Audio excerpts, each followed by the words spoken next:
谁知在踏入基地大门前的最后一秒，被人故意在背后狠狠推了一把。扑面而来的60级特大沙尘暴，瞬间1秒把他吹到阴霾的天空中。真他娘的憋屈，越想越气再次醒来时，他感到一阵莫名。这是哪里呀？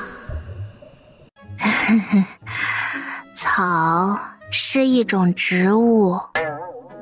他穿越了，还是胎穿，这牛逼 class 顶尖。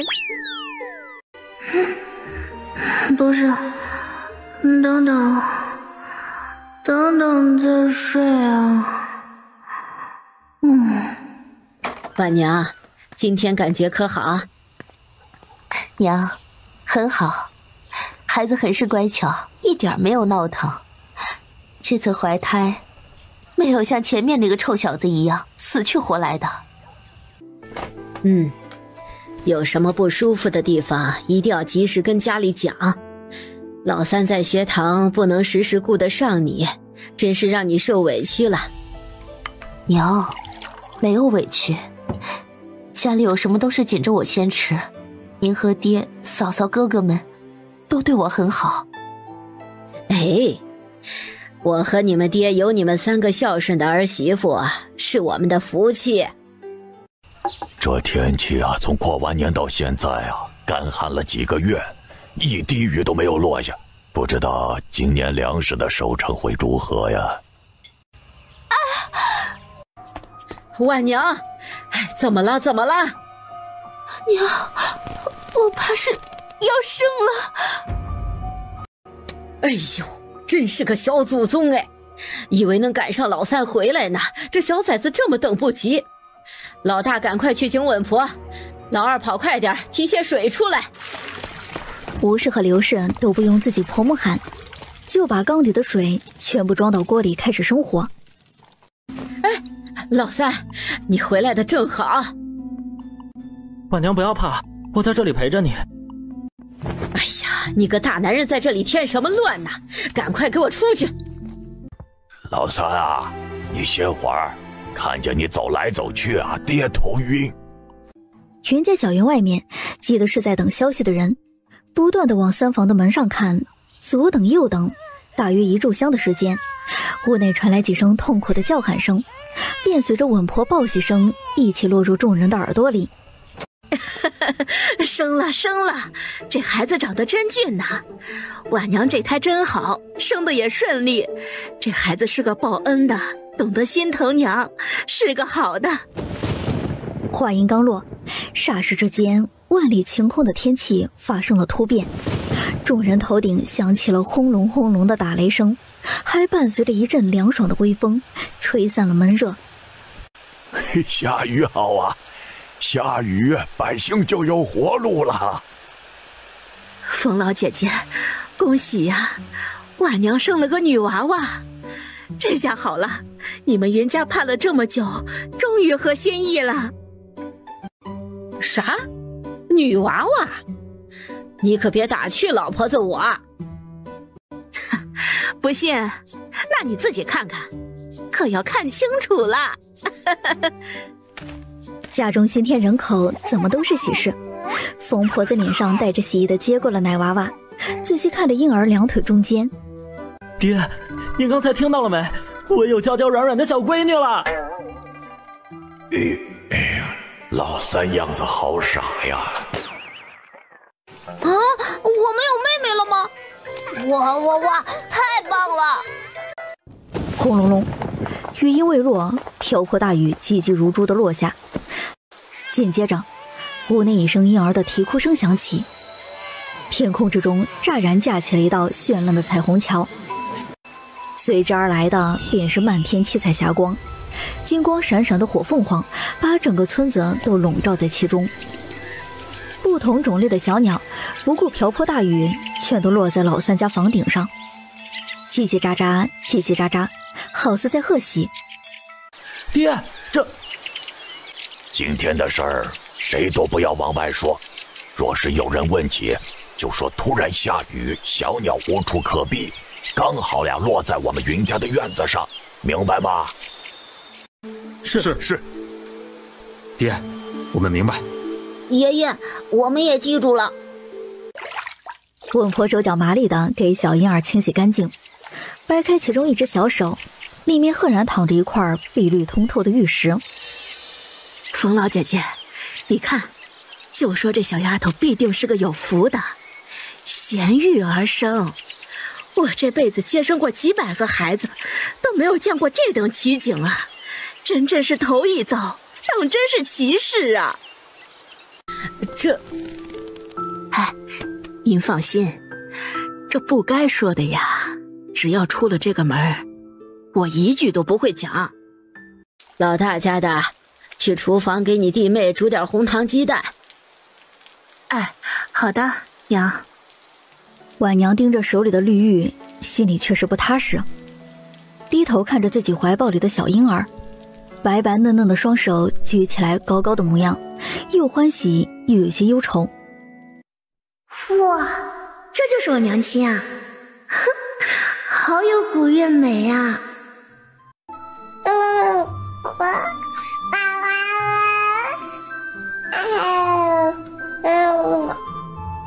娘亲，娘，我怎么觉得小侄女是在跟我们打招呼呢？哼，那是，我亲小孙女真聪明。婉娘，这个一定要仔细收好了，不管她是不是个有福的，都是我云家放在心尖上的宝贝儿。今天发生的事情，以后对谁都不要讲起。匹夫无罪，怀璧其罪，你们都是懂的。一不小心呐，会给家里惹来灭顶之灾。是娘，我记住了。婉娘，你休息会儿，我抱着乖宝给你爹他们看看。家里8个男人，怕是早就等不及了。这就是我的小孙女儿啊！哎呀，长得真好看，白白净净的，水灵灵的，真好看呐！爷爷好。哎，真聪明，哎，爷爷的小乖宝啊！妹妹，我是大哥哥。妹妹，我是二哥哥。妹妹，我是3哥哥。妹妹，我是你4哥哥。小妹，我是你亲哥哥小5。哥哥都好帅气，不一样的风格。哥哥们好啊！小闺女，我是你爹爹。亲爹爹好。小侄女儿，我是你大伯。大伯伯好。小侄女，我是你二伯。二伯伯好。到底还是个小婴儿，只是和家里人打招呼就没掂量了。行了，乖宝还小，受风就不好了，先回屋里好好养着。老婆子，你再给我抱一下，就一下。哼，行吧，就一下，你小心点儿，乖宝娇嫩着呢。哎，好。云老头这才小心翼翼地接过襁褓，包被里的小姑娘，白糯糯像汤圆团子，皮肤水灵灵，比家里其他出生的孩子都要光洁嫩白。大眼睛，高挺的鼻梁，嫣红的小嘴儿，无一不精致，遗传了老3两口子的好基因。哎呀，乖宝可真会长，挑着你爹爹和阿娘的好样子呀！这是我闺女啊！但他被家里人挤到老远，现在连手指头都没有碰到女儿，更别说抱了。他心焦呀，着急呀，抓肝挠肺的。爹，您也跟我抱一下乖宝吧，行不行？那这一边去！你粗手粗脚的，再伤到我宝贝小孙女乖宝宝怎么办呢？哎呀，爷爷的小心肝，小宝贝哦，真厉害，长得真是可人儿啊！哎呀，哪里有像爹说的那样了？我只是个风吹就倒的读书人而已。其他人也都乐滋滋的围着云老头看着小丫头，谁都没有敢发出大的声音，就怕吓着孩子。也都知道抢不过大家长，就这样能近距离看看，心中也很是满足。疯婆子看着家里的老爷们儿脸上的表情，就知道呀是有多喜欢小孙女儿。这刚出生的孩子啊，见不得风，我先抱回去给婉娘。婉娘，一会儿你大嫂把东西煮好，你赶快吃，吃得饱饱的，才有奶水喂我宝贝小孙女儿。哎，娘，我晓得了。三弟妹，你可真有福气，家里一直盼着的小棉袄从你肚子里出来了。这要是我也能生个甜甜软软的小闺女多好啊！家里那些臭小子一个个皮得要死，都快烦死了，把我都给折腾老了好几岁呢。再瞧瞧你，生了孩子像是回到28年华一样。二嫂，回头也努力一下，必定能心如所愿，有一个贴心小棉袄。哎，难哦，我家相公成亲时候就说了，家里100年以来生的都是男娃娃，被相邻的其他村私下叫和尚村。外面一些生女娃娃的家庭啊，都想嫁到秀水村。不过现在好了，我们家也有女娃娃了，再也不是和尚庙了。好三弟妹啊，快喝，喝了身体才会有营养。谢谢大嫂，辛苦您了。只是家里的鸡蛋还是留给孩子们补充营养吧，我就喝这1碗就好。别担心了，他们小子们少吃几天没关系的，都知道是为了妹妹，一个个的吵着全部都给乖宝吃呢。外面几个皮猴子闲不住，雨停了就去捉鱼，说要给小侄女吃呢。云老大家的大儿子云松，二儿子云白，带着二叔家的大儿子云童、云春、小五云儿，一起来到离家不远的小河边。老三老四，你们在岸上看着点小五，不准下水。大哥，我们乖乖听话。三人也知道自己年龄小，家里人是不允许下水的，不然回家指定得挨一顿竹笋炒肉。云松和云柏卷好了裤脚，刚准备下水，就看见从小河里跳出几条大鱼，要有4、5斤重。两人呆了一瞬，脑子都宕机了，身体反应却极快，扑身就压了上去，生怕这几条难得一见的大鱼再跳去河里。大哥二哥真厉害，快把大鱼放进背篓里。一共6条大鱼，塞得里面满满当当的。云儿人小很机灵，从四周摘了些野菜，严实的盖在上面。小五真聪明，像三叔。哥哥们也都很棒。几人看了眼四周，没有人，背着东西就往家里冲。阿奶，总归还是一群小孩子，克制不住的兴奋。就算这样，也没有忘记随手把院门关好，阻挡外人的视线。怎么了？出什么事情了？大鱼，有大鱼，好大，小五都抱不动的。秀水村哪条河里都有鱼，但从来没有什么大鱼。云松把背篓上面的野菜清理干净，露出底部的一条一条大鱼。哇，真是好大的鱼啊，看样子最起码得5、6斤重吧。吴氏嫁过来的最早，经常在河边洗衣服，自然是知道以前的鱼啊只有手掌大小。云老头和自己老妻相视一眼，心里都忍不住震惊，不禁又想起祖祖辈辈留下来的传说。云氏一族几百年前也在朝堂上有一席之地的。有一个国师留下一句话：云氏一族有女凤归，影悟绝伦，一统天下。2个老人的手都忍不住颤抖，深深呼吸了几下，心中的害怕大过激动。云老大3兄弟原本想着去山上碰碰运气的，还能给家里改善一下生活，孩子们能吃几口肉。3人刚走到山脚下，就看着兔子和野鸡在互殴，真是看傻了3人。什么时候这两个物种都能在一起打架了？真是奇怪。不过片刻功夫，5只兔子3只野鸡集体嘎在云青燕脚边，整整齐齐地排成一排。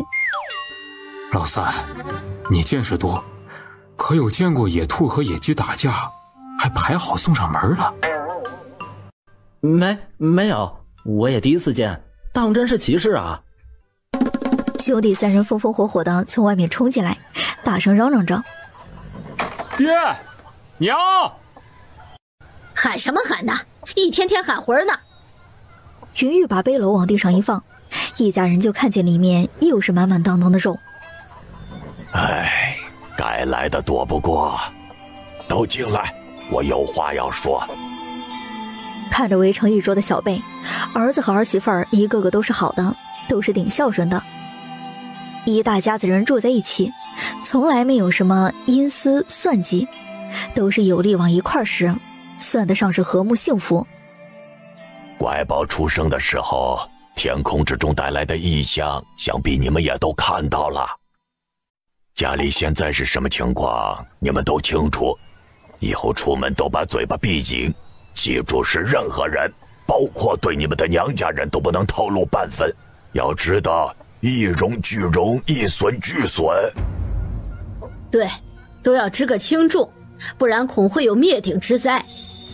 谁若敢出去碎嘴巴，就别怪老婆子我不客气，六亲不认。男的一律逐出家门，女的休回娘家。爹娘请放心，我们都晓得了。小侄女儿是个有福气的，说到底还是我们沾光了。都是一家人，我们知道清楚。爹娘请放心。请遵爹娘教诲，小子定尽早考取功名。以后定会看好弟弟们，请长辈们放心。都是好孩子，既然如此，今晚便炖上一条大鱼，也给你们沾沾荤腥。哇，阿奶真是太好了！你们这些小兔崽子，有肉吃就是奶奶好，没肉吃就不好了是吧？才不是呢，阿奶一直是最好的。行吧，算你们这些臭小子机灵。等会儿再留下1只兔子和鸡，剩下的老大现在去一趟镇上，腿脚快点，晚饭前能回来。云倩在没人留意自己的时候，第一时间就溜回了房间，轻手轻脚地趴在床边。我亲亲小闺女，真是好看的不得了啊！众里嫣然通一顾，人间颜色沉如土。婉娘醒来刚好听到了这句话，看着自己的夫君，一副就是有女万事足的模样。夫家良善，妯娌和睦，夫君爱护，儿女双全。女子一生所求之事，她现在都有，真是顶顶好的福气。啊，夫人你醒了，可有哪里不舒服？没有，都很好。云青燕只觉得自己的娘子温柔小意，此时浑身都散发出别样的韵味，目光灼灼的，不舍得眨眼睛的盯着她看。云婉莹此刻觉得自己醒来的时机是不是不太对呀？可就算是大人的灵魂，也挡不住婴儿身体的饥饿感呢。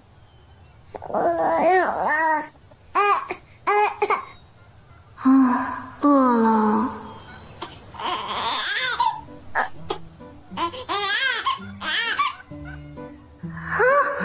我惊呆了，为什么我会哭啊？没有想哭的好不好？婉娘听到声音，像是受惊的小鹿一样，害羞地推开自己的夫君，把小闺女轻手轻脚地抱进怀里，轻声哄着：“乖宝儿，是不是饿了呀？”阿娘，饿。婉娘解开衣扣，稍微侧身就准备给她喂奶。作为一个30几岁的大人，云婉莹觉得这样吃奶真的是好羞耻。可作为婴幼儿的身体的反应很诚实，嗷一口就咬上了自己的粮食袋子，一边吃一边给自己做心理建设。我现在就是一个奶娃娃，不吃要饿肚子的。我闺女真棒，吃的真有劲儿。婉娘一脸无语，看李野夫君这样子，真是有点寒，怕是不能要了。哼，芊芊爹爹是个女儿奴啊，我也喜欢爹爹。一时沉入神寂灵境，被里面的变化惊呆了。原本的小超市变成了基地的模样，占地面积极为广泛，还有后方和其他位置都是白雾茫茫的，看不清楚有什么。大门处还多了一个喷水池，里面有3朵红色、粉色、金色的莲花，散发着不一样的微光。花心中央被半包裹着，没有完全盛开。水池旁边立着一块石碑，功德灵泉，作用强身健体，包治百病，催生植物，可随着积累功德而不断升级。伸出小手，刚准备推开基地大门，一时就被踹了回来。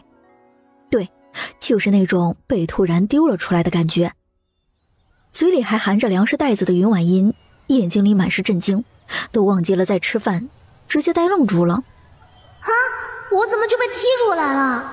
基地里面还有那么多物资呢。等会儿再睡呀。我女儿真棒啊，吃饱了就知道睡觉，一点都不闹腾。婉娘已经能意料到小闺女在家里能多受宠了。冯氏站在自家院子门口，向村口的方向张望，嘟囔着：老大去了这么久，也该回来了。俗话说得好，白天不说人，晚上不说鬼。远远的就看见于老大快步的往这边走。娘，你怎么在这里站门口啊？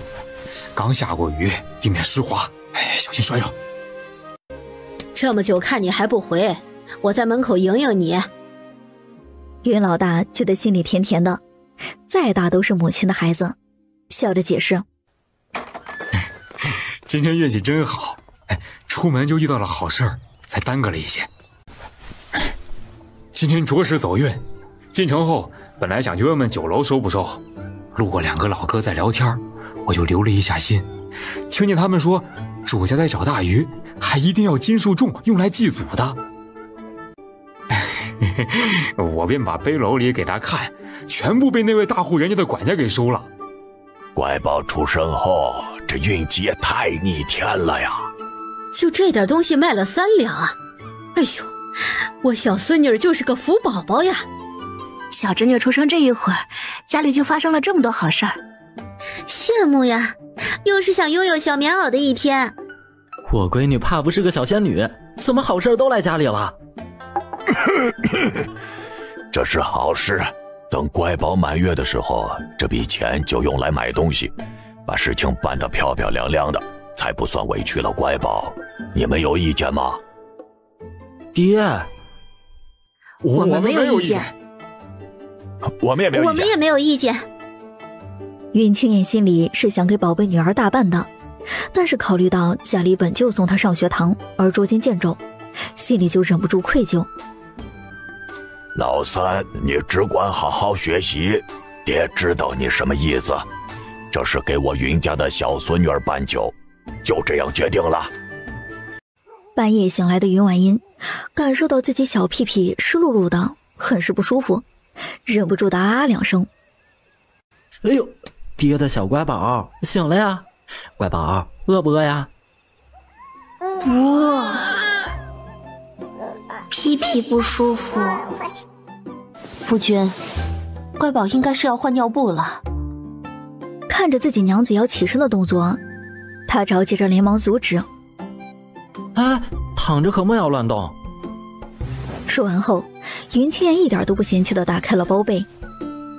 我乖宝拉得真好，一点都不臭臭。云婉音还在因为自己是女孩子被人看光了觉得心里别扭，只有听见自己亲亲爹爹的话，有些无语。夫君真是没救了。乖宝，好好吃饭饭，吃饱饱，爹爹给你洗尿布去。夫君放在那里，等喂完乖宝，我来洗。不用不用，好好歇着，我就乐意给闺女洗尿布。云婉音吃着自己的口粮，把意识沉进神迹灵境。哎，可以进去了。这次不带犹豫的，直接推开基地大门，奔着地下10几层的动物区。现在家里这么穷，吃不饱饭，还要供他爹爹去上学，一个个看上去都营养不良，肯定是送肉划算，能吃能卖。电梯门打开，果然如记忆中的一样，几千头猪，上万只鸡鸭鹅，他也馋呀，口水都要不争气的流下来。随着意念一动，离他最近的一头大肥猪就被甩在了院子中，不讲武德的神迹灵境马上又把他踹出去了。云婉音沉思了一下，仔细想了想原因，难道现在是有了进出的时间限制？不应该啊，以前执行任务的时候，我偶尔也会在里面过夜呀。喂，等等，我还没想明白呢，怎么又能人睡着呢？云家小院里几声巨响，云老头和冯婆子、云老大和云老二听见了动静，也第一时间出来，循着发出声音的角落看去。只是看到的一瞬间，大家都沉默了。我没看花眼，这是一头大肥猪吧？哎，还愣着干嘛呀？你们3个赶快把猪抬进来！好的。冯婆子和2个儿媳妇儿也披着衣服出来。怎么回事啊？是院子塌了吗？这白皮粉猪，不像是山里的野猪啊！老头子，不会是别人家的跑出来了吧？不是，我们这方圆几10里都是灰猪，哪里见过这么白净的？确实，野猪都是黑色的，第一次见这么干净的。云清燕沉默了一瞬，就想到乖宝刚醒了一会儿，家里就来了一头猪，总感觉跟自己的乖女儿有很大的联系。老大去后院推架子车，现在离天亮还有1个时辰呢。你和老二兄弟俩逼着点人，直接在镇子上卖掉，被村里人看到就说不清楚了。顺便再买点猪肉回来。老大家和老二家的跟我去做早餐。好娘娘。睡得香甜的云婉音可不知道自己这样送肉把家里人吓了一跳不说，连睡觉都不想睡了。云清燕先是回房把这事儿跟婉娘说了一遍。婉娘看着自己怀里的小闺女，脸上却是担忧的神情，取出床下面的盒子，拿出那块通透碧绿的玉石，仔细看了看，像一只凤凰，栩栩如生，好似随时都能破玉而生。针线篮子里剩余五彩斑斓的丝线，厚厚的搓在一起，穿在玉石上，贴身挂在了云婉音的脖子上。为娘只希望你平安健康，一生无忧。不管以后发生什么事情，娘都会守在你身边，拼出性命都护着你。这大概是天下母亲对孩子共同的心愿吧。云老大和云老二出村的时候动作特别轻，生怕惊扰了乡邻。还好咱家离邻居们有点距离，不然这么大的动静怎么都瞒不了人。老三啊，原本爹不想给你太大的压力，只是祖宗们留下过话语，云家闺女出生就必定不一般，要想好好护她周全，你就必须往高处爬，站得越高，乖宝就越安全。爹，我明白，您放心，自己的闺女肯定要好好护着，伤一根头发我都心疼。吃过早饭后，我便回去私塾学习，顺便给岳父岳母报了个喜。确实是啊，昨天发生了太多事情都顾不上，你只管一心放在学习上，婉娘和乖宝家里会照顾好。老大家、老二家，一会儿煮点红鸡蛋，挨个给村里人送个喜。一般来说，家里只有长孙出生的时候才会给村里人送红鸡蛋，这表示重视。附近十里八村的，从来没有过生女娃娃的家里送的。吴氏和刘氏听着也是一愣，随即又觉得是该送。这么有福气的小仙女来家里，送个鸡蛋怎么了？云老大和云老二两兄弟喜滋滋地揣着银子，又拎着小10斤的肉往家里赶。大哥，这肉啊真不错，你看这5层花多标准啊！我长这么大就没见过这么漂亮的猪肉。确实，家里的臭小子真是有福气，可以好好吃顿肉。就是可怜乖宝还小，只能喝奶。村里人都起得早，有些出门去地里看看那老人家，看着两人从外面回来，都接连询问：是出什么事情了？需要帮忙吗？还有的问：听说老三媳妇生了个女娃娃，是不是真的呀？没事儿，三弟妹生了个小闺女，家里人都稀罕得紧，长得白嫩可爱，见人就笑。秀水村的人听了都不淡定了。哎呦，天哪，有人生了女娃娃！近100年，在这里可是独一份。青燕媳妇儿真是个有福气的。有些机灵的人就从自己院子里拿些小米、红糖，还有活鸡往云老大、云老二的身上塞。哎，拿去，让你娘给青燕媳妇儿补身体，小闺女才能吃得饱啊！不用，家里都给备着吃的了，肯定不能饿着小侄女了。说什么傻话？这是云氏一族的小闺女，是整个秀水村的小女儿。再赶紧回家吧，告诉疯婆子，村里人都等着看孩子呢。看得围观的小媳妇儿一阵眼热，恨不得自己也能生个女儿出来。疯婆子看着脖子上和手里都抱满东西的2个儿子，脸上笑眯眯的，语气笃定地说：这是被村里人给围着了吧？肯定是送给我乖孙女儿的。真是，差点回不来，大家就围着我们哥俩不让走，长这么大就没有像今早这么受欢迎过。这要是乖宝出门，估计整个村的人老老少少都围过来了。今早你爹去族长家和李正家，好是一通炫耀。那2位啊，当时就着急要过来，听说被自己媳妇儿给拦着了，不然我们家的小院儿今天怕是被挤塌喽。哎，娘，一共是10两500文，金掌柜按照最高价35文一斤收的。哎，这几斤肉都没有收钱，下次再有野味，给掌柜的便宜些。老大呀，卖这么多钱，我们家可好久没有这么宽泛过了。是啊，那头粉皮白猪竟然有300斤，一刀切下去都是上好的5层五花肉。这钱不止到乖宝满月时候都够用，连老三赶考的路费都有了。乖乖小孙女真是厉害，这怕是神仙到家里来了吧？把手里的500文分给吴氏、刘氏各150文，身上有股说不出来的大气。以前是家里实在紧张，就没有给钱你们压手，现如今情况好些，也别嫌弃这点钱手少。娘，哪里少了？150文可以买很多东西了。娘，您就是我亲娘，真大方，不嫌少，不嫌少。又拿出150文给婉娘送去，另取出2两银子。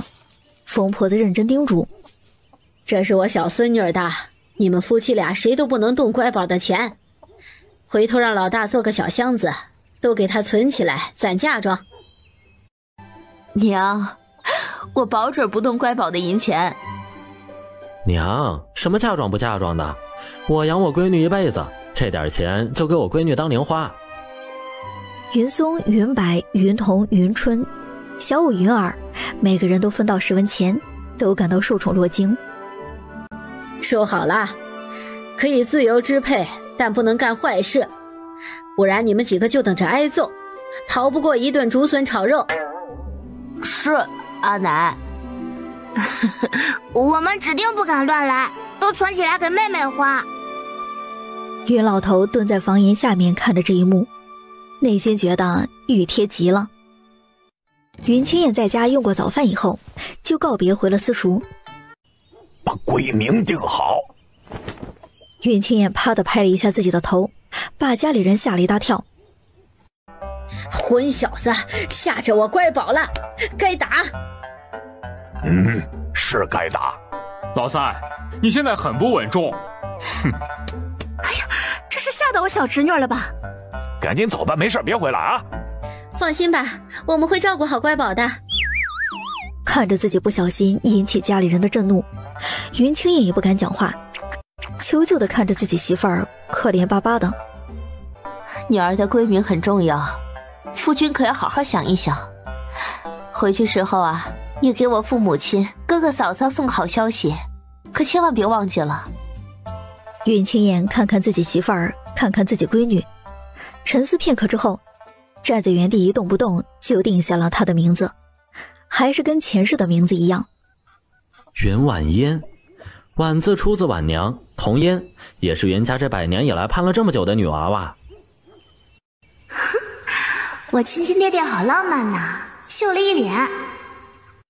你爹爹啊，眼里现在只有你，连他儿子都不记得了。阿娘胡说，爹爹心里只有你。家里院墙上又送了一头猪，是云奶包子的满月礼哎，当然是寒酸不了一点。猪肉炖大白菜，还是要人吃的肚子饱饱的，必须逢人必要夸赞的程度。冯婆子觉得这是老天爷心疼乖宝专门送肉来的，越想越觉得小孙女不一般，当下就决定全部留下，给乖宝办满月礼用。哎呦，今天我们都有口福了，这猪肉长得真标实。是啊，你们说怎么老天偏偏给云老头家送肉呢？哼，有本事你们也都生个女儿啊！围观群众集体摇摇头，还真没这个本事，心里感叹着云家果真是疼孙女儿，真是大手笔了。有点苦恼，今天才刚开始，我的小肉脸就笑抽筋了。婉娘看着自己闺女生无可恋的表情，心里觉得有些好笑。平时贼机灵的小丫头，现在怎么不装睡了呢？乖宝啊，外婆的小宝贝儿长得真是顶好看的。感受到外婆是真心对自己的疼爱。乖宝啊，你再对着大舅母笑，可要被我抱回家里养啦。不行哦，家里人舍不得我的。可惜呀，你是云家的宝贝疙瘩，大舅母只能经常过来亲近一下你。亲家，你小孙女生得好啊，白白嫩嫩的，这10里8乡我就没有见过比她更好看的，像是小仙女下凡，以后一定是个有大福气的。云清燕的几个同窗好友，自上次在学堂得知她弄璋之喜，当时就相约好，特地前来拜贺。书意，你家孩子满月，我们便都来沾沾喜气。我们几个可没有觉得被怠慢，赶快带路，让我们看看小侄女。嘿，这家伙光明正大的占我便宜。满堂富贵的长命锁，花瓣纹的银手镯和一对角铃。云婉英觉得这位柳叔叔真是太大方了些，太喜欢。柳侧兄，您的心意书意领了，这些东西过于贵重，小女担不起。我小侄女怎么担不起了？我说担得起就担得起。俏丽若三春之桃，清洁若旧秋之菊。小侄女儿，这是柳叔叔给你送福。大腿啊，好大方。柳叔叔真帅，乖宝以后回报你。呀，小侄女听懂了，太聪慧了。是的呀。一大一小好似找到了乐趣，旁若无人的交流，两人都觉得十分开心。万娘觉得受宠若惊，这里确实贵重了些，也不知夫君以后要怎么还才是。来的宾客聪明的都知道云家小子最近要考秀才了，以后门庭怕是不一般了。看热闹的就眼馋得很，这得是多少银子才能做出来的银项圈。开席时辰到，打爆竹。酒过3巡，云清燕夫妻抱着今天的主角云奶包子出来挨桌谢客讨口福。每到桌子的一处，就会得到很多不同的祝福。云婉音睁着萌萌的大眼睛，用心把每一个人都记在心里，心里盘算着尽快长大。今日云家的小院里热闹非凡，处处充满着欢声笑语。直到酒足饭饱，宾客们纷纷打道回府。柳策等同窗是最后才离开，临走前还看了一眼睡着的云婉音，私下悄悄说：淑仪，你女儿的相貌粉雕玉琢，钟灵敏秀，假以时日，定是一顾倾人城。在她未成长之时，还需遮蔽锋芒。多谢柳策兄的提醒，淑仪这次下场必定会竭尽全力。客气什么？谁让乖宝是我小侄女呢？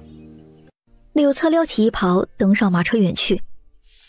云老头带着几个儿子，把小院里全部清理了一遍。疯婆子和儿媳在厨房忙活着，中午的猪肉白菜还剩了大半锅，晚上就不做饭了，再添些青菜，今晚吃个痛快。想了想，取出几个碗，从锅里盛出，让儿媳给云氏的族长和李正哥送去一碗。其余的是村里的孤寡老人，或者是没有劳动力的几家。吴氏和刘氏觉得自己婆母今天太大气了，自己娘家走时候都贴着好几斤的猪肉，听杀猪匠说是婆母专门让留出来的，都忍不住星星眼地看着冯婆子。你们都别心疼这些肉，都是我乖宝的福气。送出去那几家实在是困难，以前家里困难时，村里人也没少帮忙，就当是给我小孙女积福了。吴氏刘氏相视一眼，笑笑：娘，我们妯娌两人可没有计较，您和公爹最是公平了。云奶包子满月后，没过几天时间，田里的水稻就可以收割了。云家老小齐上阵，全都下了地。晚娘在家里看着乖宝，顺便给家里人做做饭。这样忙活一天的人，回来能吃上口热乎的。看着娘亲打开粮食罐子，里面都是些粗粮，磨得也不够细腻，一口下去肯定拉嗓子。心疼对自己一直很疼爱的两位老人，一时就沉进去了神寂灵境。在储藏粮食的地方，取出一袋白面、一袋大米、一只鸭子。只听哐啷哐啷的声音，转身瞧见一地的东西，万娘心里砰砰跳。乖宝，娘的小心肝啊，你是准备吓死娘吗？云婉英很是无辜。没有，给娘先吃。打开布袋，里面白花花的面粉和散发着香味雪白的大米粒，更是让她心里恐慌，抱着云婉英就不撒手。乖宝，这样会不会对你的身体有伤害啊？娘亲心里很是不踏实，家里的日子虽然不富裕，也没有那么难过，不需要你小小年纪的就付出这么多，只管做个普通的孩子就好。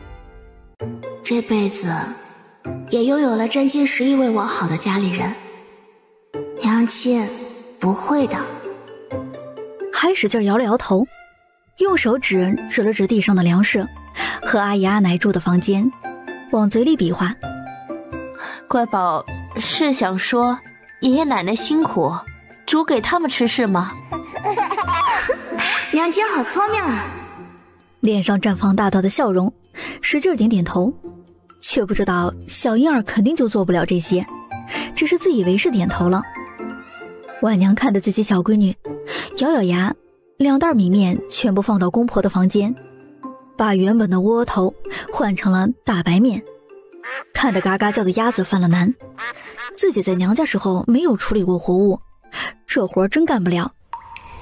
云家水稻田里围了好多村里人，都在看稀奇。疯婆子，你家的水稻是换种了还是做了什么？这穗子都压弯头了，比以往看着都多。这么多粮食，云家人看着心里高兴，又有些猜测都不说出口。哪里有种子啊，还是往年的那些，怕是那阵儿雨水好，收成才好。真是稀奇了，自从云家乖宝出生，奇事就挺多。确实，看来这个小女娃天生自带福气。哎，云老哥，今年能不能买你点种子呀？聪明人还是很多的呀。我也要。不是我不给，而是不清楚什么原因长得这么好，怕乡亲们亏了，我云老头岂不是要亏就死啊？如果各位真的想要，能不能等到我家再种过一季，果真像这次一样好丰收，肯定让老大去告诉族长和李正一声啊。云老哥仗义，说的有道理，那我们就等等。也不怪乡亲们这么激动，古代的粮食产量低得可怜，丰收过后再缴纳田赋，一家人勒紧裤腰带都吃不饱。万娘平静下自己的心情，把午饭全部做好，就见自己小闺女伸出肉嘟嘟白白嫩嫩的小肉手，指了指水缸。乖宝，你是想喝水吗？等着，娘这就给你煮水喝。不是，又伸出小手，探着身子指着水缸。乖宝，是想娘亲抱着看水吗？对一半儿。万娘抱起躺在厨房门口床褥上的小闺女，以为她只是小孩子好奇，想要看看是什么东西。就见一股水流从云婉云的手指上流进水缸里，她差点惊呼出来，使劲克制着自己的情绪。看见原本大半缸的水变成了满满当当的一缸，云婉音看着自己娘亲的模样，咧着嘴巴笑得一脸无害。乖宝，以后不能在家里任何人面前显露自己的能力，不然别人会把你当成妖怪给烧了，就再也见不到娘亲和爹爹还有你爷奶。娘亲放心，我肯定不告诉别人。乖宝，你是不是能听懂娘亲的话？是就响两声。听得懂？真的听得懂吗？那你啊一声。对。小闺女真的听得懂，这也太过于早会了。未出阁前，她也在家读了很多书，知道讳疾必伤。看着小闺女，她心里的担忧只多不少。乖宝，娘亲刚说的话听明白就啊两声。懂了。好家伙，娘儿俩沟通无障碍。以后不许随便拿东西出来，要做什么也找娘亲。好的，娘亲。那拿这些东西出来会对你有什么伤害吗？或者伤着你身体？有就啊一声，没有就啊两声。没有。婉娘才觉得自己的小心脏又活过来了。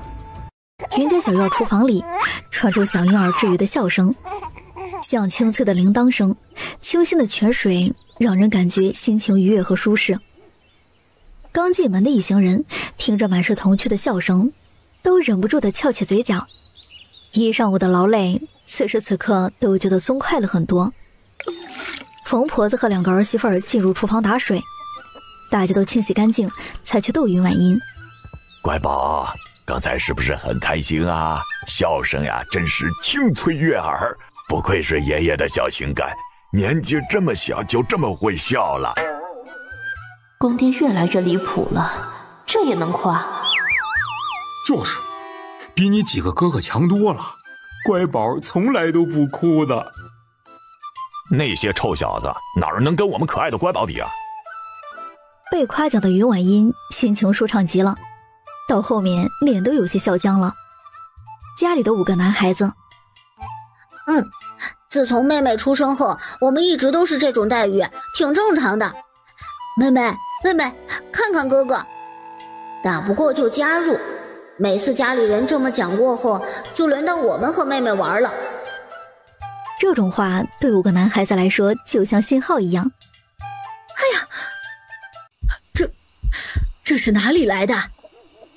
老大家老二家的，赶快把饭菜盛出来，吃完再说。哎，娘，我们这就来。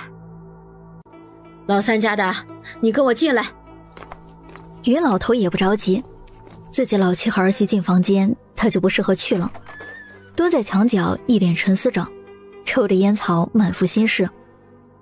婉娘把在厨房的事情仔细说了一遍，疯婆子便是肉眼可见的呼吸急促，差点晕过去。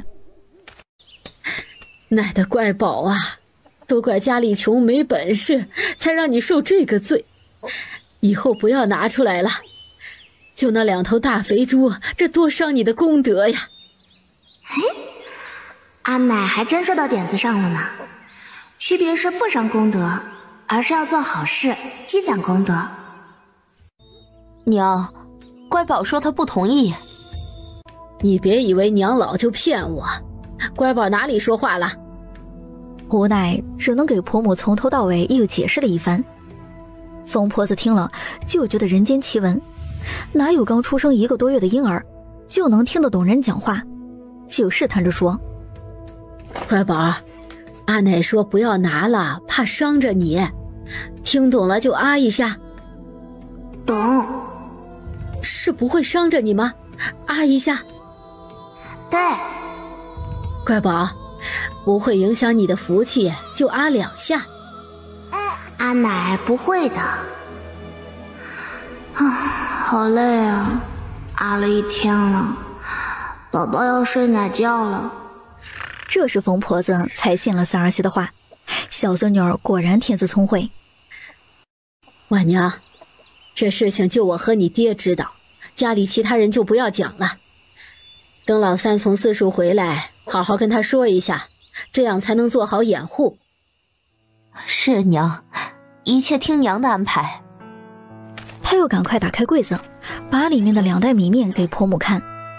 这么白的大米和面粉，疯婆子觉得自己真是长见识了，活了几10年第一次见，怕是皇宫贵族都不一定吃得上。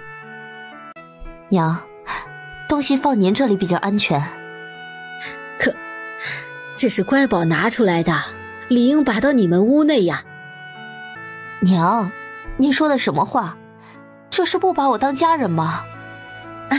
不是，娘不是这个意思。哎呀，婉娘不要生气。那就好。等青燕哥回来了，肯定也会赞同我这样做。那行，娘就先保管着。婆媳2个亲亲热热的从房间里出来，饭桌上所有人都很默契的不问东西是哪里来的，只等于老头一声：开饭吧。哇，娘，你蒸的馒头太好吃了，我好喜欢。我手艺是家里最差的，这句夸奖实在担不起。傻小子，面粉太好了，不然你娘也做不出来。哼，傻弟弟，我们都懂，但坚决不说。每个人吃完手上的，就没有伸手再拿了。一来是觉得馒头太好了，舍不得吃；二来是想留给孩子和2位老人多吃些。吃，都赶紧吃，今天吃得饱饱的，以后都记得我乖宝的好。是，娘，谨遵教诲。奶，您放心，以后我们几兄弟就是妹妹的靠山。好，等家里再宽泛些，都送去上学堂，以后啊，都给乖宝当靠山。云奶包子睡得迷迷糊糊的时候，就听见上学堂几个字，心里又开始计划着。7月的天最是炎热，连村里的狗热得都不想跑出来。云家的5个小兄弟和村里的孩童却是玩得十分开心。妹妹，你看二哥掏了好多鸟蛋，晚点让阿奶给你炖了吃。妹妹，你看三哥抓了很多知了呢，烧着吃特别香。妹妹，你看四哥绑了一只小鸟拴在窗前给你玩。小妹，你看亲哥逮到一只小兔子，等你长大就可以玩了。青燕也从岳父家里，也就是自己的夫子的私塾回来了，准备在家里陪陪长辈和妻女，就出发去考试。进了家门，第一件事情就是抱小闺女。爹的小乖宝啊，小甜宝，小甜心干干，可想死爹爹了，一天看不见你，爹这心里面就不踏实。想爹爹。爹，我不是你儿子吗？忘记了，应该是吧。女儿是亲的，儿子是捡来的。父女俩又是一阵亲香，分都分不开，腻歪得很。婉娘还是把最近发生的事情跟自己的夫君讲了一遍，包括自己做主东西放在婆母的房间。娘子你放心，这一次下场必定中了秀才回来，不止这样，我还会中举人做状元。功成名就的欲望在此刻达到一个顶点，只为护住自己的小心肝。你把事情处理得非常好，爹娘做事还算周全，知道该怎么做的。真是辛苦婉娘了，我不在家时让你一个人担惊受怕的。看我小，什么都不懂，少儿不宜。哎呀，注意形象啊！两人这才想起来，小闺女还在看的呢。云清燕知道自己娘子脸皮薄，先一步抱起自己的小闺女逗趣儿。爹爹的小乖宝哦，是这天底下最漂亮的小姑娘。用手轻轻掂了掂云婉音，三房内传出泉水清澈的童笑声。老三，你心里是个有章程的，只管放手去做就好。不要有太大压力，家里人都相信你肯定可以的。我也相信相公，爹爹必定高中。今年家里的收成特别好，缴纳过田赋后，比往年能吃个6、7分饱。还是多亏我小孙女有福气，一出生呀，地里的粮食都压弯了腰。古代亩产才247斤，后世培育起来的杂交水稻，最高可达亩产2000多斤呢。相比起来，真是差了好多。怪不得家里人都是要省着点吃，还是吃不饱。又想到自己空间的基地里就有很多亩产很高的良种，他小眼睛滴溜溜直转，冒着贼光。屋内又都是家里的聪明人，肯定会把事情遮掩好。意念一动，一袋子水稻良种落在床上。屋里的人又被突然凭空冒出来的东西吓得小心肝直跳。奶的乖宝啊，真是吓死人了。新金爹爹要赶考，怎么可以少得了后勤呢？本奶团子可是贴心小棉袄哟。只听哐当哐当哐当，亲眼看到自己娘子和三儿媳转述的画面，三人的手指都忍不住颤抖。这时睁大了眼睛，摸着自己的心脏，又伸手狠狠掐了一把身边的人。啊！咚！哎呀，老婆子，这是用了吃奶的劲儿啊，差点把我送走啊！天哪，这是真的！老天爷呀，我云家盼了几百年，就得了这一个孙女，只希望乖宝平安健康，一生安乐。这些神仙赐的东西没有也行，只要我乖孙女安然无恙啊！听着自己老婆子的念叨，云老头也一起跪在床上，表情虔诚的跪拜祈求。云婉音睁着大眼睛看到这一幕，内心受到了很大的触动，眼睛忍不住的湿润。真心为你的家人，只会担心你过得好不好，而不是一味的索取。阿爷，阿奶，乖宝没事儿。云婉音窝在自己阿奶怀里，伸手指了指床上的东西。乖宝，你拿出这些吃食是给爹爹赶考的时候用的，对吗？对的。爹爹聪明。老父亲这个感动呀，泪眼婆娑，恨不得把心掏出来给他。白嫩像藕节的小手指着2种袋子，云老头打开，看到里面饱满的粮食种子，试探着问：哎，乖宝，这是让阿爷种到地里去的？是啊。老头子明天带着3个儿子上山打猎，再带回来算是过了明路了。云清燕觉得娘的想法很好，刚刚想着等自己考试回来，就说是遇到船商买的，这样一来就耽误了耕种的时间，错过了实在是可惜。好，听你的，我们去山里走远一些啊，找一个山洞，就说无意间在里面看到的，把事情给做全乎了。乖宝拿出来的吃食，需要把外面的袋子更换下。面饼就用我陪嫁过来的棉布包好，香肠不好带，药丸用小瓶子装好分类。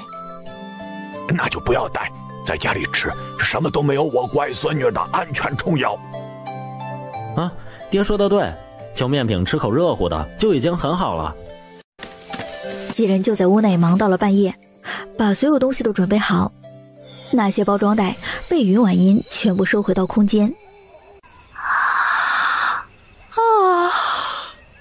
好困啊，想睡奶觉觉了。老三家的，赶快和乖宝回房休息，今晚真是累着乖乖小孙女儿了。这夜，几人心里都是不平静，躺在床上时，都在回想那神奇的那一幕。乖宝拿出来的面饼过于新奇，我打算送些给柳策，还有那几个同窗。柳兄是县太爷家的公子，其他几人在镇上都是大户人家，到时候会说明家里人偶遇伤传，就买了一些试试。这样在考场用饭时就不会那么显眼。相公说的有道理，这是乖宝拿出来的，明天问一下他可好。娘子说的是。第二天一早，家里的2位长辈都是浓重的黑眼圈，老三眼底也是浅浅的乌青，仔细看眼睛还有些红血丝。早早用过饭，云老头就喊上3个儿子一起上山，装着2种的背篓被云亲眼随手接过。爹，您儿子都在呢，怎么可能让您收了呀？行，老三备好了啊，今天运气好一些，还能猎上几只动物。一路上不断跟村里人打招呼，都知道云家父子几人上山，都调笑着。云老哥这是要猎着大家伙呀！哎，注烟去啊！大东西啊，请你喝酒啊！行，我们可都听见了，等着呢。秀水村后面是连绵不断的大青山，林荫的羊肠小道，入夜便绿荫成林，古柏繁茂，树木葱茏。山间还流淌着泉水，丛丛潺潺，终年不息，养育着附近祖祖辈辈的村民。云家老大和老二都是好猎手，深得自己爹的爹，也就是他们爷爷的真传。每次下山回来，总归没有空过手。这也是家里有个费银子的读书人，云家还没有过得特别差劲的原因之一。进山的父子4人真是捅了野兽窝了，追着狍子遇到了白虎和熊瞎子打架，一声惊天动地的虎啸声，老虎一跃，牙齿狠狠地咬在熊的脖子上，怎么都不松口，直到口中的猎物断了气。山脚下在田里劳作的村民听到这声虎啸都心惊胆战。不好了，不好了，老虎要下山了！有人说起，刚刚云老哥跟3个儿子上山了，快去通知冯婆子。深山里云家父子早在猛兽打架的第一时间，各自爬上了身边的大树高处。老虎围着几棵树不断的转悠，发出低低的恐吓声。爹和老三都在树上站稳了，不要动，不要发出声音。老二，和我一起打虎。是，大哥。第一箭射出，云老二紧随其后，有一箭射到老虎的肚皮里，直接激怒了他。4爪扒着树干，竟然想要往上爬。这一幕着实吓到了云老头，更担心自己的2儿子。疯婆子，疯婆子，大青山上传来野兽声了。云家的女人听见都慌了神，婉娘手里抱着云奶包子，急忙出了房门。我去上山找爷和爹。我和大哥一起去。谁都不许去，在家里好好待着。老大和老二一手弓箭出神入化，肯定会没事的。钱是云婉音的异能之一，精神力可操控对手，甚至斩杀。娘亲，手指着离自己最近的屋子。乖宝是想娘亲抱你进去吗？是的。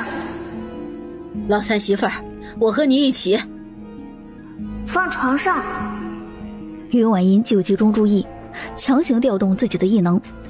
很快，这股微弱的精神力就找到了山里的云家父子。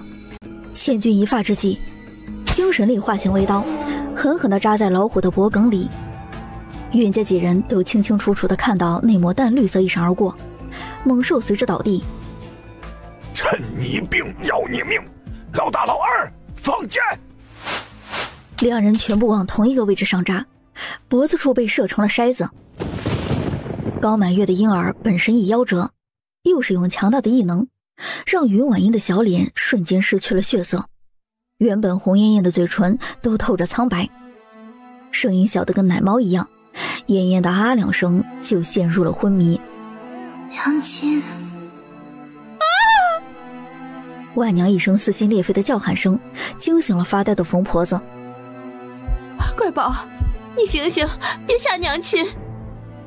摸摸女儿的小手都是热的，还有呼吸，就是不回应自己。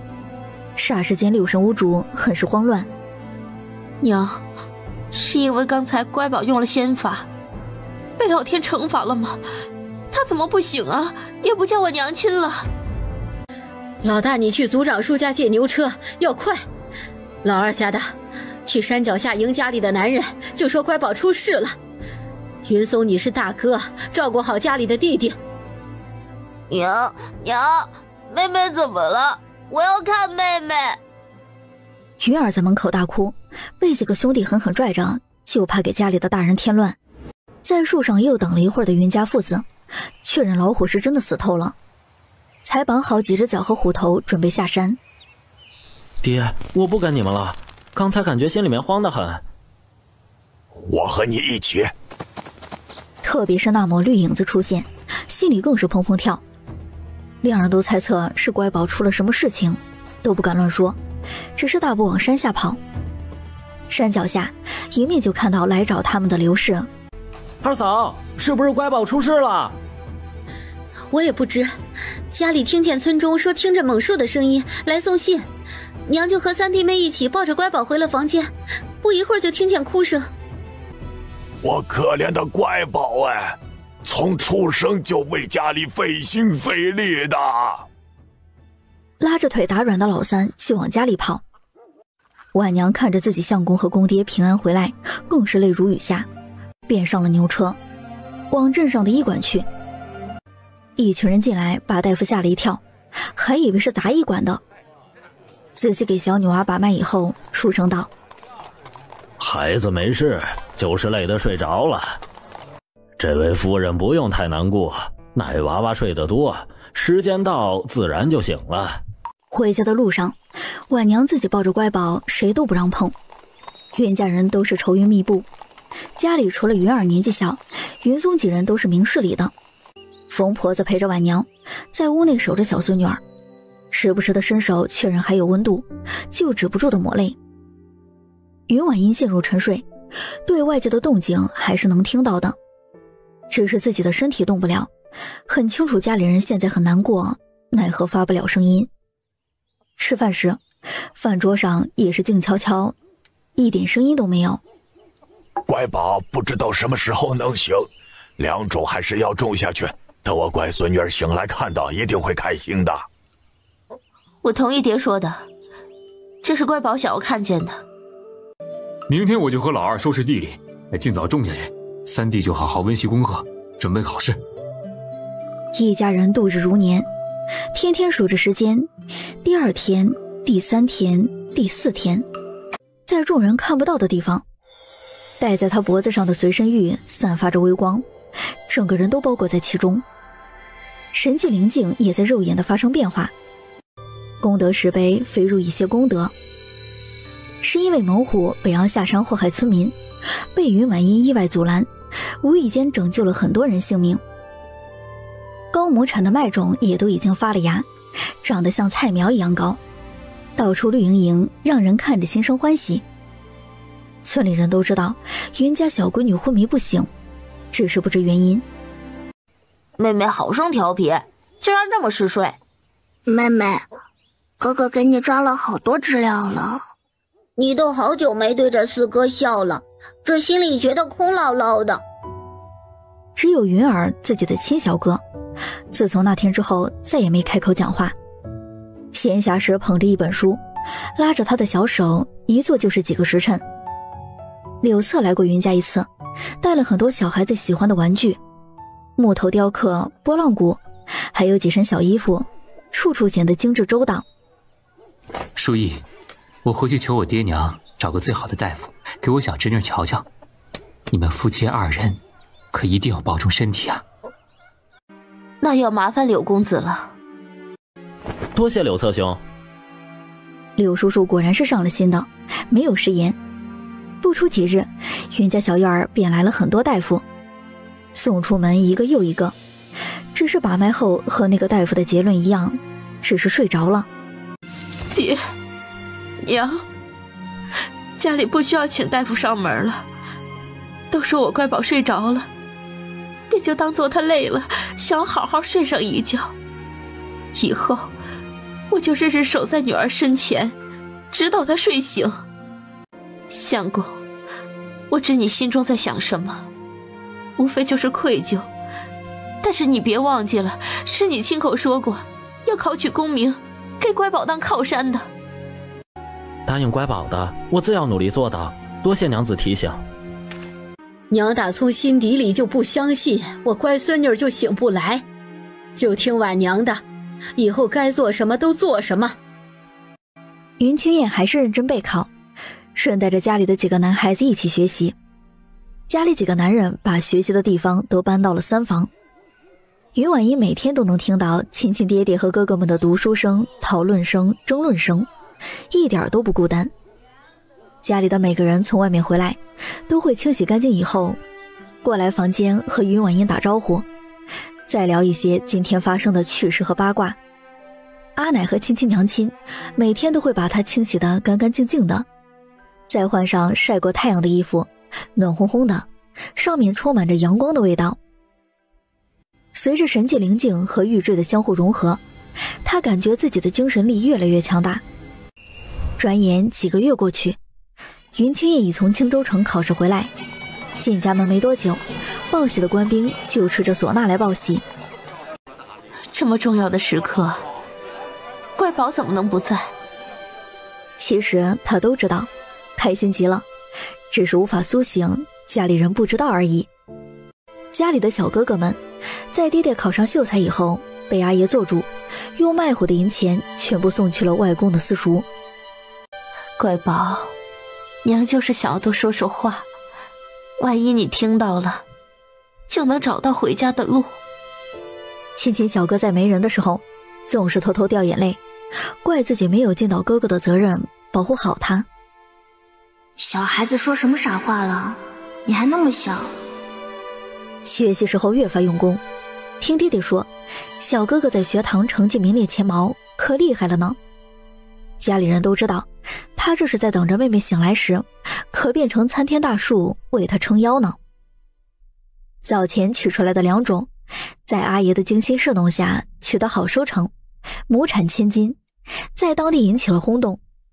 县太爷亲自下榻秀水村，800里加急送上京城。秀水村云家种出利国利民的2种，全部重重有赏。金银财宝我们都不要，只想给小孙女求个平安，请皇上赐福，请皇上赐福。皇上大受震撼，被云家上下的亲情感动，大手一挥，赐。奉天承运，皇帝诏曰：水月国清水镇秀水村，云家小女性温良，可爱乖巧，尊其为福乐湘君，以享荣华富贵，钦此。皇上万岁！万岁！万岁！万岁！时间一晃而过，来到3年后。早春是多雨的，淅淅沥沥的，依旧没有停下的趋势。婉娘依旧是魂不守舍的守在小闺女身边。乖宝，你爹就要去考举人了，之后就是考状元，然后殿试。他让我每天800遍在你耳边念叨，自己没有失信。那娘的乖宝耳朵倒起茧子，被烦死了。阿娘，我不烦。不烦呐，那娘就说给你听。婉娘说完这句话，身子僵硬的一动不动，也不敢回头看，怕失望，怕自己是得了失心疯，出现了幻听。阿娘，我回来了。他慢慢地转过身子，就看见冲着自己笑得香甜的女儿，捂住自己的嘴巴，双唇紧闭，怕发出声音，这个梦就破碎了。阿娘不哭。娘的乖宝啊，可心疼死娘了。你怎么睡了这么久才醒啊？他嚎啕大哭的声音震耳欲聋，像是极大的委屈终于有了出口。你要是再不醒，娘也不想活了，就这样陪着你去地府，免得路上黑你害怕。阿娘，是我错了，以后再也不会了，不哭。袁家小院的人听到哭声，都急忙赶来三房。疯婆子吴氏、刘氏站在门口，眼睛一眨不眨地盯着看，就是怕自己看错了，乖宝还没有醒来。阿爷，海爷的小心肝友终于睡醒喽！就蹲在房门口呜咽抽泣。他等这一声阿爷等太久了，再也控制不住情绪。他无时无刻都在怪自己，怪那天上山，怪自己让小孙女受伤害。阿奶，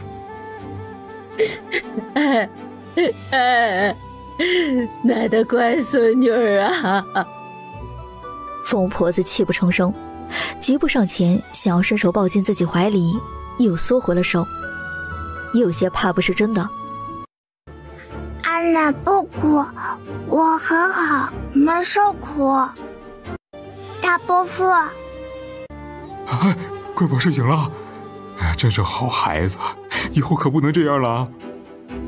大伯母，吴氏的眼眶也格外的红，蓄满了泪水。等乖宝睡醒就好，真好。阿伯父，乖宝以后不要这样睡了。阿伯母，伯母的好乖宝，这一觉睡得太长了。今天云家人哭成一团，但眼泪都是甜的，都带着许久没见过的笑容。笼罩在云家上空的乌云，一瞬间便消散了。不哭不哭啦，我去跟神仙学习了。妈呀，这么长一句话，差点没把我累死。小孩子说话舌头伸不直，太难了。乖宝，你是说自己睡着这段时间是去跟神仙学习了吗？阿娘，对，聪明啊。乖宝，我们不学什么仙法了。对，只要乖宝好好的就行。乖宝不要学那些，只要平安就好。是，对乖宝不好的都不要。乖宝就当一个普通的小孩子，开心快乐便好。清清楚楚地看了每一个家人的眼神，里面都是赤诚，没有贪婪，没有算计，更加觉得满意。他眉眼弯弯，笑容灿烂，如鲜花般明媚。不要担心，师傅说学完了，以后不去了。袁家所有人是真的不愿意他会仙法，生怕再次经历前几年的日子。他把脖子上的玉坠拉出来，小手一点，房内爆发出绿色的光团，散发着无限的生命力，洒落在每个人身上。保护我！云婉音的这一手又给他们带来巨大的冲击，光团落在自己身上，感觉那些陈年旧病的折磨都消失不见了。阿娘，我乖宝啊，娘这就给你煮蛋羹。老大家的杀只鸡，老二家的蒸点米饭，也让乖宝尝尝他拿出来的粮食。云老头从屋里拿出爆竹，放在院子门口，这是过年时留下来的。自从云婉音一睡不醒，家里过年时候都没有放过。他们都说什么时候他醒了，什么时候在云家小院门口放爆竹报喜。喜庆的声音不断在门口响起，秀水村的人都跑出来看。这是哪家的喜事儿啊？瞧这方向，像是云老哥家呀，不年不节的放什么爆竹啊？哎呦，莫不是乖宝醒了？还记得往年云老哥说乖宝什么时候睡醒啊，就放来庆祝的。快去通知组长和李丈，我们也拿上些好东西给小丫头补补身体。他却觉得这个不够响，不够漂亮，拿出了一个10筒的烟花，里面有各种形状，做得栩栩如生。大伯父放这个，心里明白是从仙家地方来的，有些不愿意。云婉一小手又指，身上气势陡然一变，好比千军万马。听我的，放！我来替闺女放。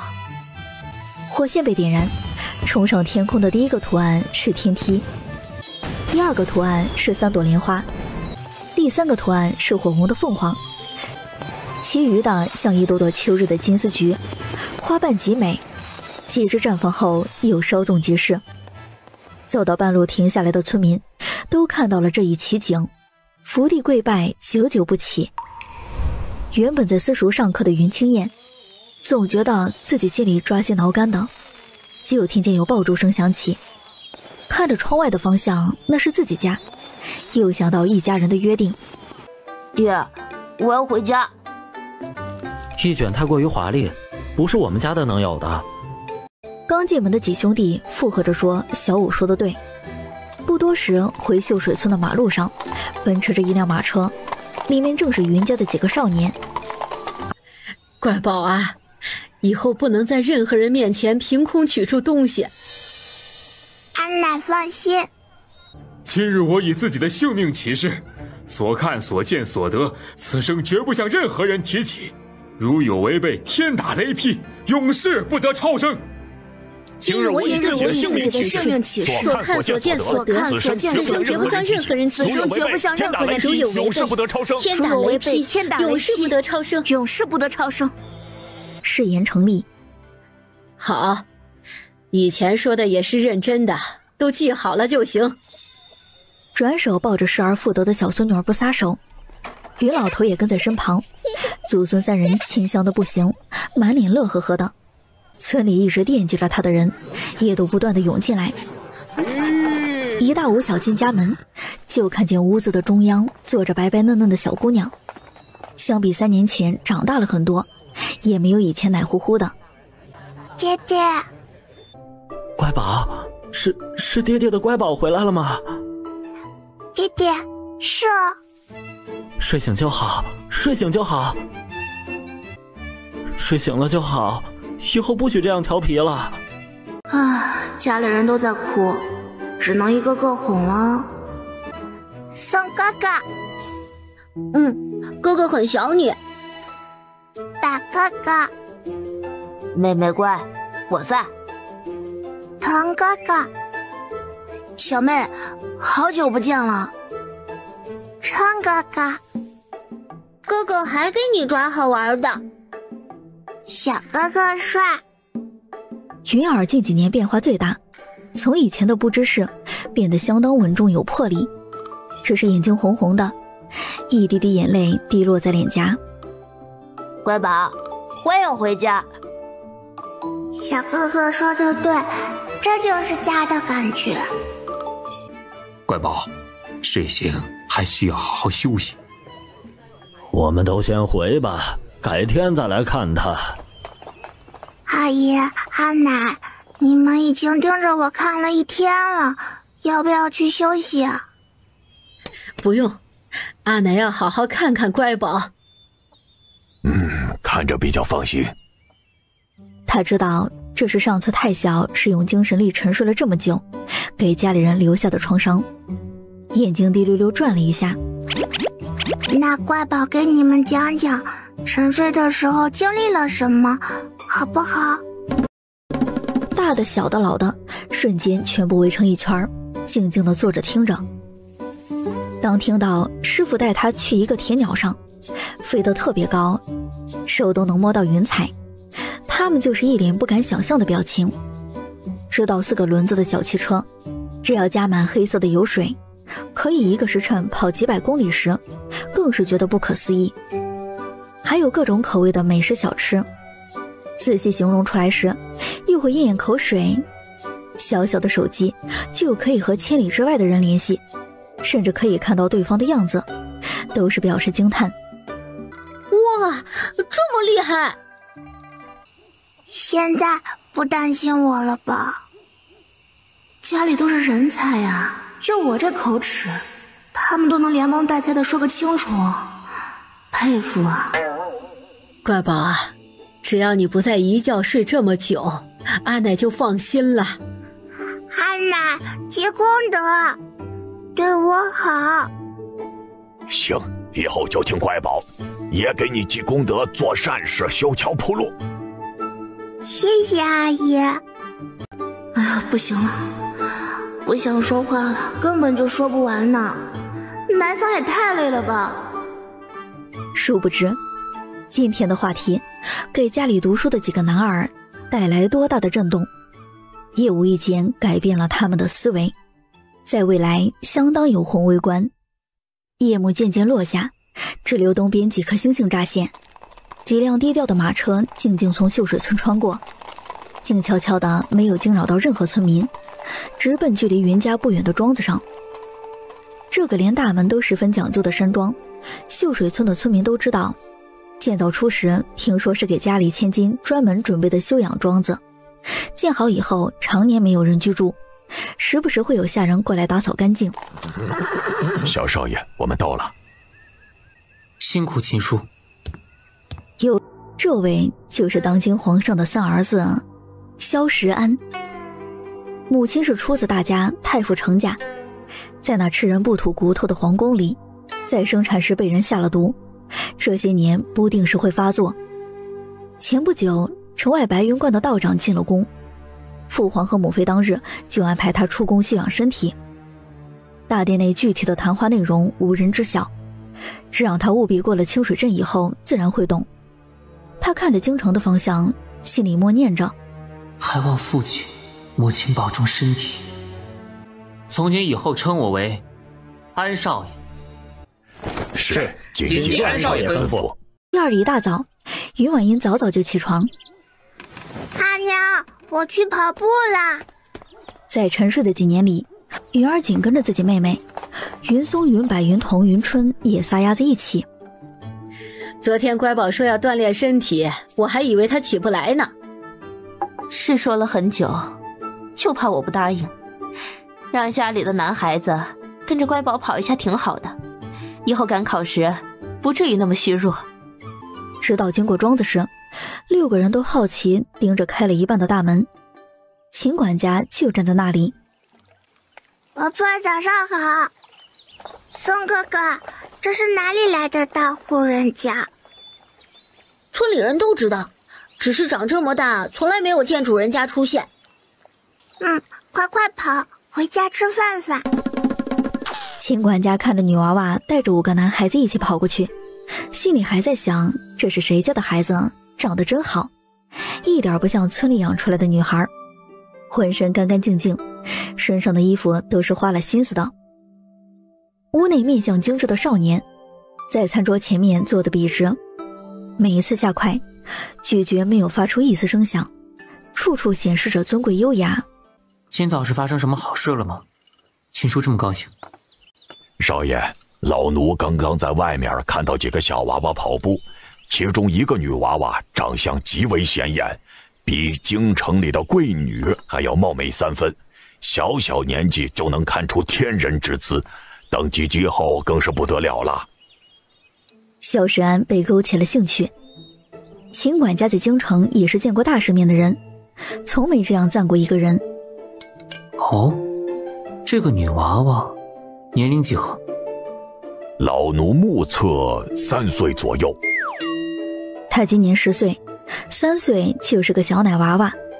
这么小的孩子，怕是话都不能说清楚。安少爷说得对，舌头还捋不直，叫我伯伯。乖宝呀，起得这么早？族长爷爷，早啊！李正爷爷，早啊！2个老头子可开心了，这乖宝长得好，人也乖巧，嘴巴也甜得很，只要是看到长辈必定会问好。吃了吗？来家里吃点啊。不用不用，都在家里吃过饭才出门的。你们两个一大早去干啥呀？下地啊？不是，你家隔壁的邻居有人入住了。我和李正作为秀水村的管理人，理应去拜访一下，担心村里人哪天再冲撞了贵人。那是，我家孩子马上就去私塾了，也会多叮嘱几句。不用担心，你家的娃娃都教养得很好。就喜欢听别人夸奖几个孩子，袁家的长辈都喜滋滋的笑容满面。乖宝啊，和李正爷爷一起去看看吧。李正爷爷，我去干什么？嘿，别以为你做了李正我就不敢骂哦，每天都想着拐我小孙女儿啊。瞧瞧你这臭脾气，再吓到我乖孙女了。那是我孙女，别乱攀关系。两个加起来过100岁的老人，就这样你一句我一句的斗着嘴，拦不住，根本拦不住。可让于奶包子纠结了很久。袁家族长和云家人都习以为常，就被族长爷爷一把抱进了怀里往外走。他一脸懵逼，啊，这还带保人的？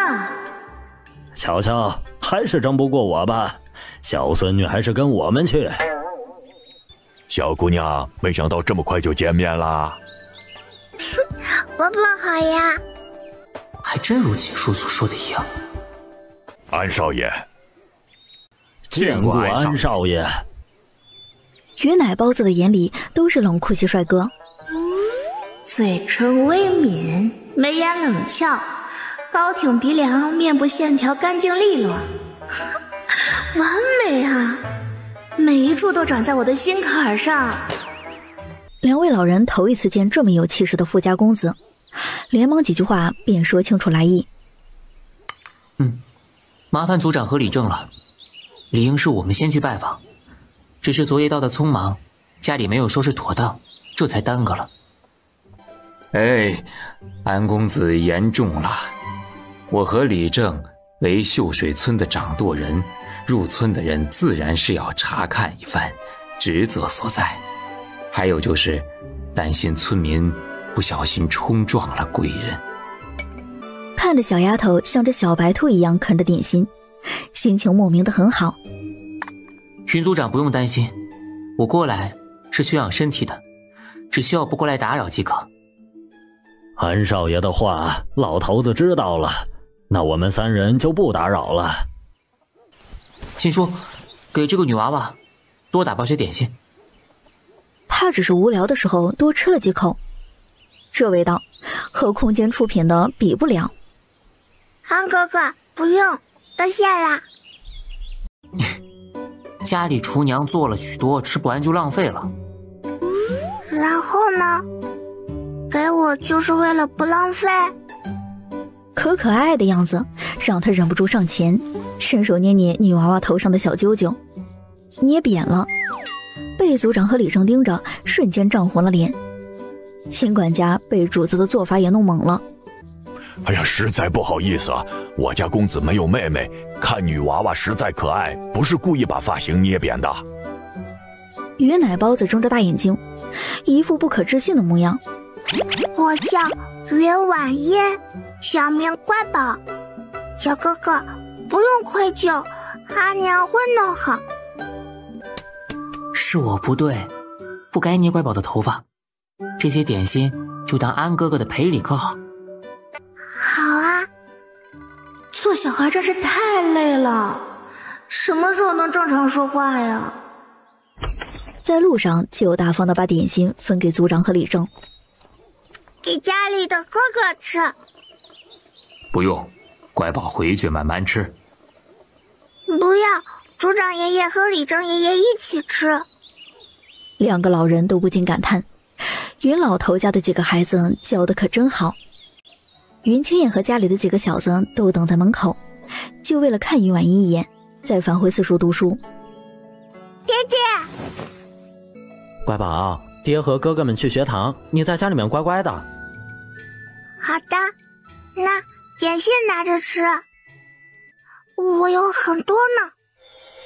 和自己阿娘在房间睡了个午觉，就从空间里取出了3样粗粮：木薯、红薯、土豆。阿娘，找阿姨阿奶。乖宝别急，阿姨，重，产量高，耐放，皇帝就行。乖宝，你的意思是这些东西在荒地就能种出来，还特别好储存，是不是？阿奶，棒！又把种植方法说了一遍，还有移苗之后接着长出一大片，仔细说明。行，爷爷这就带着你大伯二伯去开荒，前3年没有税收，抓紧时间在这几天就开出3亩地来。不到1个星期，3亩地就被开垦出来。下种子的时候，他亲自跑到地里示范，每一种都划分清楚。古代的地太贫瘠，没有营养，在浇水的桶里装了1半的灵泉水，提高产量。这3亩地种出来的产量必定会引起轰动，到时皇家介入，应会留为种子，多丰收一些，老百姓们不出2年时间就能吃饱饭了。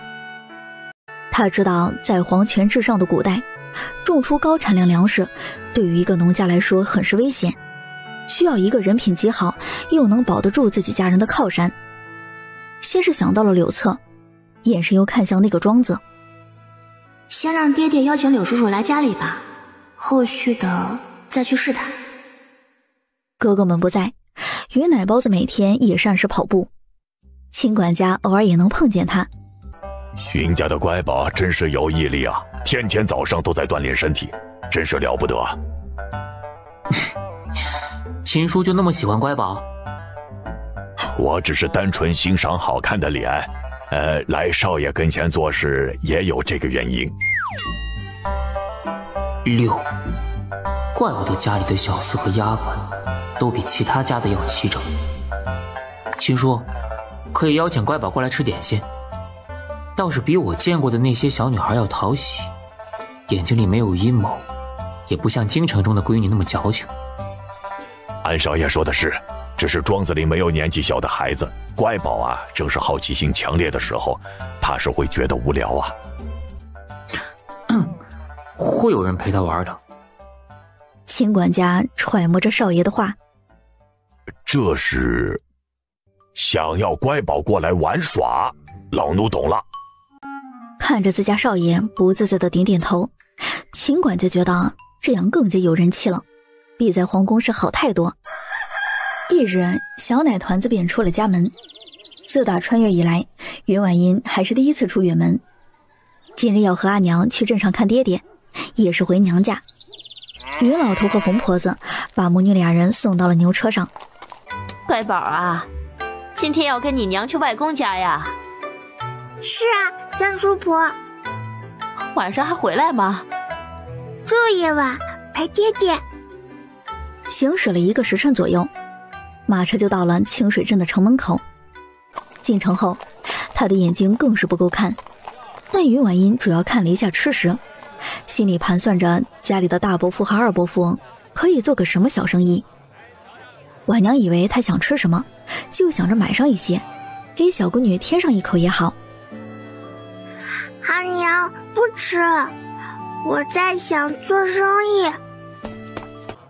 臭要饭的，你逃啊！看我今天不打死你！住手！叔叔，给你钱。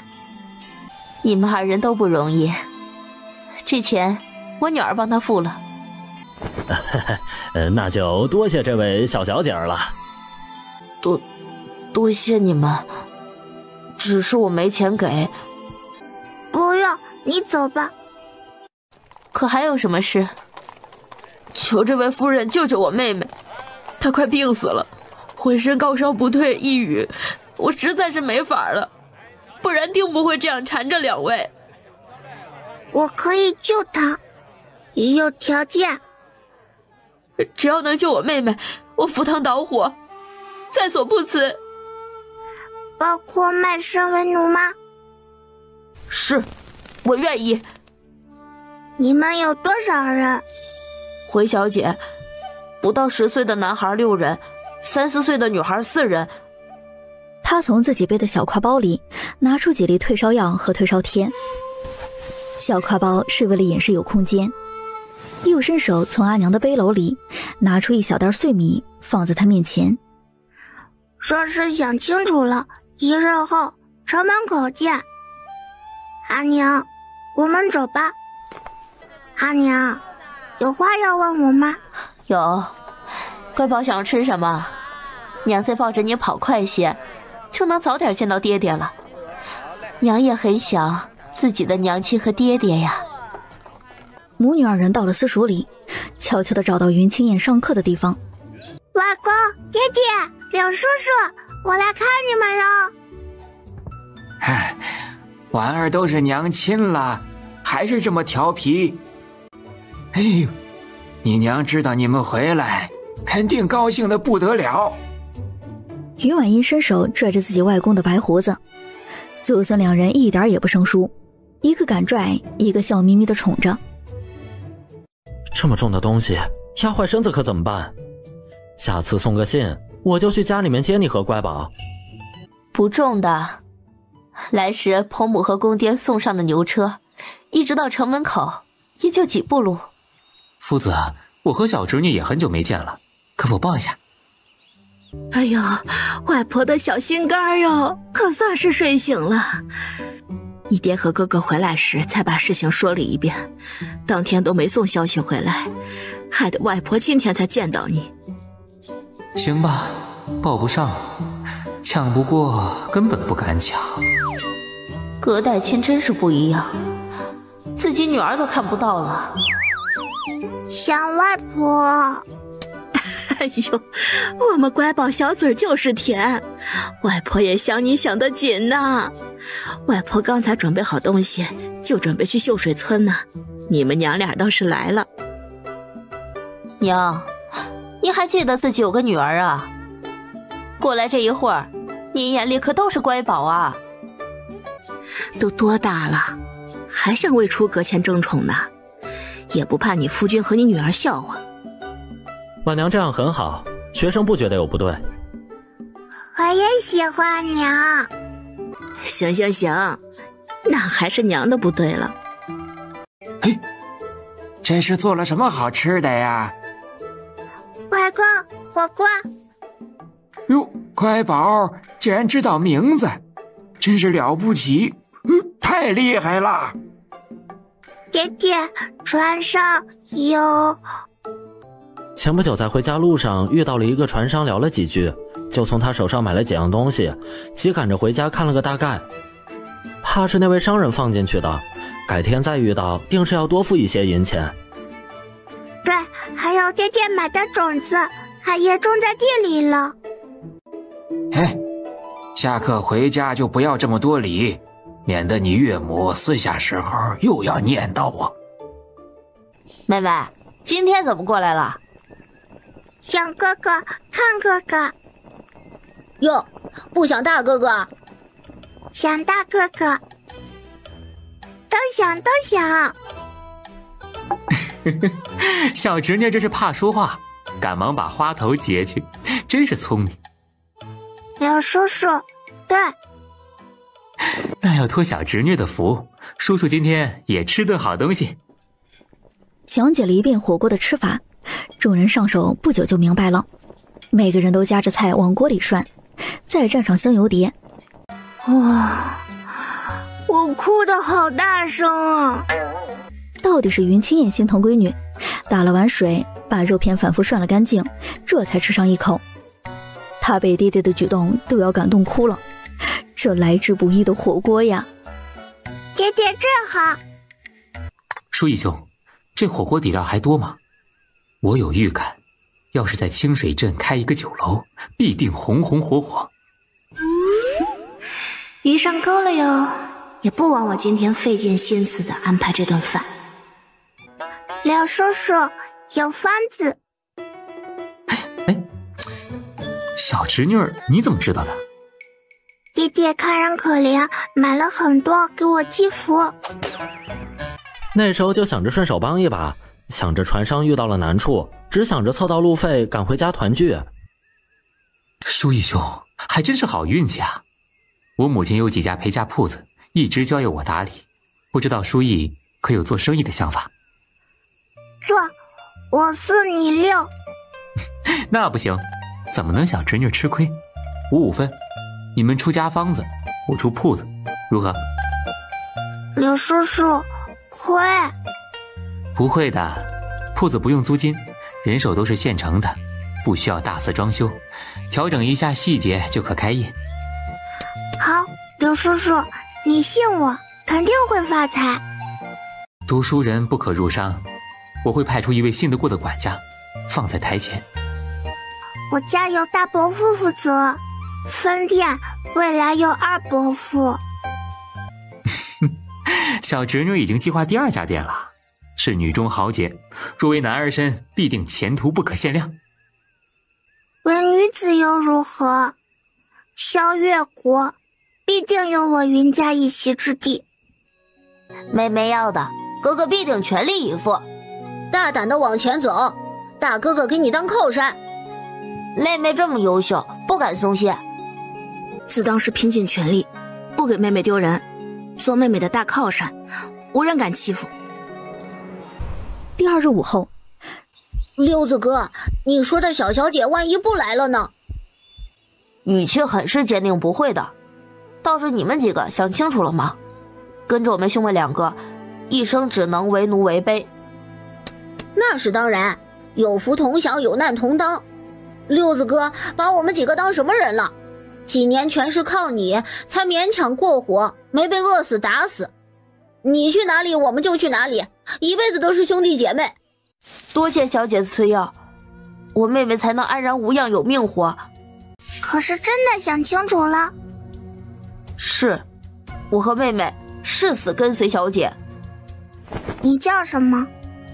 胡小姐，六子。我们也愿意跟随小姐。我不是什么小姐，只是个农家女。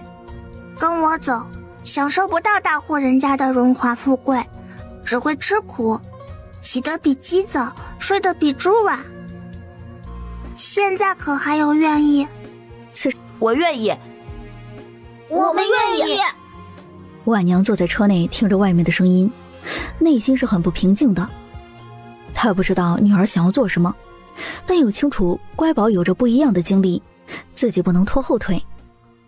我姓云，从今天开始，六子就叫云一。是，主子。把这些换成银子和钱票，都给自己换几身干净衣服。先净罗衣后净人，先净皮囊后净魂。主子，我明白了。再买一处3进的宅子，要小江南美景，小桥流水，先放在你名下，所有人暂时居住在那里。半个月后去秀水村送消息，找乖宝。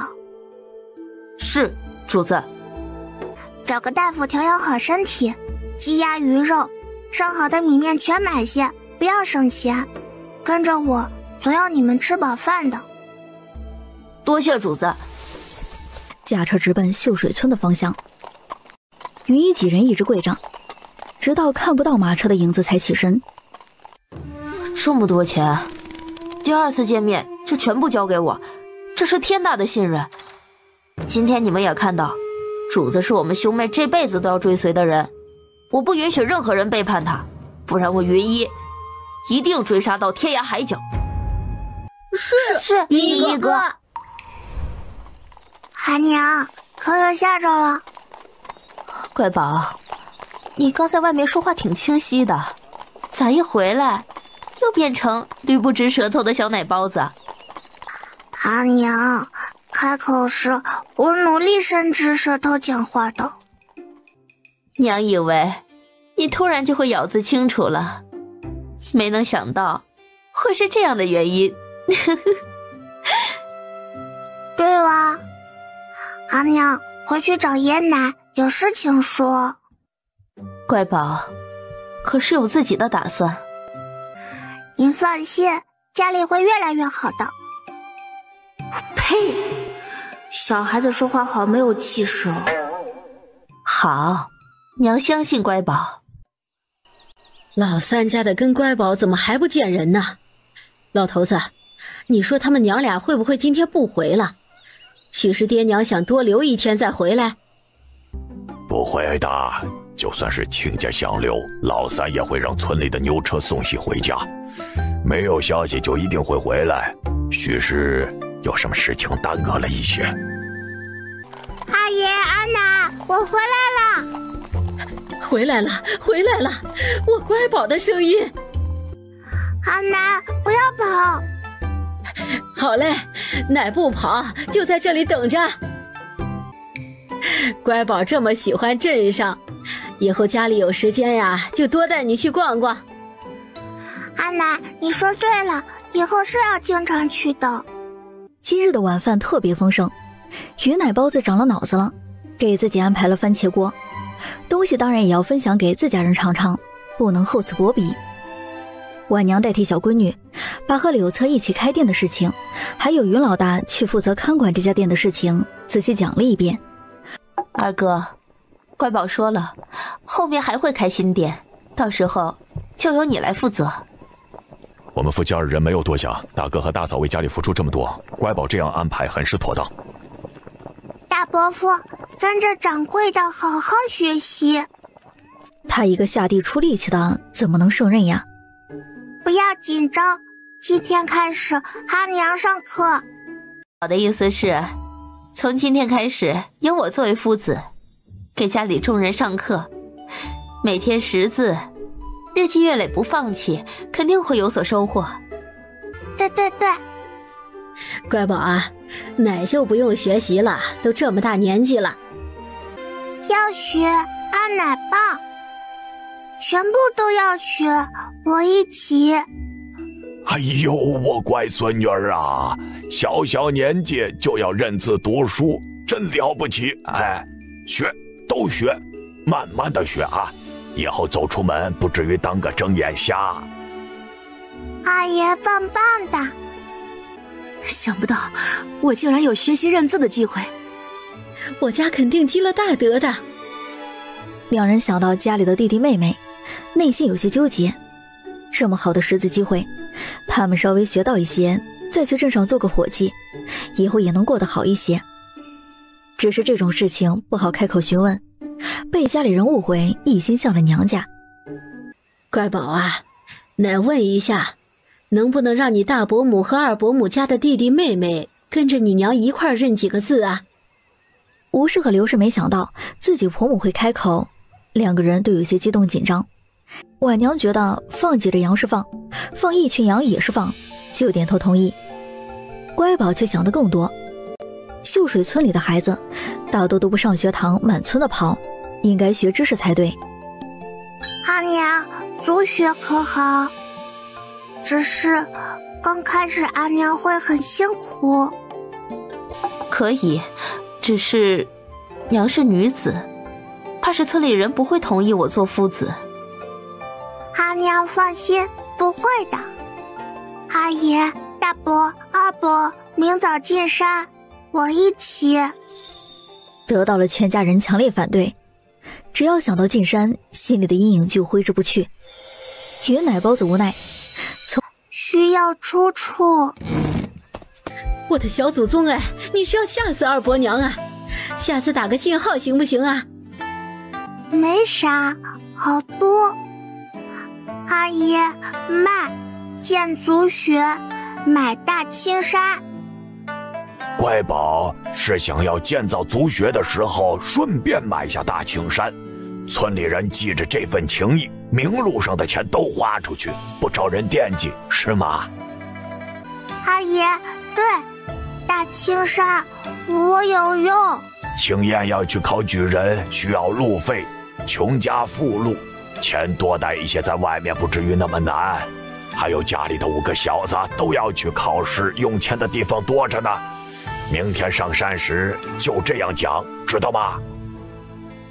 是，爹，牢牢记在心里。放心，爹。干脆明天全家一起进山，带点饭食就当游玩了，还能在山上摘些野菜回来。老大家的、老二家的，先等几天，要乖宝把事情都安排了。唉，娘说的对。哎，不差这几天，要麻烦三弟妹了。哎呀呀，以后各位可是要落在我手里了，小心被打手板啊！阿娘真调皮。老三媳妇儿，你个瞎醋鬼，怕是刚才就惦记上打手板了。看着家里的娘和媳妇儿热闹，一家人和和乐乐的，自己心里也觉得甜滋滋的。看着顾家又织好的媳妇儿，怎么都觉得好，哪儿都好。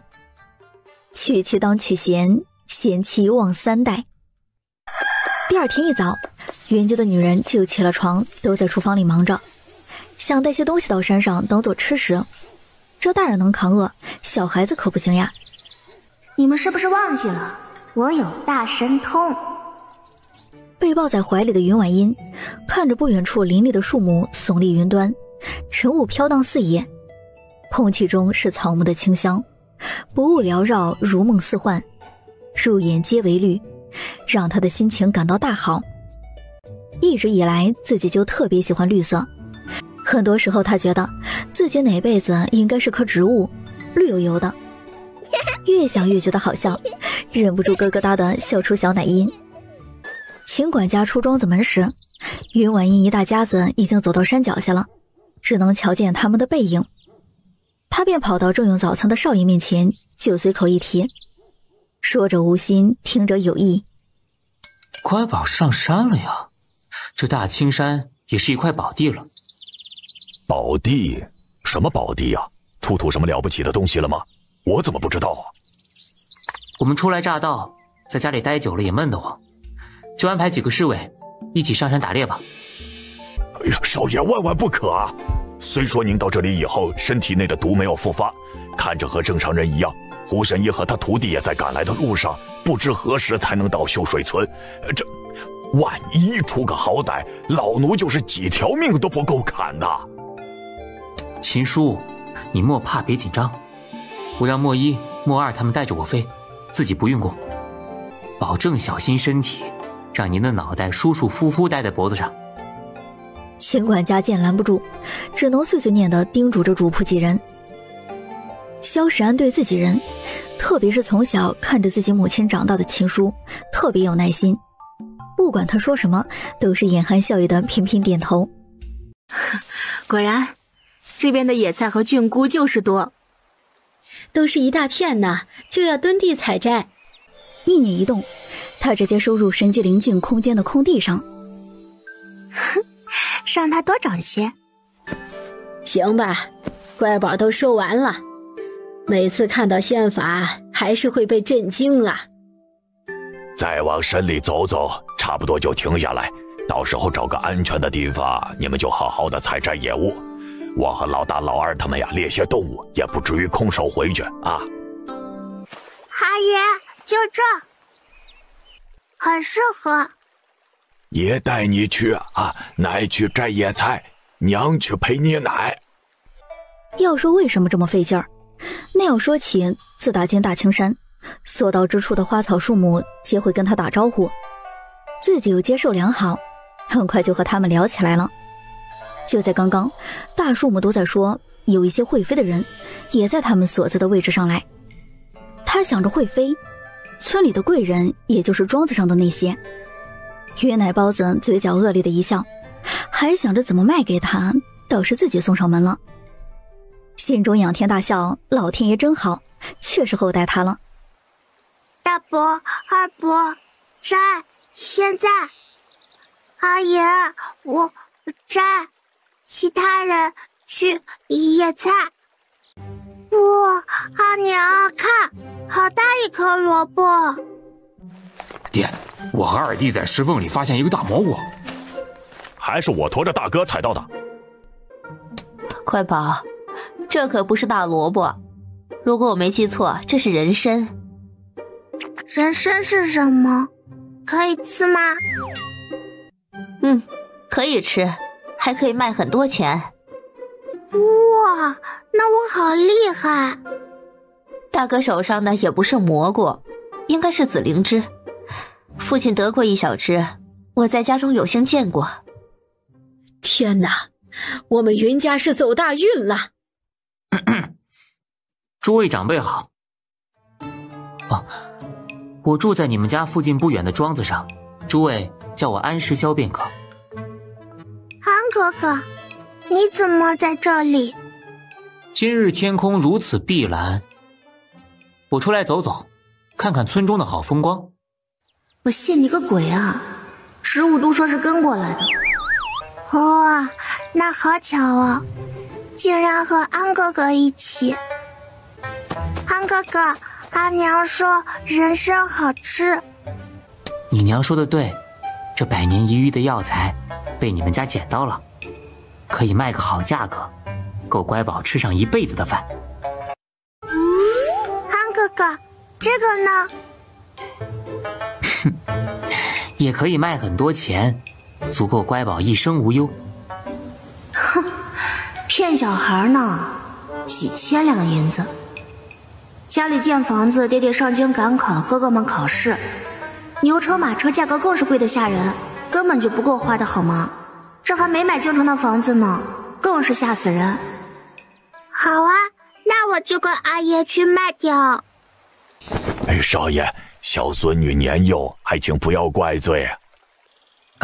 云爷客气了，在下是小辈，您可称呼我石霄。只是我确实有一事相求，家中父母整日劳累，我看在眼里很是心疼。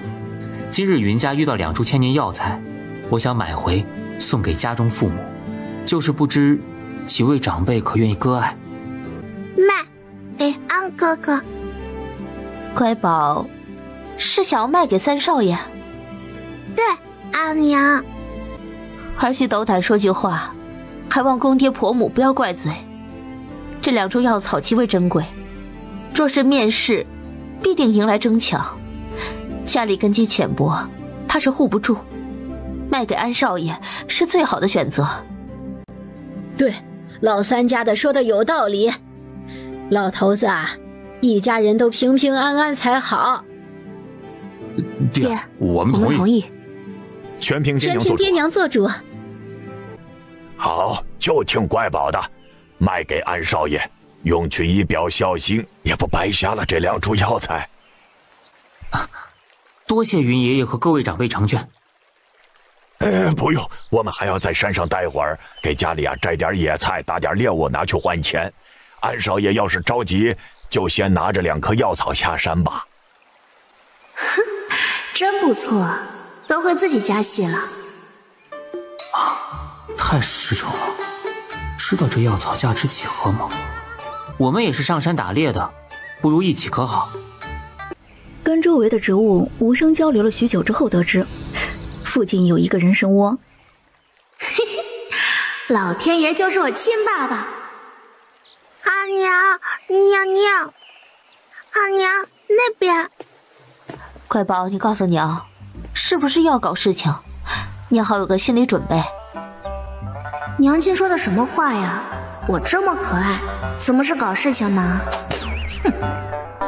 阿娘，哼！哎呦，娘的小乖宝生气了，怎么还是这么漂亮啊？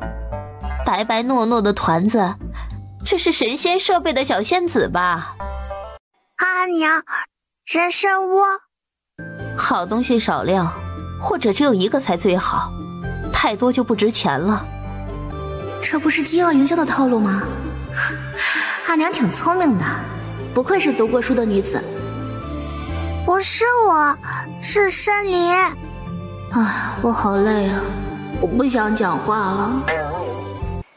小女儿是老天的亲闺女吧？这运气换个人怕要嫉妒死。冯婆子和2个儿媳看2人许久不回来，担心的过来寻找，就看到2人都撅着腚，头也不抬的刨土。云奶包子小剧场。阿奶，你可瞧好了，这哪是刨土，这是挖金子呢。哎呦，好！跟着萧闪一行人，打猎回来的云家爷仨也是收获颇丰。他们早早就赶着回来，担心家里的女人在这深山遇到猛兽不安全，你娘他们怎么不见了？赶快找！云爷爷别急，先让我的侍卫出去找一下，他们都有功夫在身，跑得比较快。爷，那是飞得快，不是跑。少爷，云家夫人围在一起在刨土，我们没有细看，就赶回报信。乖宝，你们这是在干什么？哎呀，快都过来帮忙一起挖！阿爷，好多人声啊！怎么了？直到看着身边婆母和乖宝的脸，也忍不住扑哧一笑。想必自己的脸也好不到哪里去。画人参呢，谁还管脸上有没有泥土呢？论开膀子就是干。这家人的运气太逆天了。寻常人能得了1、2株，已然是运气超群，他们倒好，直接奔着人生老巢来了，子子孙孙都在这里。最后下山时，请各位长辈和我回家取银钱，顺便稍作休息一下。这不好吧？就不过去打扰安少爷了。云爷客气了，已经过午时，乖宝还没有吃饭呢。我家有厨娘，每日都会备些糕点，给各位垫垫肚子。肚饿。冯婆子一听自己心尖上的小孙女肚子饿了，那还得了？走，打扰安少爷啦！只是乖宝吃的点心，我们都会付银钱的。还真是不爱占便宜的一家人，真不错。秦管家很早就站在门口张望，心里更是急得不行，时刻担心着。我的小少爷啊，这么晚才回来，您是要吓死老奴啊！秦叔，莫依他们把我保护得很好，大家都累了。还好，赶紧进去吧啊！洗漱的水和饭桌都备好了。云老先生和2位少爷好，各位夫人好，乖宝好啊！我们村里人都是泥腿子，担不起这声夫人和少爷。秦管家要是不介意，我瞧着您年龄比我们小，就喊云老哥和冯老姐就行。不介意不介意，这样叫很是亲近。家里长辈不在身边，很少有这么多人陪我一起吃饭，还请不要拘束，就当在家里一样。安少爷，我记得你叫石霄，以后我就这样叫你，跟我大孙子年龄差不多。要是觉得无聊啊，就去家里坐坐，奶奶给你煮肉吃。屋里的丫头小厮听到，一阵倒吸气，低着头不敢出声。秦管家也是被吓了一大跳，悄悄打量小少爷。门口的侍卫更是屏气凝神，竖起耳朵。阿奶最牛啊！按照穿越的套路，安哥哥不是个皇子，就是王爷或者战神，这是给自己找了天底下最厉害的大孙子呀！冯奶奶说的是，以后少不了去打扰。嗨，你还是个孩子，哪有打扰不打扰的，只管来便是了。云家没有食不言寝不语的习惯，几个老爷们儿诉说着和侍卫们一起打猎的见闻，女人们吃着饭已不忘记惊呼。一顿饭的时间，小院子都是欢声笑语。萧世安时不时帮坐在身边的云奶包子加块肉，剔个鱼刺，再来上一口青菜。这可是京城中最受宠的三皇子啊，被称为冷面阎王。什么时候对人这么好态度，还给女娃娃夹菜？下人们每个人都把云家人的样貌清楚地记在心上，这是三皇子都好好相待的人，自己更不能得罪了。少爷，2株药材我已经收好了，这是按照您吩咐准备的银钱。云爷爷，这是银票和碎银钱，你点一下。安少爷，您说什么？2万两？不行，太多了。石霄啊，这药材哪里值这么多银子？你可不要乱花钱，留着傍身吧。空间出品，被灵泉水滋养过，药效翻倍，很值。冯奶奶放心，家里的大夫已经看过了，这2株1000年的药材值这个价。要是送上京城，更会再翻上一番，也有大把的人会抢着买。说到底，还是我占了便宜。京城内地界呀，遍地是贵人，就算去了也护不住，还丢了性命。安少爷若是觉得值得，这钱老头子我就收下了。只是有件事情还需安少爷帮忙。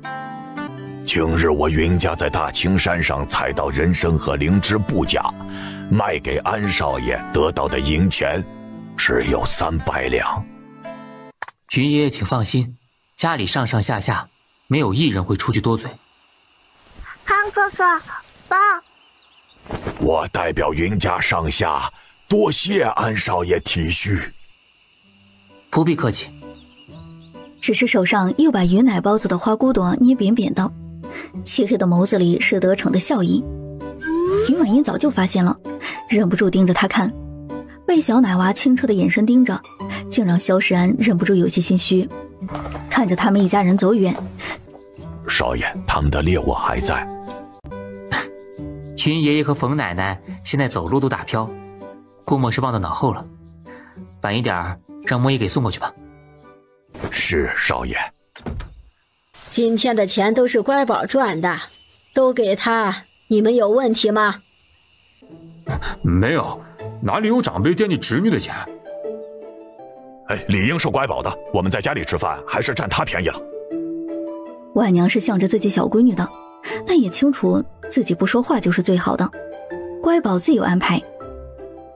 你们心里清楚就好，这钱我和你们娘也一分不要，全给乖宝自己收着。阿爷、阿奶傍身，大伯父、大伯母的，二伯父、二伯母的，最后是亲亲娘亲的。乖宝啊，奶知道你懂事儿，这钱你自己收好，留着傍身用。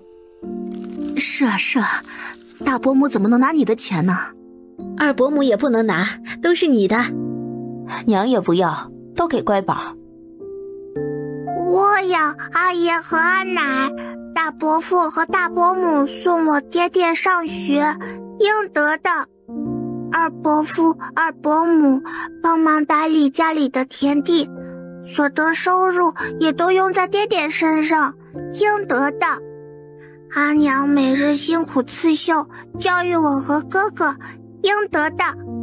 出1000两建造5进大院子，大伯父和二伯父最近就专门负责家里建房子，以后哥哥们成家都有地方住了。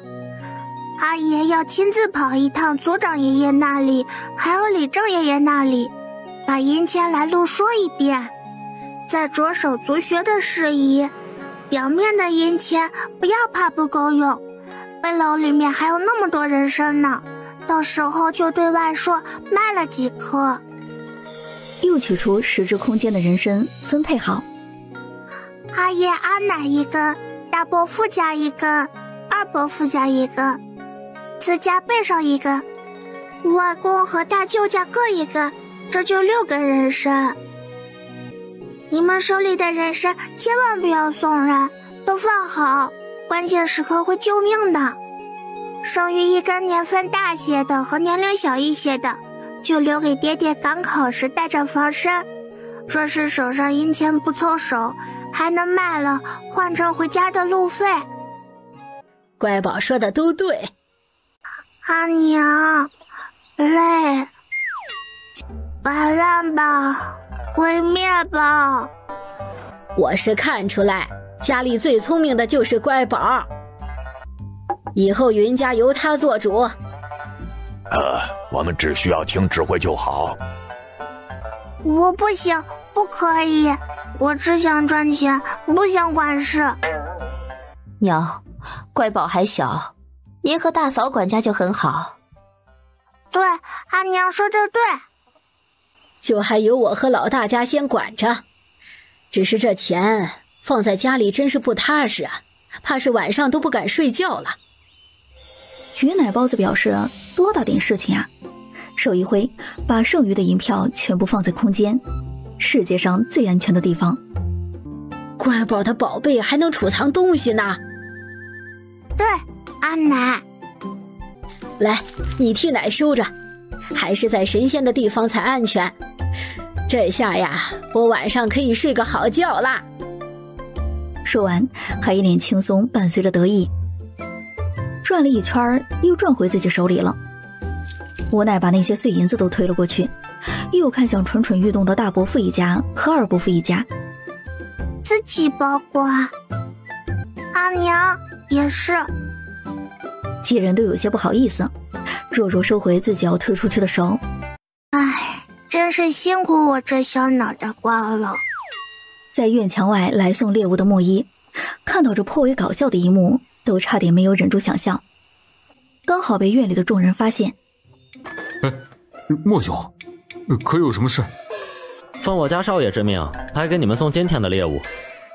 他今天出门前忘记了，都是当时高兴傻了。多谢莫兄专门送过来的。不客气，顺手的事儿，在下告辞了。一直忍到进了庄子里，才开始捧腹大笑，惊动了在房内的萧时安和秦管家，笑着把自己在云家小院看到的一幕形容给他们听。庄子上的小厮和丫鬟，还有藏在暗处的暗卫，也忍不住眉开眼笑。乖宝是很可爱，古灵精怪还调皮，还特别聪明。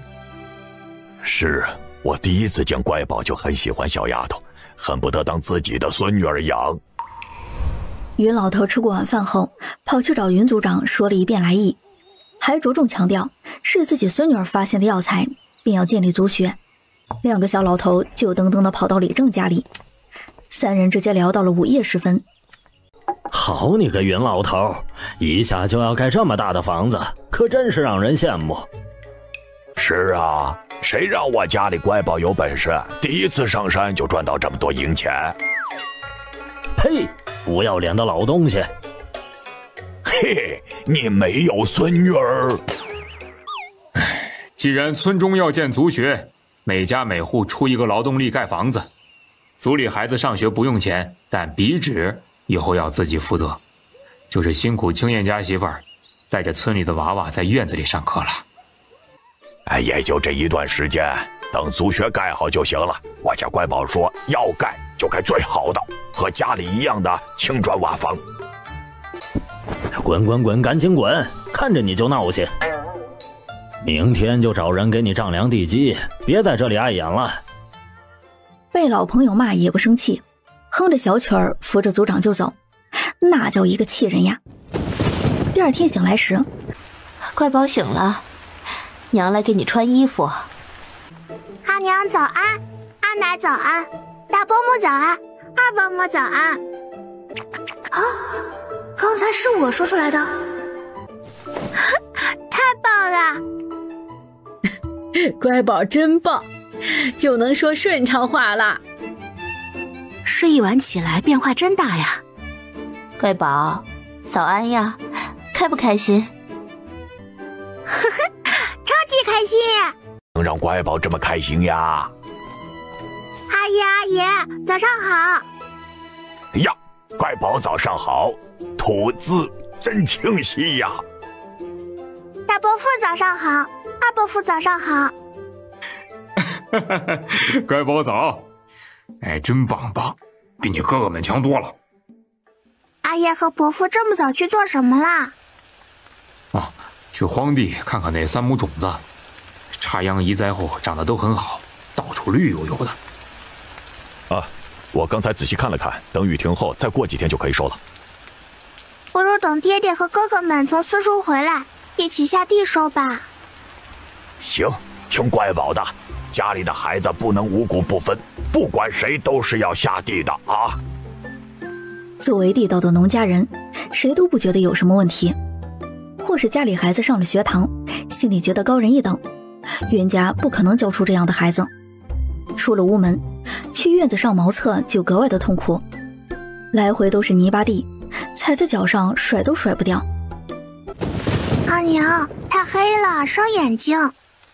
乖宝没事的，就修完这些娘就停下。无奈在基地里翻找很久，一个无需插电的太阳能光照台灯拿出来。其他几房的女人看见3房突然那么亮，跟白天一样，都拿着针线过来了。乖宝，老三家的，这是什么东西呀？这叫电灯，跟着师傅学习仙法时得到的，只需要在大太阳的时候放在外面晒着，充满电就可以使用了。那给阿爷一个，放在房间里就不会摔倒了。这金贵东西也就不要了，给乖宝留着。下雨天屋内又这么亮，刚刚好可以学习认字呢。袁家众人纷纷表示，你是魔鬼吗？做一个可爱的乖宝不好吗？阿奶以后会认识更多字，是村里最漂亮又识字的老太太，那些奶奶要羡慕死了。乖宝说的对，奶要好好学着，等雨停了，去他们面前显摆显摆。乖宝，你认识字？阿娘，认识，跟着师傅学习过，只是字体不同，那边是简体字，家里是繁体字。乖宝，爷怎么觉得神仙那边的字都缺胳膊少腿的？奶，今天炖狍子肉吧。好，乖宝想吃奶就给你炖，专门用个小锅，少放些调料。阿奶是最好的阿奶。哎呦，这感情这一屋子人，乖宝眼中只有阿奶，可让大伯母伤心死了呢。果然呢，是我不够重要。端水大师奶包子颠颠跑过去，大伯母长大伯母短的，大伯母也是这世上最好的。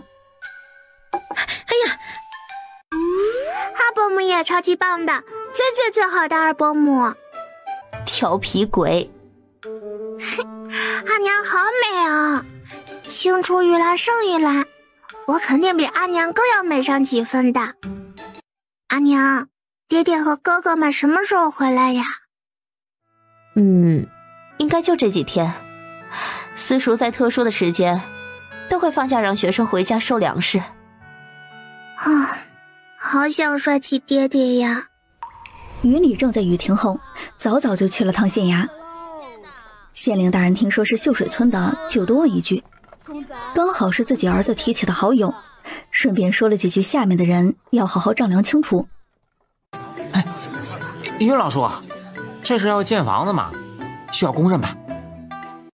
要的，只要不偷奸耍滑，好好做事都要。那感情好，算我一个，我有的是一把力气。别着急，晚点让老大和老二和你们讲。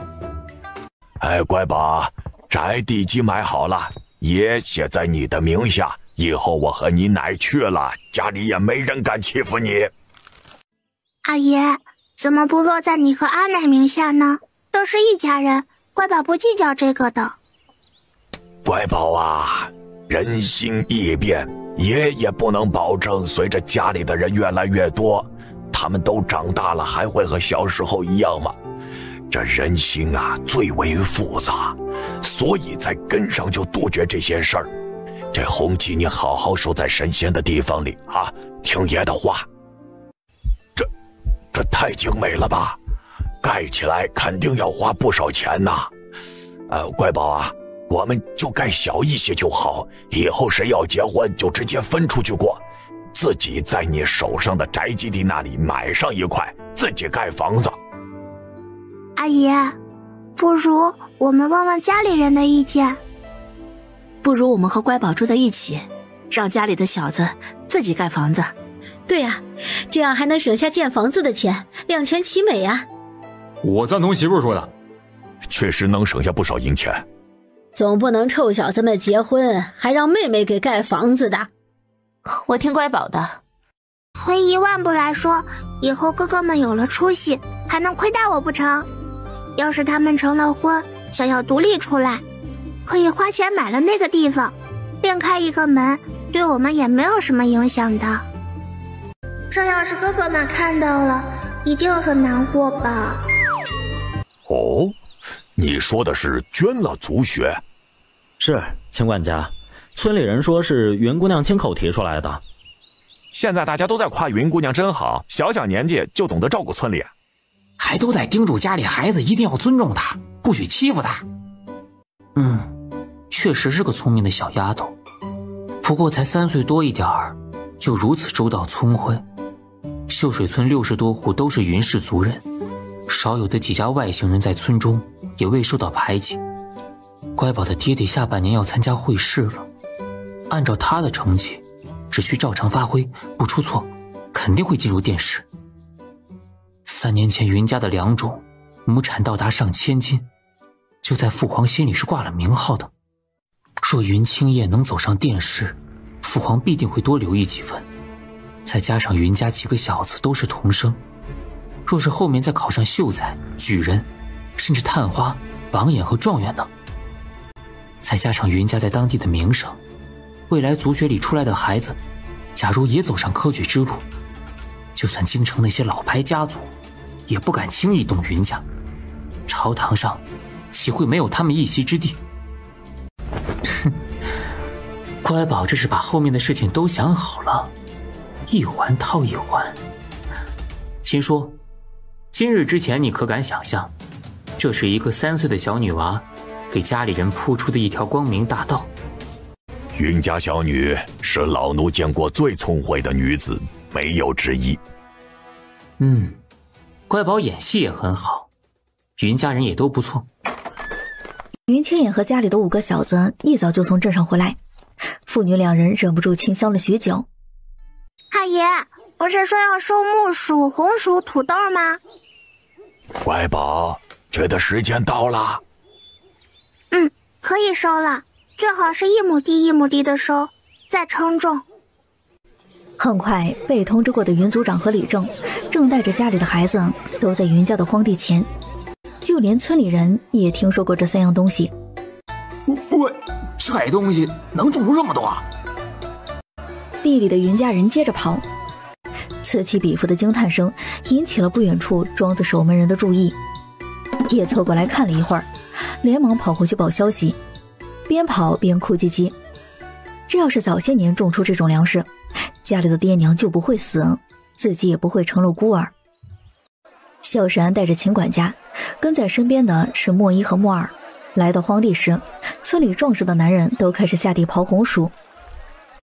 云奶包子和家里的女人提着煮好的绿豆水，给地里的男人们解渴。安哥哥，你怎么在这里呀？我听见这边热闹，就过来看看。我信你个鬼啊！男人果然是大猪蹄子。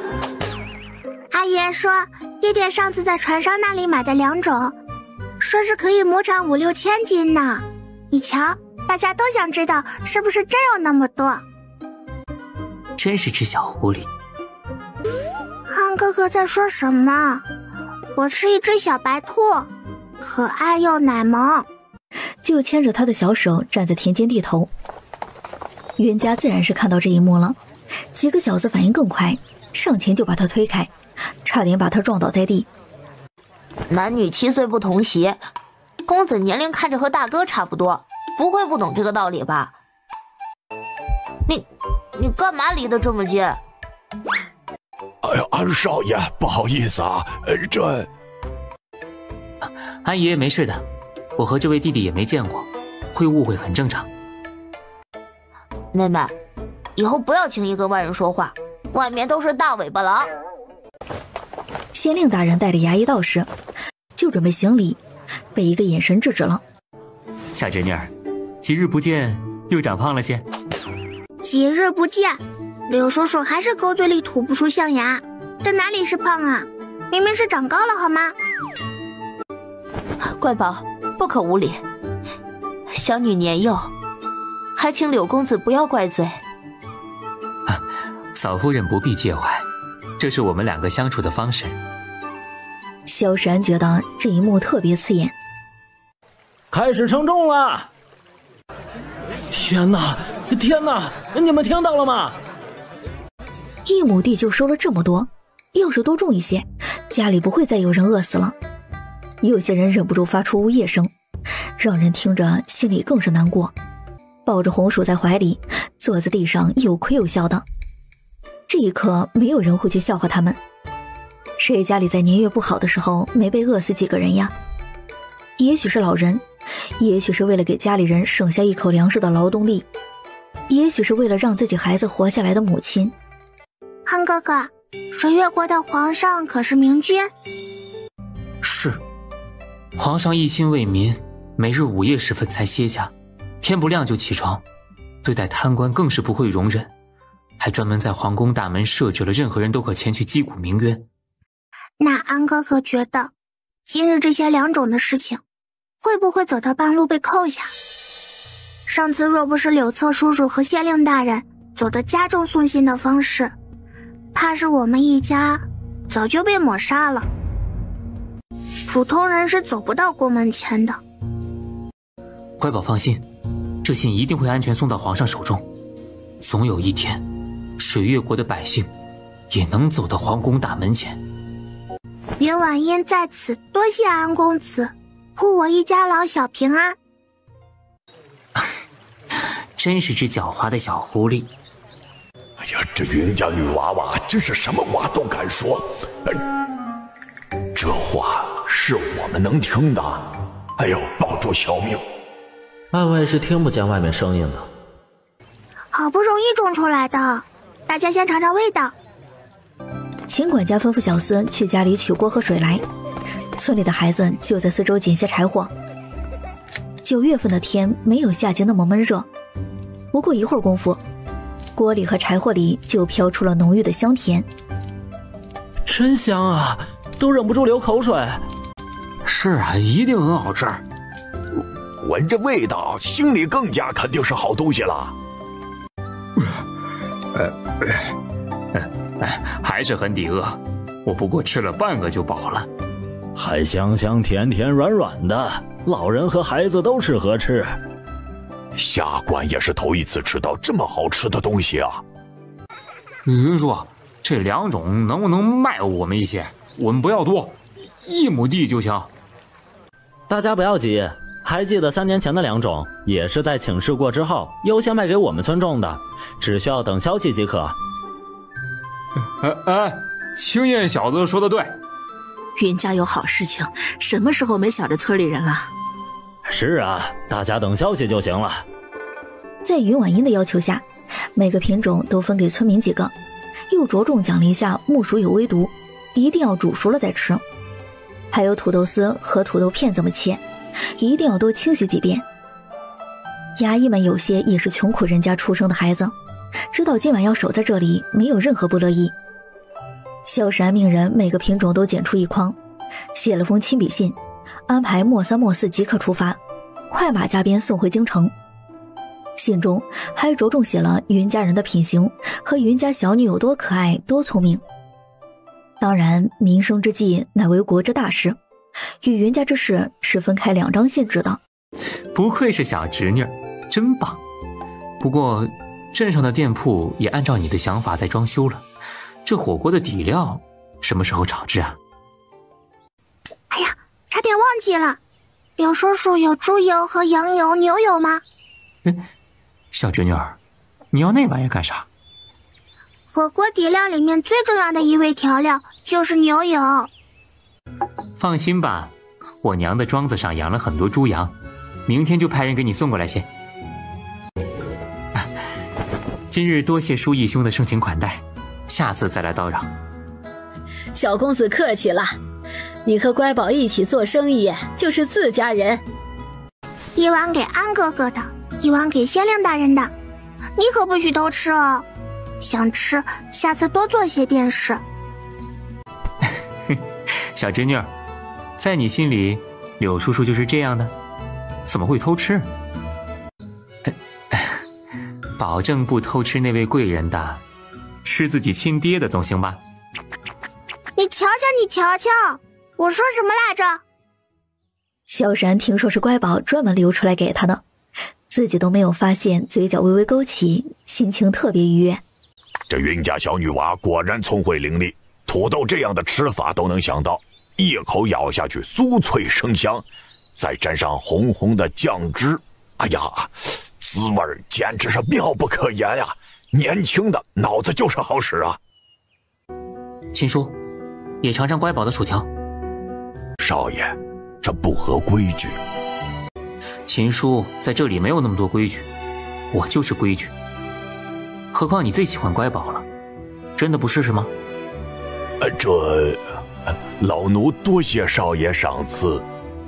不由得夸赞乖宝可真是厉害，还在想自己父皇会给云家什么赏赐，特别是自己信中提到的乖宝。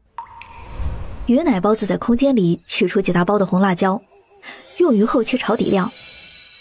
阿姨阿奶，麻烦两位帮忙剥开，里面有种子。乖宝，你是想要你爷种这个辣椒？对，还有村里人一起。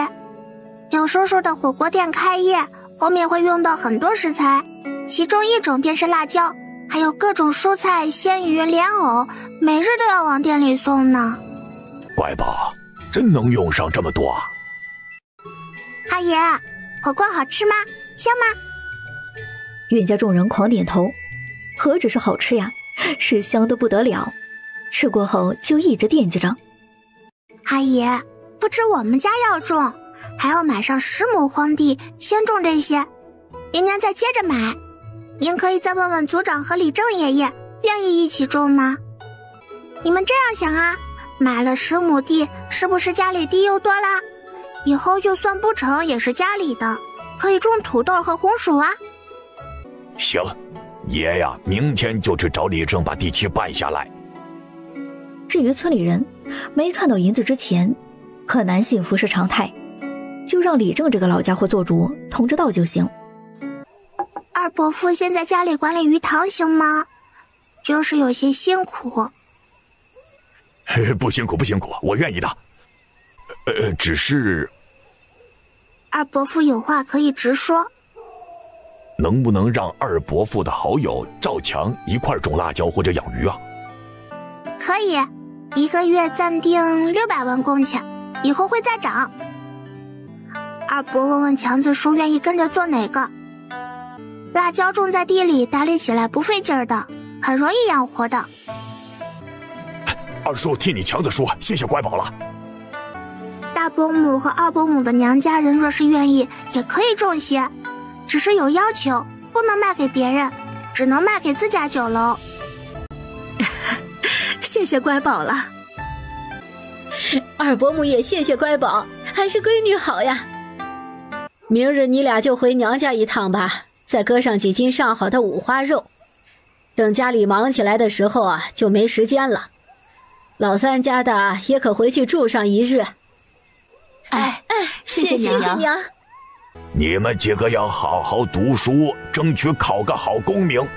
看看家里现在这么多东西，还好是乖宝和县令大人的公子合作生意，不然会被多少有权势的人盯上。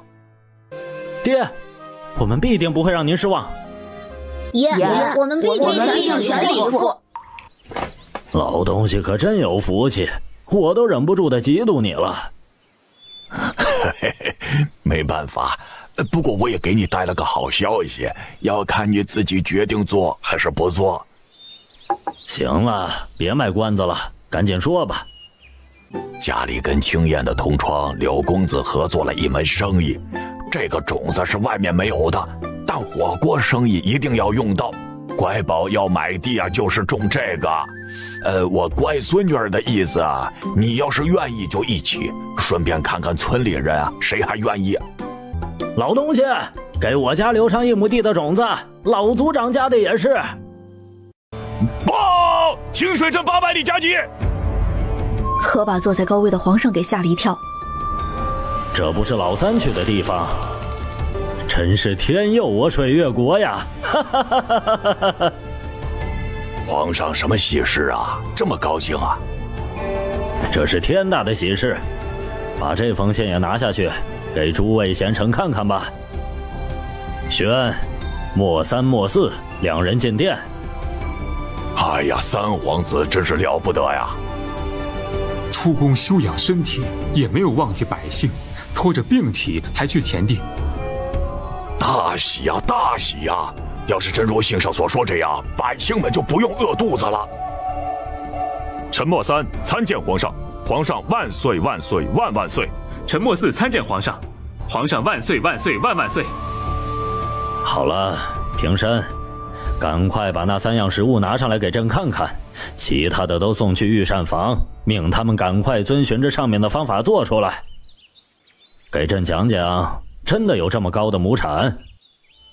是皇上，数量肯定不小。当时三皇子得到消息，亲自和县令大人在地里盯着，反复3次过了称，得到的数字是一样的，这才连忙吩咐臣快马加鞭，连夜给皇上送信。好，好，好，老三最像朕，也最得朕喜欢。君家小女还有讲，这是家里这荒地上随便种种，就得这么多粮食。要是在上好的土地种，会收到的金数更多。木薯、红薯、土豆这3种农作物，还可保存数月甚至更久。其中木薯有轻微毒性，一定要煮熟；土豆保存久后，发芽的地方有毒，不可食用。皇上，老奴已经试过菜了。不错不错，很好吃，还很饱腹。此3皇子萧世安，天子佩剑，凡是对良种有聚敛之心的，可先斩后奏。秀水村云家种种有赏，户部派出6人学习种植技术，与天使队伍即刻出发。是，皇上万岁万岁万万岁！乔喜子，把这3样做成食物，给程贵妃送去，就说是老三孝敬的，让她开心开心。哎，老奴这就去办。对了，云家是不是有个读书人？是有这么一个人，下一步该是要考举人喽，需要人调查一下吗？派暗卫仔细查一查，尽快拿给我看。奴才这就去安排。不说京城这边如何风起云涌，秀水村云家门口那可是热闹极了。盖房师傅一早就带着手下的人进了村儿。阿爷，买辆牛车吧，以后要经常去镇上呢，总是去见牛车，多不好意思呀。乖宝说的对，以后还可以用来耕地。祖孙3人先是奔着镇上的牛市，到门口就各种味道扑面而来。乖宝，里面太熏人了，你和阿爷在外面等着啊，二伯父进去看看好不好啊？只见奶团子摇摇头，态度很明显是要一起去。阿爷，二伯父，去那边。这位老伯的牛是好的，健康的，这一点我敢打包票。只是年岁比较小，放在家里面多养上2年就行，到时候必定是种地的好手。这价格实在没办法降，家里人等着钱救命呢。阿爷，买。看着精神都不错，确实是头壮实的小牛，过2年就能下地了。行，听我家乖宝的。老哥哥您拿好了。谢谢了，谢谢你们，好人心，好人有好福。那给你，生活很苦，吃了糖就会变甜了。小姐多谢您，这糖太金贵了，您自己留着吃。这是我给他的，让他自己决定。小桃，你想要吗？想要就接着。呀，你叫小桃呀？桃花的桃吗？桃树的桃。我可以要吗？想拿回去和家人一起吃。当然可以。阿爷，再买1只，家里用得上。乖宝啊，咱们省点钱吧，1头牛就够了啊。阿爷，镇上做生意是要送货的，必须得买，不要省。再说了，乖宝给阿爷买，是孙女孝顺的呀。老哥真是好福气啊，孙女这么好，小年纪便给你买牛车，真是了不起啊。云家祖孙3人又在好心老板这里买了1只成年牛，套上车架就往家里走。快到家时，云婉莹从空间里取出很多蔬菜和一整只大肥猪。回到村里时候，正好赶上准备午饭，云家人都得了交代，饭要做好，油水大，做工的人才有力气。做饭的几个女人看着是要做2盒面馒头，忍不住都想流口水。云老大，你家又做什么好吃的了？馋死人了。我也不知道呢，等晚上回去看看。云奶包子看着熬制出来的火锅底料，就提议：阿奶，晚上用这个炖2锅肉，指定嘎嘎香。行，我们自己家人也留出来2锅，也尝尝。娘真好，乖宝真有本事。我去切肉片。就是，有什么好吃的都想着家里人。我让老二去河里捉几条鱼。真不是我馋，这块火锅太香了。我去多清洗些青菜。二伯母，麻烦您让二叔多抓一些，水煮鱼特别好吃。哎，我听到了。这股令人饥肠辘辘的馨香味儿，让在庄子里的萧石安和秦管家都闻见了。秦叔，这是什么？这么香？离我们近的就是乖宝家，你去看看。哎，少爷，我这就去。不，等等，我跟着你一起去，再带上几样厨娘做好的点心，没人吃都浪费了。哎呦，安少爷这么晚了，可是有什么事情？2位叔叔好，我在家闻见极为馨香的味道，就出来寻一下，顺便过来看一下乖宝，给他带些厨娘做出炉的点心。是家里和柳公子合作的生意，在熬制底料。安少爷若是想吃，我一会儿给您送到庄子上去。家里最近事儿多烦乱，别再伤着安少爷。云大叔不用客气，我哪里是娇气的人啊，只管在这里忙着，我自己寻乖宝就好。好气哦！这是小狼崽子，脸皮真厚啊！不用，我送去安少爷过去。老二，你在这里接着干，到饭点时候和大家伙一起回去。安少爷，秦管家里面请。安哥哥，秦伯伯好。石霄和秦老弟来的刚好，家里今天研究了新吃食，就留在这吃晚饭吧，正好也给点意见。娘，这是引狼入室啊！你懂个屁！阿奶这是抱了个大粗腿啊！冯奶奶真好，得来全不费功夫。这几人心眼子都贼多，800个不带少的。那多谢冯奶奶了，我让秦管家也从家里取些食材，大家一起用吧。不用这么麻烦，来奶家吃饭还能差你们俩这几口吃的？咱哥俩走快点，今晚上呀，我叫上老族长和李正喝上2杯。哎呦，那就托老哥哥的福气了啊！婶子们，今晚做的什么呀？这么香，把我们肚子里的馋虫都勾出来了。这是老人家要拿去做生意的，请你们吃上几口，可要念着人家的好，好好干活。安哥哥，你家里还有煤炭炉吗？再加上个小锅子。有，这就让秦管家去取。伯伯，去陪我阿爷喝酒。秦叔去陪着几位长辈喝上几杯，解解乏。少爷，我就站在身后伺候您就行。秦叔，我们现在就是普通人家，没有那么多的规矩。今晚您只管好好的喝，没人会说你的不是。秦管家心里感动，从来到三皇子身边，他就从未苛待过下人，自己何德何能遇见这么好的主子。云奶包子拉着冯婆子的手去了趟厨房，眨巴着圆溜溜的大眼睛。阿奶，有干净无水的罐子吗？您帮我看着点儿，我给阿爷还有伯父们弄些好酒。就你心疼他们爷们儿几个。乖宝啊，拿这么好的干嘛？你爷喝酒跟牛饮一样，浪费了。阿奶，不会的，阿爷舍不得的。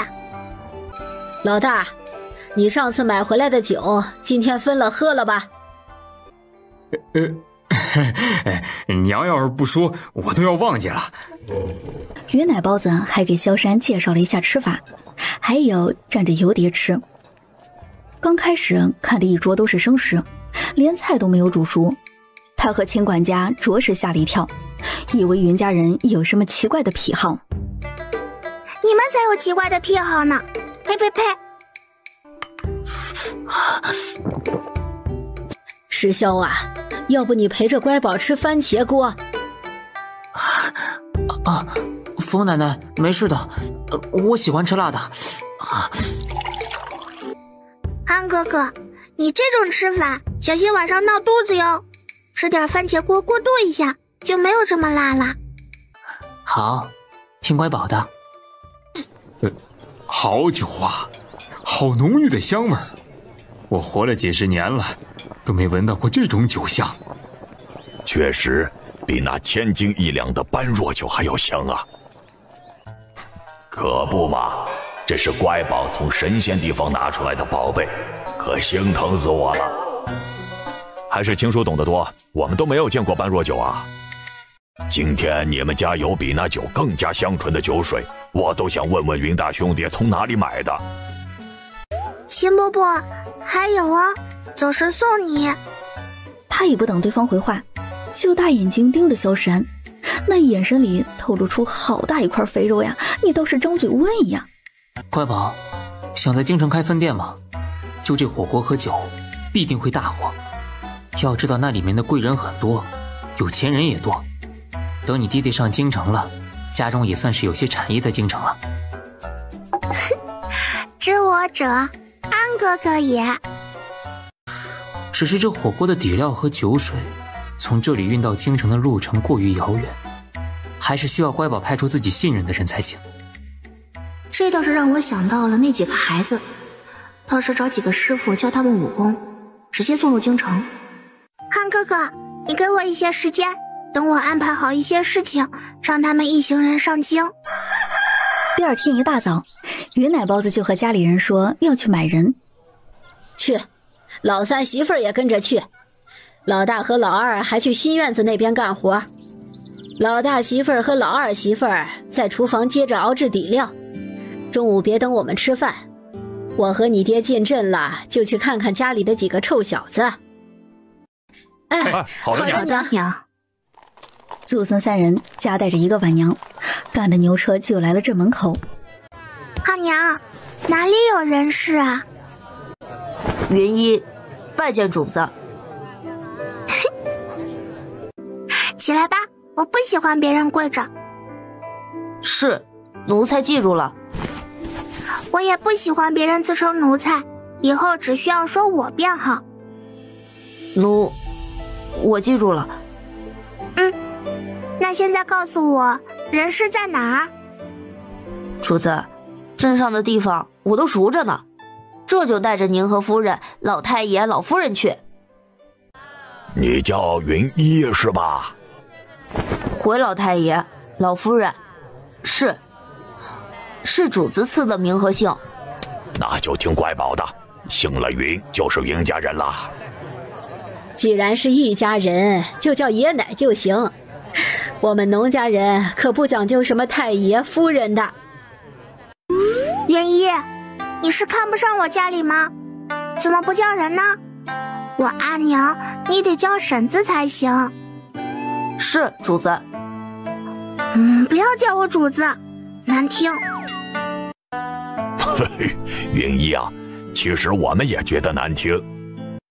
遇上主子，是我们这些人的福气，有些规矩不能破。行吧，那就叫小小姐，总比主子好听。是小小姐。云爷爷、冯奶奶，就叫我婉婶子。很快就来到镇上最大的一家人事。各位老板好，今日可是要买人？我要几个身手好的，识字算数的，再要几个年纪大、懂规矩的嬷嬷，能种地做饭的人。不拘着什么身份，来自何处，只需要干净、人品好，不偷奸耍滑，心眼子贼多的也不要，全要死气。听我乖孙女的，她怎么说你就怎么做。哎，是。先进来一批有男有女，你们也能看到，我们就是普通的农家人，跟着回去就要下地干活。家里住着土房子了，享受不了富贵人家的生活。这是家里被抄家官员的管事和掌柜的，还带着几个嬷嬷，不管是从规矩哪里都挑不出错。可有听清我刚刚说的话？是小姐，都听到了。可都是自愿跟着我回村里，现在可以想好，我要的可是死气。谁要是想耍心眼子，在我这里没有买卖，只有杖杀。只要小姐让我们一家老小在一起，我们的命就是小姐的。自听主家吩咐。谨遵小姐吩咐。一共20人，共180两白银。爷爷，房子准备好了吧？小姐，就在后街那里，最大的宅子。带着他们买些衣服，回去洗漱干净，再请大夫检查一下身体，有病看病，吃药的钱不要省，我晚点过去。是小姐。阿姨、阿奶、阿娘，乖宝棒不棒？是不是很能唬人呀？超级棒，很有气势。是啊，阿爷更都以为乖宝是大户人家的小姐。确实，阿奶都有些怯场子。嘿嘿，阿奶才没有呢，刚才说话可有气势了。你们都不问问我，花了这么多钱买人干嘛呀？家里的钱都是你挣的，想怎么花怎么花。你买人自然是有安排的，爷奶只管听你指挥就行了，这样奶的乖宝也能轻松些。是，奶奶说的对的，乖宝想要做什么，只管放手去做啊！阿爷和阿奶永远都在乖宝的身后，只要你回头便能看见。还有娘亲和爹爹，你哥哥们。亲亲爹爹，有叔叔呢。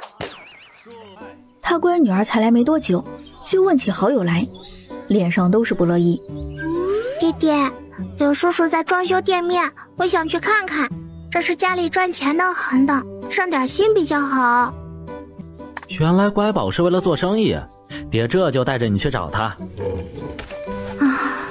有个女儿奴的亲亲爹爹也是很累的。有叔叔，竹留下来，我们自己用。好，没问题。谁让我小侄女喜欢呢？这后面就是清水镇的主要河道，每年的赛龙舟比赛都会从这里经过。这地方选的真是不错。有叔叔，我们店实行会员制，充10两呢为同志会员，每消费够1两就送一份青菜；充100两为银质会员，每消费够10两的话就送一份寿菜和青菜；充1000两为黄金会员，每消费够100两，冬日里可以送一次青菜上门；充10000两为钻石会员，每次消费100两以上，可得酒楼任何节日的节礼。小侄女儿，你不是吓唬叔叔的吧？谁会充值10000两？那只能说节礼不吸引人。我们走着瞧吧，到时候会准备好会员卡，你信不信？一张卡能抢破头呢。行，叔叔信你。最好可以让你家旁边那个贵人亲自写，原本我爹题字就行，这不是没人家地位高吗？不就是这点事儿吗？没问题。你确定吗？对呀，他现在可是我在京城开分店的合作伙伴呢。你说什么？京城的合作伙伴？对呀，柳叔叔，昨晚刚定下来的。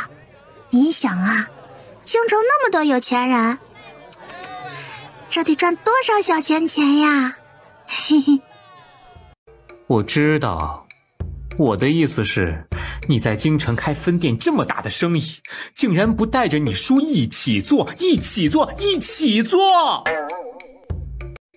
你确定要跟他抢饭吃？我操！现在小孩子都这么人精的吗？你知道了？我怎么会知道？只是轻轻一想就猜到了。他们两个在说什么呀？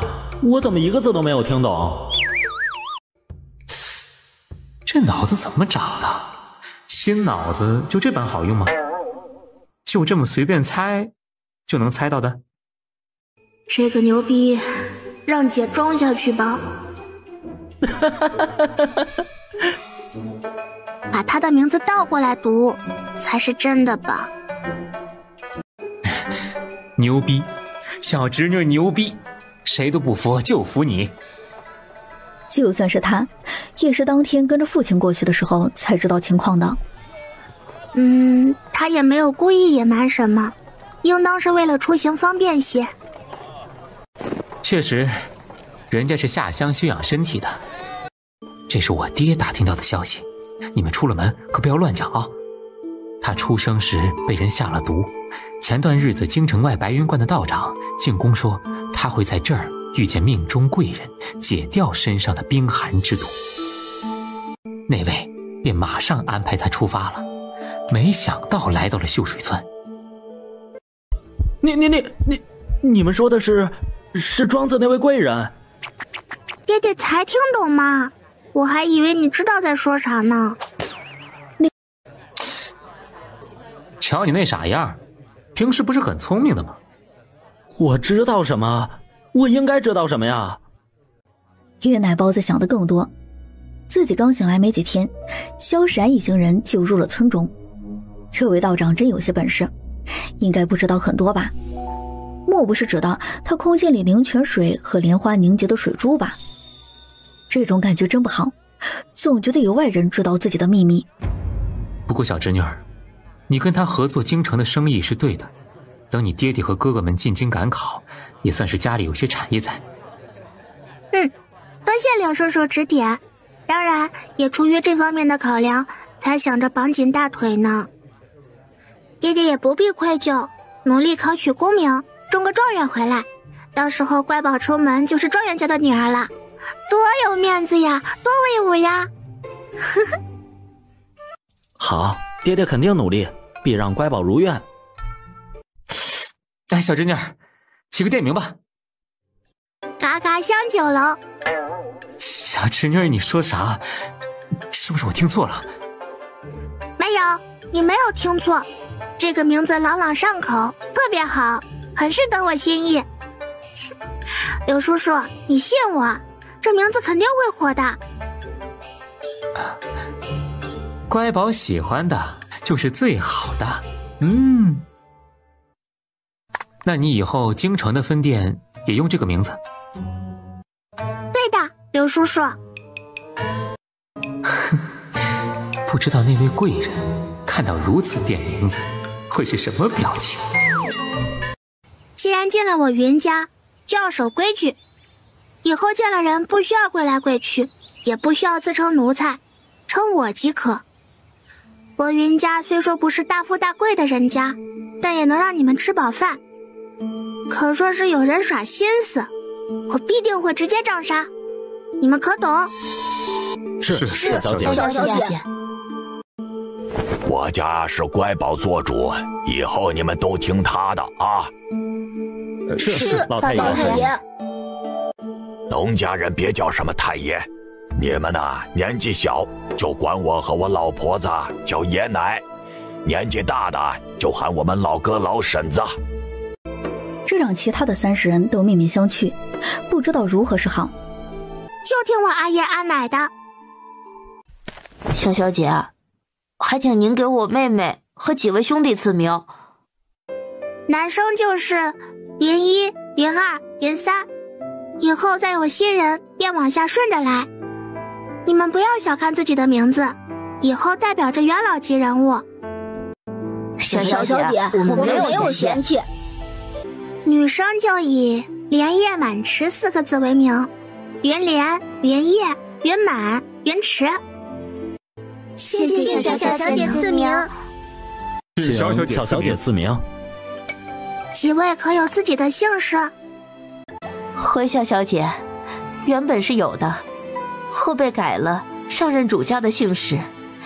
若是我们留在家中，小小姐最好是赐名后进行更改。多谢嬷嬷提醒。两位管事就叫元金、元钱，这名字多好记呀。四位嬷嬷就以兰秀菊芳4个字，元兰、元秀、元菊、元芳。你们就用原本的姓名吧，以后可给孩子赎身，参加科考。谢小小姐，以后我们这些老东西的命就是您的。元兰嬷嬷，以后就麻烦您跟在我阿奶身边。是小小姐。林秀嬷嬷，您以后就跟在我阿娘身边。是小小姐。林菊嬷嬷、云芳嬷嬷，两位是要跟在我大伯母和二伯母身边的，只是他们在村中，等有机会时会见到。在此之前，还要麻烦两位嬷嬷在这里帮忙照顾下这些孩子，负责一些生活上的琐事和饭食。小小姐放心。我家在村里盖房子呢，现在没地方住，你们就先在这里休息吧，等房子起好了再接你们过去。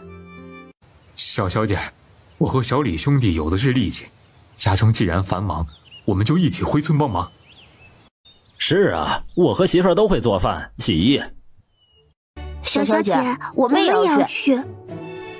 不是我不让你们去，家里没有地方住呢。盖房子的大师傅就是搭了个窝棚住的，住在附近。小小姐不怕的，正好我们的窝棚都搭在一起，元莲4姐妹就跟着我们2个住。原先小小姐留我们照顾他们，现在人走了，也要带上我们2个才是啊。行，都是自家人，那就一起回去。大力、小李、云小子，你们3人出去多租一些牛车，被子什么的都带上。进村以后，你们2家人就是我阿奶家的远房亲戚，家乡遭了难过来投奔的，知道吗？这不合适吧？家里突然买太多人，太招眼了。是，少夫人，我们2个明白了。哎，这是怎么回事？哪来的这么多人？是乖宝买了几个人，还有老七的远房亲戚来投奔，这几个小子也是家里的。天哪，云家买人了！在咱们是头一家吧？了不得了不得！以后见面要喊云老太爷了。哎呦，喊什么老太爷呀？一个个都给我省心点儿，就喊我云老头，听着多亲近呐。那喊你云老头，以后可别生气啊。不生气不生气，就是家里忙得倒腾不开手，还有其他生意，再有老大老二盖房子，没人下地怎么行啊？这才选了几个人回来帮忙，进了老云家都是自家人了，可别喊什么下人的啊。那放心，咱村可没有欺负人的孬种。家里那么多事，是该多有些人帮忙。赶紧回家吧，这么多人要安置呢。走，我们回家吧。跟着小小姐回家。这么大动静，自然是引起了庄子上的注意。秦管家把情况给萧山说了一遍。乖宝买了下人呢，早知道安排几个女暗卫进去，还能保护的。听见这话，秦管家更是确定主子对乖宝的不同。莫二，你亲自去选几个身手好的女暗卫。主子，我走后只有莫一在您身边，可等等莫3、莫4回来，属下便离开。莫二，回去衙地练够半个月再回来。什么时候主子做决定，还要听你的了？老大，我错了，这不是担心您一个人应付不过来吗？哎，你个铁憨憨，莫3他们就这2天时间了，放心吧。记得要好好筛选主子要用的人，要不然下次我都保不住你啊。第二天一早，云兰你们起得太早了，应该多睡会儿。特别这几个小丫头，睡得少不长个子。福奶奶睡饱了，我们4个也就是扫扫地。阿奶，昨晚忘记给云兰、嬷嬷他们拿些粮食了。老大、老二，你们2个把这些送到窝棚那边去。懒妹子，赶快带着他们回去吃饭。夫人，我们伺候过你们吃饭，再回去去吃。别呀，有人看着我吃不下饭呢。徐嬷嬷和风嬷嬷也去吧，晚点还要你们帮忙呢。吃过饭来家里帮忙。是，小小姐。云静叔、云前叔、云1到云6，最近跟着我大伯母和二伯母学习火锅底料的熬制方法，一定要学精，深深的记在脑子里面。以后京城的生意要你们负责，2位叔叔还要负责教会我大伯和二伯管理店铺的经验。小小姐放心，我们用生命发誓，一定守好方子，一定守好方子。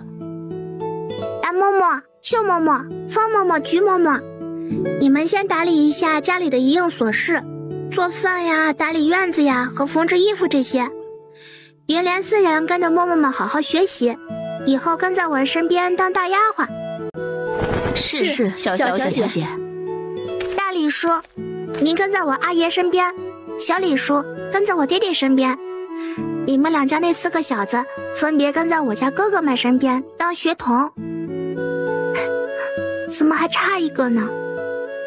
大李奶奶、小李奶奶和你们的儿媳妇儿负责你们这些人的1日3餐。大李爷爷、小李爷爷就跟着阿爷去地里忙活。就这样吧，散会。原本平静的上午，被隔壁传来的兵荒马乱声打破了宁静。老组长和李正也听见了动静，急忙要过去查看。云奶包子想到柳叔叔说过，安哥哥被人下过毒，不会是毒发了吧？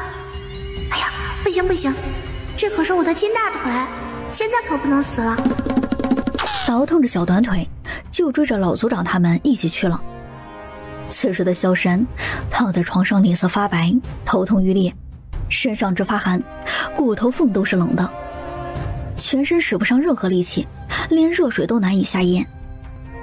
秦管家在旁边也急得不行，这神医到底走到哪里了？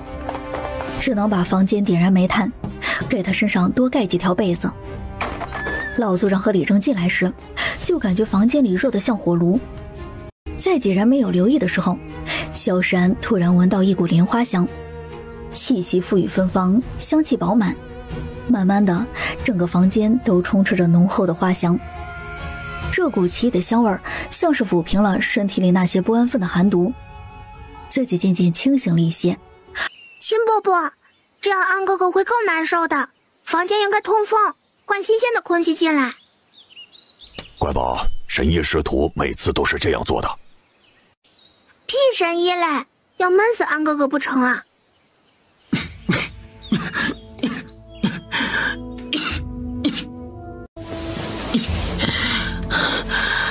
秦叔，听乖宝的。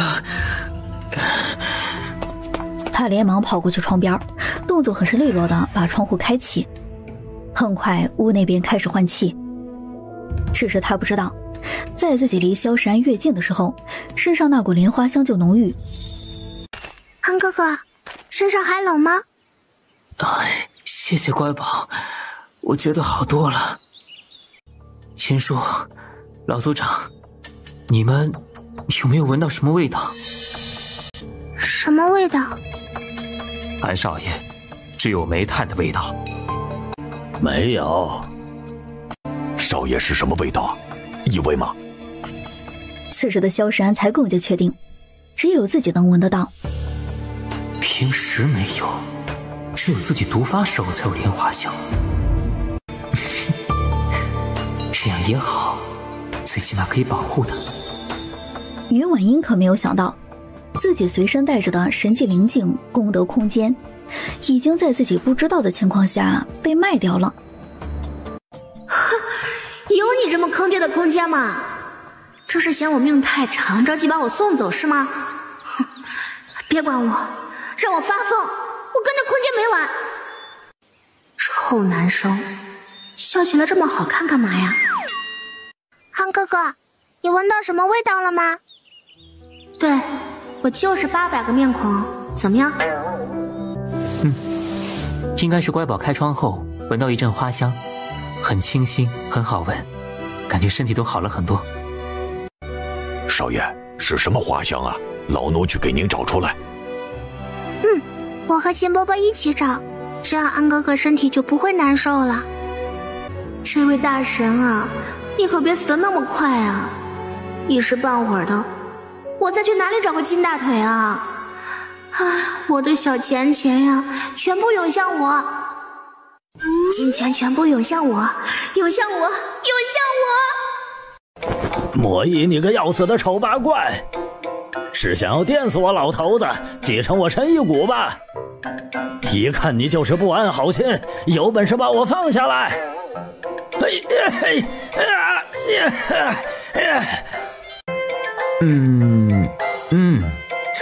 他俩的相处方式挺正常的。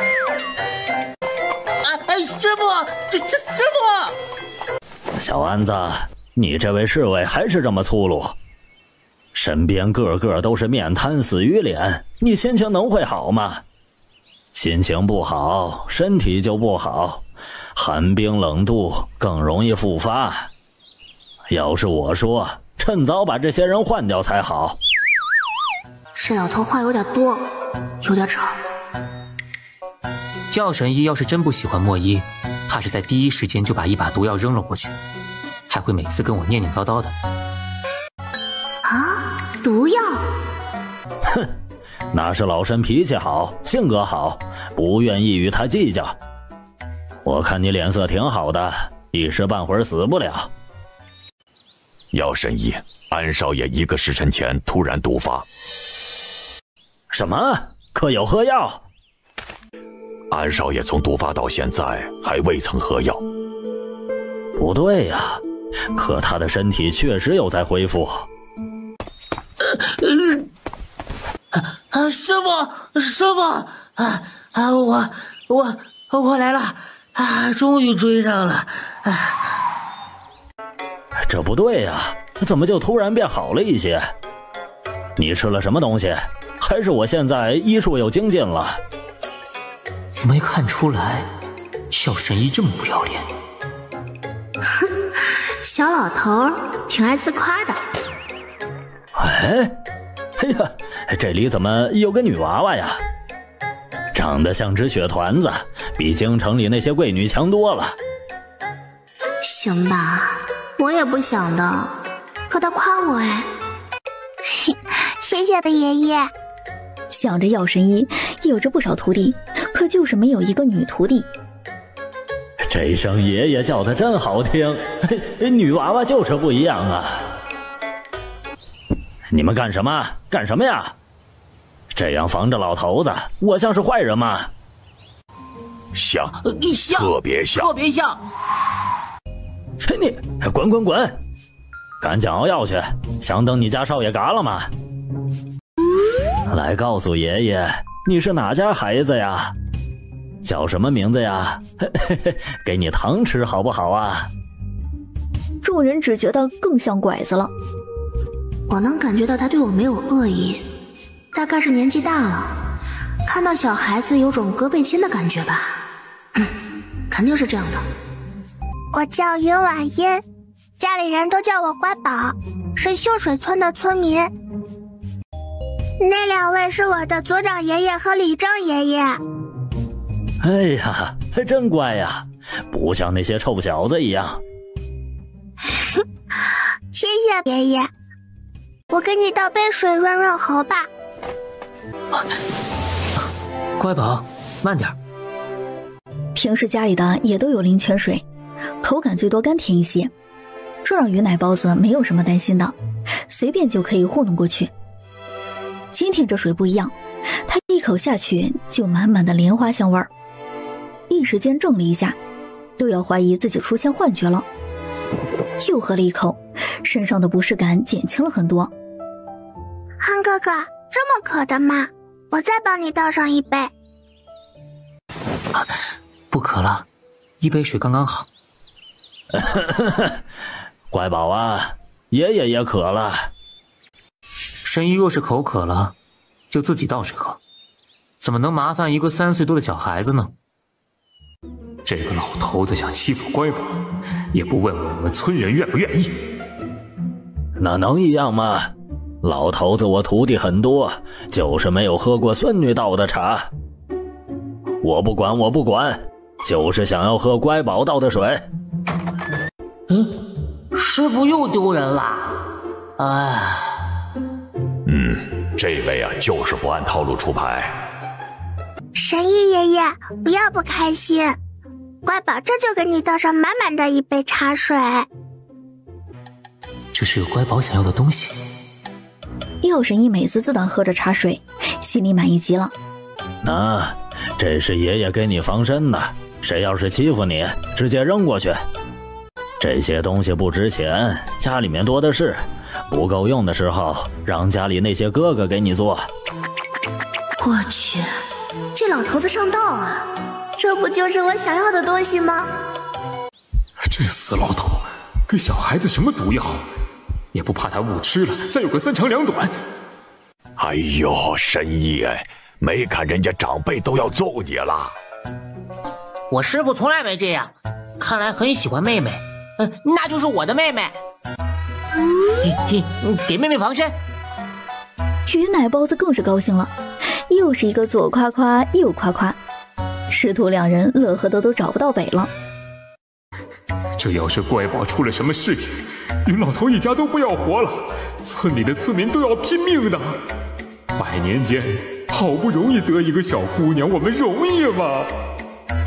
乖宝呀，这东西不好，族长爷爷帮你先收着，行吗？哼，乖宝喜欢，爷爷就帮你拿回去，自己提着重。把我当小孩哄呢。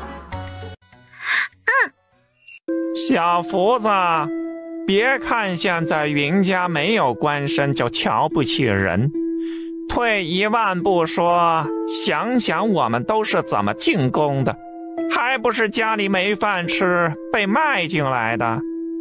云家近几年找到高亩产的良种，就配得起咱家好生对待，可比那些京城的贪官强多了。过去时机灵点儿，对人客气一些，千万别拿瞧，不然回来时仔细点你的皮。哎，师傅，您放心着吧。哪次您说的话我不听啊？肯定牢牢记在心里。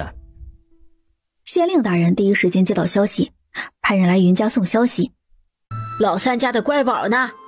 我小孙女呢？冯奶奶，小小姐去庄子上了，我这就去找人。2位好，我是云家的下人，来接家里的小小姐。可有什么事情？小小姐，冯奶奶让你回家迎天使仗义。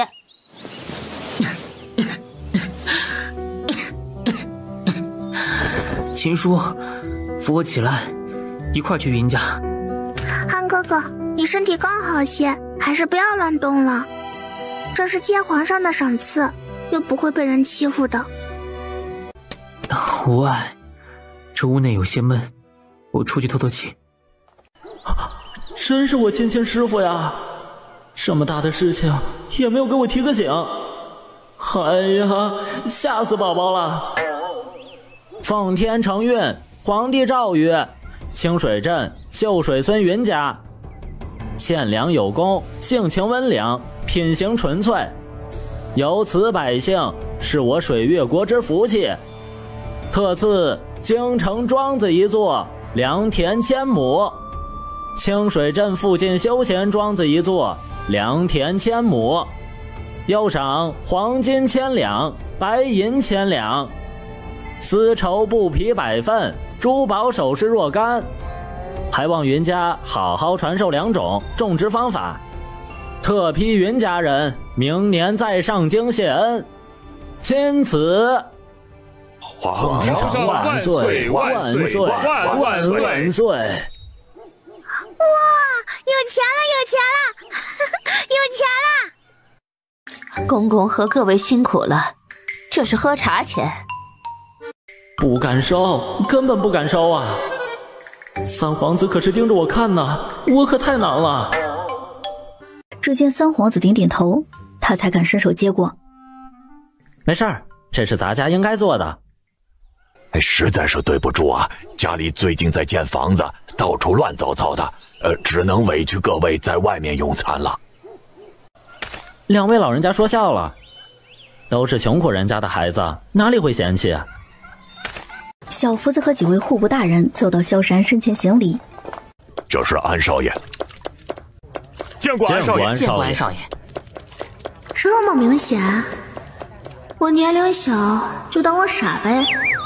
吴公公什么时候回？回安少爷，队伍歇上3日便回京。云家老三云清燕和家里5个小子要去考试，走时还麻烦福公公带上他们几个一程。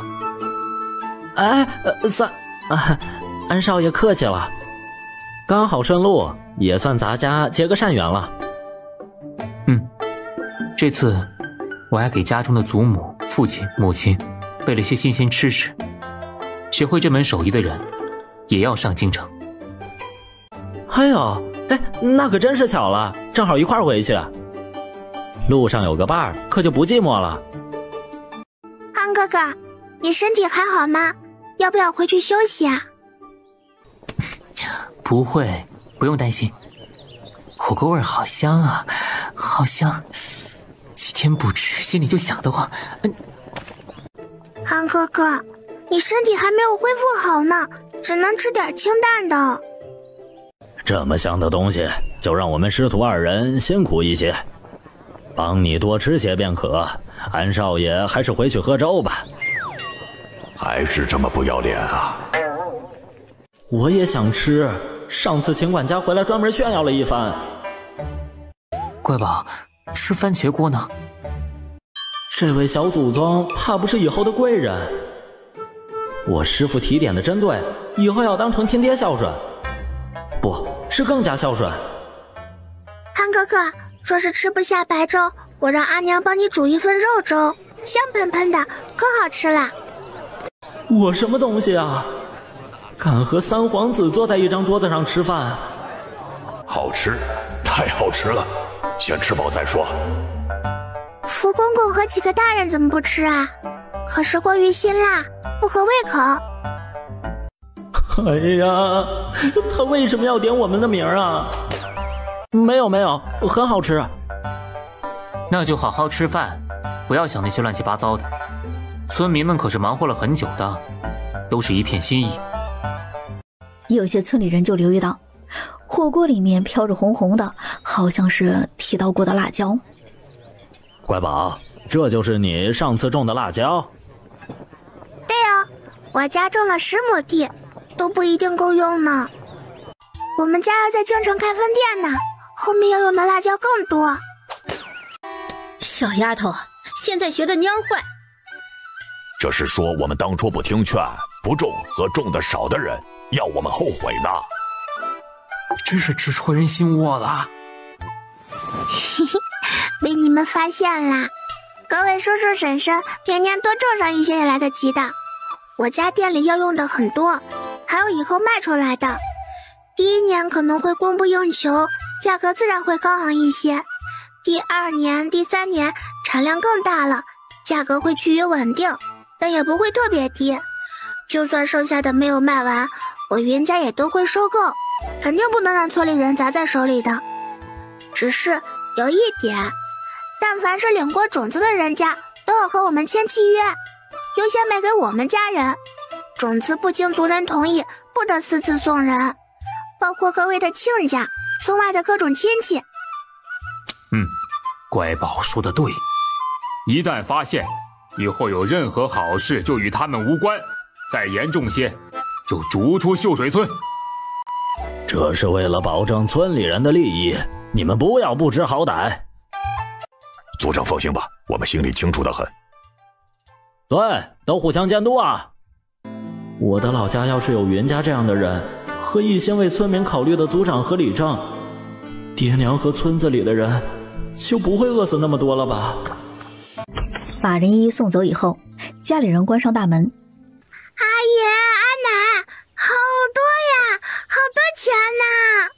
乖宝，这么多金子都是真的。哎，乖宝啊，这些东西放在家里太不安全了，能不能收到神仙的地方？是可以，阿爷，这些东西是给大家的。不是，严格来说，是我们沾了你的光。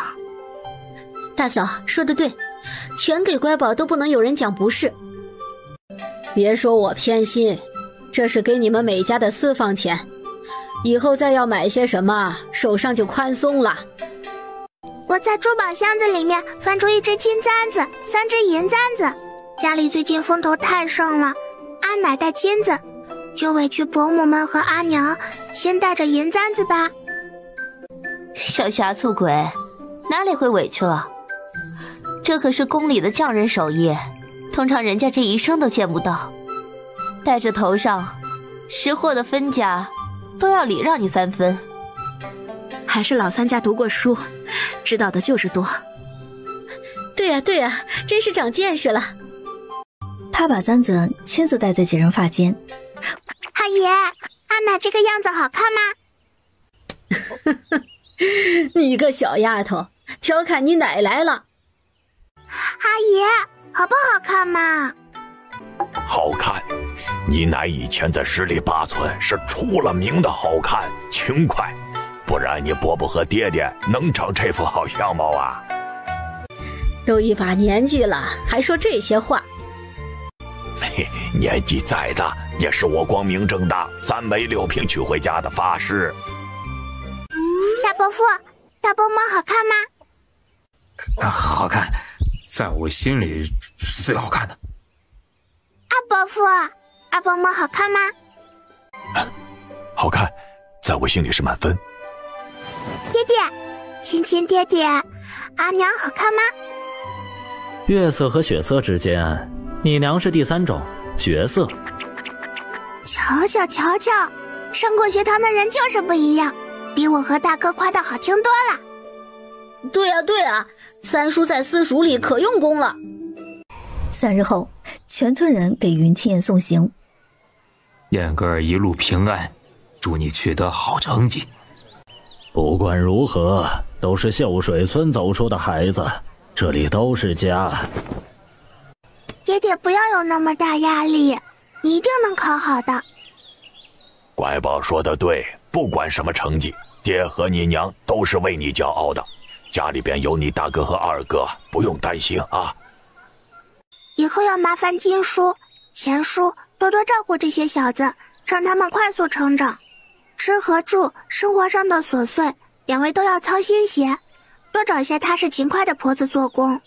每个人都要识字读书，找2个品行好的夫子，收入凤炼楼。有什么问题随时来信，钱不够的时候就说。火锅店产生的收益，凤炼楼可支配，在账本上记清楚即可。小姐，请放心，我们必定不负您所托。阿奶，您儿子再回来就是状元了，应该高兴才对。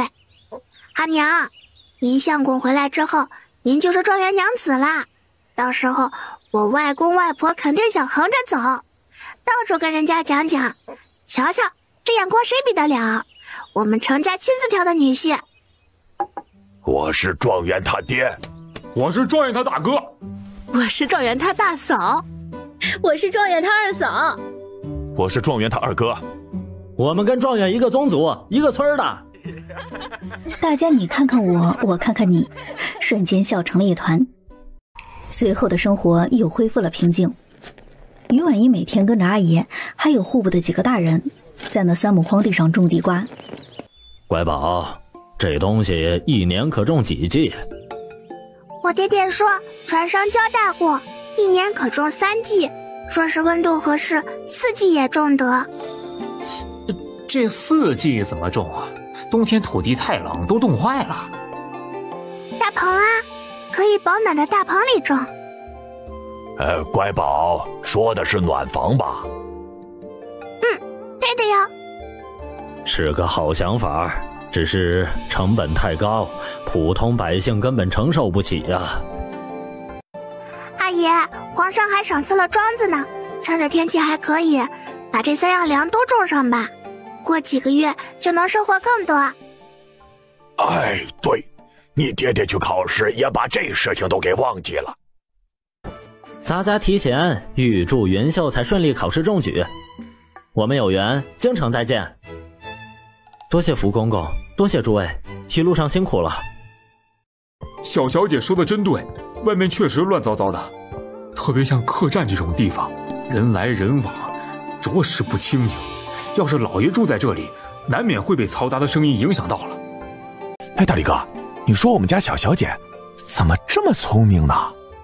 那可不嘛，小小姐若是男儿身，肯定也能走上科举之路。舒义兄，我们几人来了之后就没寻到过你，心里都还在担心，还好你没事啊。谢谢柳策兄和几位同窗，远比各位多到了几日。我和家里人的4位兄弟寻了一个僻静的小院子住下了。这是乖宝准备的泡面，也是家里面研制了许久，只需要把面饼和料包倒进碗里，加上开水泡了几分钟即可。就是你上次吃过那个香香的饼，哎，我们就接下了，等回去后亲自登门给小侄女致谢。小小姐说里面有2种口味，红烧和香辣，建议各位先从红烧的吃起，免得肠胃不舒服会闹肚子。哎，好的。舒义兄，我可真羡慕你啊，和小师妹琴瑟和鸣，还有这么贴心的小棉袄。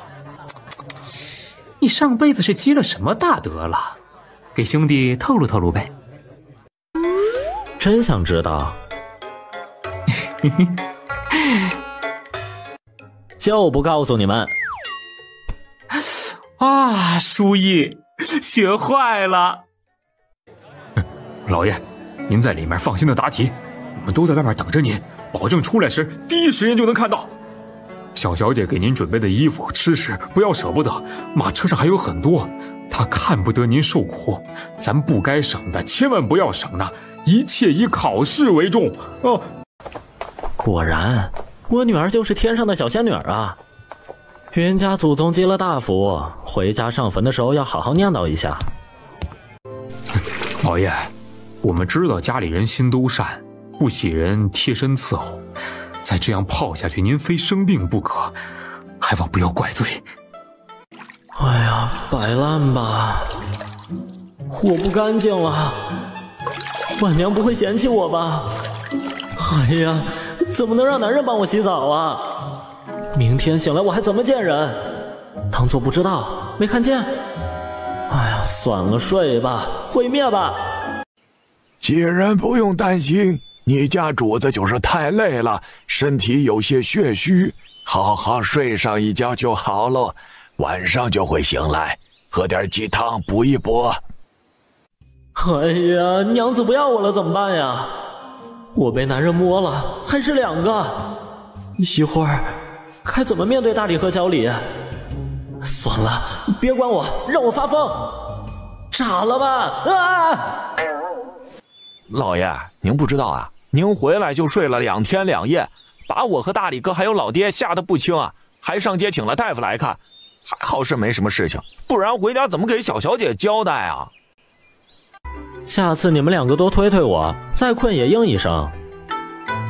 最好别有下次了，不然我要一天进去推你100次，心里才能安生。哟，舒义兄，听说你睡了2天呢，你可真是不一般呐，真能睡。对不住了，昨日失约了。哎，没事儿，累了几天，能理解。看来真是很不错呀，很适合居住，干干净净，地方大小也合适，最重要的是清静啊。哎，我们几个当时怎么没想到也租院子呢？这可比那吵闹的客栈强多了呀。还好，试一考完，只需要等榜文贴出即可。等我们去往京城时，若各位同窗不嫌弃，就一同住在皇上赏赐的庄子上吧，就是位置在城外，地方肯定是清静，是个学习的好地方，只是出发时要比旁人早一些。就算在城内也差不多，到时路上肯定到处是马车。我们一行人从城外进来后，可以让小厮驾车走其他车道，兴许还能比其他人快上几分。再说，到时京城内的客栈肯定是天价，小院儿应该也是住满的，我们能不能抢到房间都不一定。那要多谢书义兄了。今日恩情，莫齿难忘。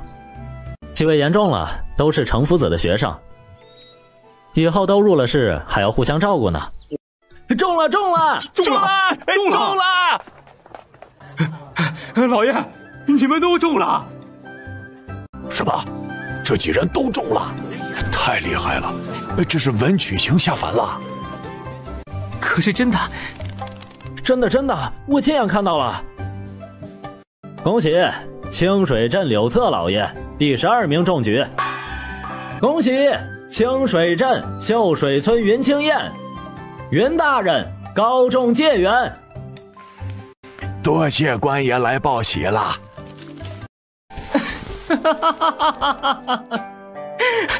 真的中举了，我爹和我娘肯定要开心死了。我准备这2日就收拾东西，直接上京城。老爷，我这就上京去联系护标的队伍。我们这就去收拾东西。哎，大李，你别着急啊，记得找一个人多的镖局，不要怕花钱。刘少爷，请放心。反正在府城已经没有事情了，早些去到京城，还能静下心来好好读书呢。就听书义兄所言，我们即刻出发。时间一晃而过，秀水村虽然位置偏南方，但进入冬季，天气很是寒湿冰冷。乖宝，怎么了？阿娘，是不是吓到你了？我只是刚想到新建的房子可以用炕，冬天烧了柴火，床上和屋内都是暖烘烘的，在房间里面就不会冻手脚，穿件薄衫即可。哪有主子们在家里忙活，下人们住大宅子的？大伯二伯，先停下来吧，把窝棚直接移到院子里吧，现在是几几？家里男人都出去了，只剩他们一群女人，能安全吗？我们村里的混子少，其他村的呢，真是2个汉子。阿奶，这是一木不是来报喜的，爹爹肯定中举了。老姐姐现在可不是发呆的时候，要给人家准备红包的，茶水钱。啊，对，不管是不是来我们家的，准备好总归没错。恭喜秀水村云清燕老爷高中解元。解元？什么是解元呀？解元就是第1名。燕哥，真是出息了，给村里人长脸了。恭喜秀水村云清燕老爷高中解元。官爷，我就问一句，我儿子真的中举了？是的，云清燕现在是举人老爷了，恭喜啊，老太爷和老夫人。各位官爷来报喜，一定要留下来吃饭。多谢老族长，只是我们还要去其他家送喜，就不多留了。等下一次来秀水村送喜时，一定要叨扰一下。瞧瞧，人家多会说话呀，下次还来报喜。开祠堂，敬告祖宗。这是祖宗们高兴呢，等我下去后，谁都要高看我几眼。他们哪个在世的时候能有像我这样的成绩呀？这不对呀，你的身体一直都是我亲手照顾，到底是哪一位摇起了效果？只有萧山在想，上次毒发的时候，乖宝进到自己房间时，那股浓郁的莲花香味儿是不是真的存在？还有那杯坚持要自己喝的温水，是不是放置了其他东西？他自己也怀疑是否出现了错觉。云家老三中举了！这云家果然是不简单呐，小小的地方藏龙卧虎啊！哎呀，这么大的喜事，云家不招待客人吗？回神医，不清楚啊。我这是差你吃的还是差你喝的？整天惦记云家的火锅。秦叔，安排一份厚礼，我们也去凑凑热闹。我们家今年太招眼了，这流水席肯定是要办的，但要等燕哥二人回来再办。这样也好，等燕哥回来时，亲自到祠堂上炷香。婉娘，你要回家住上几日吗？我让你大哥二哥去给你爹娘送消息，送你回去。娘，我先不回了，家里最近肯定会来很多人，先在家里帮忙，就麻烦大哥帮我带句话就好。安少爷，请管家要神医。安哥哥，你们怎么来啦？我们是合作关系，你家有喜事，自然是要到场恭贺的。切，狼子野心，明明是盯上人家宝贝了。阿奶，送礼的人都清楚，我们只是农家人，只需备上平时吃的特产，比平时厚上几分便可。我和嬷嬷们再连夜做些市面上没有的糕点，保证不失脸面。这不行啊，还要买人啊！我的大房子呀，我的5进大宅子，什么时候能修好啊？安少爷，你不上门看看去吗？是啊，你和乖宝关系好。你们两人从哪里看出来的？很明显，乖宝没把我放在心上。不知为何，心情有些失落，屋内的气氛瞬间都凝结了。在旁边伺候的小厮和丫鬟压着头，气都不敢大声喘。安哥哥，你怎么啦？可是不开心？主子什么时候学会变脸的？切，瞅瞅他那个不值钱的样子。没眼看，人家小姑娘才多大，禽兽！云爷爷，两位叔叔好。许氏刚刚想事情入了神，没有不开心。乖宝，怎么这个时间过来了？你们几人可有用过饭？还未曾，家里阿奶还等着我和阿爷伯父们回家用饭呢。里面是我做的甜品，专门给安哥哥多做了一些，是家里的回礼。阿奶说味道很好，拼命的往里装。安哥哥，怕是最近都要吃这个甜点了。这就吃起来了。我想回家吃饭。我现在能不能走啊？我爹怎么还不开口说话？我就是个苦瓜，肚子好饿呀。安少爷慢慢吃啊，这些都是你们的。我们就先去吃饭了，不然家里人一直等着。多谢云爷爷和二位叔叔，甜品很好吃。少爷，他们真是太累了，估计饿得不行。听守门的小厮说，为了给各家回礼，云家人最近都没有好好的休息。秦叔，剩下给大家也分一分，尝尝味道。莫一，过来尝尝吧。谢谢主子。给莫二发一封召回信，把我要的人赶快带回来。这天晨起，今天云家人所有人都穿戴整齐，用牛车拉着底料往镇上出发。这么多人哪里分得清呢？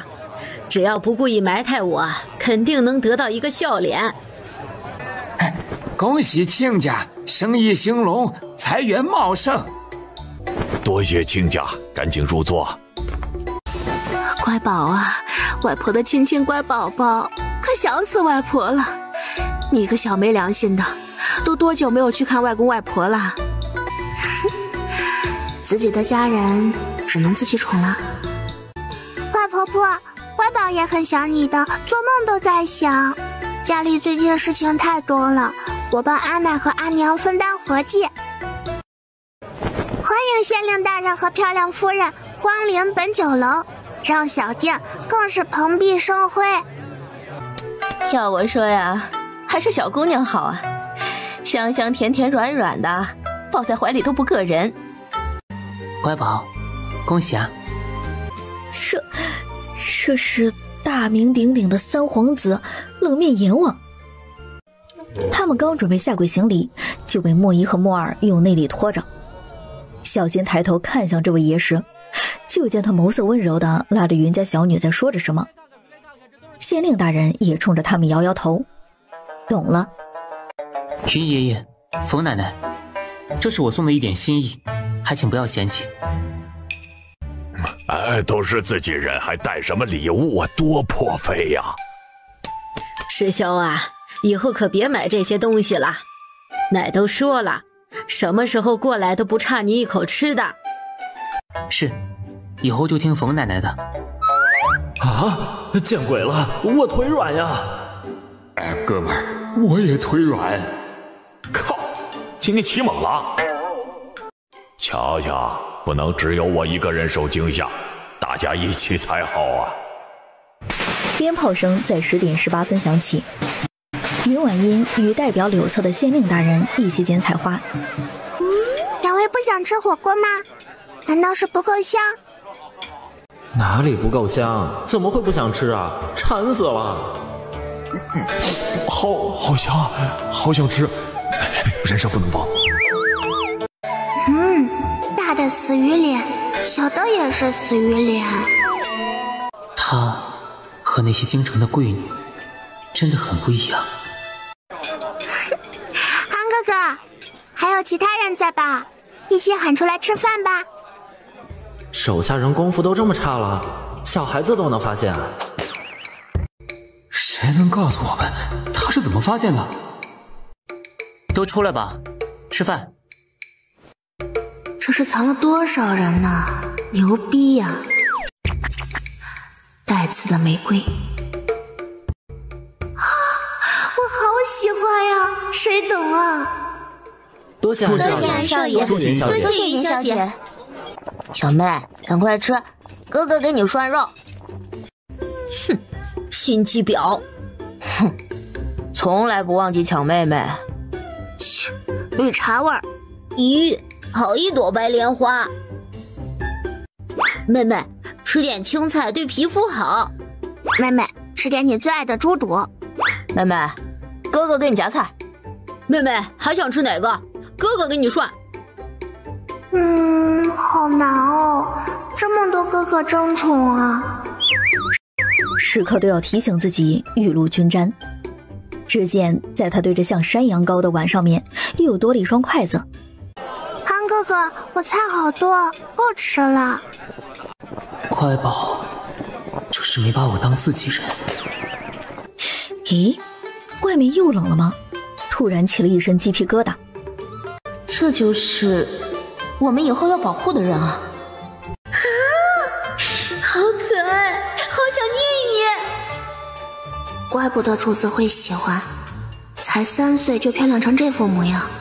若是28年华，更是要名动京城，那些大户人家的嫡女都要差上几分呢。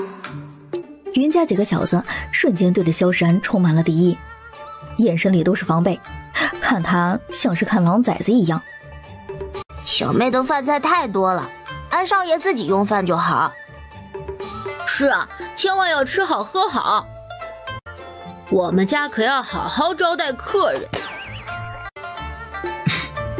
挺好的，有这么疼爱小丫头的一家人，是好事。唉，不能打，也不能骂，还要好好相处。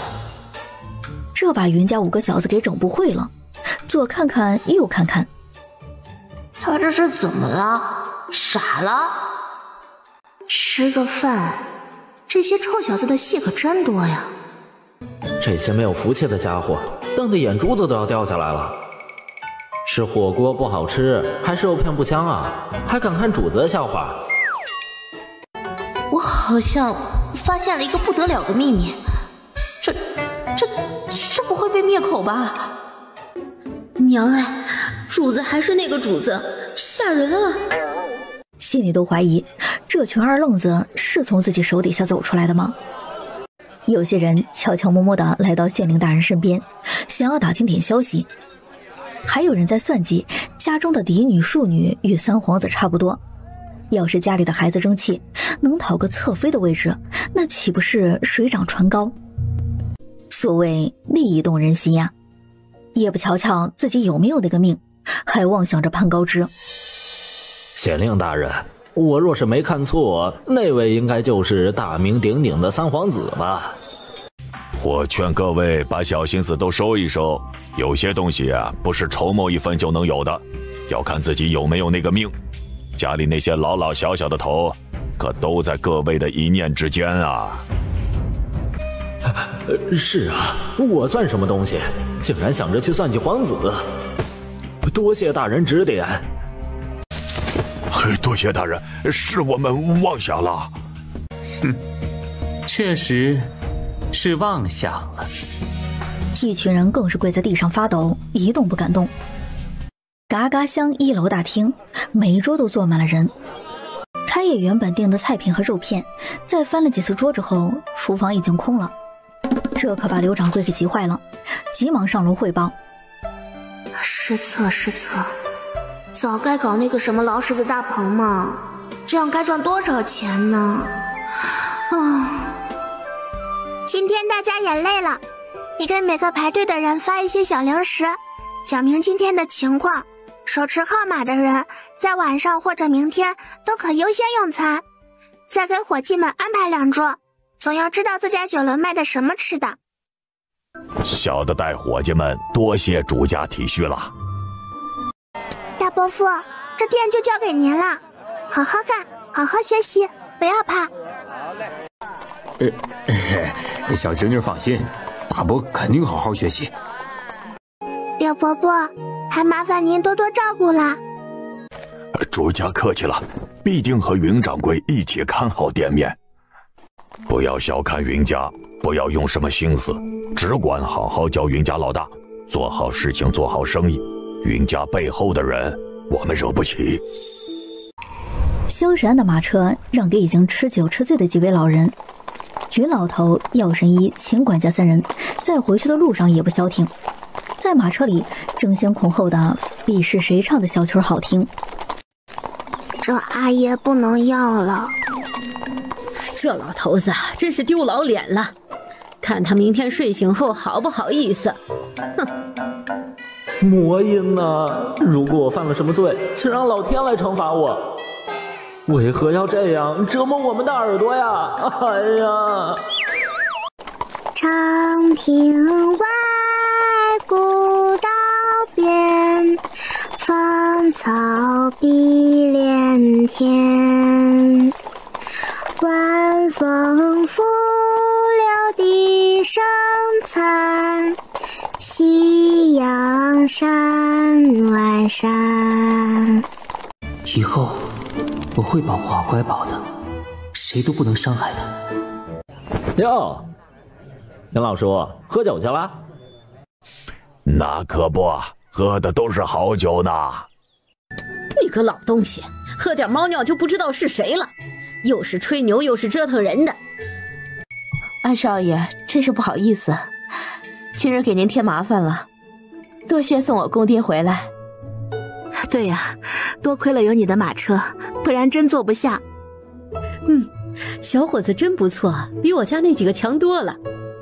常过来家里坐坐，二婶给你做好吃的。多谢3位婶子，肯定会时常来叨扰，每次都闻见你家的饭菜，可馋得紧。主子就是主子，这么远都能闻到。这是我们那恶名在外、惜字如金、凉薄冷情的主子？不可能，不可能，肯定是打开方式不对。康哥哥，你自己若是在家觉得孤单，可以来我家玩哦，一起吃饭。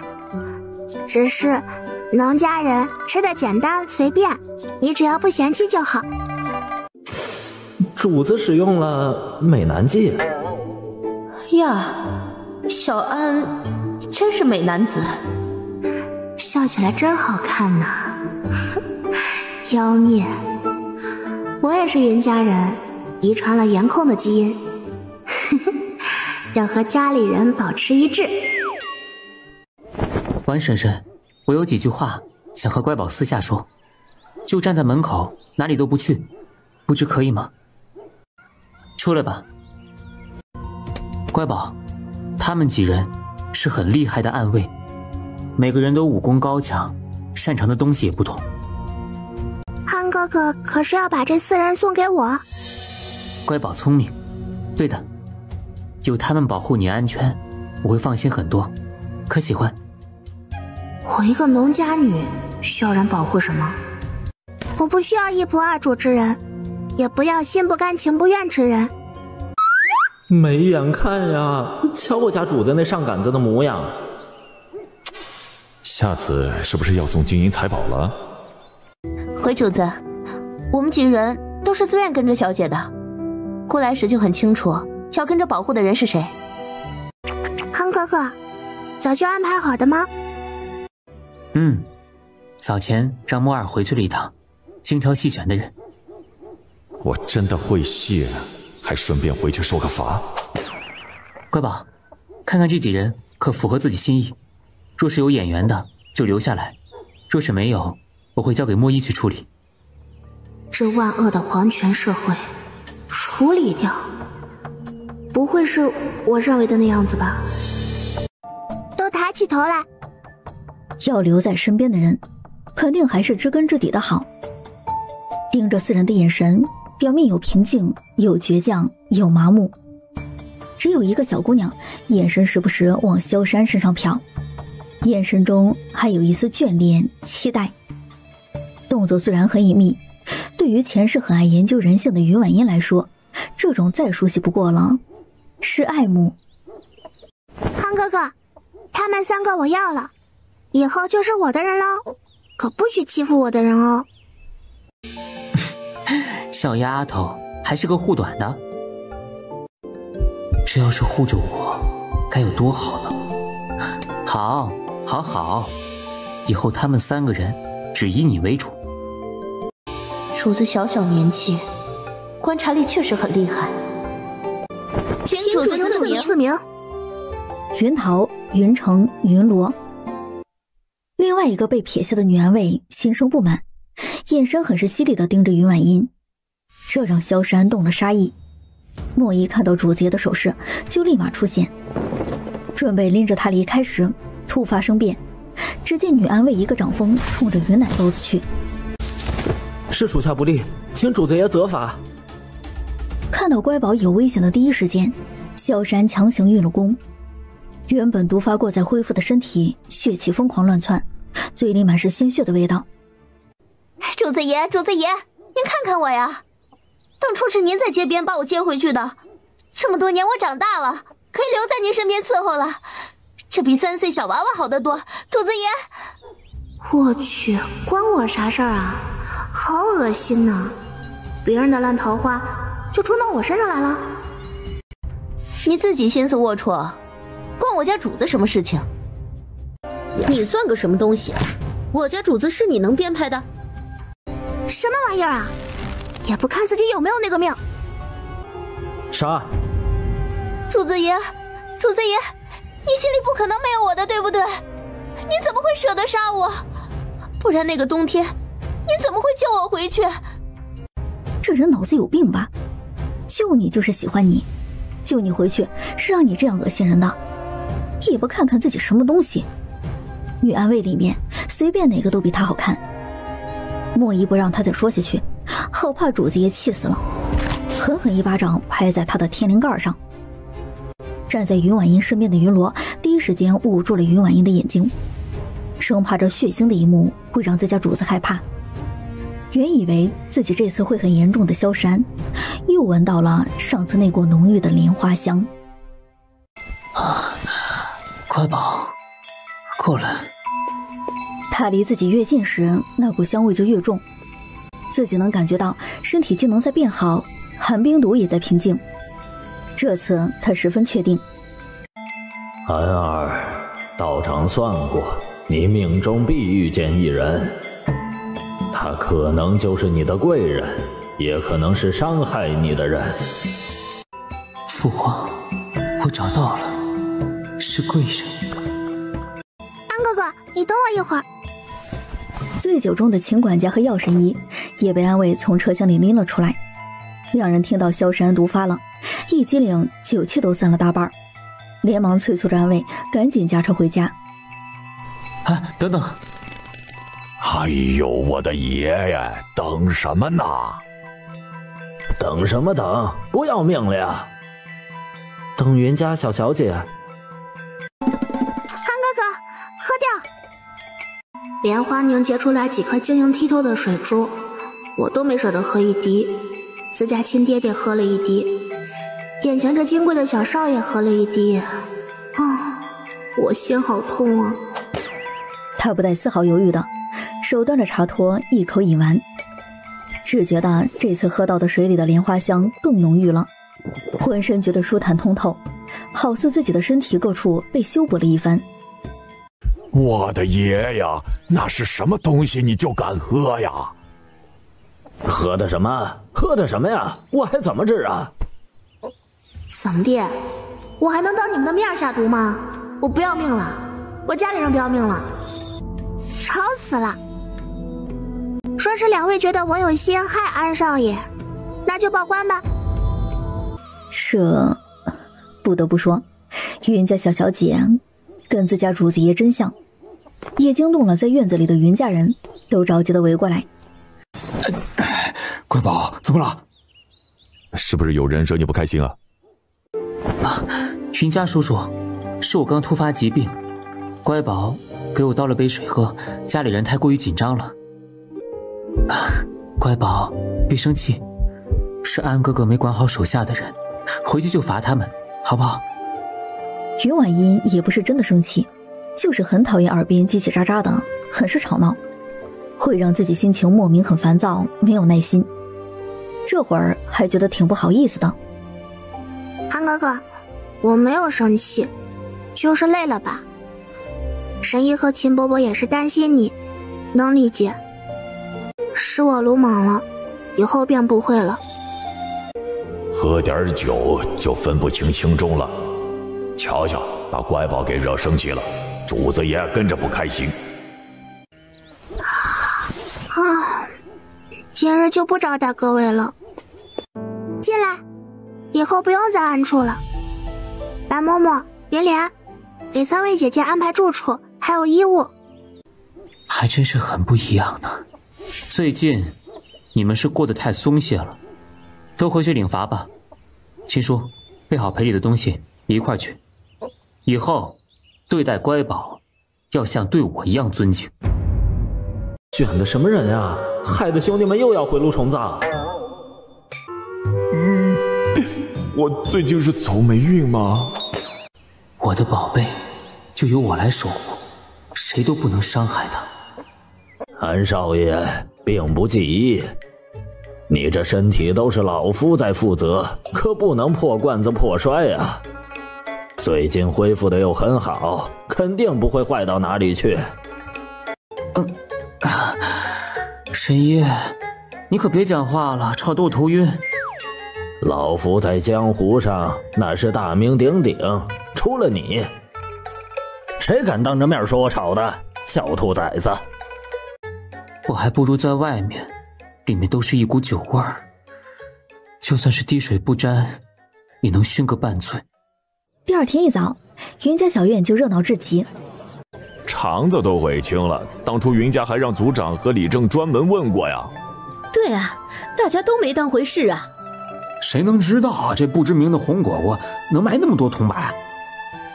唉，村里这几家今年能过个后10年了。好羡慕啊，好羡慕啊！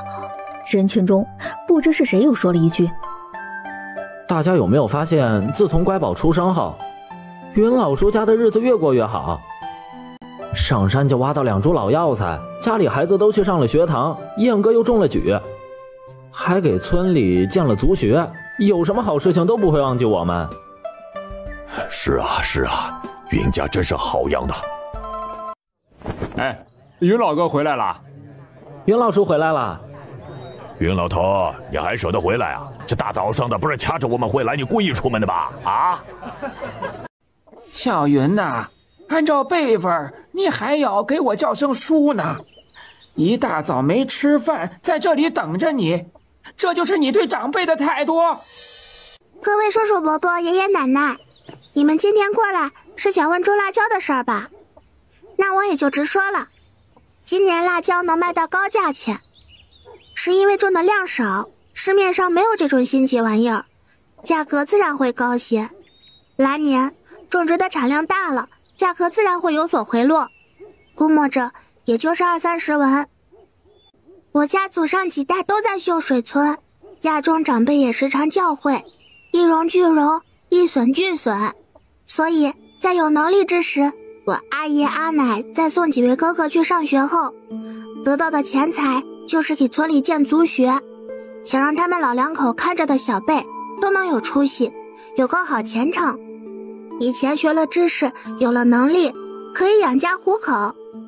各位在座的长辈可以安享晚年。家中得新奇的良种和辣椒种子，阿爷阿奶也没有藏着掖着，第一时间就告知族长爷爷和李正爷爷，让2位爷爷代为转述给大家。我阿爷一大早就惦记着庄子上良种，就想让村里人能吃饱饭。说句大点的话，我们云家想让整个水月国的每一个百姓都能种上高产粮食，不会因为家里谁想给小辈儿省出一口饭，就活生生把自己饿死。这位长辈爷爷，您刚才倚老卖老，说我阿爷让您等着了。我敢问一句，您等着行不行？该不该等？你个小女娃，别以为云家人宠着你就可以不敬长辈。说我可以，说我家乖宝就不行。我爹前段时间中了举，按照规矩，您见了我阿爷，还要尊称一声云老爷子。这乖宝啊，年纪小小的，脑子就这么聪明，真不愧是100年才得来一女。还得是阿奶的乖宝啊，就是厉害。瞧瞧乖宝这脑子。是啊，每次见云老叔要喊老爷子时，都是村里人，什么老爷子的，还是叫叔啊。是的，是的，云老叔还说都是看着我们这些后生长大的，跟自家孩子一样。哎，这要是换我中了举，还是解元，肯定天天在村里走800个来回，让你们天天叫我老爷。也就你个没出息的臭显摆！你们爷3个回来。好了好了，你也是一大把年纪了，还是我跟老云头的长辈，还挑什么理呀？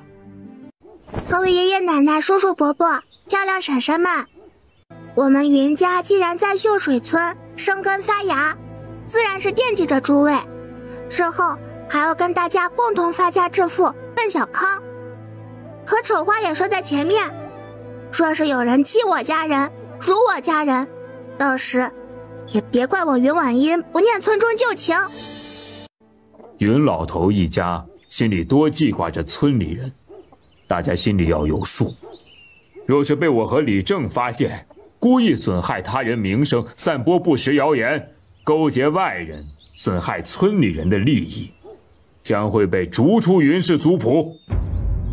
哎呀，都是嫉妒惹的祸呀！真是个可爱的小老头呢。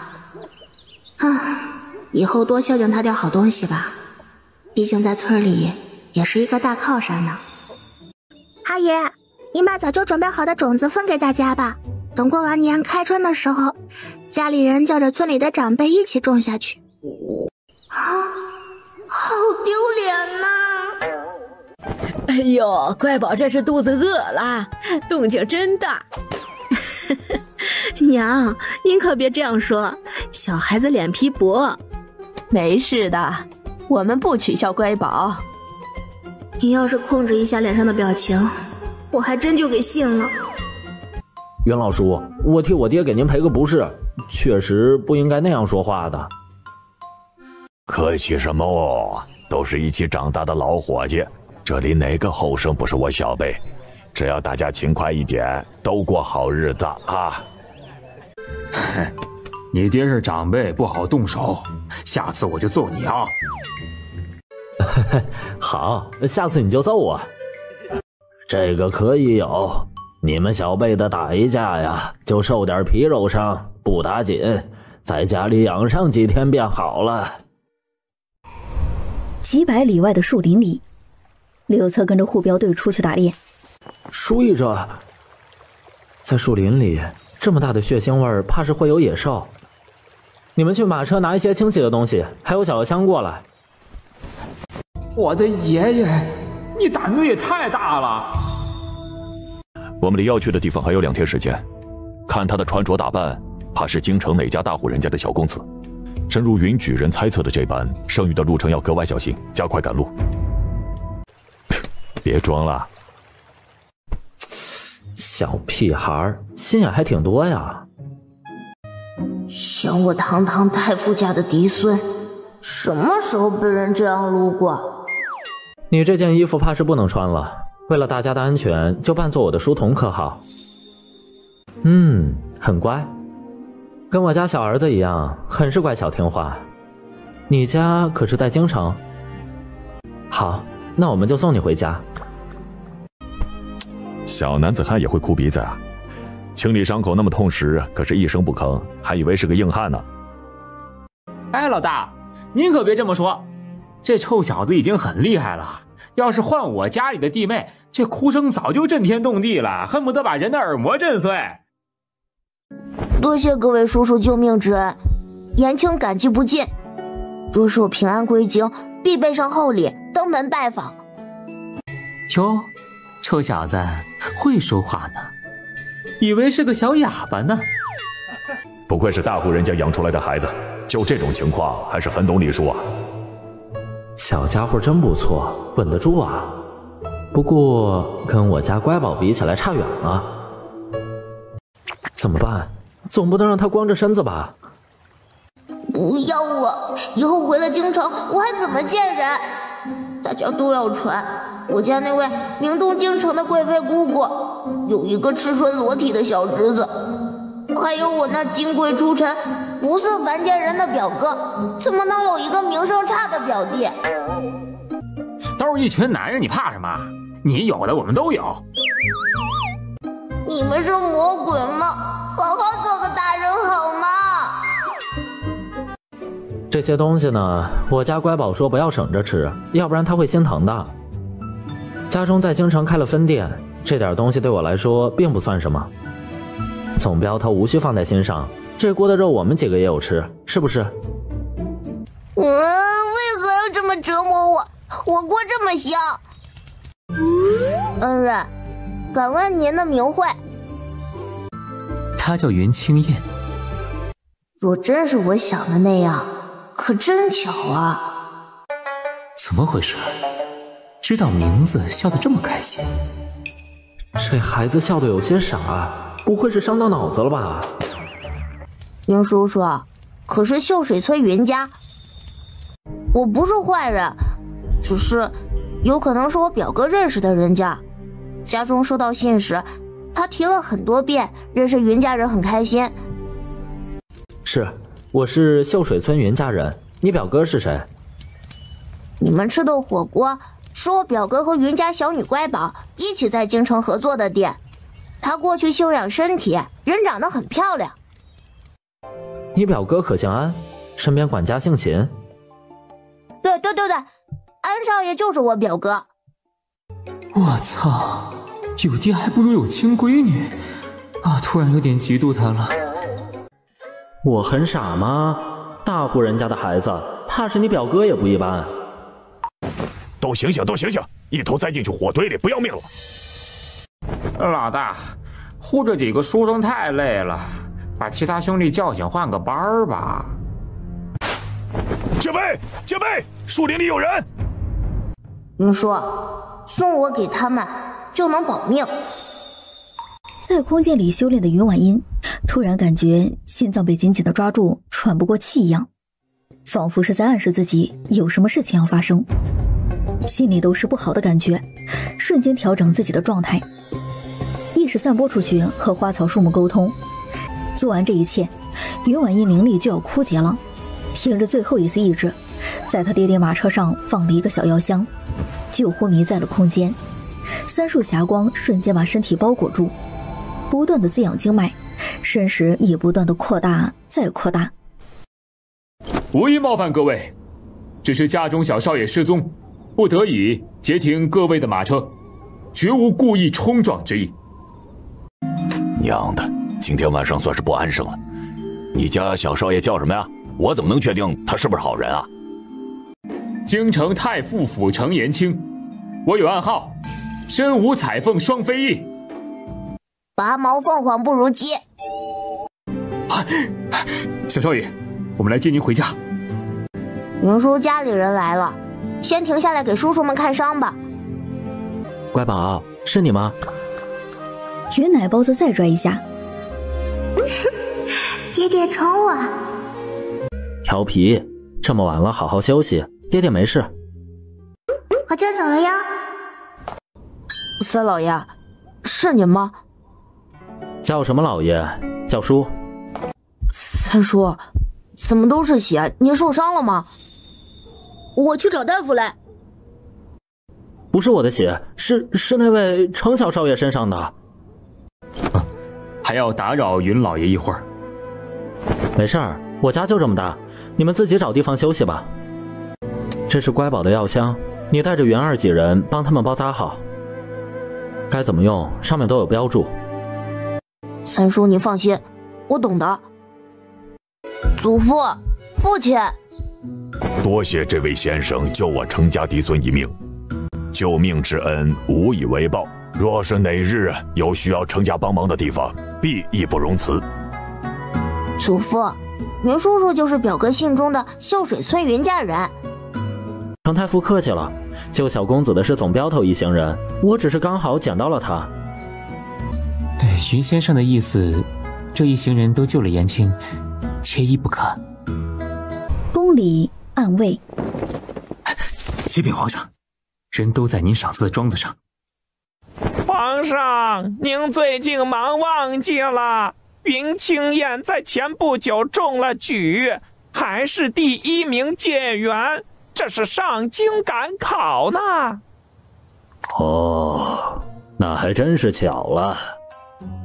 可有见到云清燕本人？说来听听。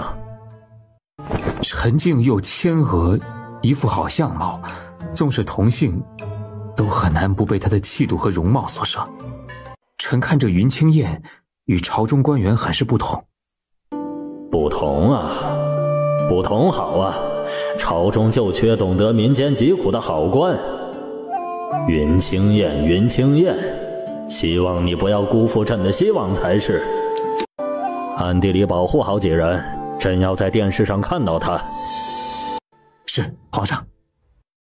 祖父，家中人员甚是杂乱，该清理清理了。若是那天伤到家中女眷，怕是后悔也来不及了。你们心都这么大的吗？不知道让我出去吗？这不是一个外人能听的事情啊，我头又不铁。云叔叔，您怎么了？可是受了风凉。果然还是个孩子，真是虎了吧唧的。真不如我家乖宝，聪明极致，还可爱，还讨人喜欢。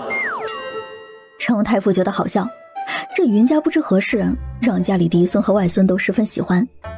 你和祖父有事商量，那我便先回去休息了。3位还请自便，管家不在，若是有其他需要，庄子上婆子即可。啊，多谢云兄，等你休息好了，我程家必定设宴招待。是，礼不可废。多谢2位好意，这次我是上京赶考，来时给家里小闺女承诺过，必定取得一个好名次，准备在庄子里好好研究功课。这天一大早，乖宝啊，这么冷的天气，冷风刮得呼呼的，把你这白嫩的小脸都刮黑了，就不是秀水村最漂亮的小姑娘啦。阿奶，你当我我3岁小孩子呢，我已经3岁半了。那也不能去，天气冷就在家里待着，多暖和呀。你爷皮糙肉厚的，出去冷点不碍事儿，小姑娘就要娇娇养着。阿奶，这世界上最好的阿奶，你就让你的心看看去吧，保证不会生病的。我都舍不得你心疼呢。哎呦，行不行嘛？好不好嘛？你就答应小心肝吧，阿奶。你可照顾好乖宝，回来时他要是掉1根头发，可就没完哦。我每次都看好乖宝了呀，还凶我，真是个凶婆娘。老头子，你刚刚说的什么？老夫人，您放心，我们会寸步不离的守在小小姐身边的，肯定不掉1根毫毛，也会注意保暖的。那就好，你们4个也要注意安全，知道吗？是，谨记老夫人吩咐。户部伯伯们好，县令伯伯好。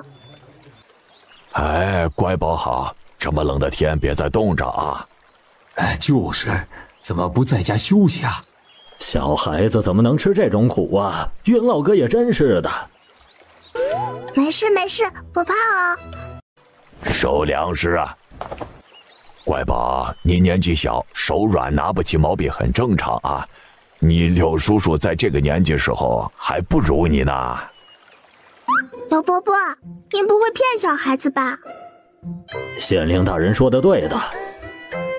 乖宝可是要画什么东西，可让师爷代劳。才不是我画的丑呢。这是农具吧？要是建造出来，以后百姓们会省下很多力气啊。这云家的孩子这么聪明，连3岁的小娃娃都智多警妖，难道是祖坟的风水好，难得一见的风水宝地，还是秀水村养人呐？被2人这样看着，怪吓人的。好，太好了，太好了！好什么？给本少爷看看。都说20年华，初见绝代风华，这句不实啊。安哥哥，怎么来此处？天气寒得很。无碍，知道庄子上要收良种，听说很有兴致，就陪着来看看。明明是知道云家人出门了，赶着出门过来的。您是主子，您说的算。柳大人，尽快安排工匠造出几把，在田里尝试，确定过好用，沿着图纸和农具800里加急送去京城。是，安少爷。柳县令，过秤了。县令大人，红薯亩产12000斤。所有人，再称一遍。啊，对，没干活的衙役重新过秤啊！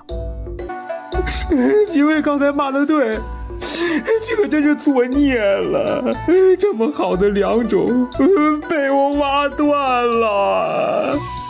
我爹娘要是知道了，肯定会打断我的狗腿。不止，会被打得下不来床。肯定屁股打开花，还用手护了下自己的身后。我能理解这么多粮食开心，都哭什么？大可不必哦，挖坏了就吃了呗，又没多少个。哎，你去云家庄子上看了吗？那么多粮食，让人看了都想哭。看了，每天起床都往那边跑，我还伸手摸了一下呢。切，摸着算什么呀？我七大舅家的儿子的表兄家的儿子是衙役，还给我放在手上掂了一下。那一个重量啊，少说有5、6斤重，压手的很。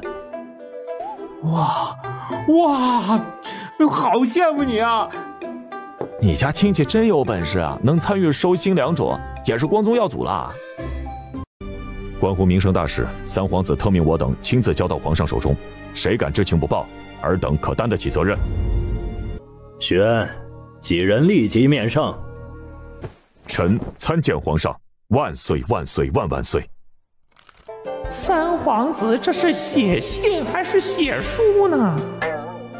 好，好，好！天佑我水月国呀！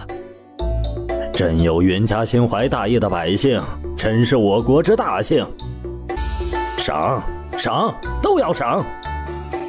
奴才给皇上道喜了。就你这个好东西滑头，懂得讨人欢心。皇上，云清燕就要会试了，可把赏赐的时间推迟一下。若是他能上得了殿试，到时赏赐和喜讯一起传回老家，岂不是喜上加喜？准！传御林军首领即刻带领110号队伍，即刻出发秀水村，保护几10万斤粮种。如若有闪失，提头来见。传圣上口谕：三皇子在外养病，还不忘百姓之苦。朕命他务必保护好粮种，若是有人惦记不该惦记的东西，特准先斩后奏之权。传，凡是我朝官员，都不可利用职务之便，不当行为获取粮种，一经发现，诛9族。传圣上口谕：若是有人欺辱秀水村，伤害云家以及村民，动我水月国之民生大事，诛16族。哼！这些狗东西，在我眼前还敢算计，这头在脖子上太安生了。三老爷！喊什么喊？一大把年纪了，一点规矩也没有。这可是我最小的女儿啊，从出生就该千娇万宠的，被家里人捧在手心里面长大的。可是，我们都没有能为她做什么。一直是小小还是孩童的她，为家里每一个人谋划，唯独她自己，唯独忘了她自己啊！从今日起，到会试之前，不开大门，不接待任何贵客。来人只需说家里长辈和主母不在，等上京之时再接帖子。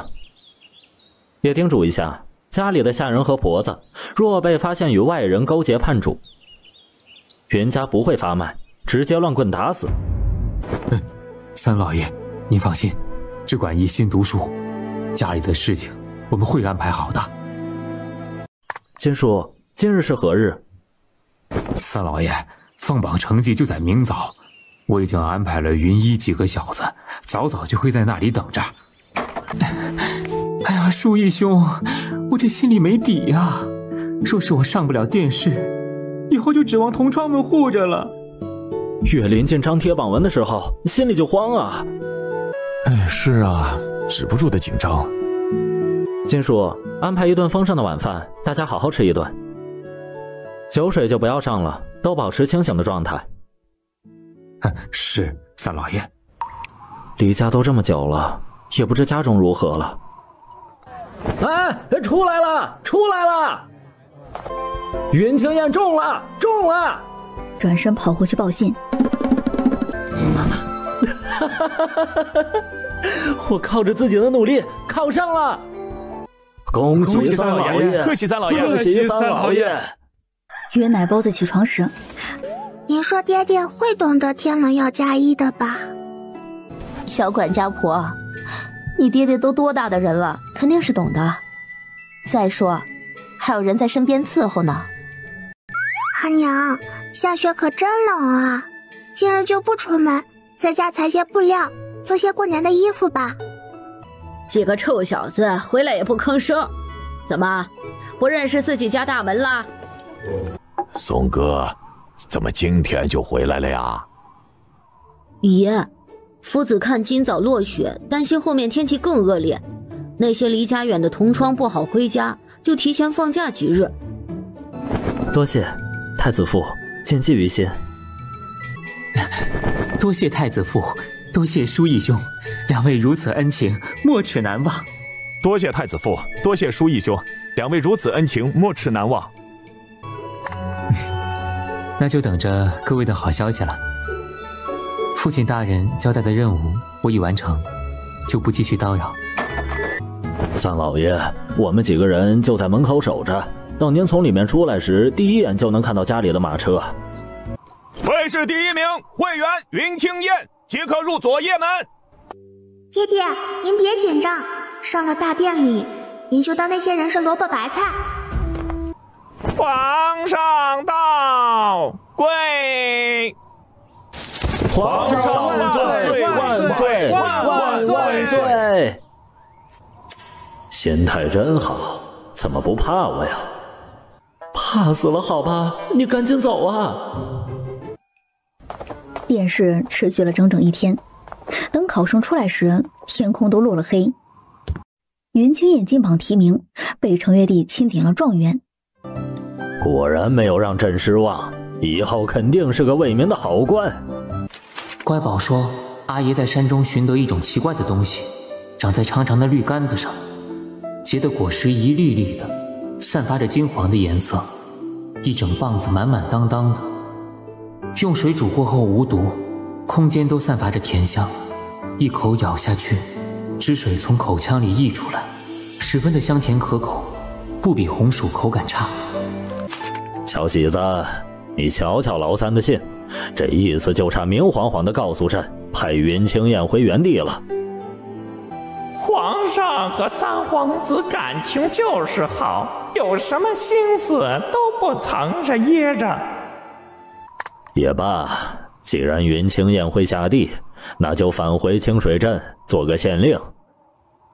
若是他用心，用不了几年就能做出一番事业。柳县令这次表现得很不错，儿子也有出息，也该往上升一升了。离家这么久，终于要回去了。啊，书义兄，这就要分别了，下次不知何时再见面。就预祝你官场顺利，以后就靠你照顾了。书义兄的恩情，这话就没意思了。这官场上还需要相互照顾才是。小屁孩，真不礼貌。3，这是我家安少爷。啊，原来是三皇子啊！小样儿，你的马甲掉了。安少爷好，您家中长辈惦记着您，务必保重身体。花蝴蝶到处招蜂引蝶的。好一对金童玉女！我是不是发现了不得了的秘密啊？被三皇子发现了，会不会被灭口啊？三皇子真不是个东西，这么小的女娃就盯上了。按照年纪，怕是要养很多年呐。石骁啊，你年纪还小，抱累了吧？哦，冯奶奶，我不累，乖宝轻得很。平时挺聪明的孩子，今天脑子不太好使了。哎，还是给奶抱吧。你坐着马车回去，好好养身体。冯奶奶，我陪着你们走走路，也看看家附近的风土人情。您不会嫌弃我身体不好，拖慢了行程吧？哼，好一股绿茶味儿啊！欺负我奶！阿奶，抱抱！我的家人谁都不能受欺负，我云婉音很是护短的。阿娘，我们家属于东南方向，冬天还这么冷啊！往年不是这样的，今年刚入冬没多久就冷得出奇。不知过年后春耕的时间土地能解冻吗？不然……阿娘别怕，我这里还有很多良种呢。若是情况真的有变，再找阿爷和阿奶商量，能让人少饿死一些，我也算是积累功德了。阿娘放心吧，我现在可厉害了，神仙师傅还教了护身的本领，我赶紧保证哦，一定不冒险，都会跟家里人商量的。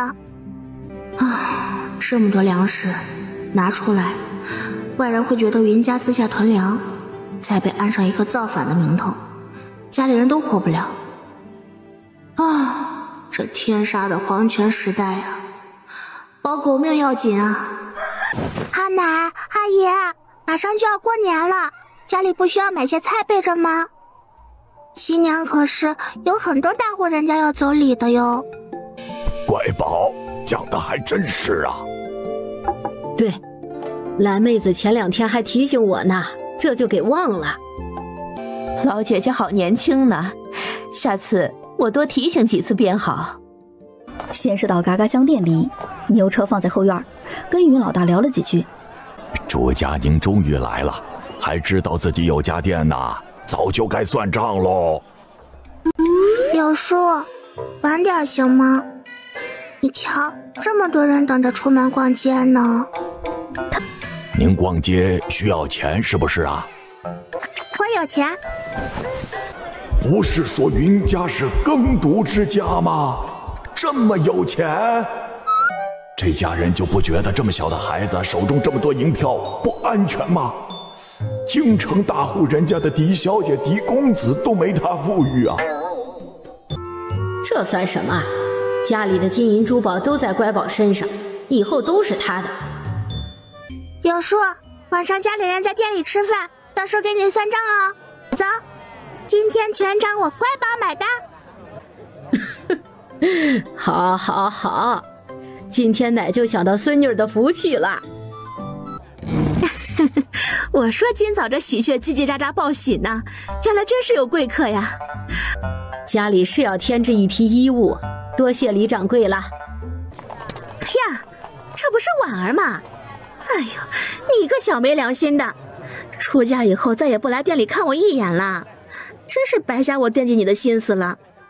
臭小子们费衣服，买多了，衣服短了就白瞎了。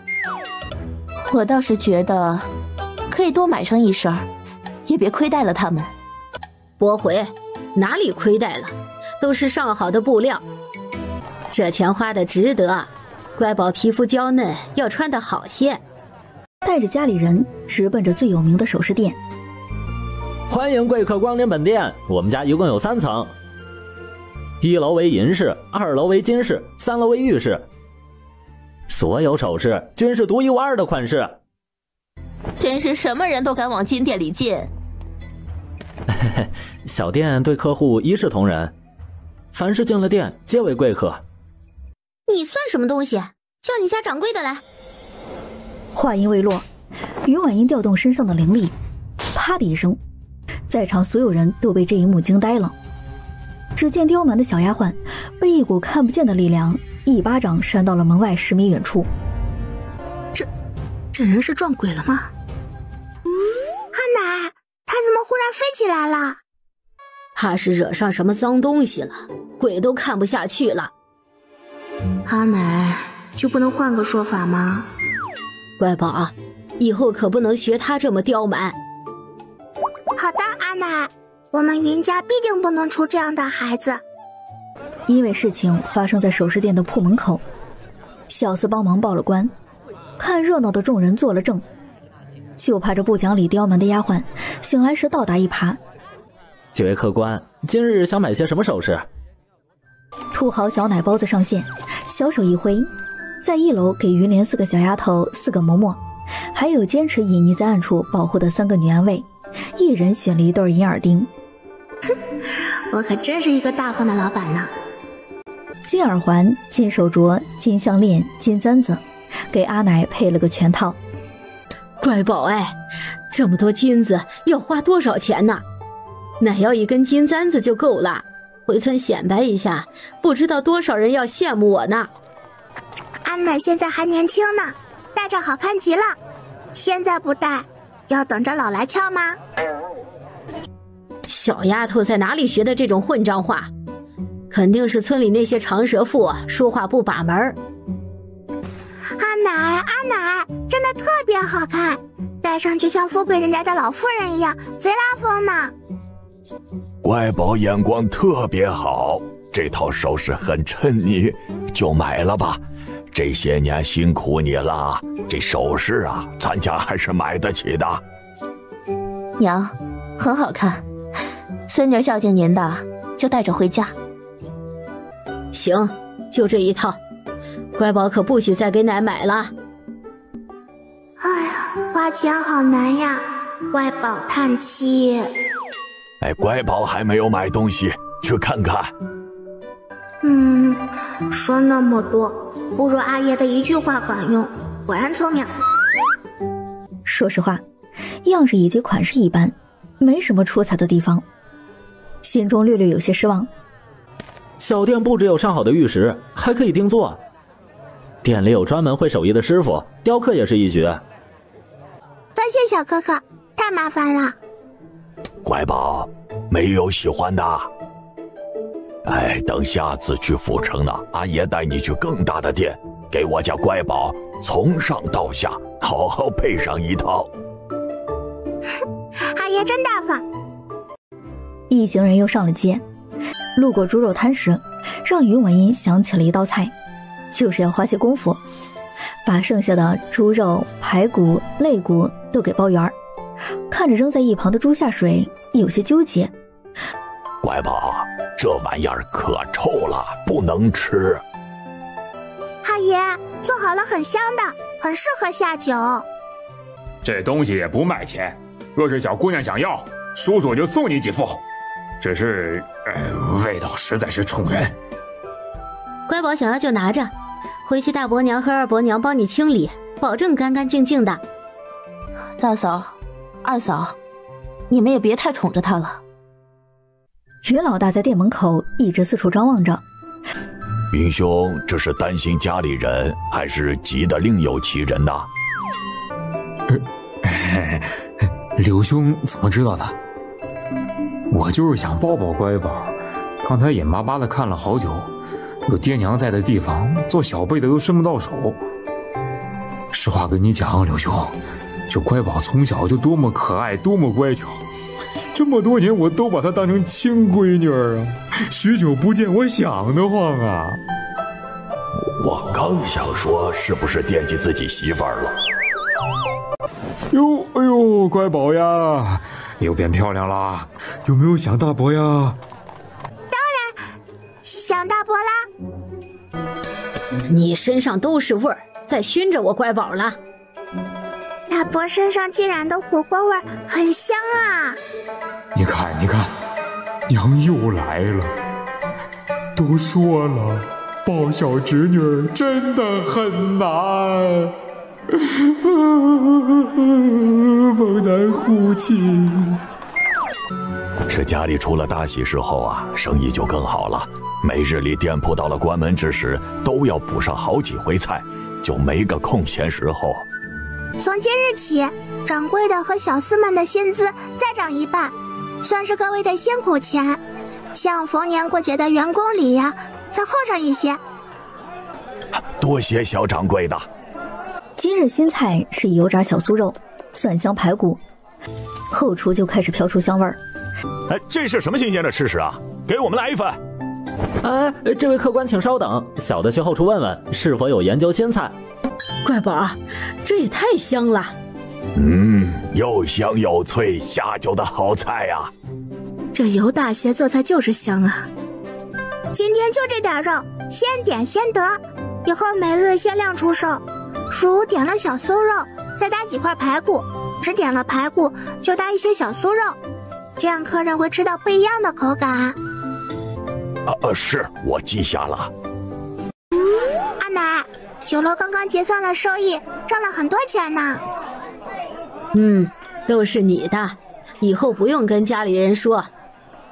又用眼睛扫描着家里的儿媳，主要是老大家和老二家，看他们脸色没有什么不满，心里满意些。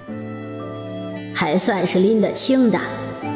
乖宝赚的自然是自己的，以后家里人啊，还有那些小子们，还是要靠自己本事。二哥也要自己努力，你们当爹娘的也别惦记乖宝的钱。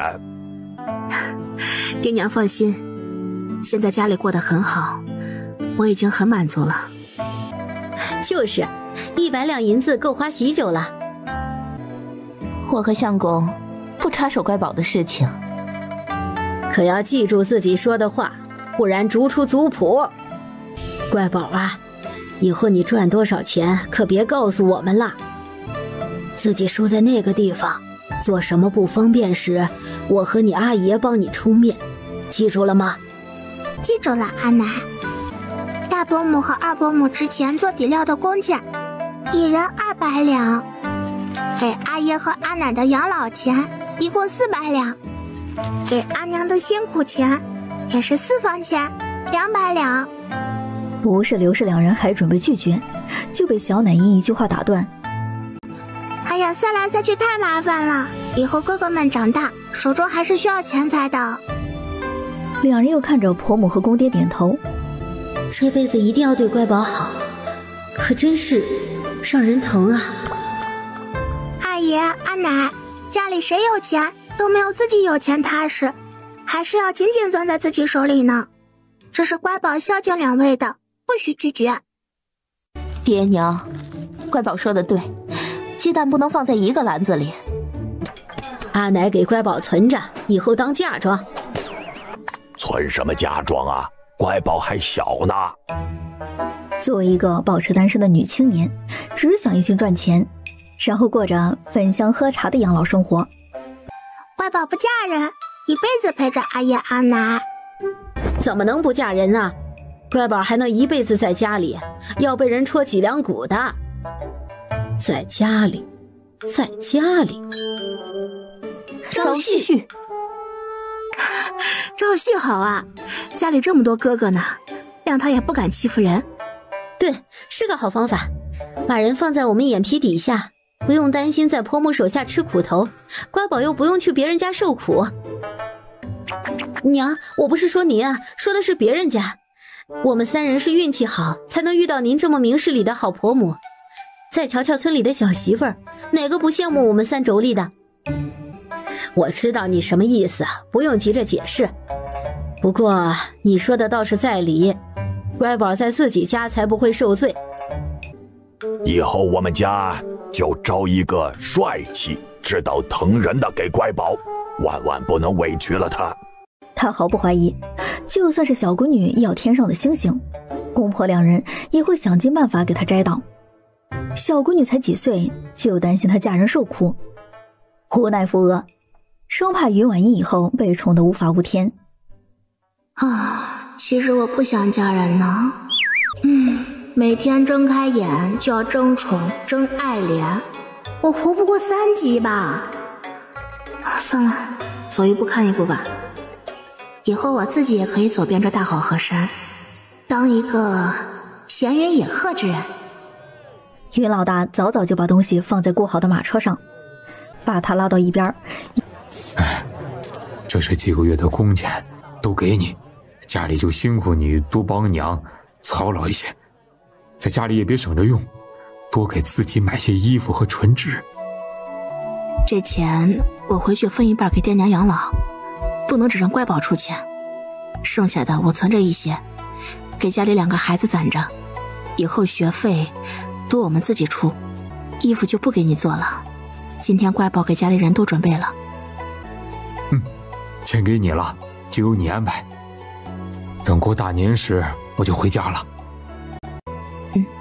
早些回来，赶快去忙吧，爹娘都等着我呢。记得帮乖宝看好店里的事儿，好好赚钱哦。大伯母，怎么脸那么红呀？是发热了吗？乖宝儿，你可真神啊！不许欺负你大伯母。阿奶，你3媳妇欺负小孙女啦！一阵耍宝。乖宝现在学坏了，都会调侃人了。那是，村里哪个孩子像乖宝一样聪明啊？家里几个臭小子啊，也比不上妹妹。我像阿奶，所以才这样聪慧的。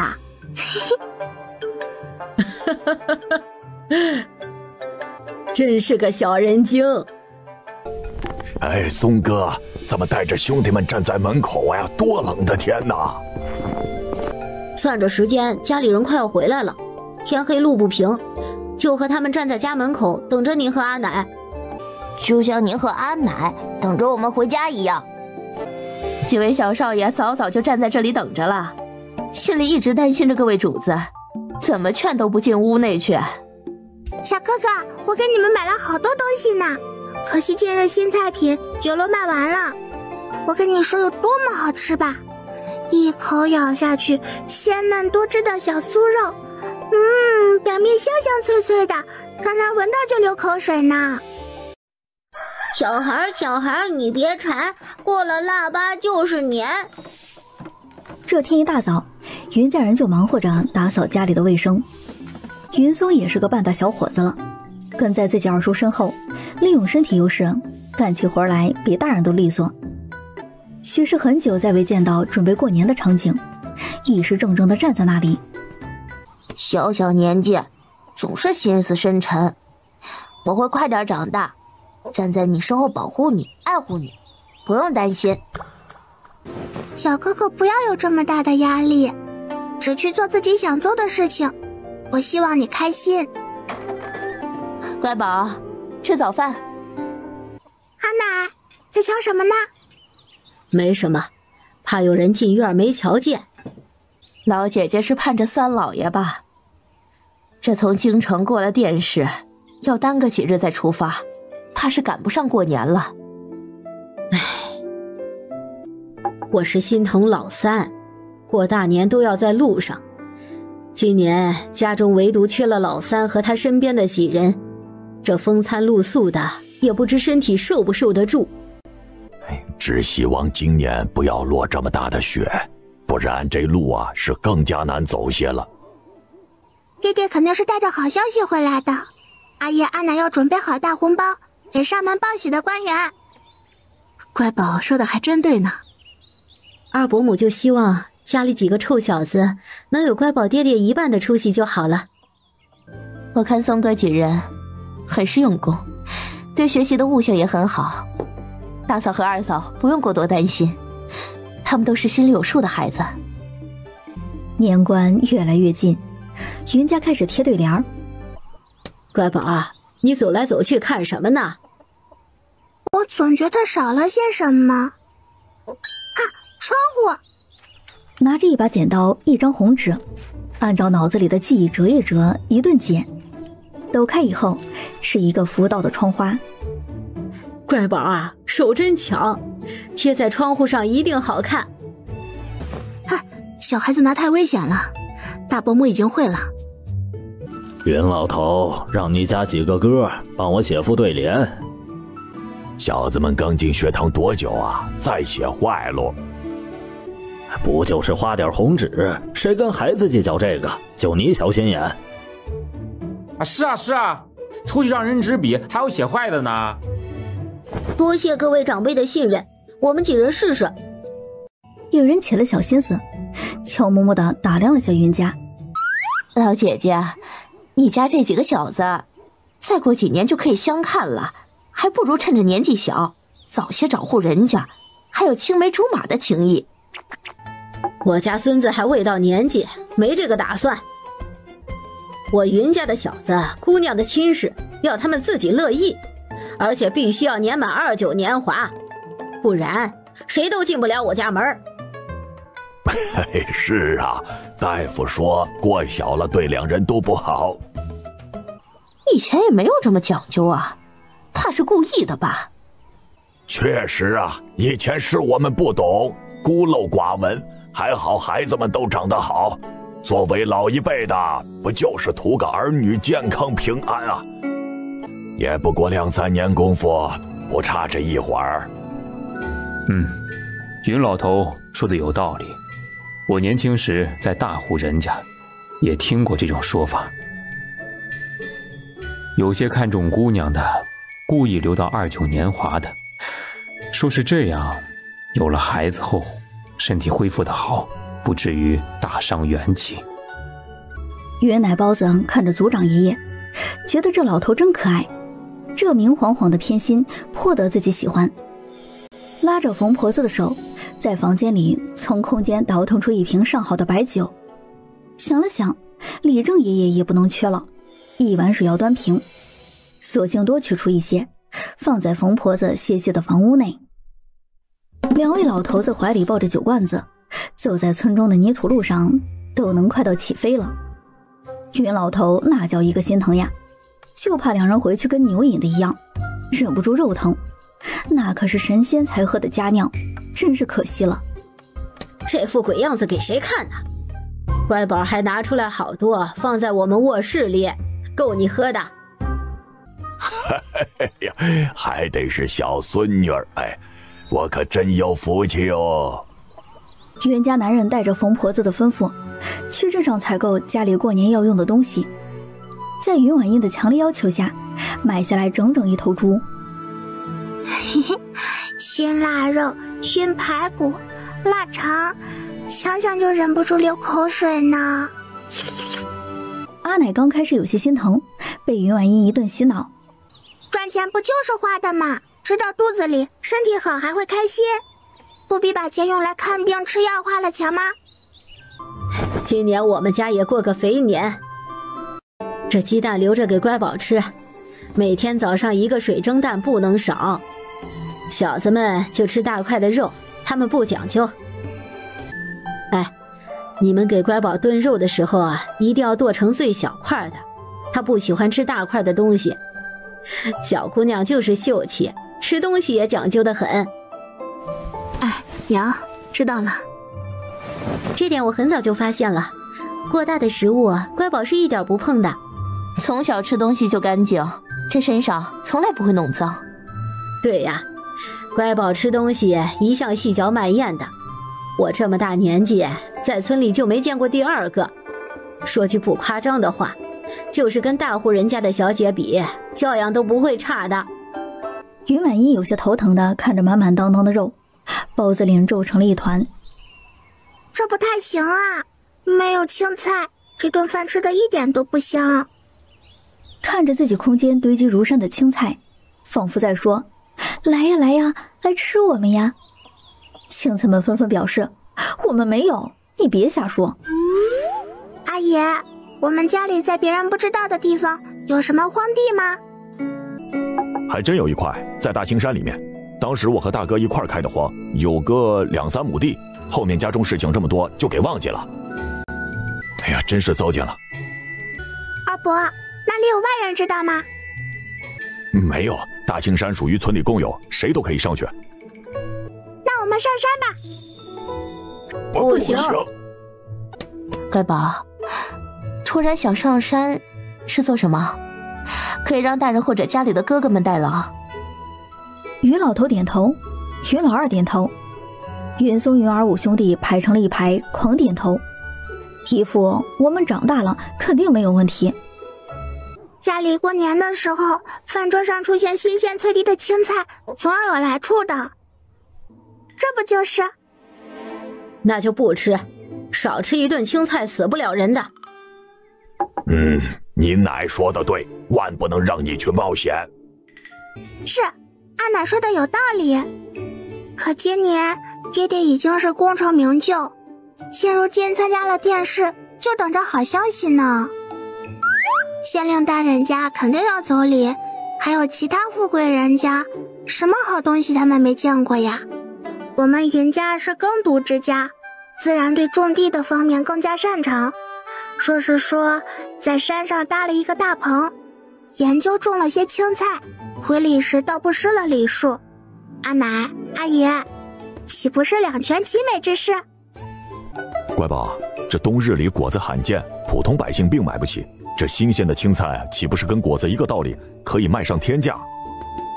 没想到你是这样的小孙女儿，这是骗我的呢。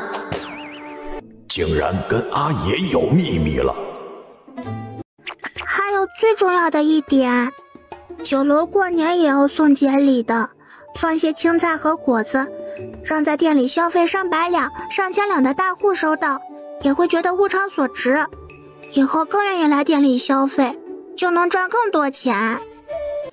小闺女越来越不好管教了，真是愁死人了。好想笑啊，乖宝这是给自己打气呢。按照大局观来想，乖宝的安排确实没问题。瞧瞧乖宝这脑袋，真机灵啊！最后爷奶包子锲而不舍，再而再三的洗脑，袁家男人决定集体陪着上山，取得了压倒性的胜利。不过10几分钟路程，就能看到那几亩被开荒过的土地。乖宝，这地呀都冻上了，怎么种青菜啊？阿爷，保证让人大开眼界。调动一面灵力，先是翻动着土地，就见凭空出现几大张白色透明的塑料膜。大哥！叫什么叫？深山野林里在招来野兽。这么大年纪了，一点不稳重。二伯摘青菜，把背篓装满，每样都要哦。阿爷和哥哥们摘水果，都给我装满。老二发什么呆呀？没听见乖宝说话吗？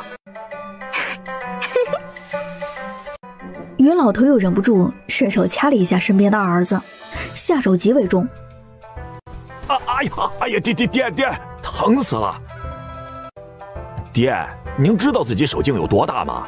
再晚一些松手，您就会失去一个孝顺的儿子，白发人送黑发人。说什么胡话！大过年的不吉利，赶快配3下。呸！哎，乖宝，我们家在山上种的东西是二伯出门时无意间买回来的。不管什么时候都要这样说，在心里记清楚，知道吗？好啊，以后就是爹爹和二叔给我背锅啦。你个小没良心的，二伯在你心里只能当你以前说的什么侠？是背锅侠。妹妹，我是你亲哥哥，以后做你的背锅侠。弟弟什么的最讨厌了。小妹，二哥年纪大，更靠谱。行，阿奶都在家里等着呢，晚回去一会儿他们心里都不踏实。阿姨，先把这些送下去，您和二伯再接着上来摘一趟。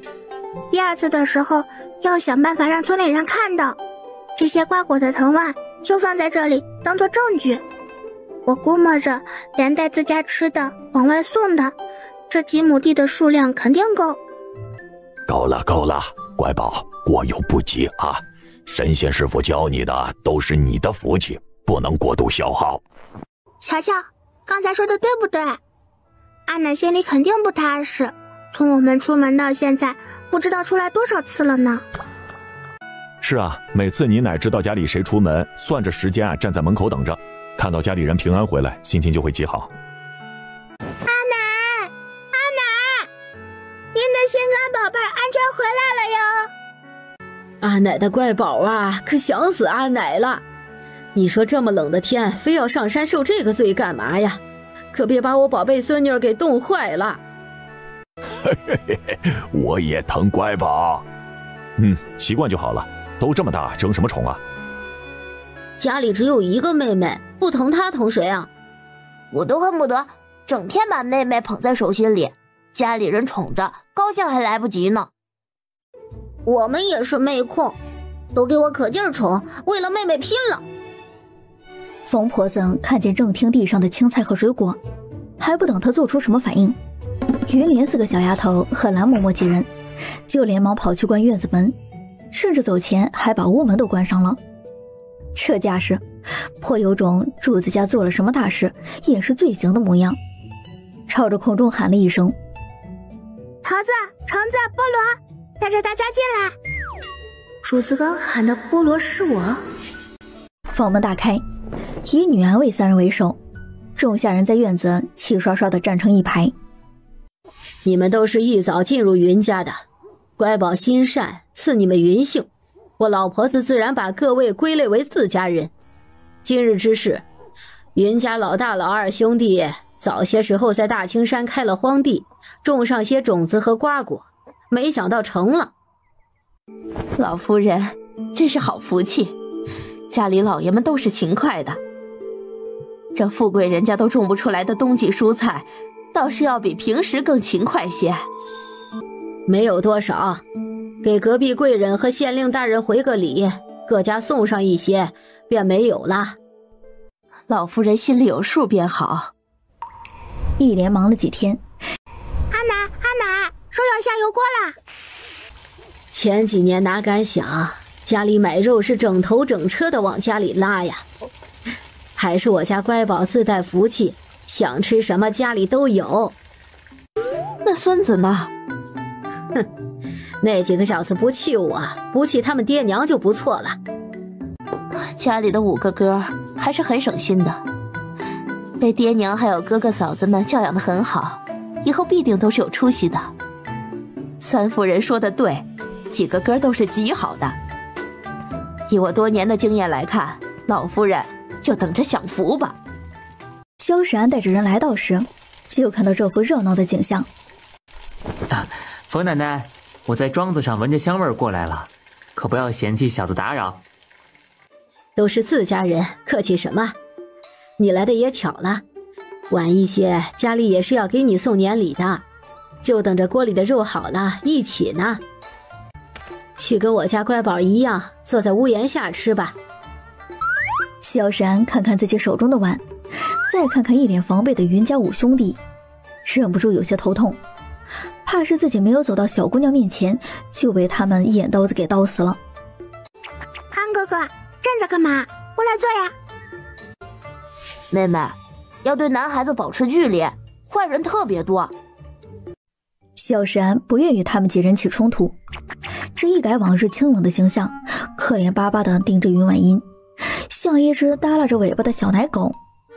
别以为使用美男计对我就有用啊，是真的有用啊！他可真好看呐！这是我的合作伙伴，你们要好好相处哦。更加觉得萧闪就是个大骗子。乖宝真的跟家里人很像，喜欢好看的。3个儿媳有些不好意思承认，脸色有点红，没想到自己隐秘的爱好早就被婆母发现了。其他4个小兄弟们眼神刀都要刀死他了，眼神里都是控诉。还我们妹妹，臭小子！小孩子还是活泼点好，童年才会快乐。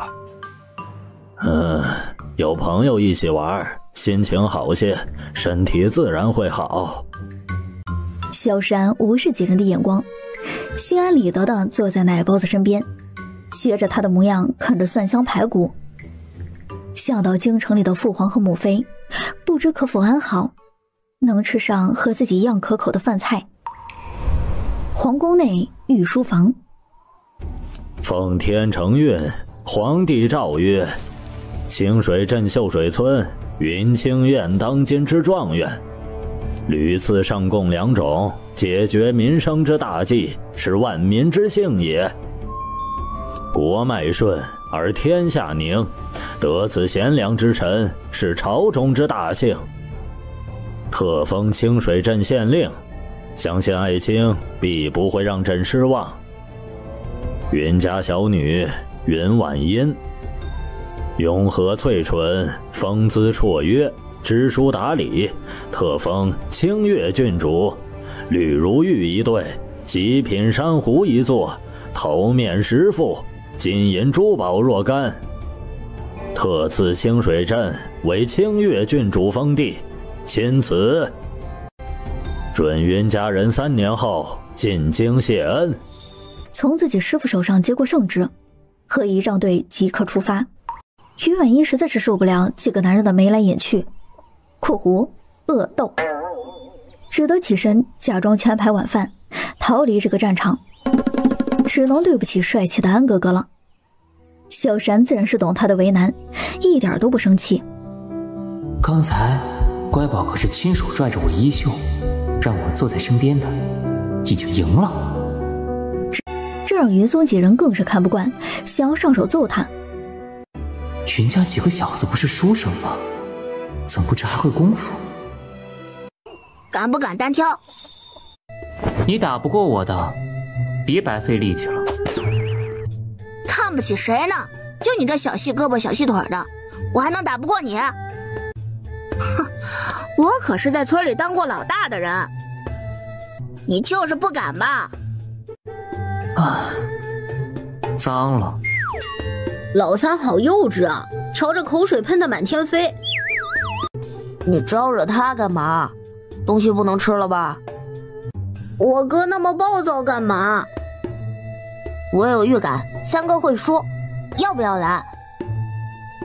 冯婆子刚要出门要和小孙子，就被云婉音拦了下来。阿奶，让他们和安哥哥试试也好，我顺便检查一下他们在学中有没有偷懒，没锻炼，没练功夫。再者，也要几人清楚，天外有天，人外有人。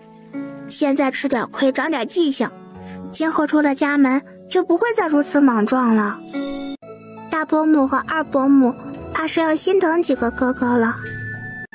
心疼肯定是会心疼的，毕竟是大伯母身上掉的肉嘛。但我觉得你说的对，现在不吃亏，将来出了家门是要吃大亏的。臭小子从小到大没少打架，哪次不是鼻青脸肿的？跟安少爷过过手，长长见识挺好的。晚点我给家里的小子们备好药油，这方面我在行。外面已经响起了动静，他们就各自倚在厨房门口，站在窗户前观战。稍微懂些的人就能看出来，萧山身子轻盈，一个脚尖点地就能飞起来。连云彤直接用腿脚攻击他下盘之时，毫不费劲的侧身避过，不伤一分一毫，显得游刃有余，出手没有一丝慌乱。好打击三哥的自尊心呀！只觉得小孙子还真是差人家老远呢。我看出来了，安少爷刚才是逗他玩呢。哼，让臭小子平时闹腾，现在被打脸了吧？还好家里一直备着药油，又派上用场了吧？围观的大人心思各异，唯独没有怪萧山的意思，只觉得是自家孩子气不如人。再来，刚才是我没用心。三哥，输给别人并不丢人，不敢面对自己的不足才丢人。妹妹说的对，是我输了。目光坚定不移地看着他。等我再长大些，再同你比试。接着，云松四人也一一上场对战，在过程中深刻感受到自己与别人的差距。哥哥们，当初让你们锻炼身体，也是为着强身健体，到考试时有个健康的体魄，不至于晕倒在地，误了好时机。如今你们比之前好太多了，人无完人呐。人不可贪欲太多，能做好一件事情就很了不起了。若是今日之事便毁了心中的意念，出门可不要说是老子的村子。我从开始走路起，便每日天还未亮就起床练功，不管是春夏秋冬，刮风下雨，一日不曾落下。你们几人已经很好了，最起码身体健康，很强壮。不像我，即使练功，也要多加注意才行。我并没有不开心，只是在想你刚才是怎么出手的。不得不承认，你真的很厉害。若是你们真心想学，可以让我的侍卫莫伊来教你们。若是学上几成功夫，哥哥们保命完全没有问题。给身边的人使了个眼色，不过多时，蓝嬷嬷和云莲四个小丫鬟就端着茶水出来了。安哥哥，不能让莫伊大哥白叫，肯定是要拜师的，以后逢年过节的年礼都不能少。这是什么时候决定的事？有人问过我吗？莫伊看着主子爷的模样，珠玉在前，不用问，自己肯定要做苦力的。敬茶不用跪了，要是受不了苦的，趁早不要学。请师傅喝茶。以后都是自家人了，像衣衫鞋子这些，以后就不必买了，我老婆子亲自给你做。想吃什么就说，每天都回家吃饭。暗卫都是孤儿，没有家人，没有家，直到被主子爷收留，浮萍才有了根，早已经忘记家是什么感觉。被拉着的手有些僵硬，不知该如何作答。冯奶奶，那我以后岂不是失宠了？比不上莫伊是自家人。莫伊更是身体紧绷，都要哭出来了。怎么就比不上啦？你个小子，不管什么时候回来都是奶的孙子。就算是以后发家致富，身份不一样了，还是奶的孙子。哇，我奶真牛啊！这可是位很牛逼的大孙子呢。夸张地说，以后只要不犯法，就可以在水月国横着走。不知宫里的太后知道了会作何感想？嘿嘿嘿嘿，云家人为喜欢，不拘小节。没听见，没听见。好羡慕你们哦，每天都能吃这么好。是啊，一日三餐不重样。主子吃什么我们就吃什么，平时还有些点心水果。木二一脸惊讶地看着三人。不过几个月功夫，变化在与安慰营生好大，脸色更好了，身上的衣服换成了正常女孩子的颜色，甚有几分貌美。看什么看，眼睛不想要了。那就如冯奶奶所言，我还是最受宠的。莫一跟在我身边许久，从小一起长大，如今有了家人，是喜事一桩，挺好的。今天又是大喜事，家里头啊还准备了很多年货，都留下吃晚饭，再喝上几杯。老婆子，多准备几道菜，分成大人和小孩各一桌。我看你是整日里惦记着那几瓶好酒，吃东西是次要，把酒喝到肚子里才是正事儿吧？嘿嘿嘿，那不是，你可真冤枉我了。这些菜式在宫中也从未见过，手艺堪比御厨啊！酸酸甜甜的，真好吃啊！桃子三人太幸福了。奶包子左边坐着萧山，右边坐着云儿，两人不断地往他的碗里夹菜，很快就落成了一个小山。云婉英看着满满当当的食物，瞬间就没了胃口，皱巴着小脸。云松无奈，把碗里的食物倒入自己碗中。安少爷、五弟，你们两个好好吃饭，我来照顾乖宝。不行，有很多妹控的哥哥，真是一种甜蜜的负担呢。算了，摆烂吧。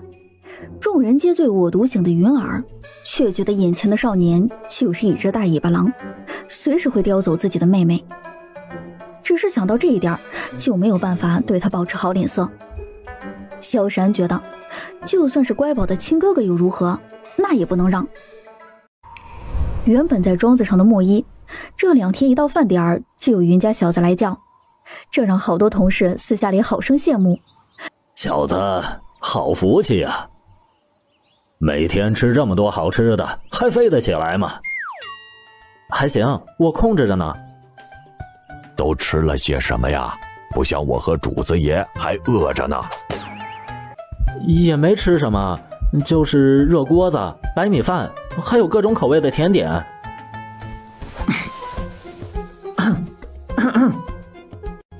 确实过得比我还好，真是让人羡慕啊。不是主子爷让自己当云家几个小子的师傅吗？我也不敢说呀。秦叔，那日回来，冯奶奶装了好多东西，让厨房也做了吧。不，等等，等我亲自去乖宝家问问，热锅子怎么做的。这大过年的，庄子上没有长辈，肯定很是冷清吧。真是个不要脸的三皇子，这是明晃晃的算计。早就知他和皇帝老儿是父子，有相像之处，果然如此。主子爷，那庄子上还做年夜饭吗？做的，家中的小厮和暗卫还是要吃饭的，多做些好的，别亏待了大家。吩咐厨房采买时，多准备一些。我们上人家家里吃饭，总不能每次空手吧？是，主子爷。嘿嘿嘿，还是少爷厉害，这就有一顿好吃的年夜大餐了。同样的对话也在云家的饭桌上讨论着。娘，小子们的师傅一个人吃年夜饭时，是不是应该请他过来呀？我拿出了一些布料，抓紧这2天做出一身新衣服来。莫一过年要来家里，那石骁要不要一起请过来算了？他毕竟在安少爷手下做活，免得他难做。这样吧，我们到时就都请上，把话先说出去。如果愿意来呀，就一起热闹过个年。老亲几人若是不愿意，你心里也不要多想。你说这个方法不错，晚点儿我们2人亲自上门去请。在吃饭的5个兄弟看看自己娇嫩可爱的妹妹，心中有些不愿意，悄悄的耳语：若是那臭小子来，定要防好他，少跟妹妹接触。原奶包子一脸无语的看着5个哥哥，这是不是太早熟了些？再者，要是说悄悄话，声音应该小一些。哎呀，我说今天醒来心情就特别好，原来是你们祖孙3人上门了呀，真是贵客临门呐！老云跟嫂子赶快进门，这天气冷的，喝口热茶。冯奶奶，云爷爷，乖宝好。哎呀，我就不拐弯抹角了，若是你们不嫌弃，也可以一起过年。主子爷真是好运气啊，想什么就来什么。现在人家直接上门请来了，还省去一些功夫啊。闻讯进门的药神医也是一脸喜色。老云，你们说的可是当真？真是邀请我们这些孤儿寡老一起过年？这描述总觉得哪里不太对呀，又觉得几人过于兴奋热情，像是被人算计了一样。师傅啊，人家3皇子哪里是孤儿了？您老这张嘴真是不要命了。那就恭敬不如从命了。多亏了有2位长辈，小子才能在这个大年里看着万家灯火，没有那么孤单。端的是一脸无害，这让云婉英更觉得不对劲儿。大年30早上，寒风刺骨。乖宝啊，家里要开始包饺子啦，这是全家人要一起做的事情。奶准备让你们几个孩子每人包上1个铜板，这叫吃福气。原先有些起床气的小奶包子是一点情绪没有，怎么办呢？自己阿奶自己宠着呀。阿爷阿奶早，阿娘小哥哥早安，大伯大伯母，大哥二哥早安，二伯二伯母，3个4个早安。今年家里就由乖宝第1个包饺子。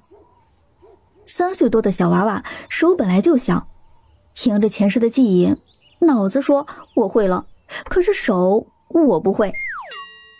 阿奶，这是我包出来的。其他人都低着头，抖动着肩膀，生怕笑出声来。没事儿没事儿，乖宝年纪还小，手用不上力很正常，看奶给修一下就好了。哇，阿奶好棒呀，看着就很好吃。就你小嘴甜，哄得奶整天乐呵呵的。阿奶，我们家不吃其他肉了吗？别担心，家里这么多男人，还有10小几人，奶还怕不够吃呢。半大小子吃穷老子，这句话不是白说的。以前养你爹爹他们3个呀，差点没把你奶给愁死。就这样，我们兄弟3个经常在山脚下打鸟，不管吃再多东西，肚子就是感觉不饱。云爷爷、冯奶奶，各位长辈，新年快乐！来就来了，还带什么东西呀？家里不缺你这一口吃的，还挺有礼节的，一点不空手。真是年纪大了，不服老不行啊！就这点东西和这点路程，感觉身体吃不下了。安哥哥，你们为何不让庄子上的小厮和丫鬟一起送过来？乖宝，好问题。真是被自己给蠢到了。我操，我们的脑子跑到哪里去了？早就发现了，不敢说呀。主子爷着急出门，一直催促着呢。主子们这是不想过多人打扰到云家过年吧？一定是这样的。夜幕降临，爆竹声四起，耳边的噼里啪啦的声音不断。疯婆子时不时都走出院门，向村口张望着，嘴上虽不说什么，但云家人都懂，唯独缺了老三。冯奶奶，先等会儿吧，他们两个往前面去看一看，说不定三叔也盼着回家团圆，在路上都不停歇。哎，师兄啊，乃谢谢你。校园外突然传来阵阵马蹄疾驰的声响，让人紧张的屏住呼吸。娘，你有没有听到什么声音？老三媳妇儿，娘好像也听见了。一主四仆为了和家人团圆，一路上几乎不眠不休，饿了就啃干粮，轮流替换着驾马车。终于在大年30晚上赶到了镇门口。这一路真是辛苦你们了，回到家里面好好睡上几天几夜。三老爷身体很累，心里特别开心，只是想着和家里人在一起过个团圆年，感觉什么都值了。是啊，还多亏了小小姐带我们回家，能安稳的过个好年。爹娘，我回来了。哎，老三，老头子，你听儿子喊我们了。大过年的可不行掉眼泪啊，不吉利。老三他们呀，死人能赶回来是天大的喜事啊！好小子，真有出息，不愧是爹的好儿子呀！回来就好，平安回来就好，娘可太开心了。孩儿不孝，这么久不在爹娘身边伺候，还让您担心了，辛苦你了，娘子。娘和嫂子们都很照顾我，近几个月很是轻松。乖宝，有没有想爹爹呀？想爹爹，最想亲亲爹爹了。阿奶，爹爹胡子痛痛。我小孙女的皮娇嫩着，能跟你这个大老粗比？怎么当爹的？哎，乔乔，分不清家里谁才是小祖宗吧？这揍孩子不亏。人都到齐了，先放爆竹再吃饭。云松和云儿5个小兄弟在门口一字排开，随着爆竹声响起，原本已放过爆竹的秀水村，好似为了回应云家，也接二连三地响起了雷鸣般的爆竹声。这是他们在欢迎老三平安归家呢。只要我们全村人都拧成一股绳，族中小辈迟早是有出头之日的。是啊，近几年村里民风特别好，这种变化还是乖宝出生以后才有的吧。袁青燕趁着村中方向又是一礼，她清晰地知道自己走出去代表着整个村的荣耀，今后更是要谨言慎行。在饭桌上看到萧山时，她眼中有些诧异，心中还在琢磨程延青的话。安少爷是我表哥。安石萧，萧石安，表哥，宫中，国姓，养身体。我操，这个小狼崽子想要干什么呀？安少爷，乖宝的哥哥们很多，就不劳烦您给他夹菜了，要不然就是我袁家失礼了。家中还是得爹爹，妹妹差点被人叼走了。三叔说的对，就由我们亲自来照顾乖宝。安少爷只管好好用饭便可。冯奶奶说我也是自家人，乖宝自然就是我妹妹了。既然是妹妹，她叫我一声安哥哥，照顾着也是应该的。你们几人不会连长辈的话都要反驳吧？哼，小伙子真牛啊，也找了一个大靠山。家中事一向是由阿奶做主，这谁敢乱说话呀？老三，赶紧吃饭，看你最近都瘦了。看着自己母亲一脸心疼，云青燕也只能作罢，只是时不时的眼睛扫到旁边的小孩一桌。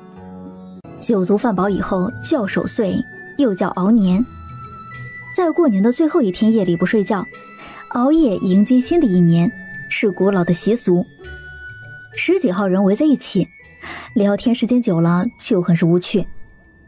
云婉仪脑子转了转，灵光一闪：阿爷阿奶，不如我们打麻将和打扑克吧。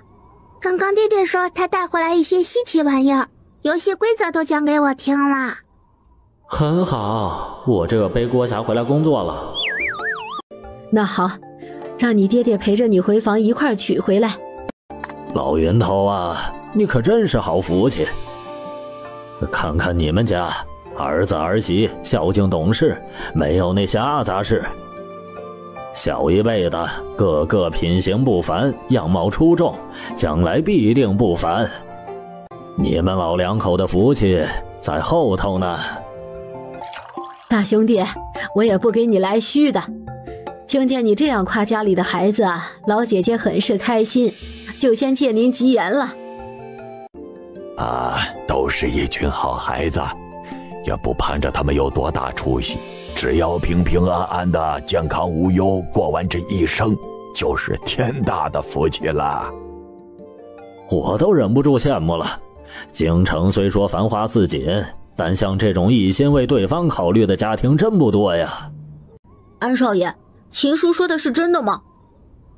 萧时安突然觉得这个称呼很不称心，看着几人认真的介绍：我叫安石霄，以后你们便和冯奶奶一样，叫我石霄便可。石霄，你我同岁，便以名相称，你们还是要称为哥哥的。大哥，别以为我们看不到你眼里的幸灾乐祸。作为老大，你可做个人吧。他想抢妹妹，才不要喊哥哥。大哥，这绝对是故意的。秦叔说的为真，京城绿瓦红墙，灯红酒绿，火树摇红，内城323方，皆张灯结彩，熠熠生辉，如天宫星矢。出道时满腔热血，一身抱负，用不了多少时间，原本的初心就被侵蚀。人心。这是想到父皇所说，朝中还有很多蛀虫，原本那些贪官也是贫苦人家出身的，只是朝中关系错综复杂，没有万全之策时，父皇是不会轻易动手的。云婉音进入正厅时，就感觉到气氛有些奇怪，但也没有多想。阿爷、阿奶、秦叔、神医爷爷一桌，你们打麻将。又仔细描述了一遍怎么玩。嘿呀，这麻将真好玩，不如加上一些彩头。可以，我看行。老姐姐都答应了，我们就一局2个铜板，最后输的人晚上12点给所有人煮水饺，可不许耍赖啊！嘿嘿嘿，我会煮饺子，保准不赖皮。我看保准就是老要会赖账，可从来没见他煮过东西。这饺子皮最后怕不是要变成饺子汤喽？小小的屋内不断响起哄笑声。打扑克是3个人就够了，你们谁先呀？妹妹，我先来。加我一个。那我就不气了，跟2位过过手。不过讲了一遍游戏规则，3人一听就明白。这些孩子怎么长的？脑子都给他们了。我若不是有前世的经历，真的不如他们呀。大哥二哥，可别说弟弟不让着你们啊。自摸杠上开花。站在厨房里煮饺子的是药神医、云老二、云松，还有二伯母。还好有我在，不然这新年饺子真要变成饺子汤了。煮熟的饺子一个个看着像饱满的大元宝，十分喜人。今晚看谁最有福气，第一个吃到铜板。话音未落，云婉音就感觉到有东西硌到牙齿，随口吐出来，一枚铜板明晃晃地躺在桌子上。瞧瞧，还是家里的小姑娘最有福气，第一个就吃到了。哎呀，还是奶的乖宝最有福气。哥哥们加油！我是第2个。石霄也很厉害，乃希望你平安健康。皇上和贵妃若知道三皇子出宫后交到这么多朋友，不知道有多开心呐。我第3个呢，弟弟们要加油啊！我第4个，3位哥哥加油！我知道呀。喊什么喊？吵死了！不过比我早吃到1点吧。阿奶，我是不是没有福气呀？呸呸呸！过年不许说不吉利的话。赶快听你奶的，呸3下。呸呸呸！吐走不吉利。童言无忌，童言无忌啊！各路神仙莫怪。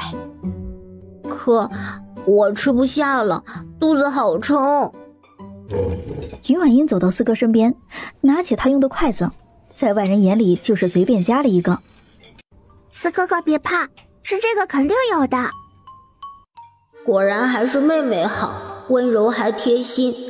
叫自己哥哥的时候，声音也是甜甜的。这不会把硬币咽下去吧？论我那糟心的小儿子。妹妹真是太厉害了！被摇晃得七零八落的云婉音，被阿奶和阿娘及时救下，歇了几分钟，头才不晕。4哥，下次可不许这样妖怪宝了，妹妹还小着呢。男生力气大，小姑娘都比较娇嫩。是我太过于兴奋，失了分寸，以后再也不会了。燕哥和大小李赶路这么久，身子也疲惫，都抱着，还是早些回房休息吧。媳妇儿，抱着孩子回房休息，我陪着爹娘守岁。老2和老3都回房歇着吧，后面几天有着忙呢。云清燕刚要开口，知道你孝顺，不差这一天。我跟大哥一块在这里。拗不过家里人的他，只能带着妻子和孩子一起回去。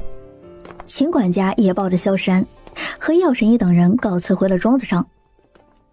爹，3弟这次回来精神面貌不错，许是这次考试的成绩不错。从进家门到现在，家里任何一个人都没有开口问云清燕成绩的事情。你对老3的了解必定是上了电视，不过他没有说，肯定是想等报喜的来，我们也不要去问，算一算，过了小年就差不多了。听你们爹的，真有好消息，不差这几天，让老3在家里也好好歇上一歇。不管结果如何，咱们家现在过得已经很好了。娘和你爹有你们几个这样好的孩子，内心很是知足。以后就盼着家里小的一代也都平安无事，健康无忧，便是最好不过了。爹娘放心吧，肯定不会去问3弟的。要我说呀，走到举人这一步就很了不起了，换我肯定不行。可不是嘛，小时候你去学堂回来都是哭丧着脸，让人看着就难受。醒来时，在被子外面的头感觉格外的寒凉。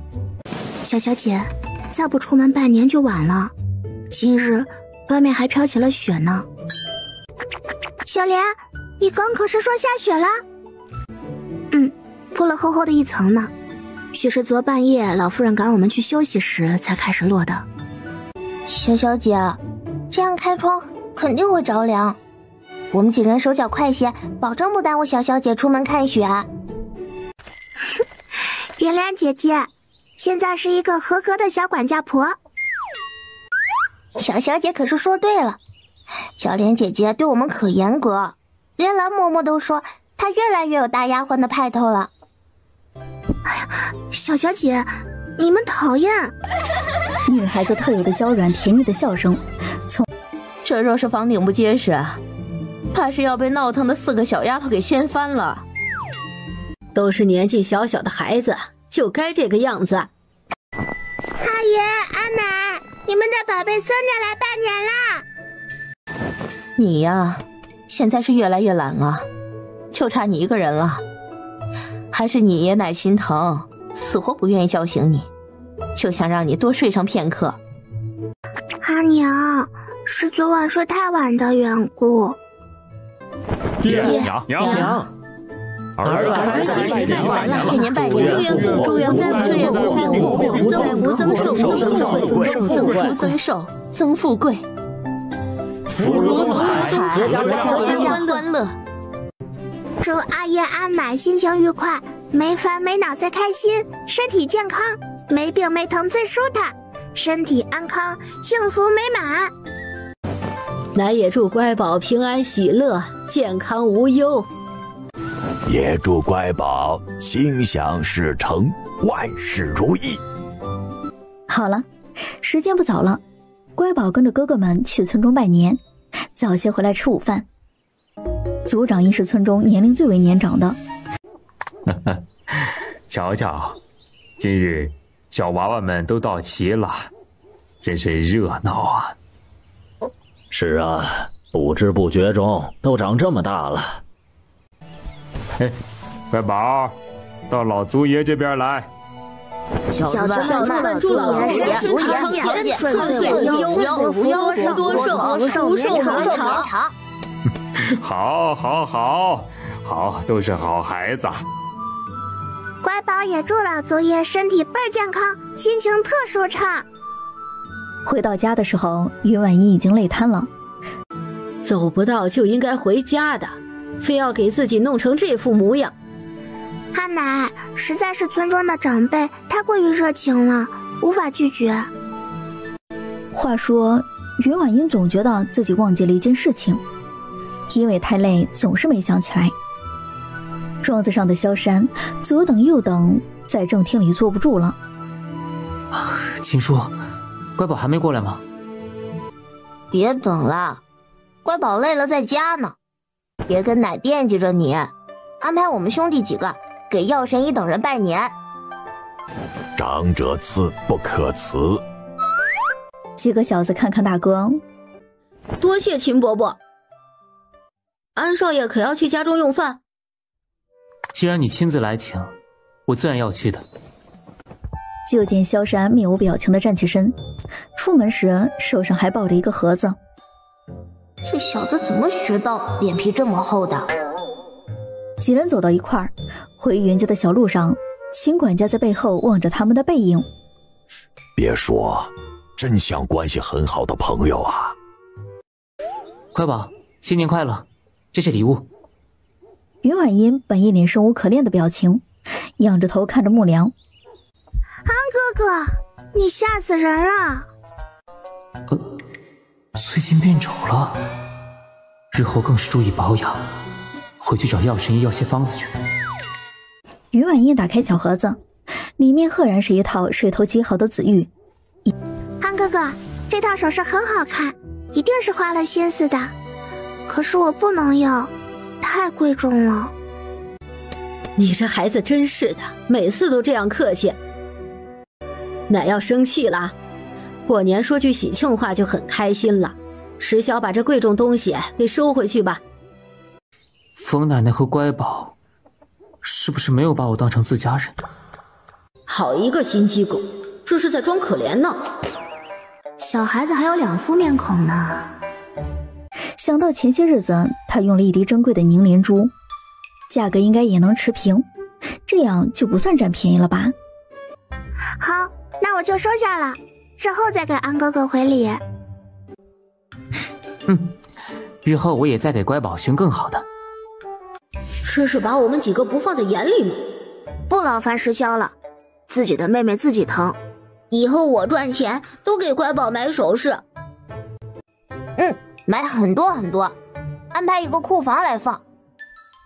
大年初二是儿媳妇们回娘家的日子，冯夫子早早就站在了学堂门口张望着。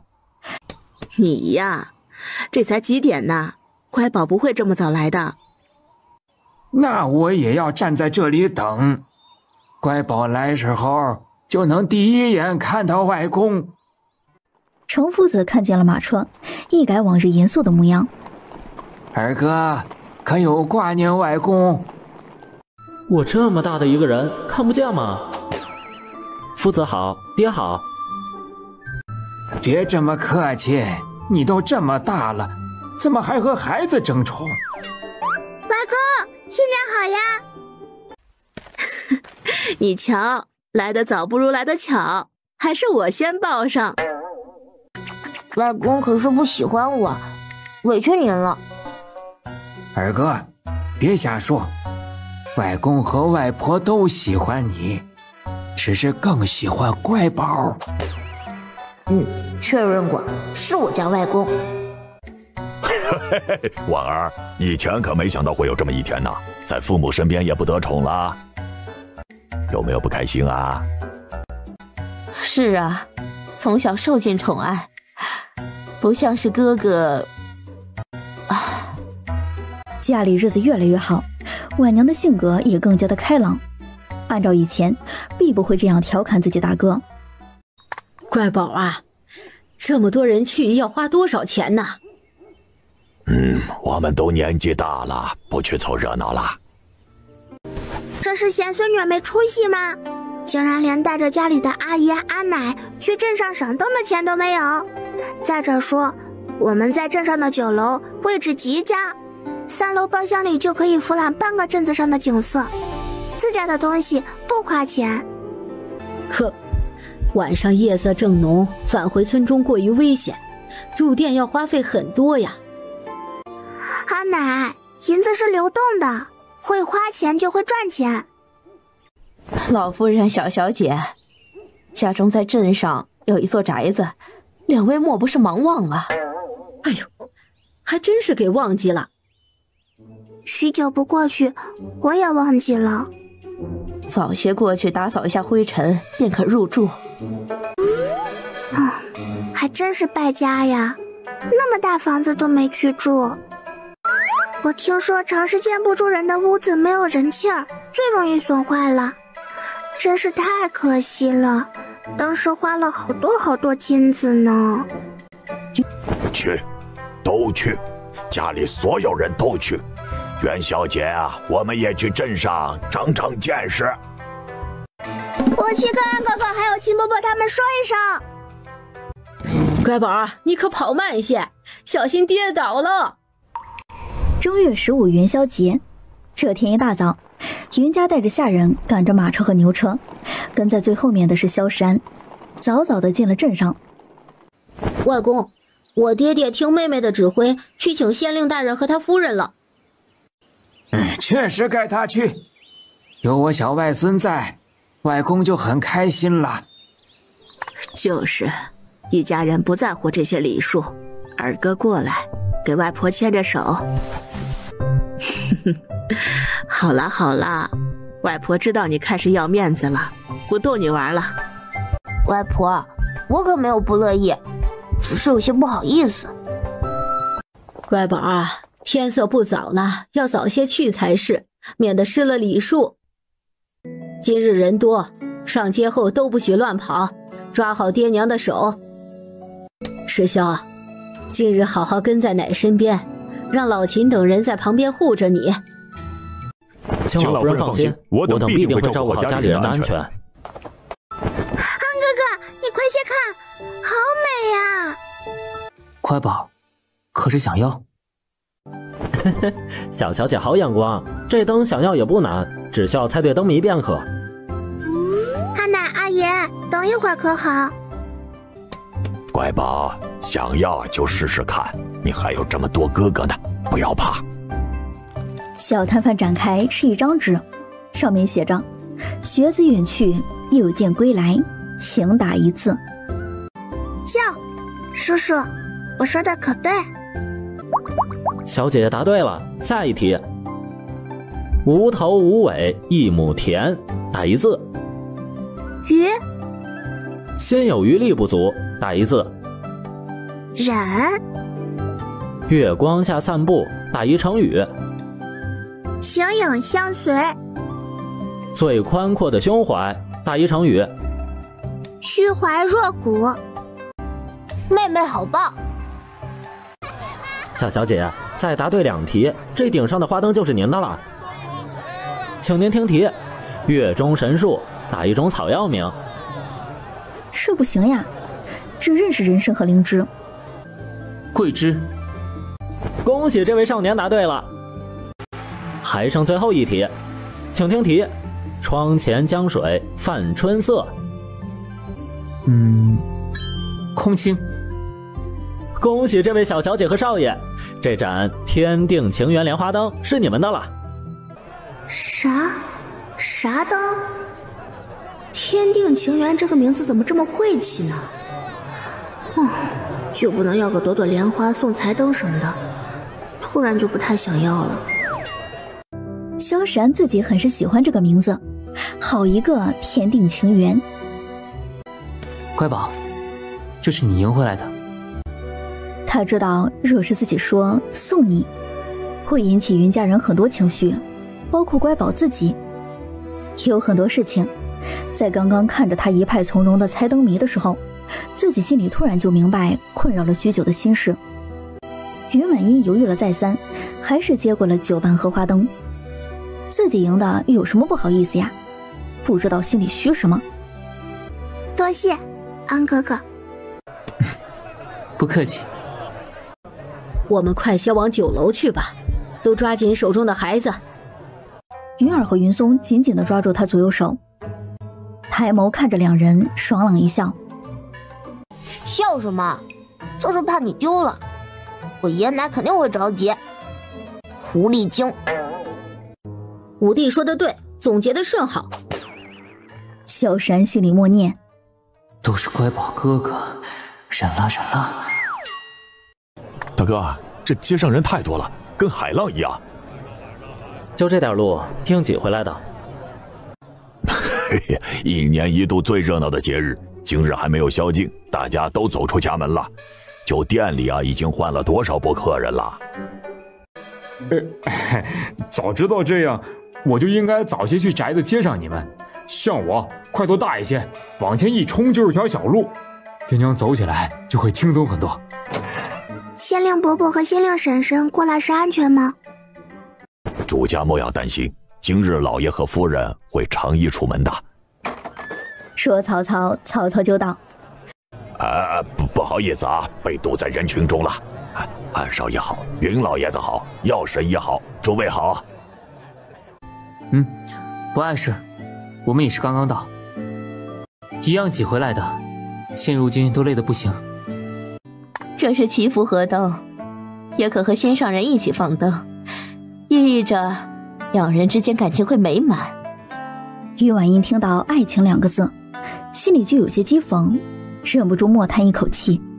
一直留意他的萧山，敏感地捕捉到他眼中的不屑，丝毫也不在意。此时觉得他像是一个经过很多事情的大人，很是飘渺，就像是随时会离开这里。第3天时，疯婆子就坚决要回村。奶在这里闲得很，家里还有很多事情要忙。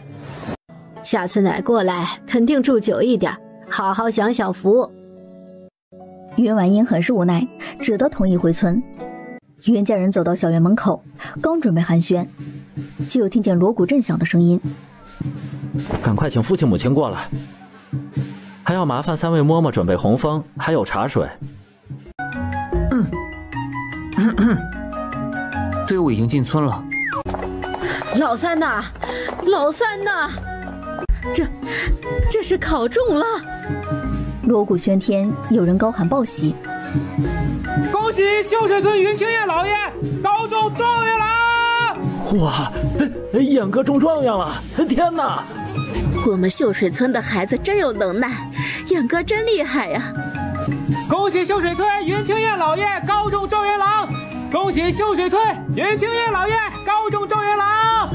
恭喜秀水村云清燕老爷高中状元郎！云清燕换成一身大红色的状元服。儿有今日，多谢这么多年如一日爹娘的辛苦栽培。好啊！多谢哥哥嫂嫂这么多年省吃俭用给我交的学费，叔亦感恩不尽。好小子，好小子，好真有出息，真有出息！这钱没白花，这钱没白花。众人爆发出了友善的笑声。是啊，这钱扔水里听见响了。多谢娘子替我生儿育女，在父母身边尽孝道。婉娘温婉的一笑，害羞的回了一礼。乖宝，爹给你保证的都做到了。爹爹最棒了，爹爹世界第一厉害。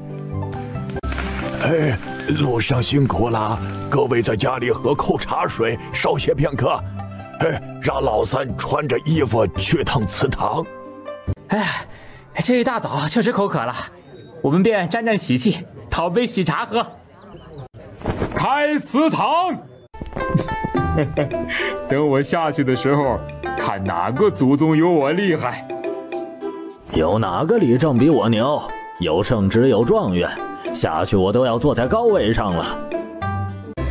我们要是先下去了，还有给你让位置呢。毕竟你是状元他爹，都要看你脸色呢。臭小子真好福气。这等光宗耀祖之事，以前可是没有的。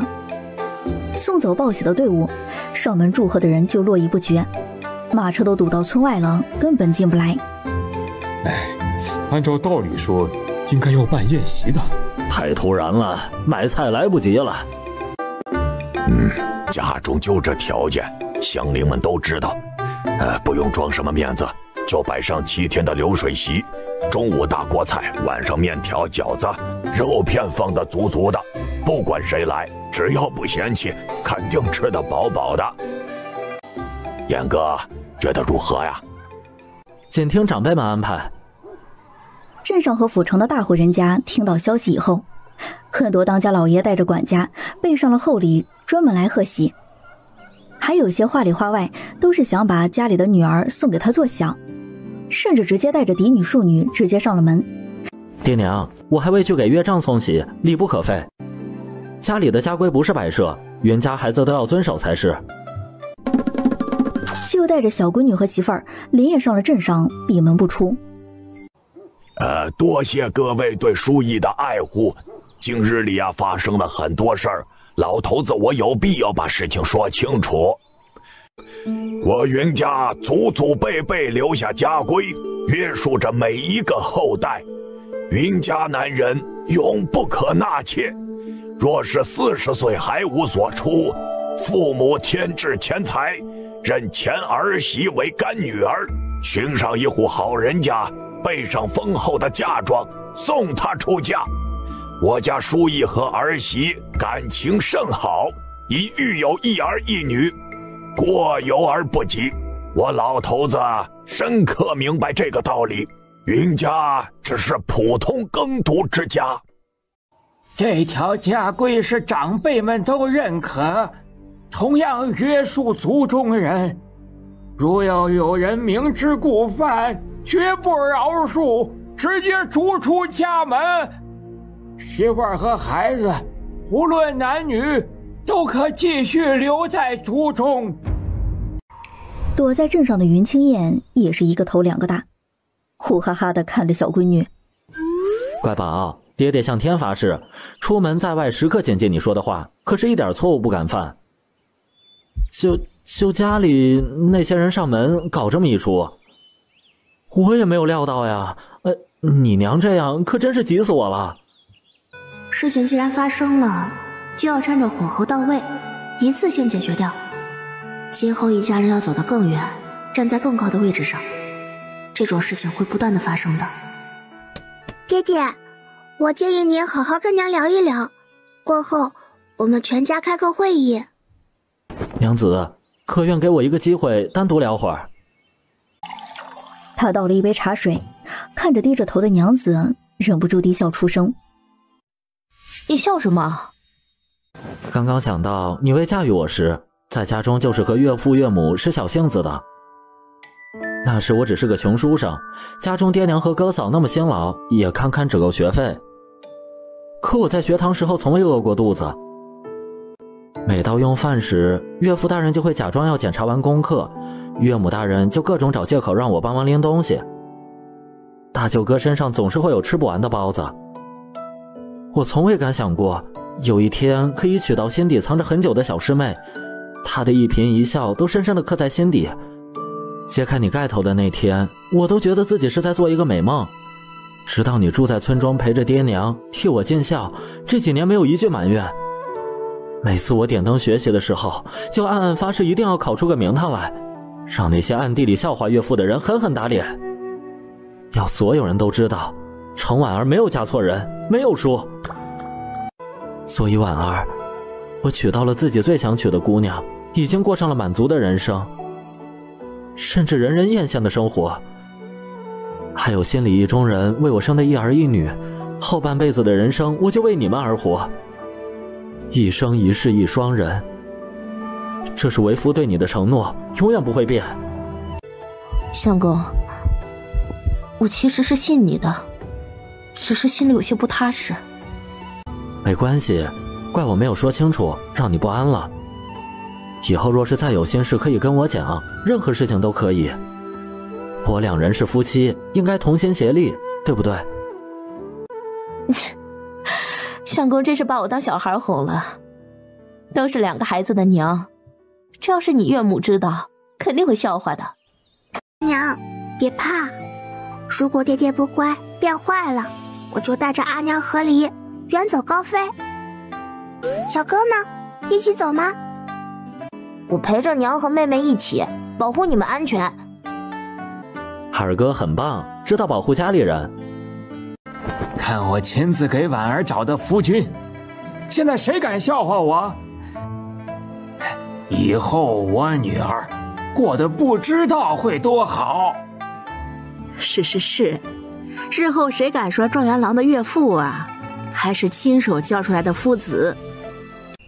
在镇上一连待了4、5天，算着村中的流水席也要结束了，自己上任的时间也要到了，就带着母女2人告别程家，返程回村中。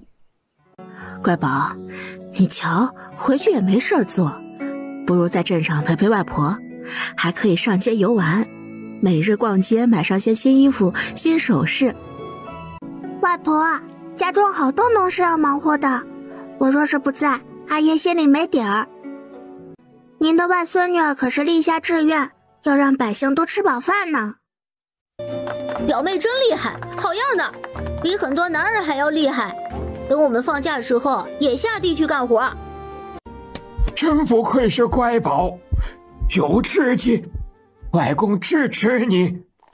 最终还是在众人的恋恋不舍，马铃叮叮咚咚响起，直到声音越来越淡。他们不知道的是，因程月帝不放心，担心水高路远，有人对云家人下黑手。早一些时候，暗地里派出只有历任皇上才知道的暗卫龙影，悄悄保护他们的安全。刚好就被找到一家3口的龙影听见，写下一封信，通过特有的方式送到皇上手中。御书房内的程月帝看着安卫报来的消息，小喜子，云家人真不错，连几岁的小孩子都立志要好好种地。看来朕前些日子给的郡主还真不亏，云清燕回去老家也好，先沉淀个几年，等有点成绩的时候，朕想升她的位置，那朝堂上那些狗东西还有什么话可说？还是皇上厉害，看人最为毒辣。从小跟着朕长大，我还不了解你，真是滑头。都说有什么主子就有什么样的奴才，我要是太笨了，岂不是给皇上丢脸？奴才可就这一条命啊！正月21日，云清燕上任清水镇县令。以后便是同僚了。云县令若是再有好种子，还请考虑一下府城的百姓哈。柳知府放心，我心中晓得。下次带着乖宝来府城，一定要去家里坐坐啊！你跟我家小子关系一直都很好，不要生疏了。是，我记下了。今日看着冷冷清清的县衙，一点人气都没有，就换上了便衣，让马夫驾着车直奔秀水村去。在屋内准备吃饭的云家刚准备动筷子，三老爷回来了。一家人连忙起身就往外走。娘，我这是回自己家，怎么还兴师动众的？大家伙都出门来接。那可不是嘛！一听县太爷回家，我们马上筷子都放下了，一口饭没吃到嘴里啊！二哥，你这是说我回来的不是时候啊？只有云奶包子用眼睛好奇地看着远处的树上。自从在空间里修炼，五感就特别灵敏。这个小姑娘就是云家的小女儿，她不是发现我了吧？她一个没有功夫的小女孩，怎么可能？连不远处的3个女暗卫都没有察觉到，肯定是我想多了。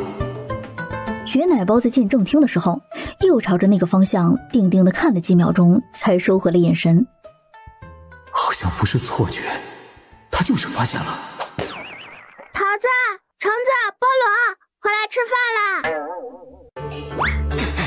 哇，这云家的饭菜还真香，肯定有肉吃。云清燕在第2日便返回了镇上，继续去做自己的县太爷。云老头，你是走的什么狗屎运了？赶快摆香案，上次的公公带着圣旨进村了。我算是看出来，以后香案和红枫要时刻准备着，不然每次都是乱成一团，没个规矩可不成。这哪里是小小姐当时说的农家呀？她在大户人家当差的时候，也没有见过这么多喜事。小小姐还真说对了，熟能生巧。咱家跟各位还真是有缘呀。今日来给云老爷子、云老夫人还有千金云小姐来送喜了。辛苦小福公公和各位了，回来秀水村就是回家了。是啊是啊，一路过来肯定是又累又渴，大娘这就给你们准备晚饭。小福哥哥，还有身后的那些官兵哥哥，和上次来一样。哎呦，小小姐，咱家哪担得起这一声哥哥呀？叫奴才就可以了。哥哥就是哥哥，与家中的哥哥大不了几岁，在乖宝眼中都是一样的。今日还有重要的事情要办，云家人接旨吧。奉天承运，皇帝诏曰。奖励连串的赘婿，里面最为重要的便是云婉音设计出的利国利民的农具，解皇上之忧愁，利百姓之农事。被赐为清越郡主，特赐清水镇为他的封地。朕准3年后与其父以及全家人在上京谢恩，钦此。乖乖嘞，乖宝被封为郡主了，咱们村也是人家的封地，真是出息嘞。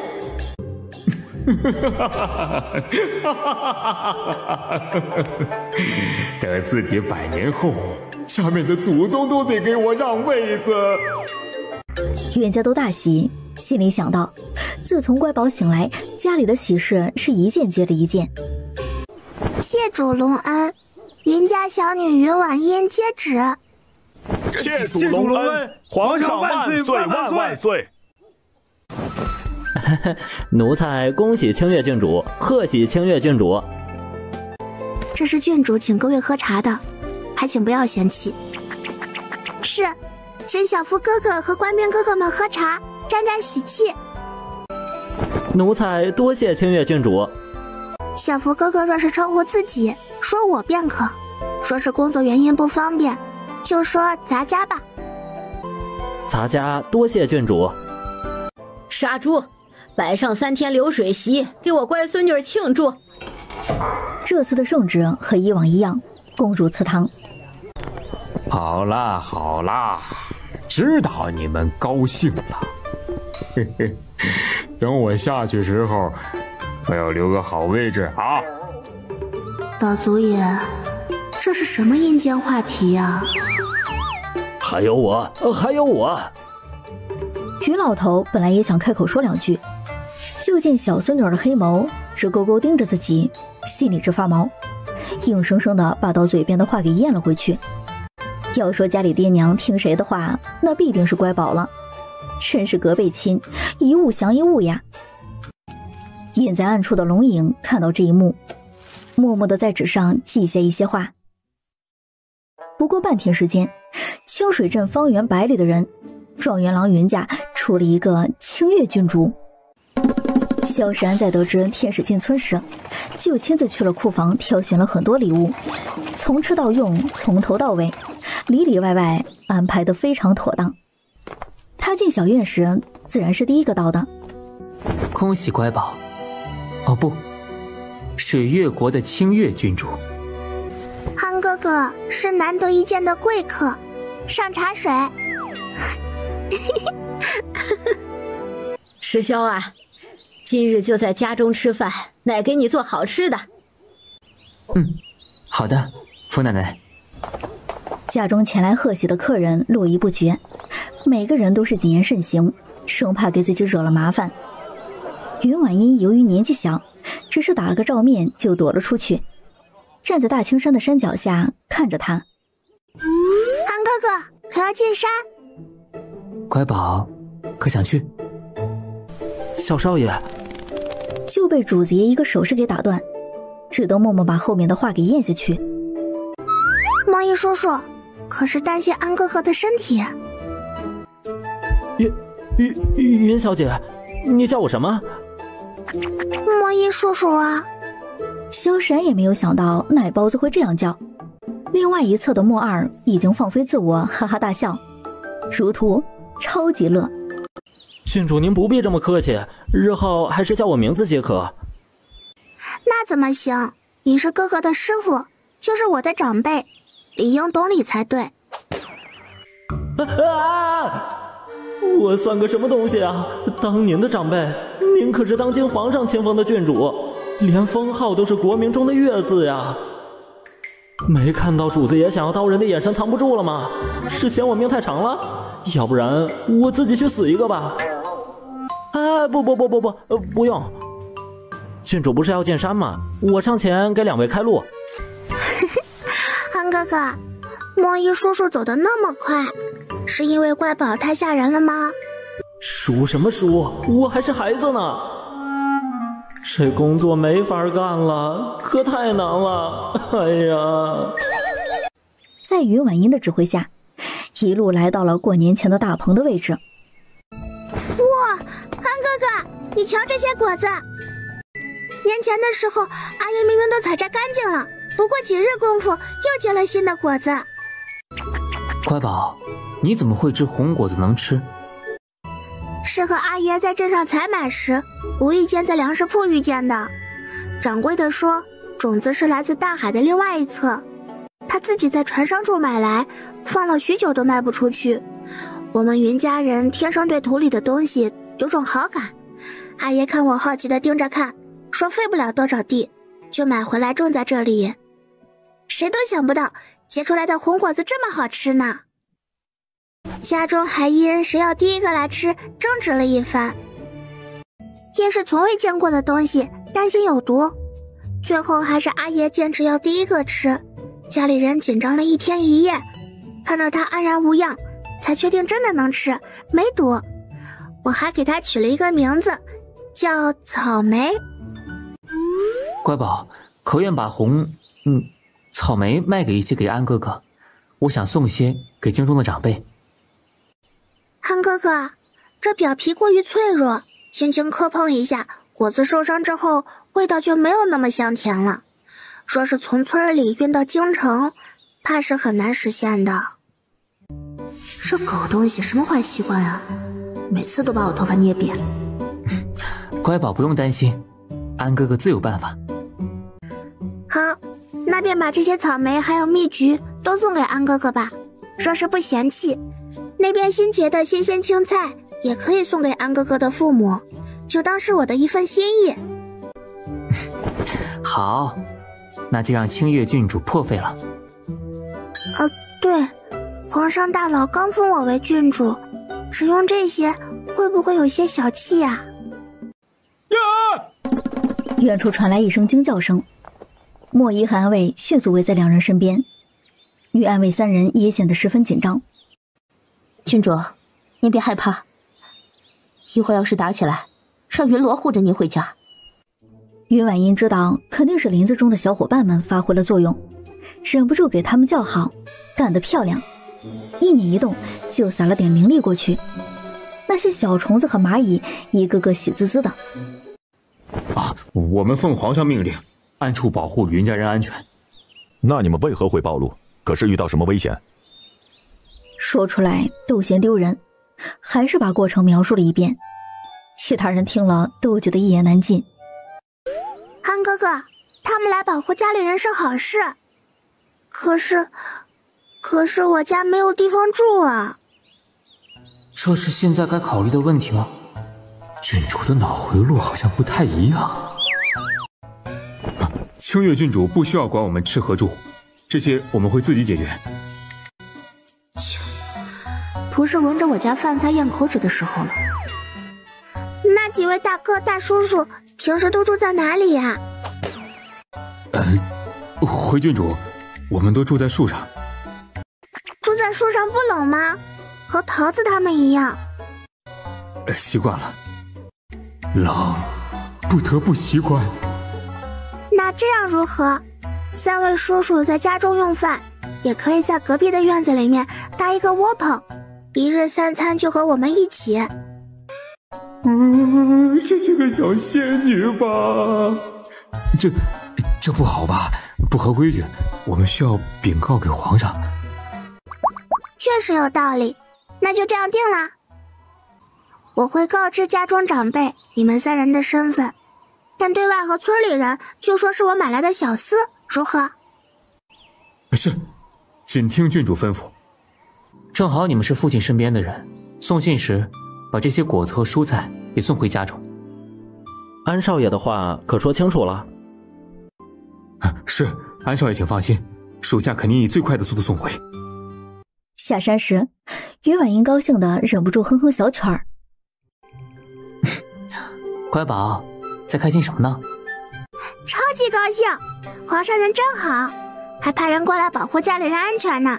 这么大的好事，不该开心吗？能不开心吗？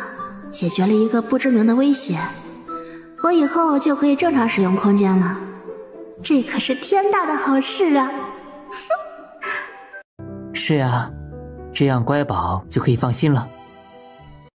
对啊，于婉英到家中，把事情的经过当着全家人的面说了清楚。多谢皇上的大恩大德，草民肯定会好好种地的。等人走后，又让云桃3人检查了房屋周围，没有人在，还吩咐他们在不远处都守好，若是有人往家里来，就发出动静。乖宝，那些人都会功夫，若是来家中居住，你的秘密岂不是随时有暴露的危险啊？娘，这可怎么办啊？从今日开始，乖宝就是个普通孩子，不许再使用仙法。如今家中的日子过得已经很好了，做人要脚踏实地，不能一味的损害我孙女的福报。我同意娘说的，乖宝只要做个开心的小孩子就好。这样看我干嘛？我是那种人吗？我同意相公说的，小孩子就不该这么辛苦。不如这样吧，最近我就不去神仙师傅的地方了，先观察一段时间。乖宝，你可要说到做到。你若是出了什么事，娘也不活了。阿娘，好阿娘不哭，不然就不漂亮了。随手从空间里取出早就准备好的玉米种子，放到云老头脚下。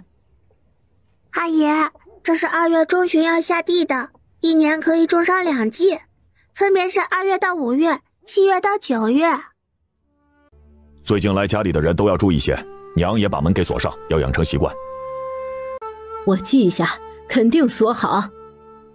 老二找个时间跟我出去一趟，这东西啊，还是要有个明处，就是山里和川商的接口，还能再用吗？拜见郡主。你是哪位啊？昨天在林中就是我们3人啊。你们骗小孩呀？我记性可好了。啊，这是人皮面具，龙影卫有规定，在明处不可以真面目示人。哇，真有这东西啊！阿爷，这就是皇上派来的3位叔叔。拜见老爷子。干嘛总叫叔叔啊？都老了，拜见老爷子。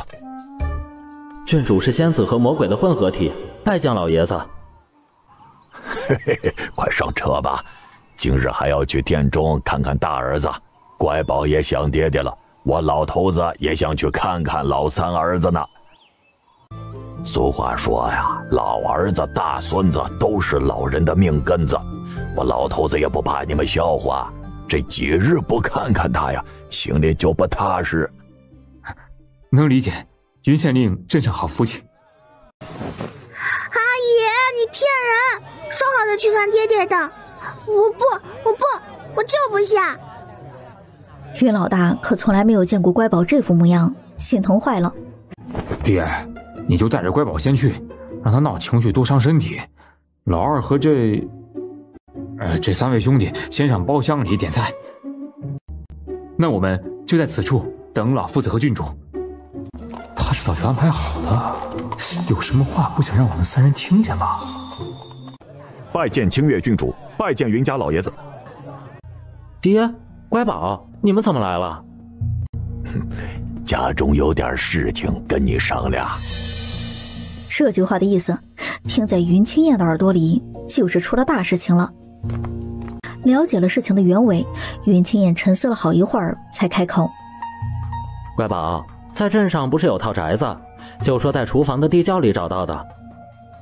先是喂过鸡鸭，吃了没中毒，便琢磨着往地里种种。和他在大青山的说法一样，就把那些话仔细地复述了一遍。也把这些都记住啦。乖宝，这样说也对，以后也就一心帮你种地积功德。该说的都说了，事情也都办完了，祖孙2人说说笑笑，拉着小手就往外走。被扔在一边的云清燕无语了。县令大人，老爷子和郡主不留下吃个午饭吗？你瞧着这样子，他们会吃饭吗？罢了，还是我自己吃吧。吃吧，吃完回家。 3人刚开始还很不好意思，吃到一半嘴里直接嘶哈嘶哈的，又是满头大汗的。郡主，今日我是终于明白，城里那家火锅店的生意为什么那么好了。这个味道让人吃过之后就忘不掉啊。回村时，于老大把自己的月银给了老爹。我回去啊，就给老大媳妇儿让他分配。大伯是妻管严。妻管严也是家里的传统。瞎说什么大实话呀！来到隔壁新院子的时候，给盖房大师傅们介绍了一下3人，算是混个脸熟。伯伯，这房子什么时候能竣工呀？郡主，最快也要6、7月份。呀，6、7月份好呀，是乖宝的生辰呐，还麻烦大师傅尽量早一些，让我孙女儿在过生辰的时候呢，就住上大房子。哎，老爷子放心，我们做得再快一些。到晚饭时，隔壁就兴起了2个窝棚。你们3个为何要2个窝棚？我们看郡主身边的侍卫没有地方住，就顺手多搭了一个。多管闲事，最讨厌欠人情。我社恐，该怎么谢啊？姐姐们不说话，我也不说话。于老头开始每天往庄子跑，观察着土地有没有化动，跟几个户部大人围在一起讨论种植方法。种，到时候我们几个陪着你一起下地，好好种。嘿嘿，若是真种出来，我也算参与过。以后回京时候，跟那些同僚吹牛逼，让他们羡慕死。疯了，疯了！看看这几位大人，来这里以后都不穿官服了，每日都是粗布麻衫，穿鞋子跟村里人一样，踩着脚后跟。哎呀，不知皇上看到这一幕，心里会怎么想？头，农民种地可真不容易，光是春耕就把人累坏了。我们还是人多比较快，有些人家没有青壮力，家中只剩老小，怕是更难。怎么，这一点地就不行了？男人怎么能说不行呢？哎，去，我总不行了，我行得很，别瞎说。云老头看不下去了，去找了药神医，拿来很多药油，叫他们一个个的互相揉揉腰。这个老云头找我药油，这么简单的药油还要我亲自做？我可是大名鼎鼎的神医呀！这不是你自己愿意吗？阿爷，还未到时候。等绿杆中间出小小一个，被绿色外壳包裹成一层一层的，头上还出了一根根丝线，轻轻一扯就断，就开始结玉米了。等长到有8、9成熟时，撕开里面，露出金黄色的颗粒，紧紧凑在一起，很是饱满。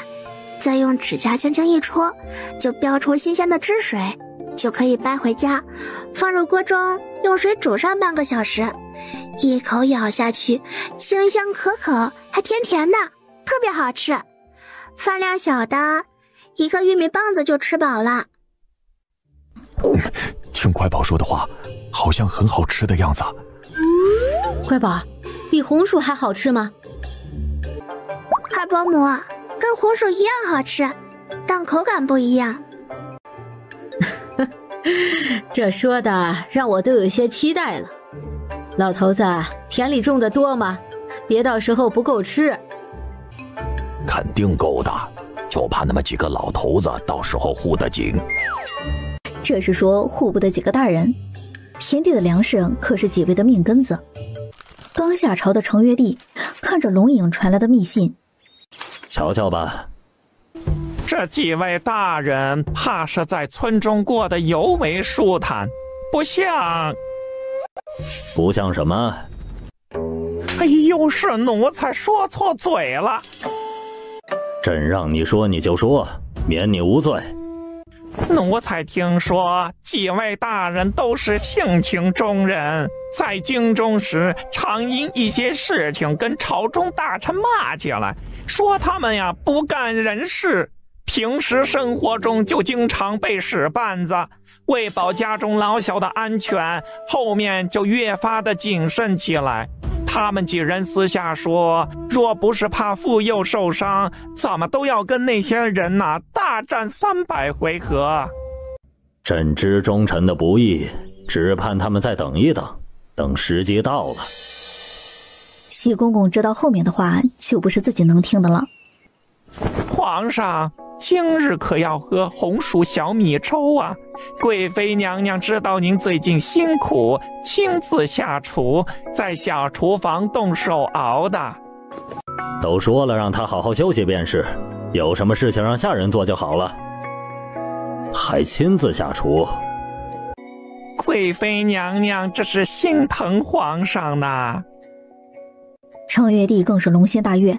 云婉音和阿爷在田地里，趁着户部几位大人不在玉米地时，偷摸地掰了好多新鲜的水果玉米来。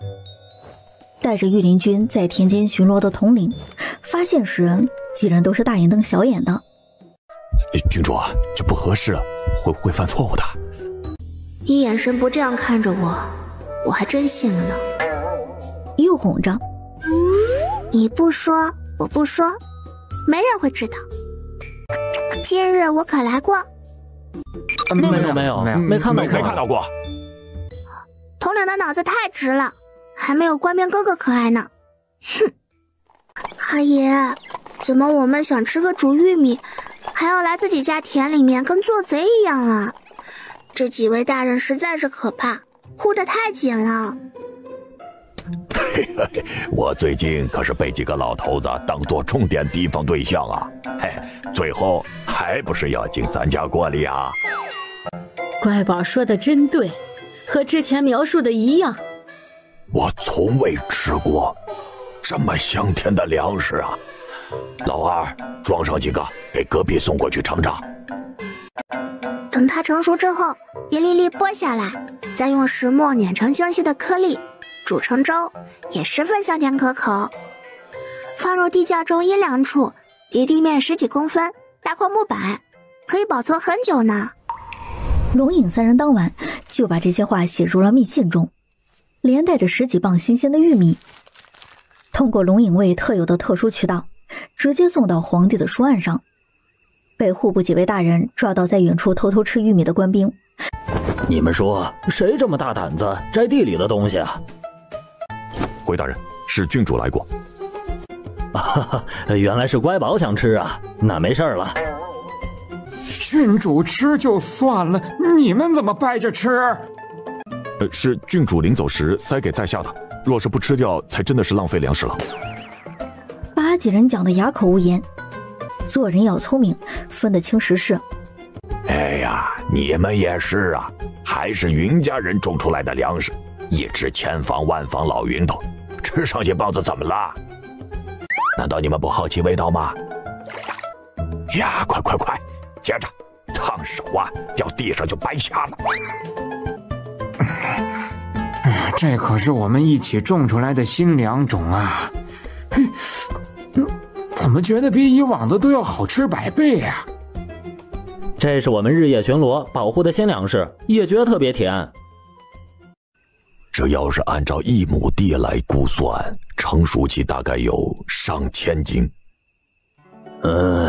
老夫走南闯北这么多年，还从未见过如此食物。这云家当真是有点运气在身上的，不然水月国这么大，这么多地种的百姓，怎么得偏偏都进他家门了？这是国家的福气，还好是在水月国。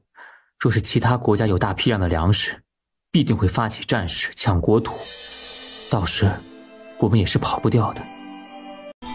打仗，最终苦的是百姓，他们会饥不饱腹，衣履阑珊，流离失所。父皇最为仁慈，心中时刻挂记着他的子民，最不愿看到水月国的百姓受苦。三皇子说的是。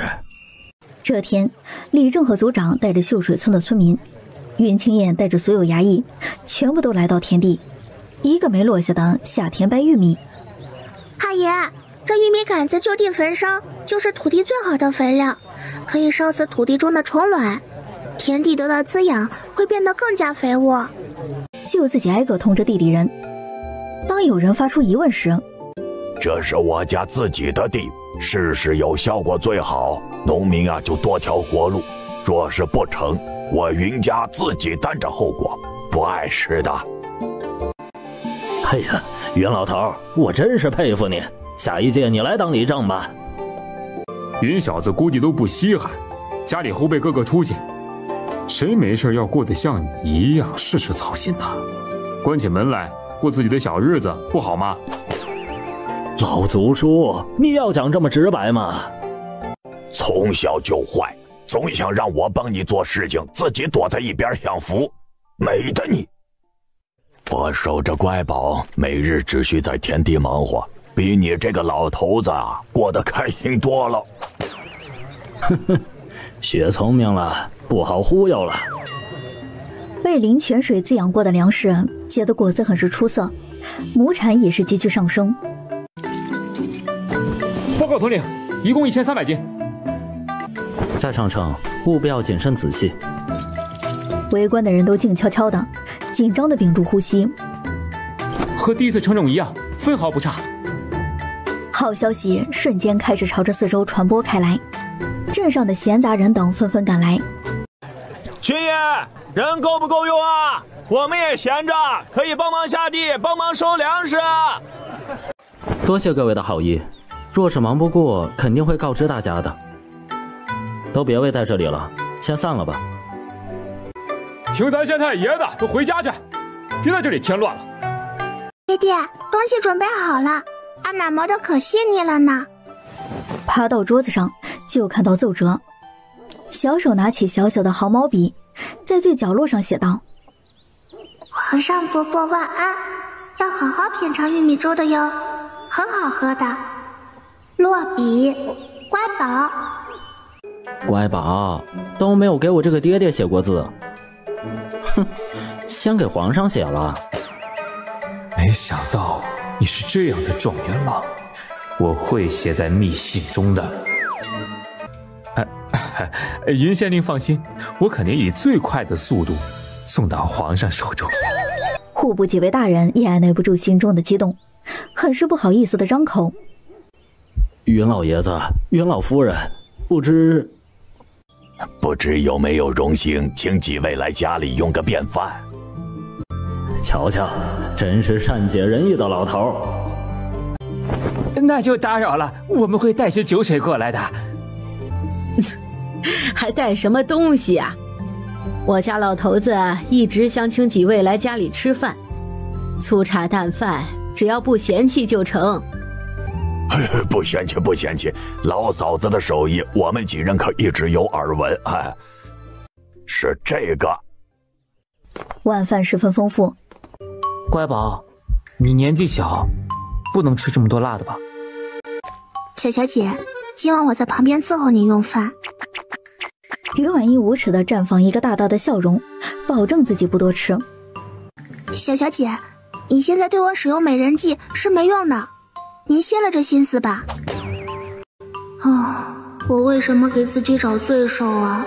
做这么多不能吃的菜。好想快点长大呀！每道菜只吃一口，多了不行。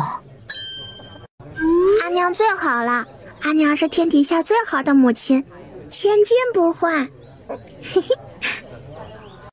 唉，果然乖宝不爱爹爹了，都不蹭蹭爹爹。这样娇糯可爱的小孙女，我也想要啊。可惜，在她未被赐封郡主之前，还只能认个干亲。现在不能了，皇家的亲戚，我老头子才不要呢。今日下午的粮食和折子送出去了吗？回县令大人，已送出，请放心。爹爹是想给皇上伯伯也尝尝青辣椒吗？知我者，乖宝也，只是不碍事儿的，带得了。一会儿用完饭我就送出去，花不了多少功夫。好险呐！若是被皇上和贵妃娘娘知道，因为他们送信差点错过了美食，肯定会静静地盯着看许久吧，压力山大呀。这云家的小女儿乖宝还真是天真可爱。小喜子，你过来瞧瞧，小丫头在跟我请安呢，还叫我黄伯伯。这可比云清宴有趣多了，比老三也好玩。哎呀，这次又该赏赐些什么好呢？皇上，奴才想到一件事情。说来听听。云家乖宝快过生辰礼，不如就赏赐些小女儿用的金银珠宝，等她嫁人时作为嫁妆，夫家也不敢随意欺负，动静不会太大，不惹人眼，云家就是安全很多。那你回去库房中挑些好东西一并送过去吧。今日去贵妃宫中用膳。云家的5间大院子最近终于落好了。上梁这日，爆竹声四起。今日就由我小孙女儿代替整个云家上房梁。必须乖宝来。就听云小子的，谁家房子谁做主，我们就来沾个喜气。哎呀，乖宝，手扶好了，不要怕啊！爷跟奶在身边护着你。各位长辈们，今日云家祖屋建成，不管以后家里人走到哪里，这里就是我们的根。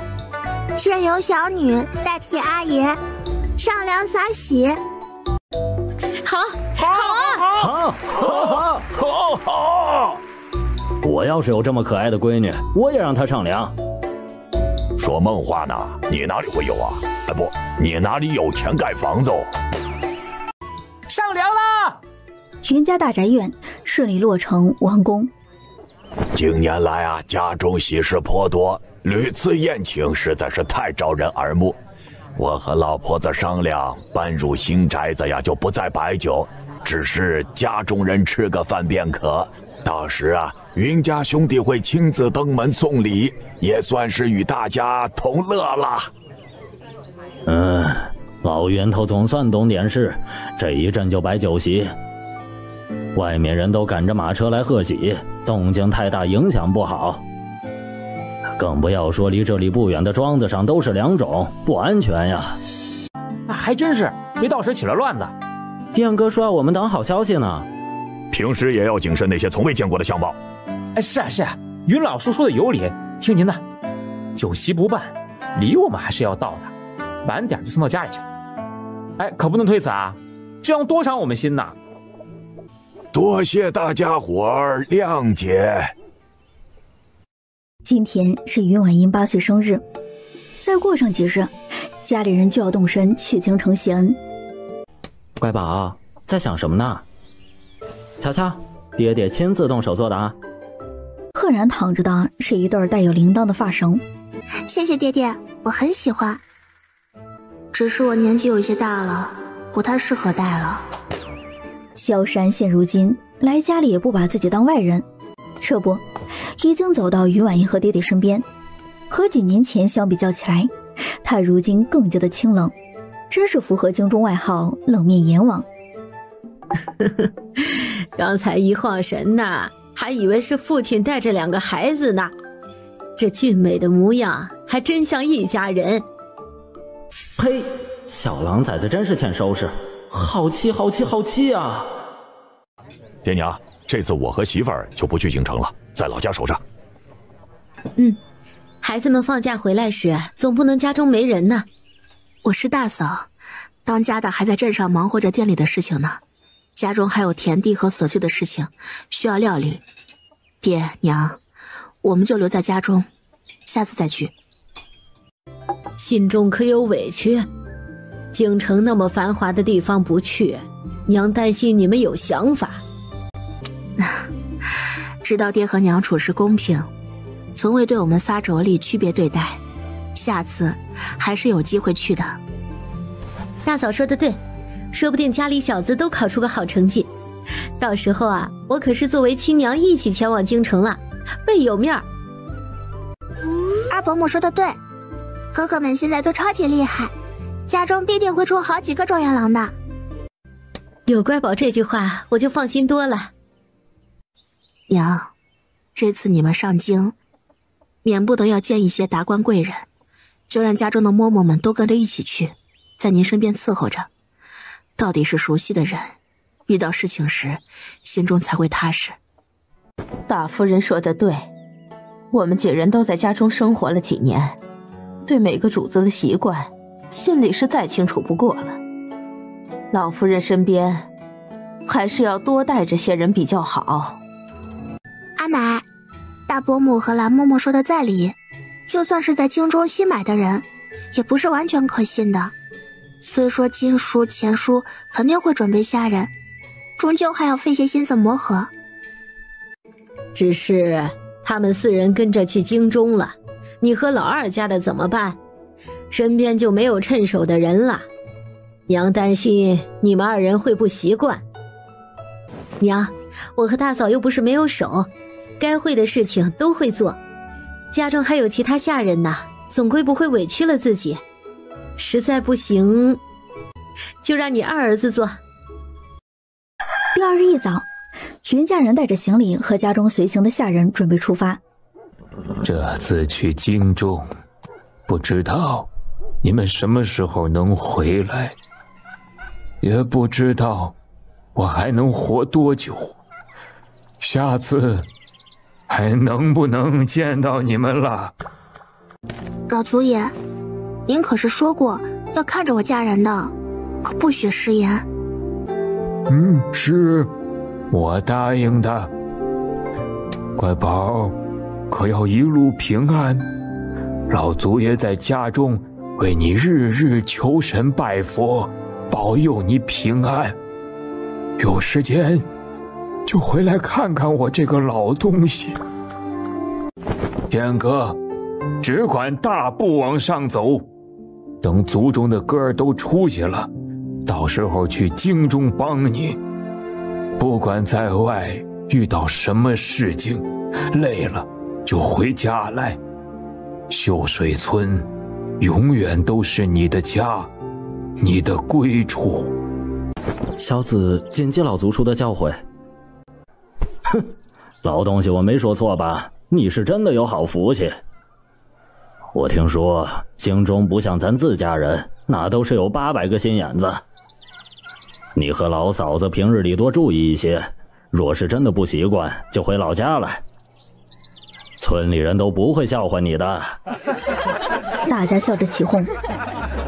嘿，是啊是啊，我们还等你能回来，给讲讲京城是多么的繁华，那边的贵人跟我们有什么不同呢？我们也想听听冯婆子讲些京中的八卦听听，肯定会很有意思。萧山的车队过来时，就看见这和谐美好的一幕。多谢2位长辈近几年的关照，晚辈感激不尽。安少爷身体已经养好了，回去父母身边是好事。以后若是有机会再回村里来，就当这是自己的家。记住老祖爷的话，被村里人认可，就是村子里的娃娃。小辈记住了。时间不早了，再晚些就越发的热。云小子，出发吧。要麻烦诸位多看照下家里了。大家赶快回吧，只要我和老头子得了时间，等老三一家安顿好了，我们就回来讲讲京中的八卦。原本有些悲伤的气氛，被他这样一说，大家都忍不住扑哧笑出声来。等云家马车进入了镇子时，就见百姓们早早就站在了路的两边，齐刷刷的跪倒在地。祝云县令和清月郡主一路平安，步步高升。祝云县令和清月郡主一路平安，步步高升。多谢诸位前来相送。我们呢，不知道能为云县令做些什么，只能准备一把万民伞，希望今后您的路能走得顺畅些。还有这件百纳衣，是为清月郡主祈福的。多谢您自上任以来，清水镇的百姓能吃饱饭，再未有一人饿死，也再未有一桩冤案。也多谢清月郡主连着几年免我们百姓的田税，让家中过上好日子。真是舍不得你们走。郡主和云县令能不能留下来呀？留下来吧，留下来吧，我们舍不得呀。云青眼望着自己头上的万民伞，觉得自己何德何能，不过都是作为县令应尽的职责罢了。程父则带着学生们还有云家的5个小子也前来相送。岳父岳母请放心，我一定会照顾好婉儿，并大声说道：永不纳妾。好，记住你今日说过的话，若是你食言了，我程家便亲自接女儿回家。多谢先回来，我和你爹盼着呢。哎呦，外婆的小心肝哟，下次见面就是大姑娘了。我也会经常给您写信的，您放心。外婆、外公，定要保重身体。上车吧，好好学习，照顾好外公外婆。父亲大人，请放心。一家人上车以后，身后的百姓还不愿离去，都自发地跟在马车后面，直到送出城门10里外的地方才停下来。弟弟干得不错，去京中也要保持初心哦。真不错呀，云清燕也算是为国为民的好官了，比京城那些贪官好的不止100倍。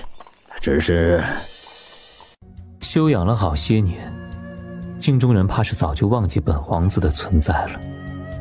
连我休养身体期间，手都伸到秀水村了。这水面太平静了，是时候搅动搅动了。主子爷，这云家真是老奴见过最好的人家呀。乖宝的家人一直都很好。突然想到自己的身份，皱起眉头，神情有些无奈。三皇子，你说进了京城，要是你老子派人在城门口接，让云家老两口看到，会不会吓得晕过去啊？毕竟在你们村中都是以祖孙相称的。云三叔和乖宝好似早些就知道了，只是从未和我说过。但我还和以往一样，父女俩都是难得一见的聪明人。云爷爷和冯奶奶若是知道了，肯定不会怪我的。以我对两位长辈的了解，肯定会说理解，还会夸赞我做得对。但他们两人知道后，下次再见到你，肯定会非常懂礼，不敢再称呼你的名字了。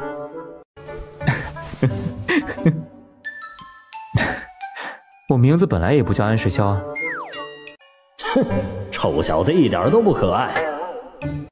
云婉音带着4个小丫鬟，单独乘坐一辆马车。桃子，晚上能到下个城镇吗？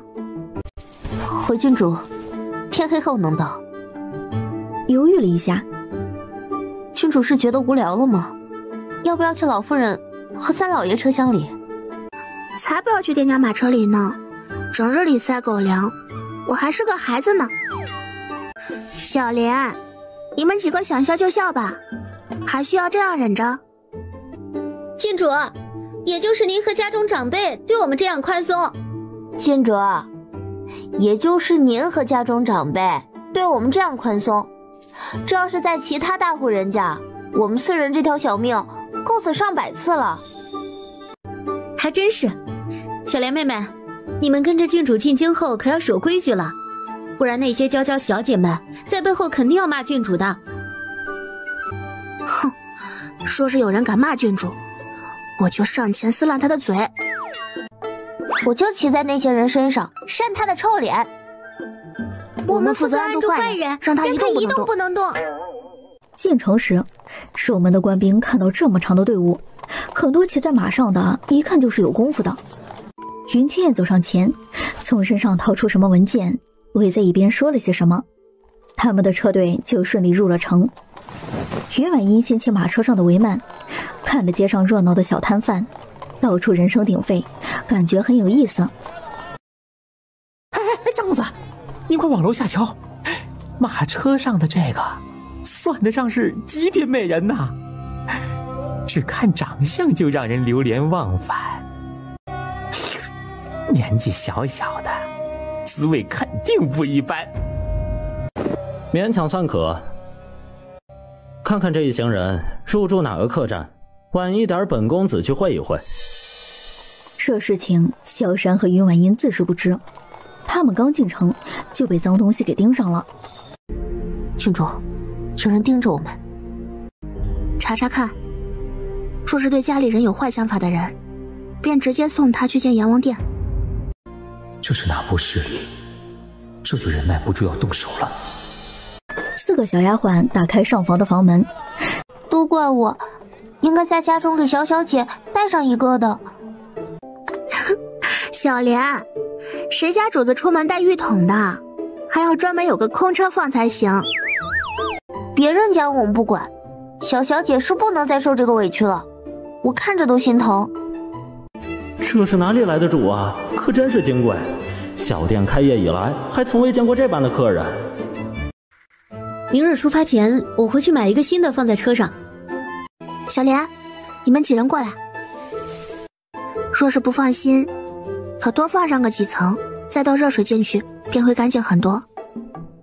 我还有很多呢，这里的给阿奶还有我娘送过去一些。是，小小姐。就带着东西往门外跑。小小姐，再惯着他，以后就变成泼猴子了。是啊，怕是以后要嫁不出去了，待在小小姐身边，变成老姑娘了。罗姐，你很想嫁人吗？现在的小孩子真是很不可爱，让你调笑我，你和小丫头反了天了，看我不替小小姐收拾你。小小姐，你瞧她年纪大还欺负人，我明明没有说什么呀。没说什么，为什么还害怕躲着呀？小丫头，学坏了，查茶里茶气的。小小姐都赞同呢，看来平时听故事都听到心里去了。小小年纪长了800个心眼子。我学习的怎么样？有没有学到精华？太容易被人看透了。白折腾了，没有学到精髓。笑死我们了。可有查到什么？小小姐，不是冲着家里其他人来的，是冲着您。同一时间，萧山听着莫尔带回来的消息，手中的茶杯都捏碎了。他怎么敢惦记我捧在手心里的小姑娘？就凭他算什么东西？县令的小儿子，很好，让人去查查，直接送到父皇的书案上。至于这个张公子，绑了，送去给神医的小徒弟试药吧。是，主子爷，属下这就去办。该怎么做，不用我教吧？属下必定让他生不如死。若是事情做不好，你也不必留下来了。安哥哥，还真巧呢。快下来吃饭，奶专门下厨给你做了好吃的。于婉一抬脚就连着一步走下2个台阶。这样下楼过于危险，再摔伤就不好了。安哥哥，我又不是易碎的瓷器，哪里这样娇贵了？还是个小丫头呢，自己有的等了。爹爹，亲爹爹，你不要生气嘛，以后我保证注意就是了。什么？以后注意？保证以后再也不会了。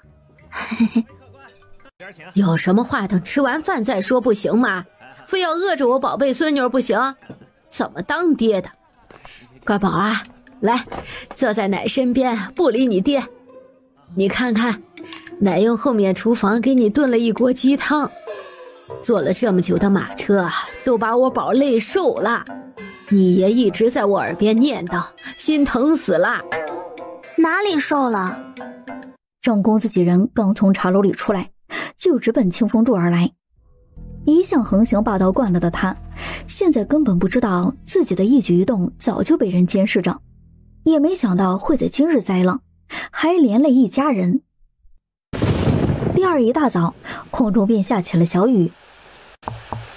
安少爷好。安哥哥，刚还准备让小莲过去请你呢。记得你是喜欢下雨天的，我瞧着这府城的景色不错，就想邀你去雨中走走。乖宝，可愿意？这古人还真是不一样啊，下雨天不在屋里待着，还要出去走走。小小姐，若是想出门换男装，便不会弄脏身上。不错，是个忠心的。等回京时，让母妃安排几个得力的嬷嬷调教一番，以后便成为乖宝身边的得力奴婢，当个大丫鬟也算合格。婉儿，你信我，这个臭小子就不安好心。相公，莫不是想多了？安少爷比乖宝大那么多，又是男子，他家中再有2年，必定是要娶妻妾的。我们家乖宝如今才8岁，还有7年才到及笄之年，8年后才到碧玉之年。按照公爹和婆母的意思，是想留在家中招婿的。安少爷到时候都多少岁了？云倩想到了他的身份，就算不清晰，也能猜个8、9不离10，心中瞬间安稳了。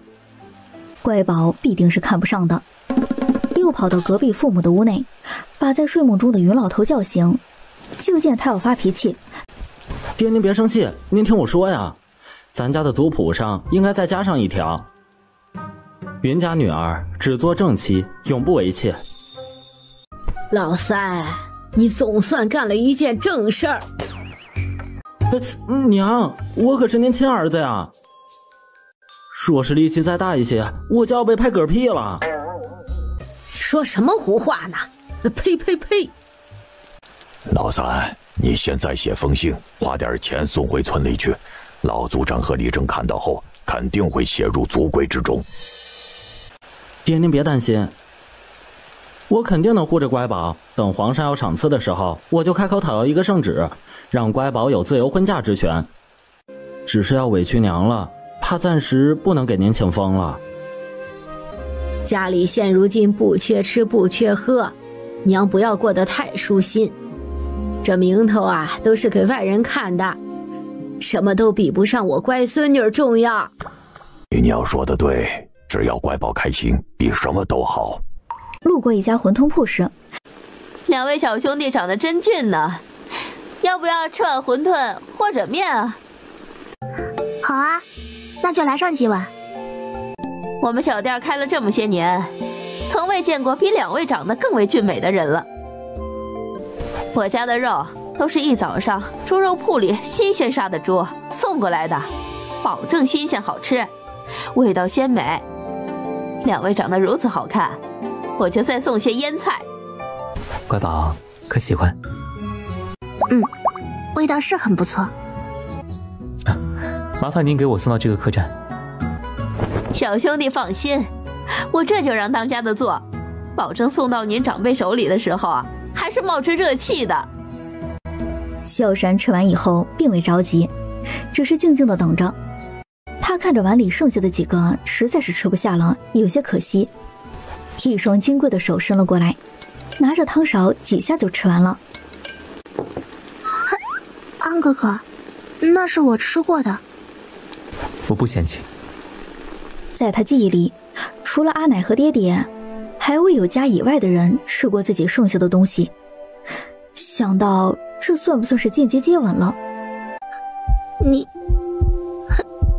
你小莲姐，这就是小小姐说过的大猪蹄子吧？不是，这是被大猪蹄子惦记上了，以后都要寸步不离的保护小小姐。臭小子，把我乖宝拐到哪里去了？气死了！即使看到他们一行人回来，乖宝前乖宝后直喊小闺女，也丝毫没有给萧山什么好脸色。多谢三叔，让乖宝同我一起出门赏雨。甩了甩衣袖，冷哼一声便上了楼。韩少爷，可回屋休息一会儿，等晚饭时候再下楼。是，三婶婶。次日，马车队伍继续前进。阿爷，人生的时间很短的，许多人一辈子都没有走出镇上。现在您和阿奶是路过，多好的机会呀，别人求都求不来的。阿奶，不是说回村子里时要和那些长辈聊八卦吗？到时候您就无意间说自己一路上还去了哪里哪里，去了多少地方，我保证村里那些婶婶和婆婆肯定要羡慕死了。你以后就是村子里面最有见识的人啦。老头子，乖宝好像说的有点道理呀。这晚他听到头顶的瓦片响起了异动，就看见窗户处伸进来一个小杆子，飘着白色的迷烟，身上灵了一动，原本已经散开的迷烟全部如数的又返还到门外的人嘴里。主子爷，保护好里面的人，不能少一丝汗毛。药神医师徒两人在战斗结束的时候才从楼梯上下来。拿这些上不了台面的药在老子面前班门弄斧，让我知道是谁的话，肯定扒了他的皮。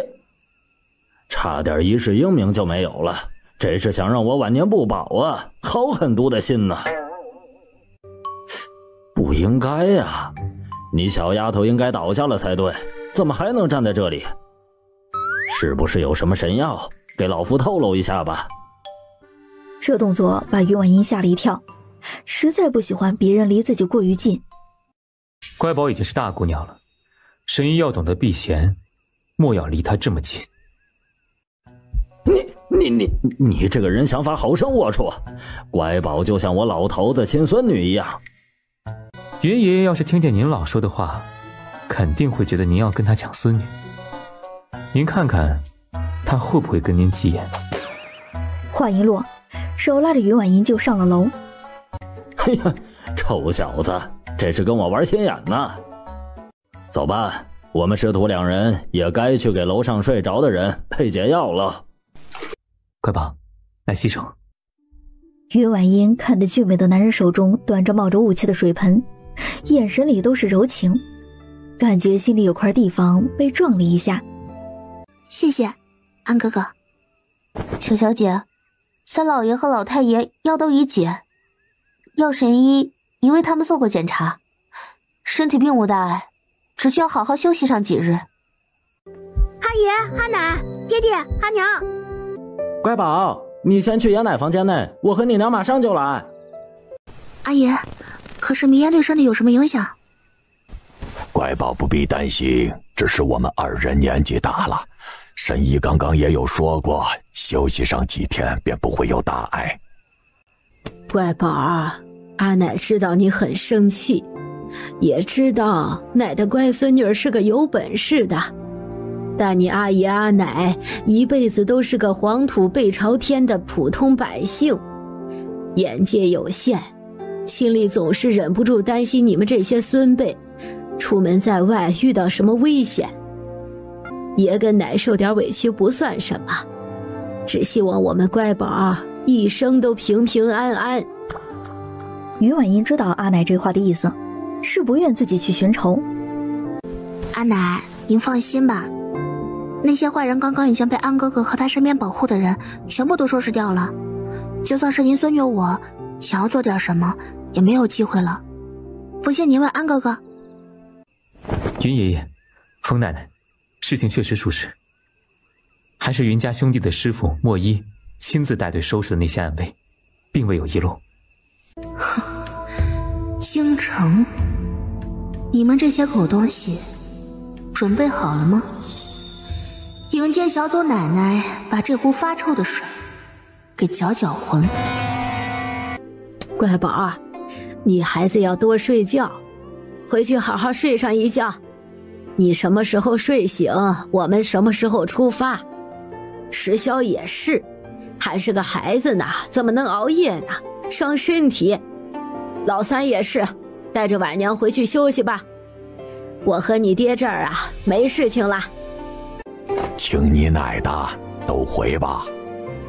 这京城中大鱼还真多，真有钱。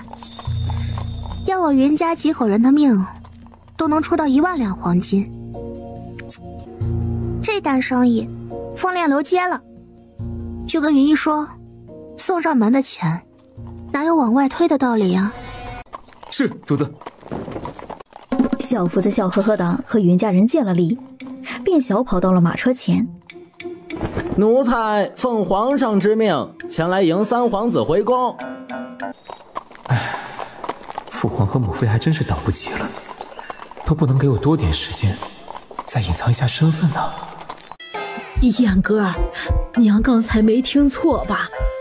我听见福公公叫石霄是三皇子，娘以前还让他叫奶奶，还说跟自家孙子一样看他。这话要是让皇上和太后听见，不会杀我们一家的头吧？看，我老头子当时说的没错吧？老嫂子的腿都站不住了，还好有燕哥在旁边，这年纪大的人摔一下可不得了呢。臣女云婉音给三皇子请安，若之前臣女祖母和家人有得罪之处，都担请三皇子不要怪罪。哼，小马甲掉光光了吧？看我来个先发制人！小孩子跟我玩心眼儿。现如今只因一个身份，乖宝便要和我生疏了吗？连一声安哥哥都不愿意叫了？水月国国姓不是安。小姑娘还是真聪明。药神医已经不顾形容，在身后笑得直不起腰了。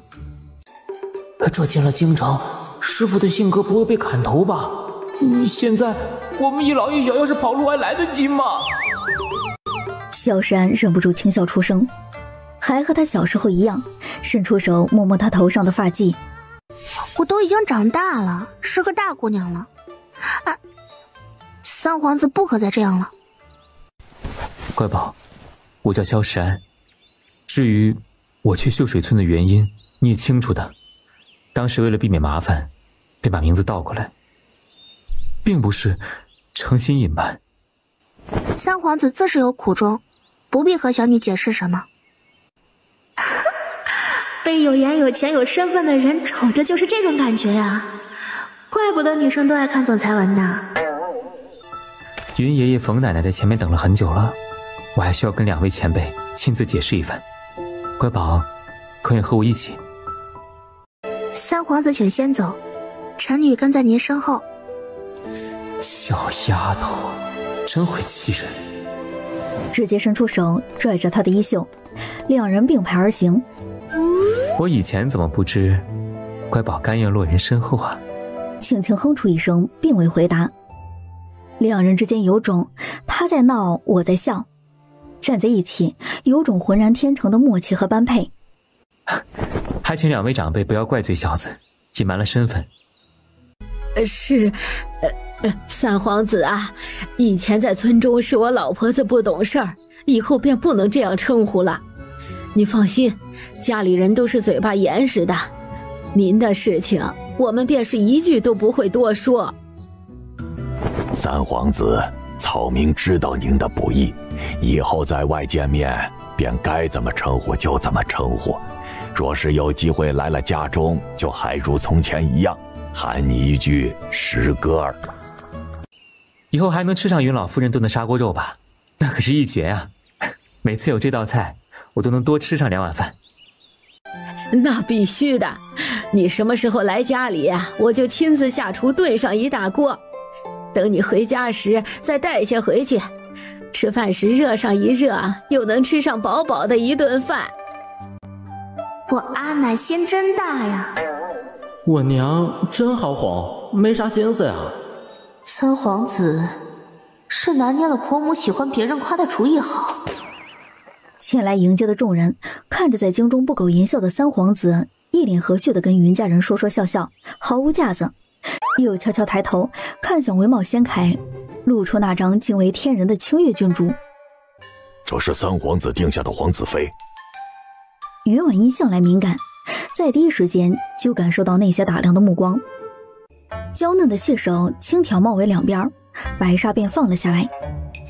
萧闪余光看到这一幕，便用眼神清扫跪着的众人，眸中是满满的寒意。该，真该，这些人什么都敢看。哎呀，总有人想害我这条小命，石夫妇，我太难了呀！萧闪把云婉音先送到了车厢里，回去后让他们都好好去学习规矩。是，三皇子，奴才记下了。云金、云浅两人不断地在路上走来走去。欢迎老太爷和老夫人、三老爷、三夫人、小小姐回家。小小姐，我哥哥他们来接你了。我当初说的什么？家中可不行一直跪着，几年未见，规矩都忘了。小小姐都长这么大了，哎呀，这若是在路上，我可真是认不出来呢。在京中这么久，我就没见过比小小姐还要漂亮的贵女。前书今书还不起，准备让我扶你们起来吗？不用扶，我们这就起来。于婉音看着还跪着的六小兄弟，几年未见，已经长大成人了，还不起？多谢小小姐，多谢小小姐，多谢小小姐。小小姐，这里不是说话的地方。车队再往前走上半个多时辰，就到家里了。看到有人从马车上下来，所有人都跪地问安。都起吧，从今以后，家中有我小孙女清月郡主做主。是，老太爷。看到你们安全到家，我便不进去了，好好休整一下。我过后会安排宫中的嬷嬷来家里讲讲去谢恩的时候需要注意什么。看着一脸乖巧无害的云婉音，嘴角的笑意越来越大，像一只可爱的大狗狗一样。这孩子怎么傻乐呢？乖宝，过几日我来接你进宫。我去，吓坏我了！长得好看就能离我这么近了？三皇子，皇上还在宫中等着您，天色不早了，还是尽快上路吧。我爹爹真厉害，这是要送三皇子上路啊！我就喜欢状元郎这副不畏强权的模样。宫中的程贵妃早早就打扮好，来到御书房和程月帝一起等着。偏偏在宫里，素来是勾心斗角的地方。大皇子和二皇子得到消息，都各有心思的来到御书房门口。二弟弟，今日怎么有时间过来？听说三弟今天回来，就想来御书房陪着父皇，还可以早些见到三弟。只是里面的贵妃未必想见到你们哦。皇上，这可都是您的儿子，今日我就想和儿子好好吃上一个团圆饭，实在是没有心思替您收拾后宫那些阿杂事。爱妃说的是，这些年真是辛苦你了，朕这就让小喜子把他们哄回去。小喜子进门以后，看到了这一幕，心中便已明白了7、8分。大皇子和二皇子还是先回吧，皇上说改日再检查2位的功课。喜公公每次都用这个理由答复人，都是被大哥给连累了，要不然就能见到三弟了。萧山刚进御书房内，还没有来得及行礼，就看见美人母妃拎着裙摆向自己扑来，都以为程贵妃会扑到他的怀里，最后一刻他突然刹住车，眨着美眸一动不动地盯着他看。母妃这跳脱的性子又想干什么？几年不见，小伙子长得不错呀，这张脸越来越英俊了，真是吸收了我和你父皇的好颜值，不错不错。果然，就算多年未见，母妃的性子也不会变的。老三，这次做得不错，真是给我解了好大的忧愁。你娘整天都盼着你能回来，若不是不方便，怕是早就要把我丢在这里，悄悄出宫寻你去了。哼，不跟你们父子俩说了，我去厨房看看菜品准备好了没。城外庄子上，于婉英看着已经入座的长辈，连忙走进饭厅，弯身行礼。是我来迟了，让阿爷阿奶等了。在家中不碍事的，乖宝可有休息好？小莲几人伺候的很好的，泡完热水很是解乏，直接睡饱了。可是让我在路上被颠簸的身子得到了轻松。这屋里吃饭的人还没有下人多，一脸的黑线。小莲和云一也好久不见了，今日你们就和钱叔一起去厨房吃饭吧。嬷嬷们也去，不用着急回来。小姐，规矩不能破。既然你到京城，我和哥哥也不差这一会儿。小莲伺候您用过餐之后，再去叙旧也不迟。小莲，你瞧瞧屋中这么多人盯着吃饭，我吃得下去吗？今后时间多着呢，不差这一天。去吧。多谢主子。哦，这才是吃饭的样子吗？不然恐怕是不好消化呢。你个小瑕疵鬼！医药进宫谢恩的日子是6天后，云老头第2天一早就闲不住，背着农具就要去周围的田地里去看看。前些年在村里太忙了，没有时间顾得上这边。瞧瞧这地，没种上2种，真是可惜了。贤叔，这地没有租出去种吗？小小姐，这当初是皇家的，许氏宫中并不缺少这点收入。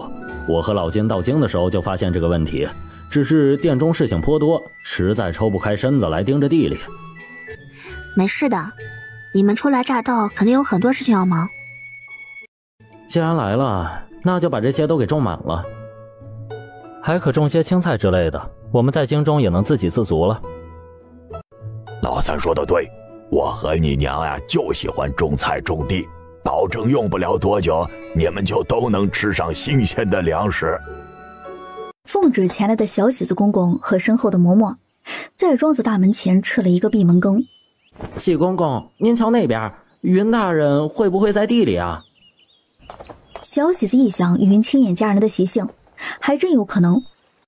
别以为自己从宫中出来就了不起，说白了就是一个任由主子打杀的奴婢。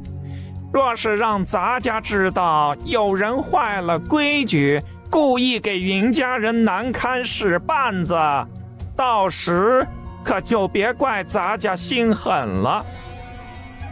哼，云家是刨着土地出身的，也轮不下你们这些下贱坯子来糟践。更何况人家可是种出高产量粮食的，救了百姓家多少条性命啊！孰轻孰重，相信各位分得清楚。前来的嬷嬷本来心中有些不忿，打心眼里不想接这个差事，如今被皇上身边最信任的公公敲打了一番。给云老太爷、云老夫人请安了。这是皇上身边伺候的大公公。喂，真是不好意思，有失远迎。哎，您客气了，咱家是奉皇上之命，给您送几个趁手的人，到时进宫时不至于慌了手脚。当看到于婉音从身后走出来，咱家给清月郡主、云大人以及云夫人请安了。喜公公好。一行人边走边说笑，就像是许久未见的老朋友。喜公公在正厅吃了2口茶。咱家今日奉皇命，送几个人给诸位讲解下进宫时需要注意的事项。这人可以随便用，若是有不听话的，还劳烦清月郡主辛苦一些，代为管教一番。皇上的意思是，只要您用着顺心便留，不顺心便交给咱家处理。是，星月谨遵皇上圣言。郡主果然聪明，怪不得三皇子每次都把您挂在嘴边夸。咱家这就告辞了，皇上还在等着消息呢。安儿，你跟母妃说，是不是对云家的小丫头有不一样的想法？母妃怎么这么灵敏？要是控制一下八卦的神情就更好了。并无，我把乖宝当妹妹看。现如今云家长辈来了京中，自然是要多加关照才是。哎呦呦，乖宝，若是我没记错，乖宝是云家人才会叫小姑娘的爱称吧？你怎么会知道的？我写信回来时从未提起过的。还不是你父皇不放心有人使坏，把身边龙影派出去保护云家人，每次有好玩的事情都会说给我听。所以云家小姑娘我可是很了解的哟。母妃，我的好母妃，还希望您派上几个靠谱忠心的人过去，顺便帮乖宝调教一下他身边的几个小丫鬟，日后他若是出门赴宴，不至于丢了脸面。我那传说中的冷面儿子，如今也会因为一个小姑娘变得如此细心，我都要忍不住早些出宫去看看，到底是如何貌美，把你的魂儿都给勾跑了。母妃若是见到他，肯定会和儿子一样喜欢他。乖宝是我见过最特别、最有能力的姑娘，这天下没有一个人比得上她。程贵妃能从她的眼睛里看出认真，她也并未觉得云家的出身有什么，反之，人家真是靠着自己能力走上来的。云家小姑娘还是皇上亲自封的郡主，日后再抬抬身份，做安儿的皇子妃也不是不可。心中有了计量，便开口对身边的嬷嬷叮嘱，务必安排自己人信得过的送过去。多谢母妃。才不是因为你的原因呢，主要是我自己也好奇，派身边的人去还能多知道点消息。说着也不管他，就拉着嬷嬷讨论着等于婉英进宫时应该送些什么。程贵妃觉得讨论还不过瘾，便直接站起身来，就要往自己的私库去。母妃就不留你吃饭了，有时间多去陪陪你父皇。萧山看着他走得极快的背影，只得无奈地摇摇头，带着侍卫就往自己的宫中走去。清月郡主好，奴婢姓吴，是程贵妃身边的人，应把他们这些人来的原因讲了一遍。云婉英点点头，便由蓝嬷嬷等人帮忙安排下去。你是说他们一家人都在种菜，清月郡主也是？是皇上，奴才亲眼看到的。云大人和来京谢恩的家人一个不少的都下地。听云老爷子的意思是，还是自己种菜心里踏实，还说着若是好丰收，到时还要给皇上送些过来呢。好一个给朕送菜吃，这比那些狗官送的金银珠宝都让人开心呢。你亲自跑一趟叮嘱一下，让那些人把清月郡主的衣服好好做。云清燕看着院子里都要放不下的金银珠宝，简直是气坏了，拦着前来的人不准进门。回去告诉三皇子，这等贵礼我们消受不起。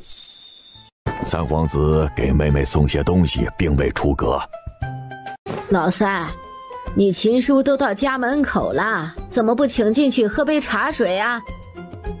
云清燕也意识到自己因为对萧山的情绪失了礼数。秦叔，是我。我懂，乖宝也算是我这个老头子看着长大的。到最后，这批东西到底是进了庄子大门。云清燕那叫一个眼睛不是眼睛，鼻子不是鼻子的，整个人气哄哄的，散发着不满的神情。看到这一幕的秦管家也不敢多说什么，只是喝着茶跟云家老两口说着家常，心想：主子爷交代的事情我完成了，至于这未来的岳父大人生气，是真的没办法呀。云一和云儿前来庄子上送消息时，进入大门就发现根本没有地方落脚。那位心思太明显了，明显居心不良，这怕是把库房给搬空了吧？从空间里出来的云婉音推开房门也是惊呆了，这都是他送过来的。是，小小姐，正厅院子里还摆放着很多呢。他到时就看见阿娘在安抚亲亲爹爹。我那清明爽俊的亲亲爹爹哪儿去了？看到乖女儿的云清燕突然就冷静下来了，聪明的大脑在转动。不是要面圣吗？我什么都不要，就求一个圣旨。想着想着，自己就忍不住开始乐呵，越想越开心，越想越觉得可行。完了，爹爹被萧山给气疯了。乖宝选上一些喜欢的放在屋内使用，剩下的让下人放到几个库房，到时候再盘点。真是麻烦。宫中的嬷嬷们甚是无语，这位大人是真不爱钱财呀。哎呀，乖宝，天热，这样热怎么不在家歇着呀？晒晒太阳对身体好。阿爷，我又不是娇娇小姐，不碍事的。哎呀，你在爷心里可是最宝贝的。乖宝带着你奶和娘去树下歇着，凉快凉快。你爷说的对，可别把你这白皮子给晒黑了，到时候你可别哭。几个人负责划分好的一整块菜地，到日落时分时便已经全部种好了。小小姐，这些是从来京城后建立凤莲楼开始的每一笔进账还有开销的账本，还请您过目。这里面都是京中店铺赚的银子，还有其他进项。假如，只是假如，自己不是以当时的困境遇见他，是不是也可以有机会站在他身边呢？于老头和冯婆子听到下人来唤，还以为小孙女吃完饭身体不舒服呢，两人脚步很快的就冲了进来。哎呀，狠狠地掐在身边的于老头身上一把。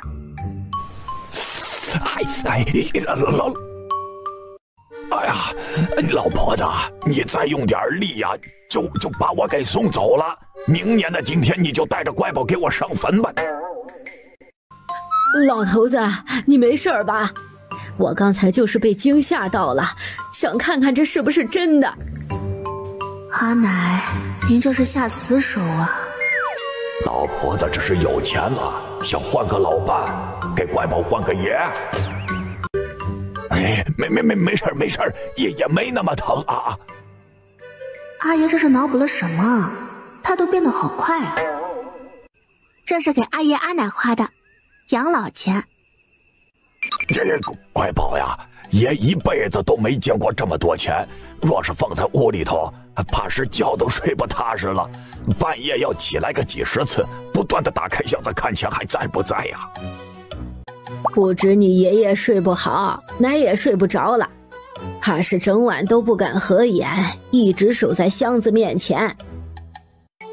阿爷不放心，可以存入钱庄换成银票，平日里出门身上就放些碎银两傍身便可。哎，不用，爷后面都不出门啊，家里的那些田地要种，有的忙啊。哎，家里什么都有，什么都不缺，不需要花钱。苦恼，家中长辈不喜欢花钱怎么办呀？阿奶，您收着。我也不缺呀，用的东西蓝嬷嬷他们都备好了，你上次给的钱都还没花完呢。问，家里人过于节约怎么办啊？哎呀，老三，你来的真正好啊！赶快劝劝乖宝，让他不要给我钱花啊！对呀，身上钱太多，娘心里不踏实，换成银票放着，都怕老鼠给啃了，让人想想都心疼的不行。公爹和婆母还是像在村里时心地朴实，一点都不贪心。时间不早了，我和你爷先回去休息了。这人年纪大了，身体就是不行，熬不动喽。他无奈，只能跟父母大约说了一下钱财的来源。袁青燕沉默了一瞬，想到了那个包裹。他看着小闺女，把考试过后回京又忙着县衙的事情，那笔钱就忘到柜子里了。那我们来时，那个包裹带了吗？裹得太滋润了，那么一大笔钱都忘了。我想想，收拾东西的时候，嬷嬷有没有放进来？小小姐在信中从来不问钱财的事情，我以为三老爷早就给她了。柱子家心都挺大的，这都几年了，一时间大家都挺安静的，只有嬷嬷们在认真的想那个包裹放在哪里了。小小姐，我们这就去找。我也去看看，不然心里不踏实。乖宝，爹也去帮忙了啊。至于这钱，你看着安排吧。在我们手里，它不能发挥最大的作用，哪天还会被忘记。所以，我今天叫大家来的目的是什么？无奈他只能分出一些到庄子的库房里，用于家里的平时开销，包括吃喝住行，还有给下人发的工钱。金叔、钱叔，管家还是由你们来做，也可以培养几个信任的人。请小小姐放心。林一，这些存到凤炼楼，用于你们出去执行任务的开销。发展其他方面的时候，也可直接支出，在账本上记清楚即可。是，小小姐。如果你们有人遇到意中人，只要对方人品好，家中也没有幺蛾子，带给我看过之后，方可成家。这些银钱当中，这部分开销也包括在里面。凡是进了云家的死契，皆可享受同等待遇。多谢小小姐，多谢郡主。剩下的钱就暂时放在屋内，便让人散去了。劳烦福公公久等了，是我来迟了。小祖宗哎，您这是想要送我走呢，差点小命都没了。就您这以后的身份，三皇子不把我拔了，都是我祖上积德了。清月郡主说笑了，咱家也不过是刚来，喝了一口茶水而已，不晚不晚。就有嬷嬷上前展开工人盘子上托着的礼服。哎呦，清月郡主，您瞧这做工！当时皇上和贵妃还有三皇子都派人去绣房叮嘱交代，您的宫装务必要好好做，还有啊，就是要做的精巧细致，那些绣娘可都是拿出了看家的本领。这衣服上的金丝和轻纱，还有宫装的颜色，是三皇子专门交代的。只是云家人都不知道，按照规矩，云婉音是外姓郡主，虽说得了皇恩，宫装也用不上金丝。当时绣房接到消息时，也并未有准备。这三皇子用自己份额让人给缝上的，整个绣房的绣娘连着赶了几日工，才全部完工。天色渐亮，云家二老和云清燕夫妻加上云婉音，上了由云一、云二两人亲自赶的马车，往宫门口去。萧山一早就带着人等在了宫门口，平日里下朝就走的他们步伐都放慢了。不过多久时间，宫门口就围了很多人，跟赶集似的。这些人今日里挺闲的。云大人、云夫人，本皇子奉皇上之命前来迎接。麻烦三皇子了。别怕，老三和乖宝都在呢，我先下去看看啊。老婆子，就是一群和村里一样八卦的老头子，没事的。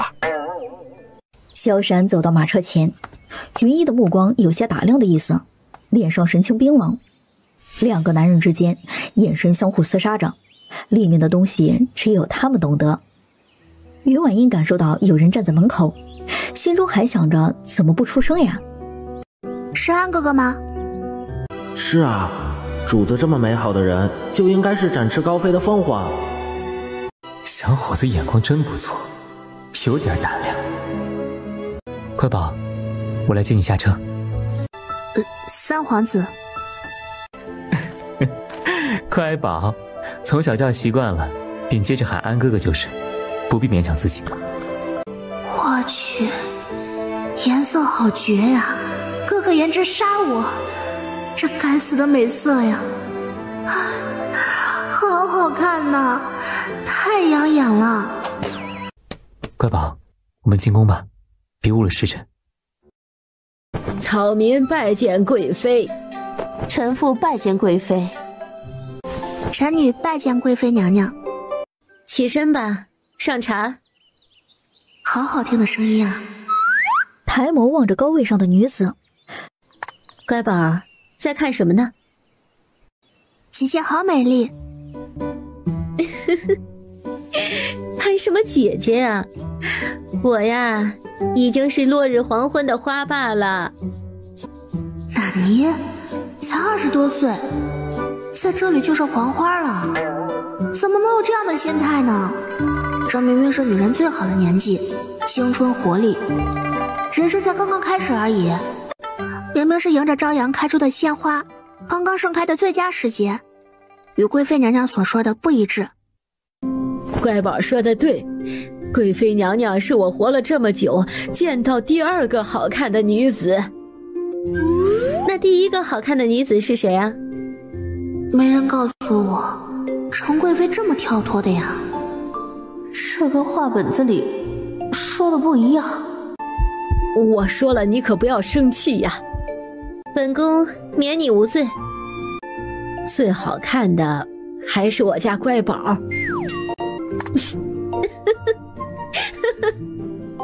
冯老夫人，本宫一直听说云家人最疼乖宝，这话果然没错。你在外面是不是经常这样夸他呀？他怎么一点都不注意形象啊？独得圣宠的贵妃，性格就是不一般。面瘫跟他娘亲一点都不像。不好意思，平日里在宫中太无聊了，好不容易来个不耍心机的，我觉得开心。臣女给贵妃娘娘带了礼物，不知您会不会喜欢？哦，拿上前来给本宫瞧瞧。云桃低了头，走上前打开盒子，里面赫然躺着一堆的瓶瓶罐罐，还有眉笔、引线笔之类的彩妆。他仔细讲着每一个种类的用法，让程贵妃越听眼睛越亮。说是贵妃娘娘信得过，我便亲自上手给您化个妆试试。信得过，信得过，正好让我身边人也好好学习一下。然后用卸妆油在她的脸上把原本的妆容乳化开，少量多次的用清水洗干净，这样一遍就可以了。毛孔里的护肤品已经洗得很干净，过多清洁会损害皮肤的层墙，角质层变薄，到时候就很难搞了。最后打开放着3支口红的盒子，正红色、奶茶色、玫瑰色，拿在手中轻轻旋转，任何一个女人看见了都无法移开目光。乖宝，这也是送我的吗？是送给贵妃娘娘的。快教我怎么用。清月郡主的手艺真好，这口脂奴婢还是第一次见，从未见过这么好的颜色。就剩下几套，给家中长辈们都准备了，剩余的就在贵妃娘娘这里了。随即打了个手势，云城又拿来另外一个盒子。您请看。就见镜子里面清晰地出现了一个鹅蛋脸、长相极为好看的女子。这里面的人是我？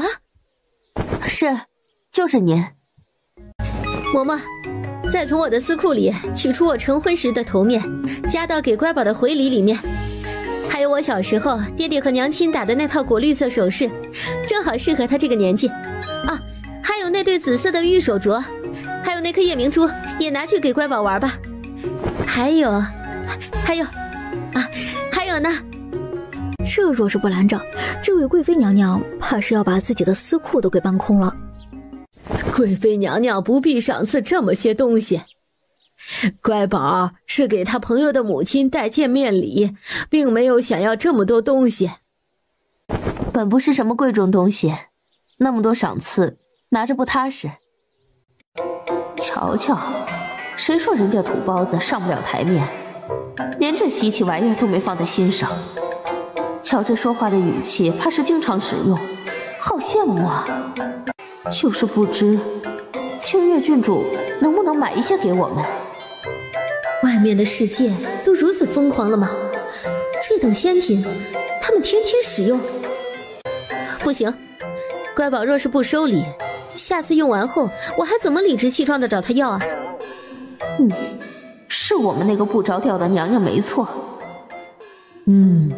说的莫名很有道理呀。就挺可爱的。美女的性格都这么好吗？讨人喜欢。贵妃娘娘，请放心，以后每隔3个月，我便把东西交给三皇子，让他给您送过来。心中懊恼，从小叫习惯了，真是不好改口呀。程贵妃是打心眼里喜欢云婉音，自然留心听到她唤的称呼，便拉起她小小的手放在自己手心里。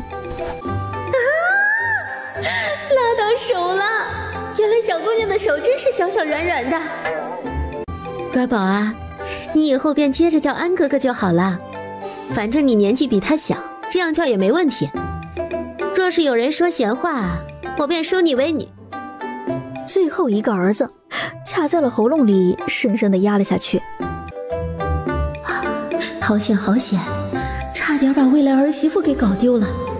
这要是安儿知道，怕是要几日不理我了。若是有人敢说闲话，到时候啊，我就亲自上他们家门去说理去。不敢想象这个画面。谁能拦着点贵妃娘娘啊？于婉音一脸崇拜地看着他。好粗的一条大腿啊，不抱白不抱。御书房内，程月帝那是真心觉得眼前的老人教出来的子女啊非常好，给水月国增添了不少助力。淑仪，朕准备封你做丞相。您怎么不说？淑仪，我想送你去做枪呢。皇上，臣还年轻，还需要经历一些风雨，并未够资历做丞相一职，还请圣上慎重。朕做这个决定是深思熟虑过之后的。朝堂之中，一连说了很多，连外敌之事也做了分析，唯独一件事情没有说，那就是他悄悄去了白云观，回来以后才这样决定的。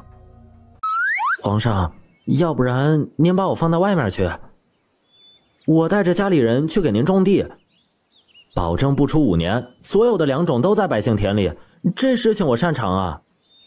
少说少错，让老三加油吧。做丞相怎么了？他怎么想要拒绝呀？爱卿，可是有什么难处和担忧？可给朕讲讲。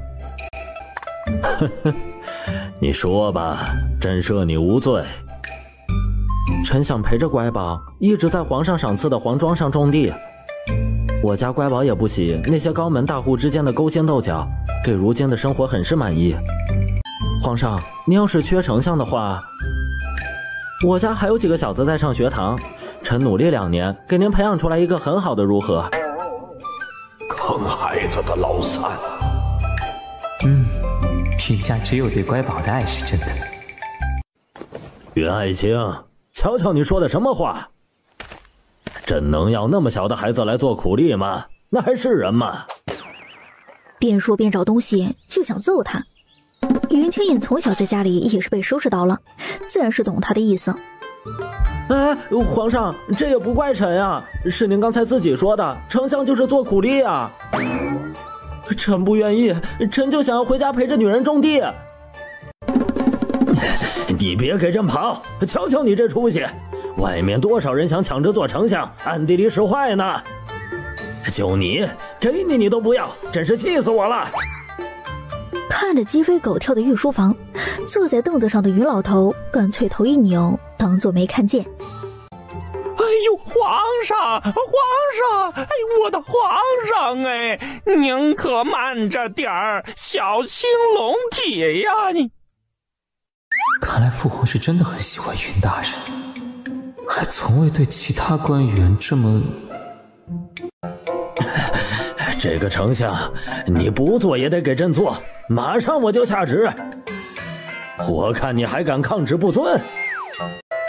皇上，您这样是不讲武德，以权压人呀！爱卿说得对，我差点都忘记自己是皇上了。不开心是可以砍人头的。皇上，可您也缺一个会种地的大臣不是？不是臣平时就好好种粮食，也算是给您分忧了。至于这丞相的名头，就弄个暂代。不然臣怕是要被诸多大臣给盯上了，一点也不自由。还怎么随心所欲的下地给你种好吃的蔬菜啊？朕给你位置，是让你可以发挥自己的才能。你这个没出息的，一心只想着种地，真是气死我了，气死我了！也不管不顾什么形象了，直接脱下脚上的鞋子就朝着云清燕扔了过去。看着龙鞋向自己飞奔而来，他只有一瞬间的犹豫，马上就闪开了。男人的鞋子都臭，皇上的也不例外。若是一会儿沾染了味道，熏到乖宝就不好了。嘿，我躲，我再躲。嘿嘿。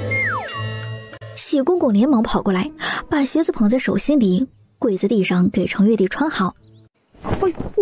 皇上，云大人已经答应做丞相了，您可保重龙体，别生气。我哪里有答应了？什么时候答应的？臣多谢皇上恩典，皇上万岁万岁万万岁！爱卿平身。随即执笔写下了圣旨，还赏赐了一座豪华的宅子，用于云家人居住。看了看云老头，又执笔亲自写下了官匾，在一处地方按上了皇上玉玺，可想而知他有多看重。瞧，朕多贴心，有这个东西，没人敢在你家门前放肆，除非他不要命了。雷霆雨露皆是君恩，云老头和云清燕连忙跪地谢恩。恭喜云丞相官路亨通。恭喜云老太爷家中改换门庭。多谢三皇子。这官是这么好做的吗？职位越高，压力越大，一家老小的命，还有几代亲戚的命，可都在他的手里。今后做人做事，可要谨慎细想再出手。唉，皇上驾到！皇上万岁万岁万岁！朕说了多少次了，以后见朕都不许你跪，每次都忘记。皇上宠爱臣妾，可我不能不懂事，免得前朝那些官员知晓后再参我一本，祸乱朝纲之罪。说我红颜祸水，勉强能接受。程月帝扫了一眼跪着的人，刚好跟云婉音大眼瞪小眼，两人就这样直直地看着对方，一时间空气中有些尴尬。他也没想到，自己只是抬头想默默地吃个瓜，就被大佬给抓包了。皇上伯伯好，我是乖宝啊。都凭什么？你就是那个每次在你父亲写完奏折时候，在角落里给我问安的乖宝。皇上伯伯，您没发现每次我写的字都有进步吗？朕真不想违背自己的良心，那字跟狗爬的一样。乖宝说的对，每一次问安写的字都进步很大，超级棒。哎呀，赶快跑啊，免得他再接着问什么问题，老子还要违背良心。谁做皇上做得像我一样憋屈啊？看在宠我女儿的份上，我就认了，以后做只苦哈哈的老黄牛，宠我家乖宝就能教好。哎呀，还好，皇上夸奖了，不然乖宝有时候犯起愁来，10头牛都拉不回来。吓死人了！就差一点儿，乖宝又要拎着毛笔和纸，在书房中闭门不出，疯狂练字了。皇上，您瞧瞧，臣妾的脸上有何不同？我就是个大直男，这不是让人为难吗？不然当初也不会去爬墙头了。爱妃，朕以前还没发现你的皮肤如此细腻，就像剥了蛋壳的鸡蛋一样。皇上您说的对了，还有什么？我压力山大呀，这若是说不出来，贵妃怕是让我1个星期都进不了她宫门，更别说上床了。又仔细地观察了许久，程贵妃都有些不耐烦了，眼神中透露着看吧看吧，你根本不关注我，连变化都看不出来的意思。爱妃今日妆面很是不一般，特别是这柳叶眉还有口脂，不管是从形状上还是颜色上，都特别衬你的肤色。后宫绝色佳人必是爱妃也。这关应该是过了吧？晚上能回来睡觉了吧？肯定不能再让我睡御书房了。随即又让身边的嬷嬷取出了化妆镜，把镜子拿在手中的程月帝想到白云观道长说的话：一世之魂，神仙庇佑，奉命归来，造福万民。希望来人真的能救万民于水火之中吧。神仙庇佑，神仙庇佑，果然是神仙才能拿出如此宝物。乖宝真是好运气，这等好东西定是在拍卖场花了大价格买来的吧？回禀皇上，是小女出去贪玩时无意间得到此物，觉得甚是珍贵，这次进宫特地献给皇上和贵妃的。是啊，皇上伯伯，我的眼光如何？是不是超级棒？乖宝确实很棒，朕和贵妃甚是喜欢，赏。乖宝，你和三皇子一起在京城开的酒楼去看过吗？他怎么问这个问题啊？难道是睡没觉够？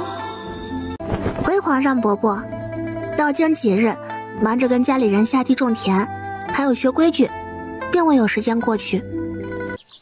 刚好你们刚到京城，人生地不熟的。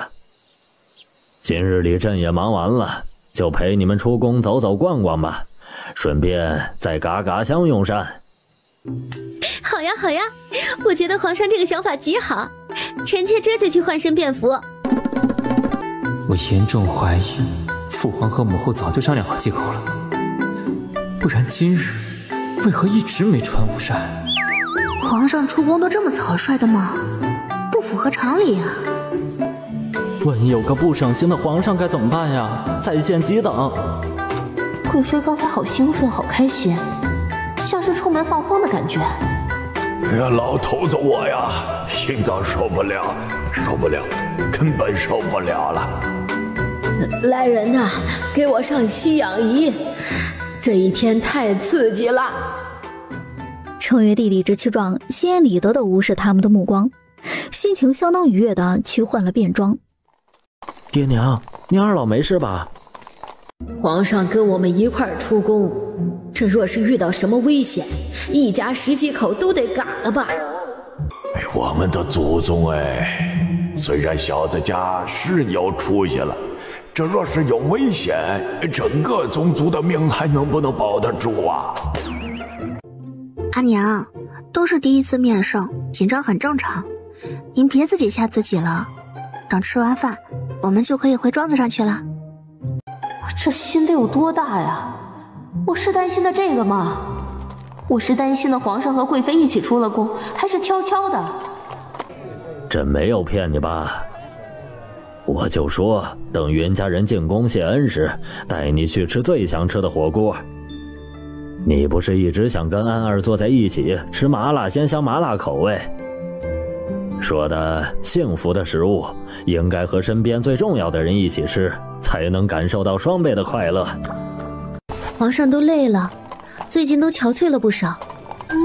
不过我长得漂亮就好，看在你对我这么好的份上，就不嫌弃你了。爱妃说的是，以后朕都注意点形象，保证不给你丢面子。一行人低调地从嘎嘎香酒楼后门，阿伟早早通知了掌柜的在门口候着。这2位祖宗又来了呀！阿爷阿奶，饭还是要吃的哟，既来之则安之，把心放宽了，外面好多人保护呢。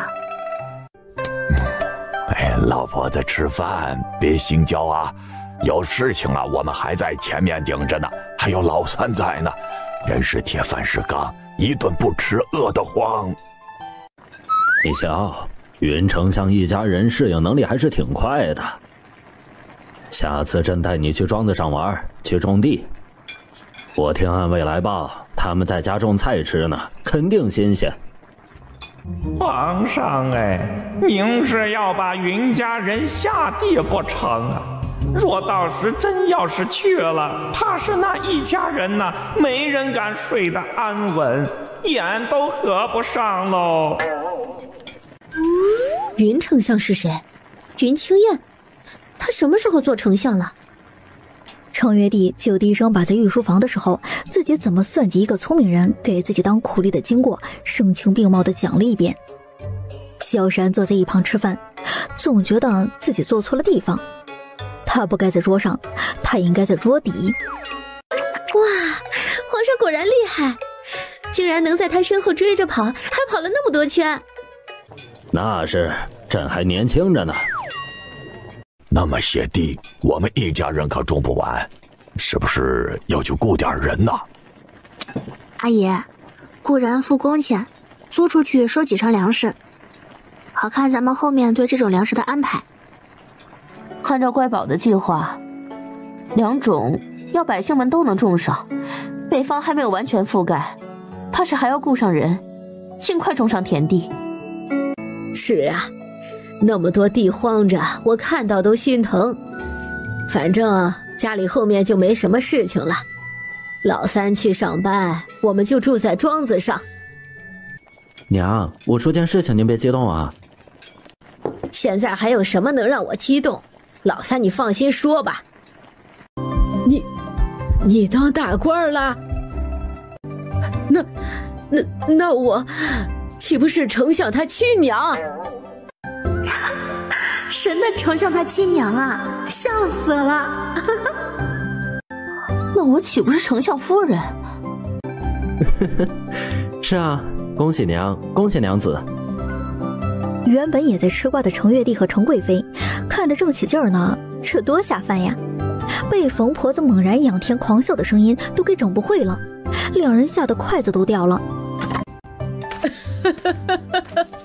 哎呦，是草民惊扰皇上了，还请。小喜子，赶快把老夫人扶起来。朕能理解，你是觉得开心，没有故意冒犯天威的意思。平身吧，朕真羡慕你们一家人的感情。作为母亲这样为儿子高兴，可见平时你多疼爱淑仪。庄子上种地的事情，朕会安排人过去，你只管用着。皇上，这天色不早了，您和贵妃该回宫了。爱妃，我们回家。恭送老爷夫人。萧闪想和以前一样，伸手捏捏他的头发，就和自己父皇看到的一样，是沉重的头面。看着小姑娘纤细的脖子，仿佛自己轻轻一捏就会断掉。哇，死变态臭恶魔，想捏断我脖子啊！乖宝，以后便不带这些了，回头我让人做些清晰又好看的头面送过来。安哥哥，不用了，我本身也不喜欢这种东西，平时一根簪子就够用了。爱妃，你信不信？云丞相马上就要跳脚了。乖宝可是云家放在心尖尖上宠的宝贝，谁要是跟他们抢人，那就是跟整个宗族抢人。老三这条路难呀，有的追喽。有其父必有其子，以后实在不行，就跟你学着去爬墙，也被岳父大人抓住就好了。今日是我们两个在，老三才能跟乖宝说那么多话，要不然呀，早就被云丞相拉开了。皇上，臣就在这里站着呢，您说再小声我也能听见。哼，就是要你听见。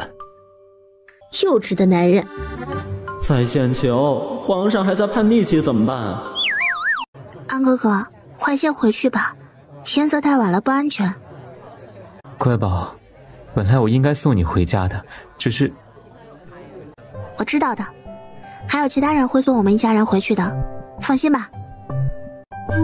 说是今晚你真的不管那两位大佬送我回去，等我到家躺在床上，心里都不踏实。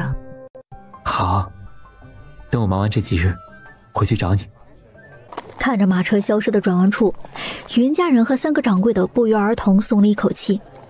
这三位大神终于送走了，没有刺杀，没有暗杀，没有人受伤，非常完美，脑袋保住了。他们不知道的是，萧山把程月帝和程贵妃安全地送入宫以后，带着身边的暗卫，在密室中审讯着几个身穿下人衣服的杀手。说，是谁派你们来的？说是不说，我也能查出来，不过是费些功夫罢了。刚在密室里的人是大皇子安排来给云婉音下药的，只是他们都是死士，肯定不会说出来的。神医的小徒弟，不是说上次的人已经没用了？既然要研究好的药方造福百姓，那就送他一份小礼物吧。我只要听到答案，人怎么死，随便他。便转身出门，出现在了门口时，站在屋檐下。下雨了，是乖宝最喜欢的天气。又看着大皇子寝宫的方向。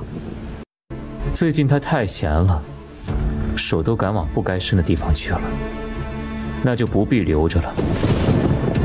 把他做的那些事情和证据连夜放到父皇的书案上，最好是龙颜大怒，直接斩杀不留后患才好。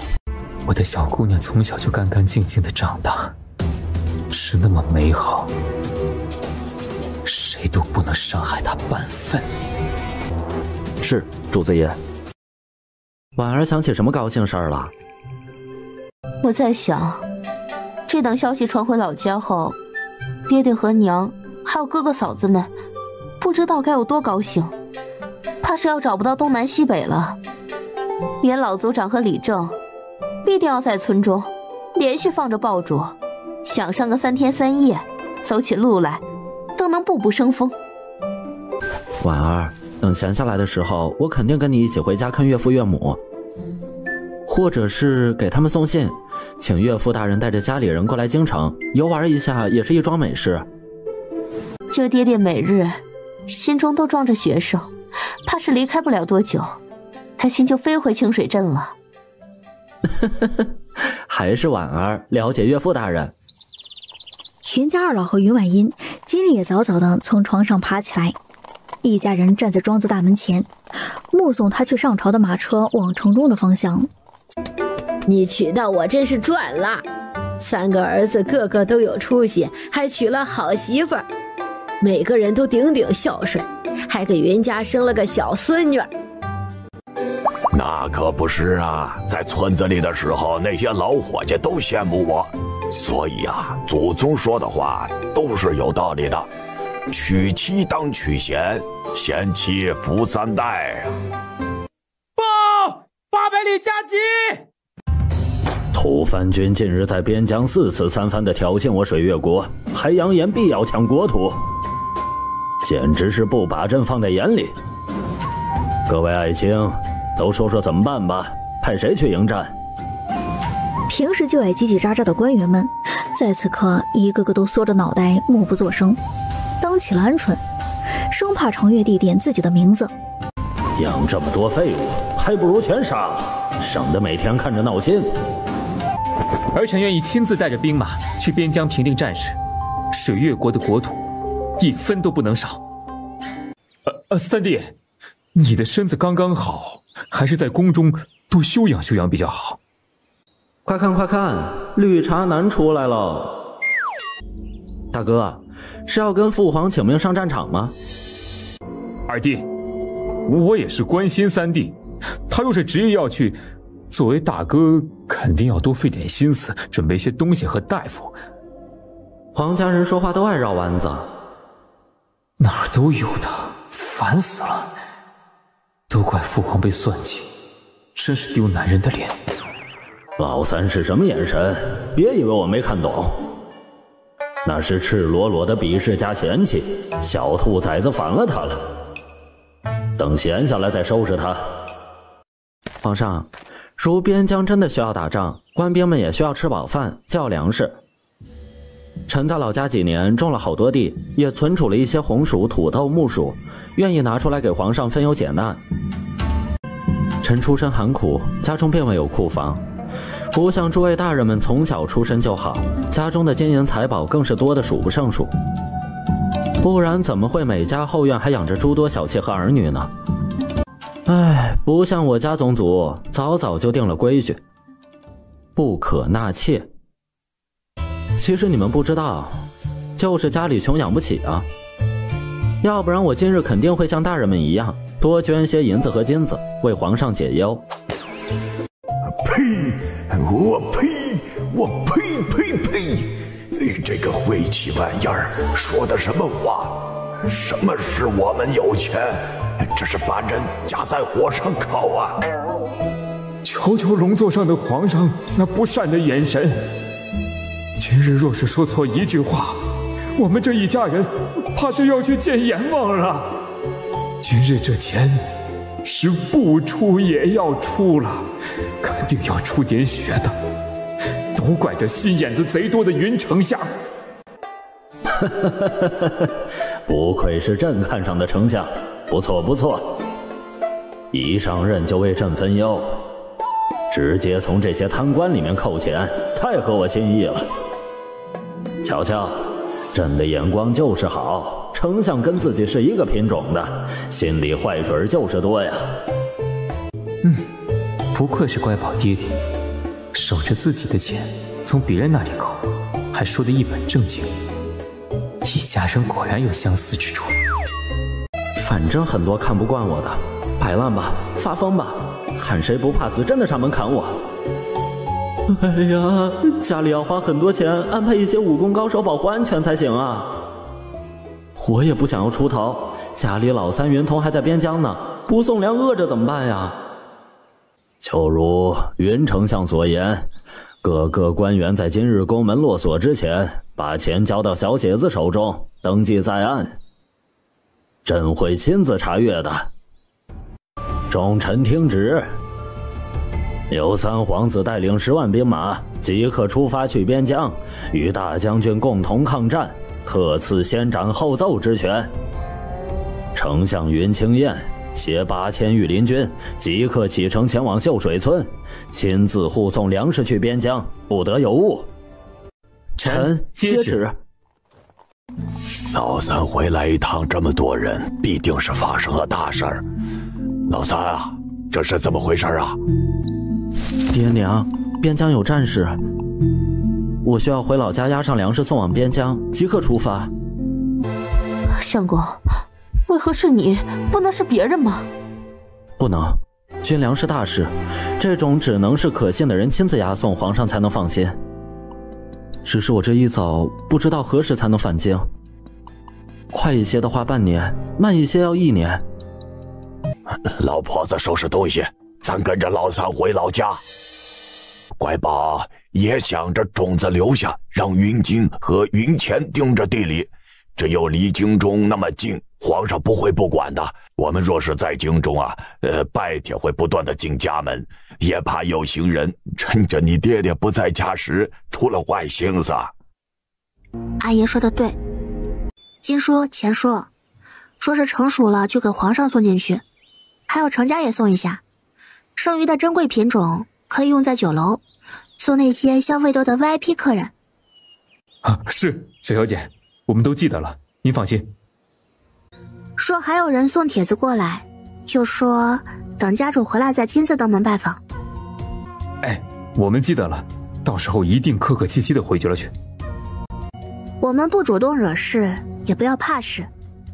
说是有人故意找麻烦，就安排云衣他们去处理，做得干净些。只是我爹爹回京之前，你们要更加小心一些，别被吃了闷棍，也别抱着侥幸心理。让云衣安排人护送着回来。队伍很快就启程，在走了不到30里的时候，后面响起了马蹄疾驰的声音。小山原来是出发了，他让队伍先行，自己改变了方向，就为了见一面小姑娘。乖宝，安哥哥，你怎么来了？这是我出生时就带在身上的。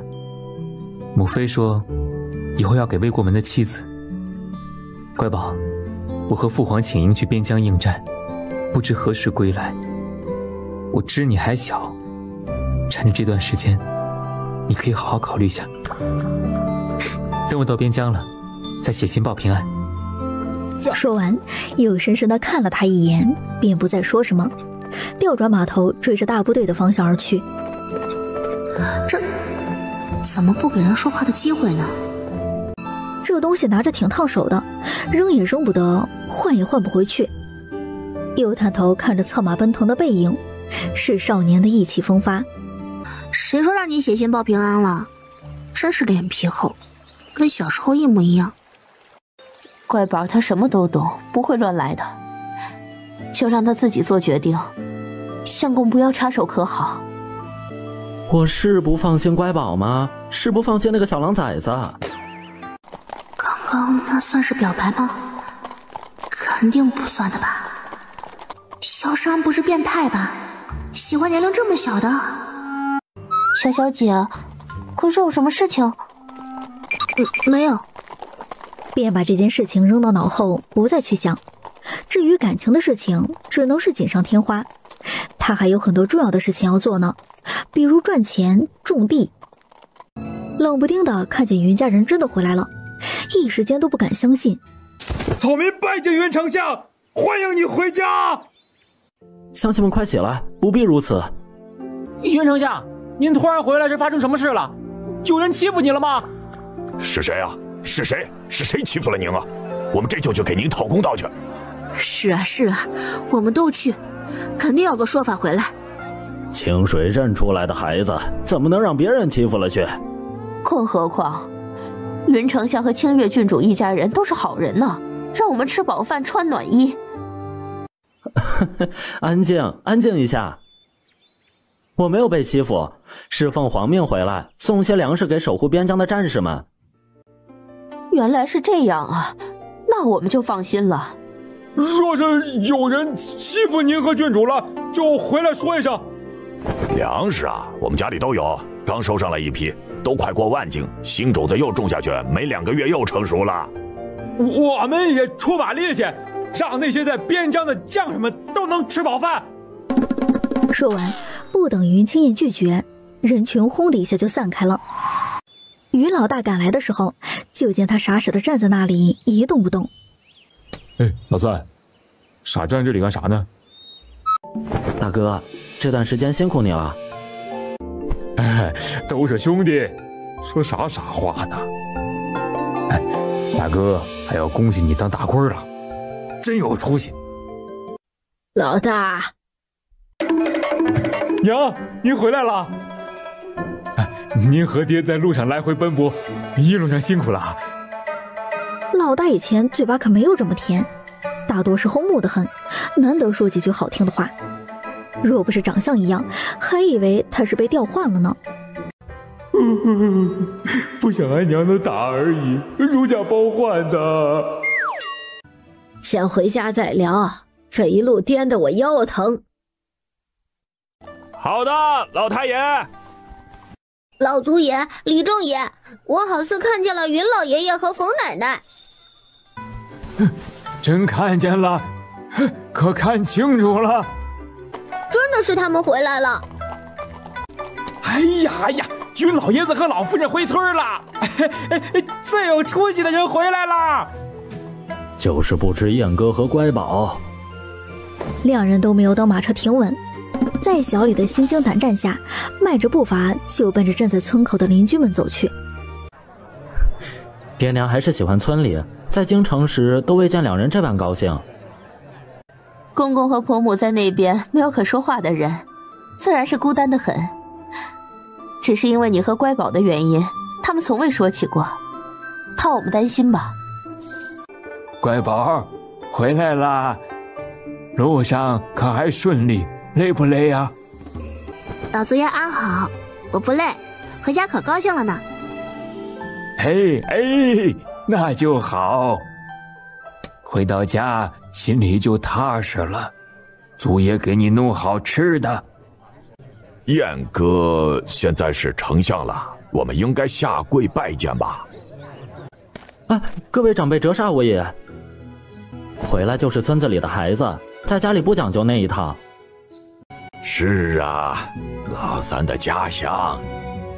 礼不可废，在村里见燕哥可不贵，但是还是要行礼的。出了村子，不管在哪里，都需要按照规矩来，记住了吗？记住了，牢牢记在心里呢。记住了，牢牢记在心里呢。记住了，牢牢记在心里呢。云清燕便讲起了这次回来的事情，就想告辞回家准备着。家家户户都有余粮，既然燕哥得圣上信任，那我们全村都尽点力，留下可吃到下次丰收的粮食，其他的全部让燕哥带去，给将士们吃饱饭。有国才有家呀，才有我们现在过的安稳日子。老族长说的对，咱这就回家把地窖里的给整出来。我也去。我也回去。我们也回家整理了。人群一哄而散，摆摆手，不留一片云彩。御林军是真的长了见识了，从未见过这般好的村子，以后的小辈肯定还会出大人物的。云清燕等人就被老族长和李正也撵回家了。乖宝是我老婆子的亲孙女，出门在外还能委屈他一个小孩子不成？娘，我可没这个意思，心里就忍不住担心乖宝，谁让他可人疼呢？唉，嫂嫂们都不关心我了，这妯娌的情分淡了。刚才都没有看我一眼，还担心我这个做娘的苛待了乖宝。秀水村现在可以说是方圆几里最安全的地方了。没有过多休息，于婉英在云家二老的掩护下，便进入当时建房子时挖的一个很大的地窖，把空间里的粮食直接给移出来填满。乖宝，可都放好了？全部都塞满了。阿爷，这些远远不够呢，还有什么办法可以光明正大的再取出一些呢？乖宝，山上行不行啊？就那块菜地好几亩，也可以弄上好多，总比没有强。能多一些，那些将士们就多吃上一些。到时候村里人再送过来些，我们再掺一些进去，那些御林军也不能发现。三人随即就上了大青山。云家二老还是第一次看见这种情况，紧张的朝四周张望着，就怕被人看见，心脏更是忍不住的砰砰跳得极快。阿奶，我这招仙法如何？厉不厉害？厉害，厉害，可厉害死奶的乖宝了！以后啊，可不准在外面使用仙法，知不知道？这事情啊，听你奶的，在家里人面前也不能用。阿爷阿奶放心吧，以后我保证不乱用。我们回家吧，田地里的东西让御林军来挖吧，做戏就要做全套。夜晚来得很快，正准备吃饭时，下人就来报，说是程父子一家人还有小少爷们回来了。妹妹，你回来了。亲家母啊，真是我们失礼了，应该是老三去拜见你们才是。一家人不说两家话，这身上哪个人不知道你们回来时阵仗有多大呀？你们家这些年呢，喜事是一件接着一件，若我们不是亲家，我看着都要眼红的程度了。家里孩子可养的是真好啊，个个都知书达理的。那可不是，也让我这个老婆子也风光了一把。淑仪，不错，以后啊，便做一个为民的好官，保持初心，万万不可有贪欲之心。要知道，你身后还有很多家人呢。谨记夫子教诲。老三家的，今晚挨着你娘睡。自出嫁以后啊，便没有这样的机会了吧？我都懂的，心里不用顾忌这么多。我今晚就靠着阿奶睡，肯定睡得特别香。那乖宝，另外一边是要靠着大伯母还是二伯母啊？大伯母坏，故意给我出难题。我决定，今晚靠着阿奶和大伯母，明晚是外婆和二伯母。做人嘛，要一碗水端平。哼，乖宝，和你阿娘小时候的性子很是相同，调皮又很有分寸，不同的地方也有区别。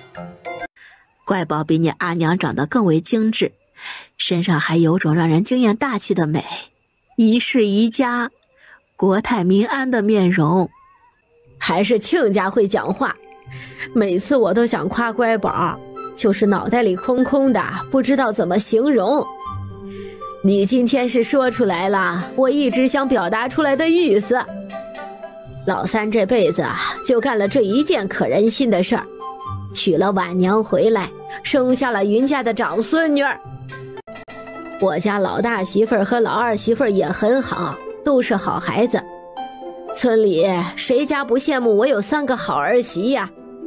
这辈子呀，知足了。不得不说，自家夫君的眼光还是很毒辣的。一夜好眠。爹爹，乖宝，叫爹爹怎么了？爹爹，这里面的东西万万不能落到外人手中。您还有一个来路，每份东西都是3份，您身边留1份，还有三哥哥那边送去1份，最后的是给三皇子的。听见乖宝还给萧山准备了，云倩差点控制不住自己的情绪暴走，心中也有点吃醋。爹爹放心，我只是看到和三皇子做了几年邻居的份上，并无其他想法。爹爹相信你，乖宝放心，你三哥哥这份肯定安全的送到他手里，关键时刻还能保住性命。若是知道是你亲手准备的，你三哥哥不知道有多高兴呢，估计都舍不得用。爹爹可不要不舍得，东西虽说珍贵难得，但还是有的。也告诉三哥哥，该用的时候一定要用，千万别放着落灰了。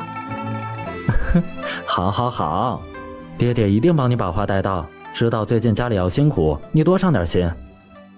这就是你们妹妹和爹爹为百姓们做的事情，他们都记得两人的好，这是来撑腰来了。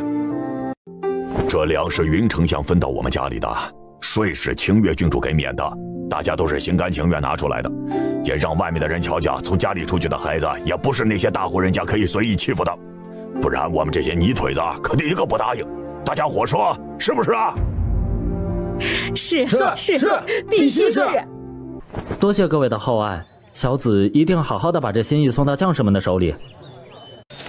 儿子不孝，这一去不知何时才能归家，不能在父母身边尽孝。男子汉大丈夫，可别哭哭唧唧的啊！安心去送粮，平日里注意安全。若是有人欺负你了，回来告诉我，大哥替你揍人家。是啊，打架这方面你还真不如我跟大哥，家中有我们在，心里放踏实。恭送云丞相和诸位兵爷一路平安。恭送云丞相。连绵不绝的上百多辆车，从刚开始的缓缓行驶，到后面直接奔驰起来。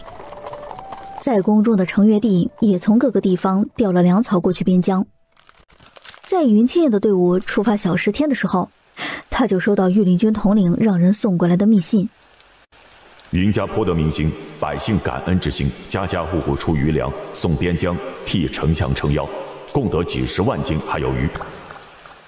若是所有人都像云丞相这般，还有清月郡主这样，没有贪官搜刮民脂，朕的百姓都能过上好日子。圣意可不能随便揣测，会掉脑袋的。小喜子，你说老三把云丞相家的乖宝娶回来当皇子妃的几率有多大呀？皇上，奴才觉得挺难的。云丞相那宠闺女，怕是要留上好多年。哎呀，当时怎么不把老三晚生上几年呢？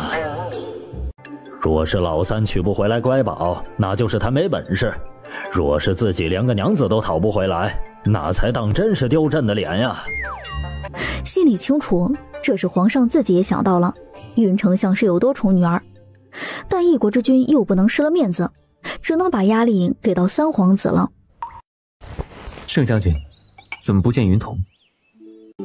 回三皇子，云童自打进了军营后，就主动提出要靠自己的本事爬上来。前段时间因抵御外敌有功，刚升了千夫长，手下掌管上千号士兵。刚刚他站在最后面。原来如此，不愧是云家人。不等人去喊，帐篷外就有声音响起：云童拜见三皇子。云三哥，别来无恙啊。我只是个普通的将士，三皇子这样称呼，臣实在是担当不起。唉，云家的男孩子还是这样不可爱。看来一起长大的情谊算是没有了。乖宝还专门交代我，要看到你的情况后写封信回去呢。乖宝，云家的宝贝闺女啊，就是云童整日里挂在嘴边那个小姑娘。记得小时候就长得十分好看啊。看他还是一脸防备，眼神中的意思就是你这个大尾巴狼，离我妹妹远点儿。就不劳烦三皇子了，我会自己写信给乖宝的。而且您年纪也大了，不要整日里围着我妹妹转，早点成家立业吧。好扎心！荀家臭小子们就爱扎我心窝子。兄弟，牛叉，谁都不服就服你啊！我操，这种名场面是我们有命看的，不会马上被灭口吧？哎呀，我们的命好苦啊！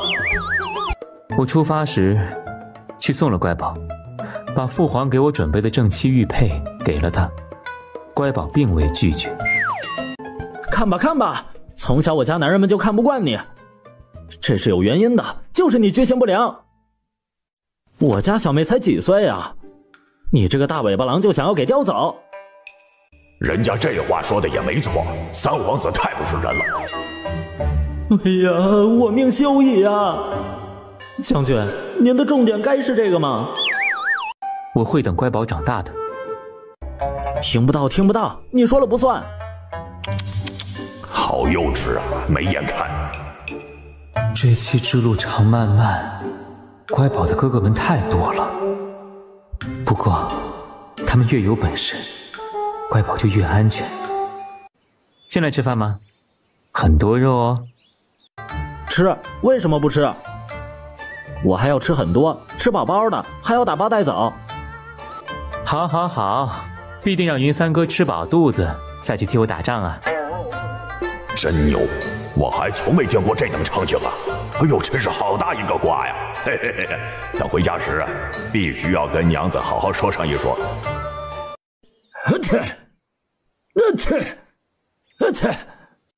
皇上呐，您可要保重龙体啊！若是批奏折累了，就休息休息吧。哎，肯定是陈贵妃想朕了。等忙完这些，朕就回去陪她用晚膳去。唉，好无聊，好无聊呀！宫中这些女人真是没事干了，不是这个被下了毒，就是这个陷害谁，要么就是算计来算计去的，命还都挺大，就这样都没嗝屁，一个个整日里活蹦乱跳的。唉，嬷嬷，你说乖宝和婉娘怎么不晚几日再回老家？我还想着偷偷去庄子上学种菜呢，实在不行，把我也带回老家也行啊。唉，整日待在这高墙之中，本宫都快闷死了。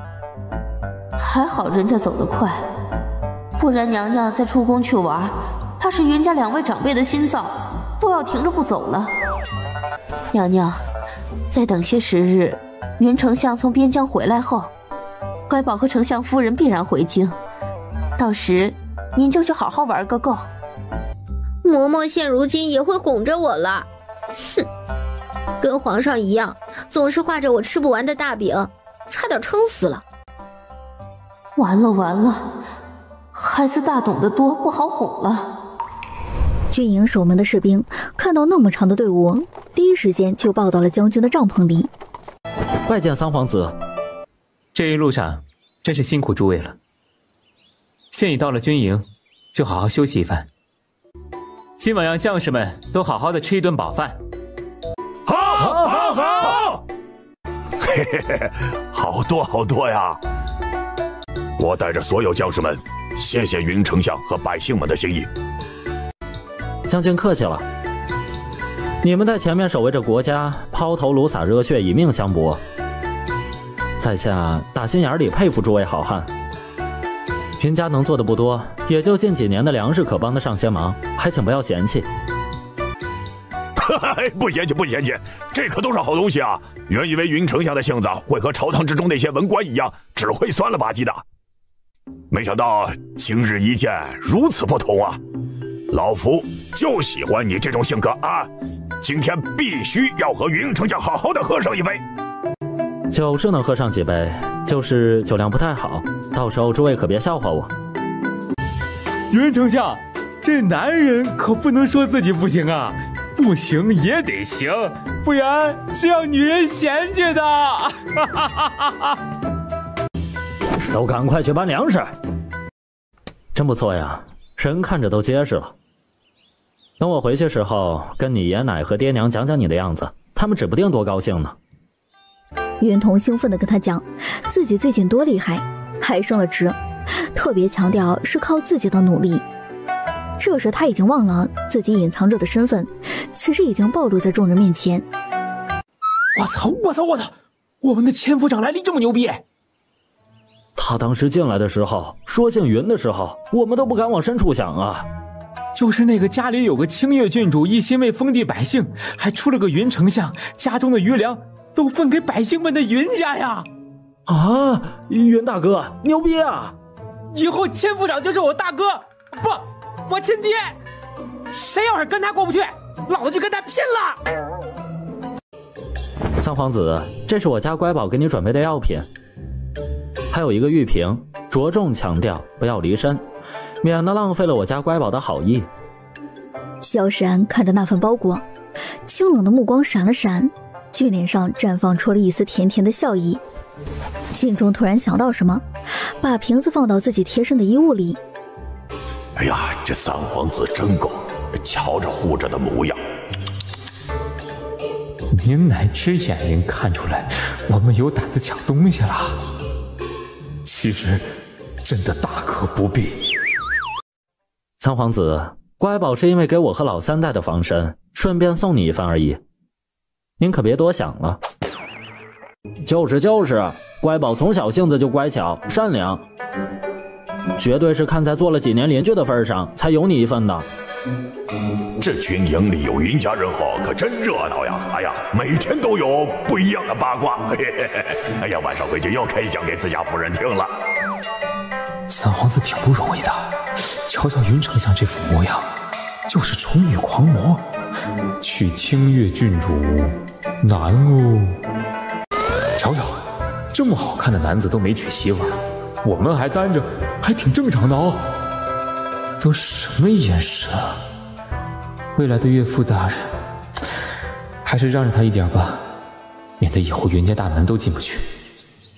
啊，云丞相说的是，还好我和乖宝有从小一起长大的情谊，说起来也算是青梅竹马，美谈一桩了。哇，哎呦，还得是三皇子，就是牛逼啊！哎呀，想当年我娶夫人的时候，在岳父大人面前都是夹着尾巴的。这狼崽子和宫中那位一样，脸皮贼厚啊！不可能，绝对不可能！三皇子，还是不要这样乱说的好，影响我家乖宝名声。要知道宗族祖训有写，云家闺女不和别人共侍一夫。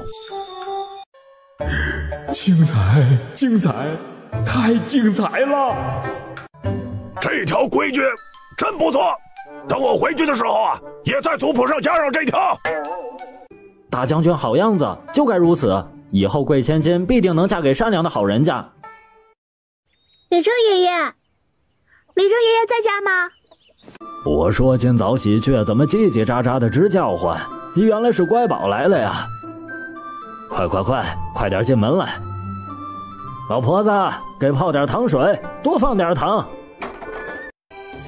两位长辈别忙活了，我不口渴。来奶家里了，还能喝不上一口甜水儿？这要是说出去了，指定要被你奶说我小气了。李正爷爷，今日来是有事情要商量。手指着大青山的方向，可以私人买下来吗？乖宝是想买下大青山？荒着也太可惜了，我就想买下来，在上面种点粮食，给边疆的将士们多送一些，还想种些果树、桃花，等开花的时候一定很好看的。到时候引城里人过来赏花，还能带动村里的收入。乖宝，快喝一口，奶奶放了好多糖块呢。李正奶奶果然放了好多糖呢，这是我喝过最甜的糖水了。这大青山可以买，属于村中资产，只要是经过族老们和村民同意便可。只是这价格挺贵的，而且村民会在春夏时节上山挖点野菜和打点猎物，秋天时候还要上山捡柴过冬。只要不破坏上面的粮食，村民们还是跟以前一样，若是有人诚心搞破坏，那就别怪我不看同村情面了。从云婉音进门到开口商量着购入大青山，这两位老人没有一丝不信，也不觉得他不能做主。现在整个村的人都知道，自打乖宝长大以后，云家一直都是他做主。你喝完糖水再回，等着消息便好了。啊，喝不完，喝不完呢！小莲，你们在哪儿啊？快来救我呀！许是上天真的听见了他的心声，冯婆子带着蓝嬷嬷，还有平时跟在他身后形影不离的4个小丫鬟，刚好进了门。我说一转眼就看不见门口的小丫头了，原来是跑到你李正奶奶这里喝糖水了，还真是个有口福的。那是，乖宝来家里了，必须要安排上啊，不然等下次出门时，你这个刁婆子指定要骂上我2句。很是自然地坐在小孙女身边，顺手就拿起糖水喝了一口。你这是把整包糖都放了进去了吧？这甜度都能拉丝了，真是不会过日子的婆娘。你那口子知道了不说你啊？哪里多了，我也就放了一半，糖多点好喝。哎呀，我可太羡慕婉娘了，有个闺女可真好啊。可惜呀，我和家里那口子就没有这个命。我和老二也认命了，就怕再生出来一个小子，都是些讨债鬼。大嫂和二嫂的2个孩子都十分的好，以后便不要再同他们面这样讲了。我听家中爹爹讲起过，像几人的年纪，是很容易被家中长辈所说的话给伤到，失了心性，误入歧途的。所以，平时应该以鼓励和关怀为主。老三家的，我现在该还来得及吧？其实我也没有觉得孩子真的不好，就是想要个贴心的女娃娃而已。对啊，那2个臭小子还是很争气的，除了不是女娃娃，我都挺满意的。他们不会真的因为随口说的一句话就误入歧途吧？那我可是真的没有地方哭了。大嫂和二嫂不必担心，前几日我见他们的时候，并未有什么不妥之处。只是以后不要再说这些伤害孩子心的话就好了。哎呦，就好，那就好，那就好，那就好。大嫂没读过什么书，懂得也没有你多。今日若是我对家中孩子有什么不妥的地方，老三家的，你尽管直接指出来。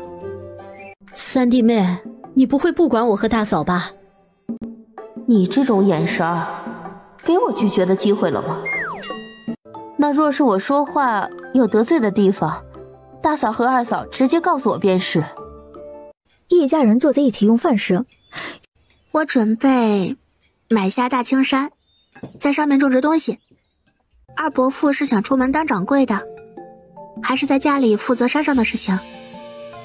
爹娘，乖宝，我想留在家里干活。大青山那么大，肯定要花费很多时间。鱼塘到时候就让我发小全面负责，多分上他一些便好。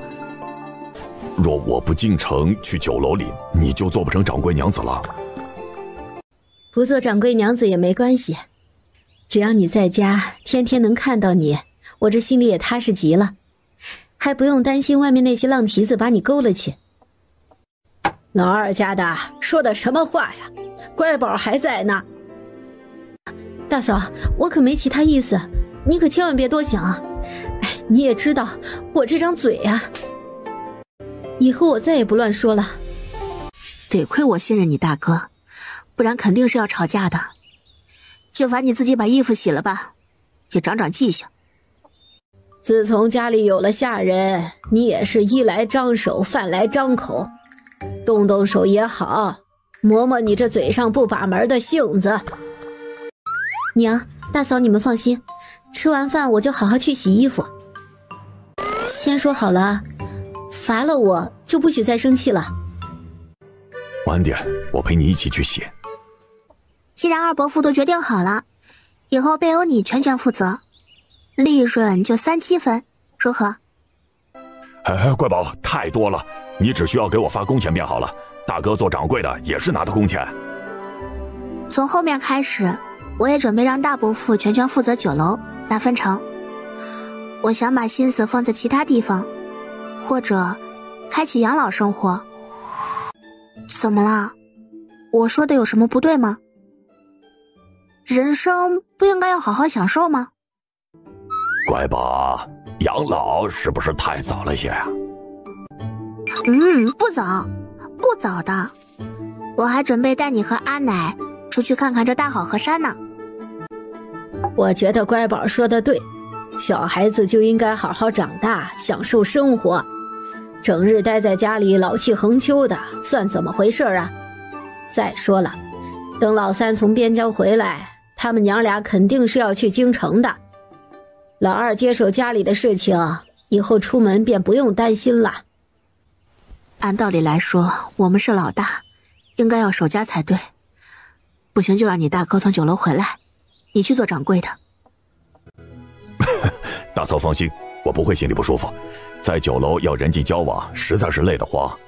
我就乐意跟土地打交道，每天只需要做好事情便可。既然是我当家的自己选的，以后不管发生什么，我们都不会说一句埋怨的话。就如老二所说的，以后便由我们二人守家，只是这分成着实太多了。那就28分，二伯父2成，我8成。等种植大青山的时候，雇的长工和短工的工钱全部都由我这边来出。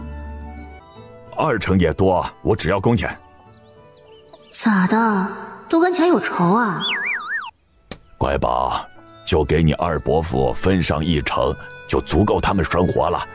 至于你大伯父那边还接着拿工钱，以前都是他赚得多，等老二什么时候赚的跟他持平了，再考虑给他酒楼分成的事儿。我赞同爹说的，这些年那口子确实拿了不少工钱，逢年过节还有奖金，说到底还是二弟吃亏了。这些话就不提了，反正以后你们好好的帮乖宝做事就成啊。云老头子，你这老东西可真是好运气，真是人比人气死人。吃早饭了吗？来点儿。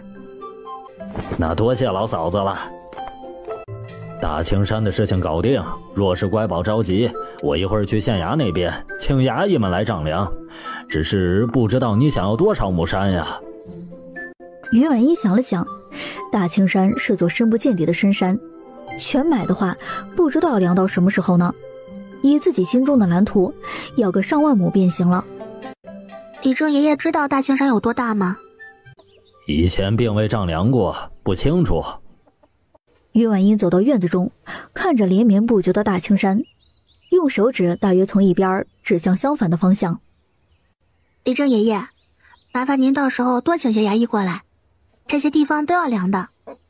说着看了身后的云莲一眼，取了一沓厚厚的银票，双手递了过去。这财大气粗的模样，把李正看得一愣一愣的。想到自己刚刚在心里已经准备好要劝说的话，和关心有没有那么多银钱的话，也硬生生咽了回去。哎呦，乖宝啊，这是多少银票啊？李正爷，这里是3万两。李正一个大气没有喘过来，就翻着白眼，想要晕倒在地。云老二年轻，反应更快一些，2个大步上前，就直接让他整个身体靠在了自己身上。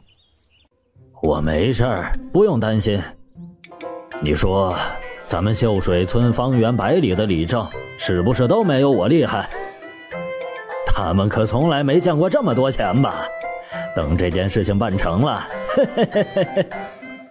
我肯定要好好的去炫耀一番，让那些老东西也羡慕羡慕我。呀，死老头子差点把我吓死，以为他过于开心哟。赶紧吃吧，再小就不礼貌了，这一脸褶子在吓着家里的孩子。李正气得冷哼一声，端着饭碗就往嘴里倒。你们父子2人在家中也没事儿，不如一起去，要不然身上装了这么多银票，我心里面不踏实啊。上了街看谁都像是小贼，到时候才真要哭了去。他风风火火拉着人就走。老夫人，我们去驾马车，路上慢些，别听他们几人的催促，安全第一。是，我们记下了。家里要了那么多山，我们便出去寻寻果树苗，到时候满山都种上，结了果子便能吃到新鲜的啦。那么大的地方要种树，上面也需要清理了吧？哎，若是需要工人，云老爷子可要说一声啊，我们都是有一把力气的。对呀对呀，现在田地里也没有什么事情，多干点活还能给家里面整点肉吃吃。瞧瞧你们，就这点出息，人家现在可是地主爷，那还有什么情谊啊？听到这句话，于婉仪的眉关深锁。我家小小姐乃是当今圣上亲封的清越郡主，你竟敢不跪地拜见？草民拜见清越郡主安。闻讯赶来的是他的婆母。当初媒婆来说的时候，我儿子他爹就专门去打听了一番，压根就没看上你。没想到你是个有心机的，专门等在我儿归家的路上跌入河中。他心地良善，又不能见死不救，这才让你进了门。原以为只要两人好好过日子，以前的事情便算了，偏偏你心高命贱，天天在家里折腾，说我儿没有本事，搅得家里鸡犬不宁。现如今还敢用言语来刺云家，你算个什么东西？村里的男孩子竟然都开始被算计了。果然以前网上说的对，男孩子出门在外也要保护好自己呢。老族长今年的身体越发的不好了，走路越来越慢。云老头、冯婆子以及云婉英看见，便从马车上下来。老祖爷何苦再出门走这一遭呢？在家里歇着多好啊，又不是多大的事情。不碍事的，再不出来走两步，这身子都发锈了，浑身骨头都疼。当初你家的事情，我也是听说了的。和李正商量过后，也是抱着和你一样的想法，只要小两口能把日子过好，便算了。自从你家小子成婚后，每日都能听见家里的大大小小的争吵不断。看着躺在地上荡起了鹌鹑的新媳妇儿，目光里也是有些嫌弃。我这个老东西活到这个年岁，已经百无禁忌了。既然当初是算计我们村里的小子，今日我就行使一次祖老之权，带你婆母家休了你。我那可怜的儿，都怪当时我和他爹心软，把这该死的婆娘娶回家霍霍自己儿子。早知如此，何必还要这些日子里让他受苦？他怎么都没有想到自己会被宗族的族老给休回了家，当下就后悔了，连哭带爬的就要往老族长脚下爬。你个不要脸的，还想着往男人脚下爬，这是坏我们村里人名声，我打死你，打死你！您怎么忽然就做决定了？哎呀，若是两人能过得和和美美，也算是一桩好婚事。只是可惜呀，村里那小子已经被折腾没了精气神，若是再留这样的搅事精在村里，以后怕是要出大事。既然从刚开始就名不正言不顺，那就快刀斩乱麻。老祖爷真厉害。此时还坐在地上哭的新媳妇儿是真的害怕了。原本她就是冲着秀水村的好生活来的，想着离云丞相家近些，还是相邻，若是再亲近上几分，以后肯定有好日子过呀。没想到自己看到云家人的好生活，一时间心生嫉妒，没有控制好情绪，就口出狂言，把人给得罪了。阴村中出了这档子事，与李正两个人商量许久，召开了一次村民大会。大家静一静，我有几句话要说。想必大家也都知道，村里有人家的孩子被外面的闺女算计。现如今，因为燕哥和乖宝的原因，我们秀水村和以前大不一样了。人往高处走，水往低处流。有姑娘的人家都想要闺女嫁得好一些，今后的日子也好过一些，这一点无可厚非。但这一点并不代表说可以习惯小辈们的幸福。今后再有此类的事情，由族老和李正出面亲自处理。同样，我们也不能有害人之心。若是因婚事算计人家姑娘，族里同样不会轻饶，一律捉入去。好。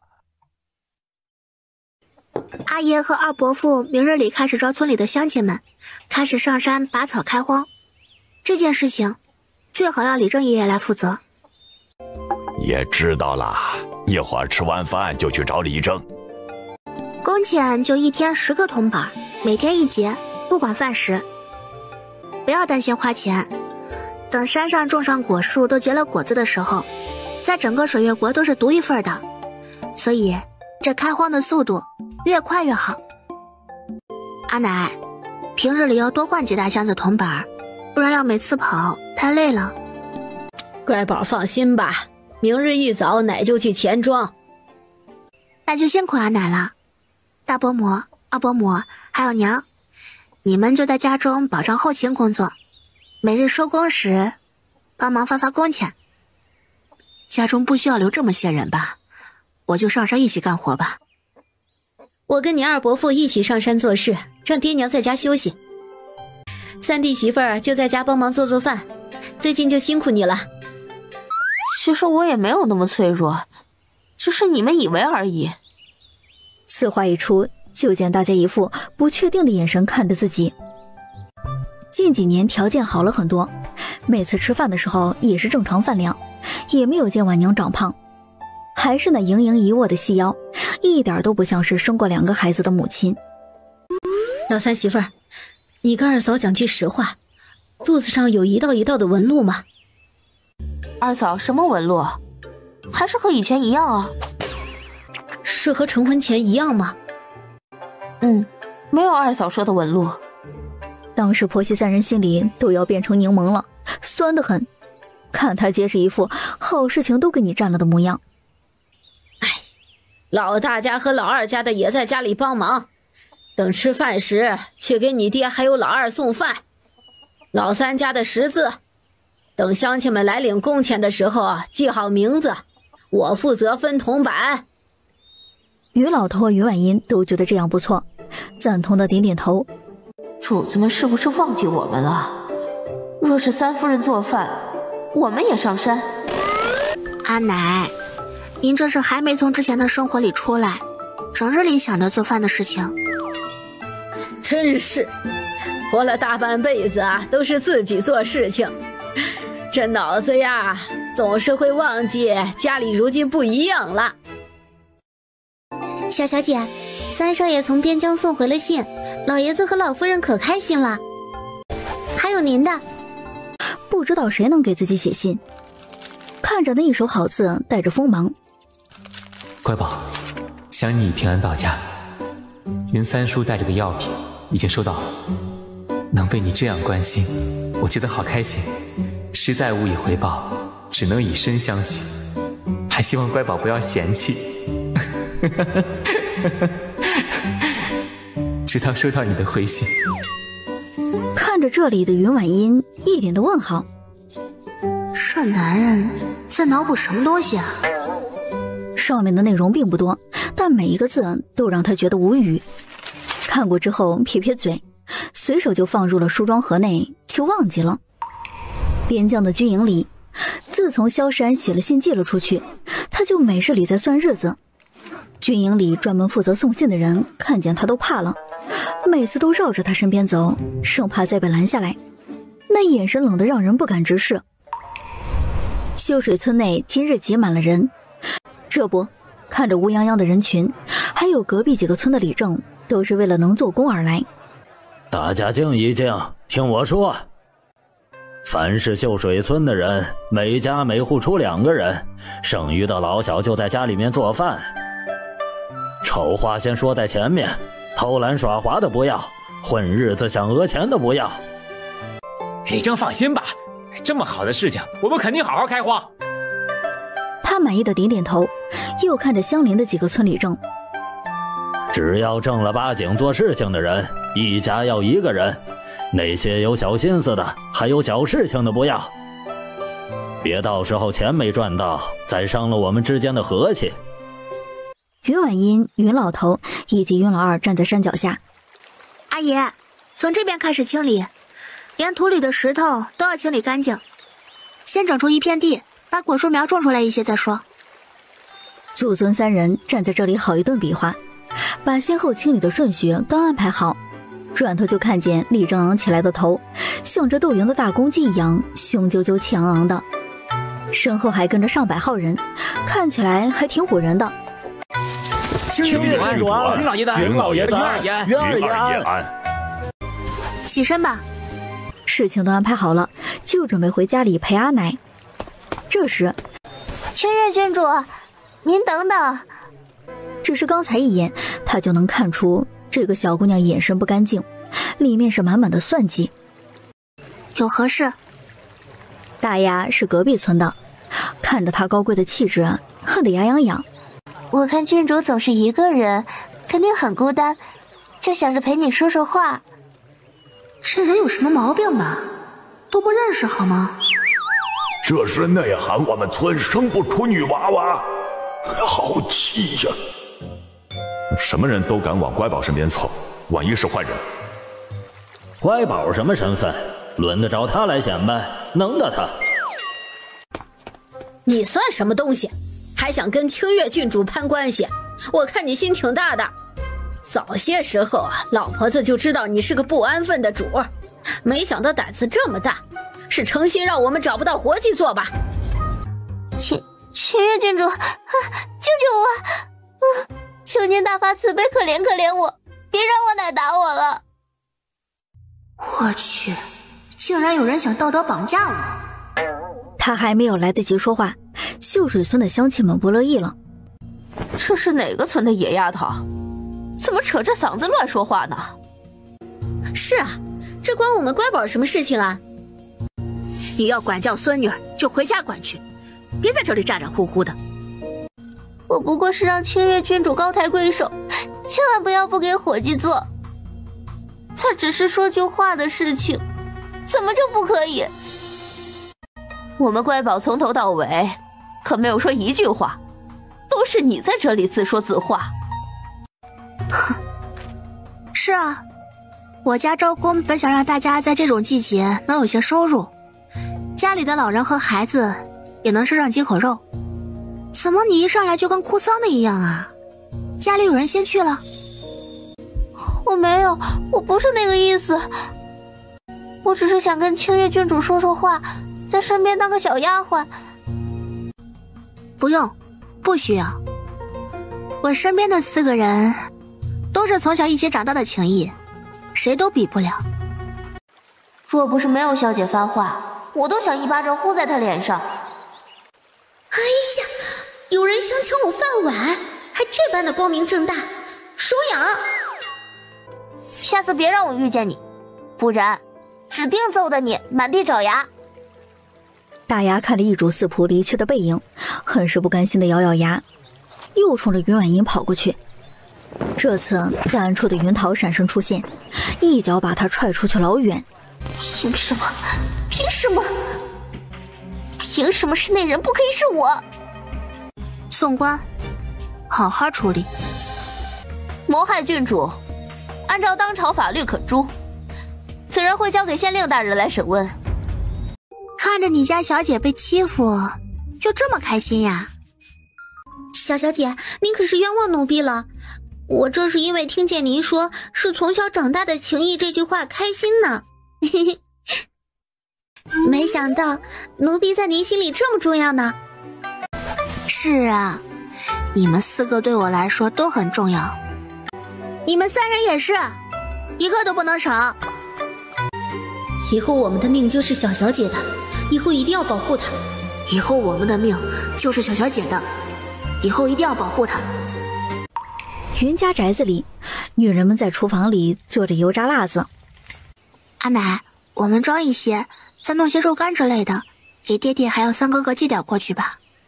平日里他们若是吃饭或者出军营，可以放在身上饱腹。好，还有地窖里存的那些肉，全部给小三给带上。这些油辣子全都装上。军营里那么多人，给谁让一口就没剩多少了。你去把前段时间给童哥缝制的衣服鞋子也拿出来，都包裹得严实一点。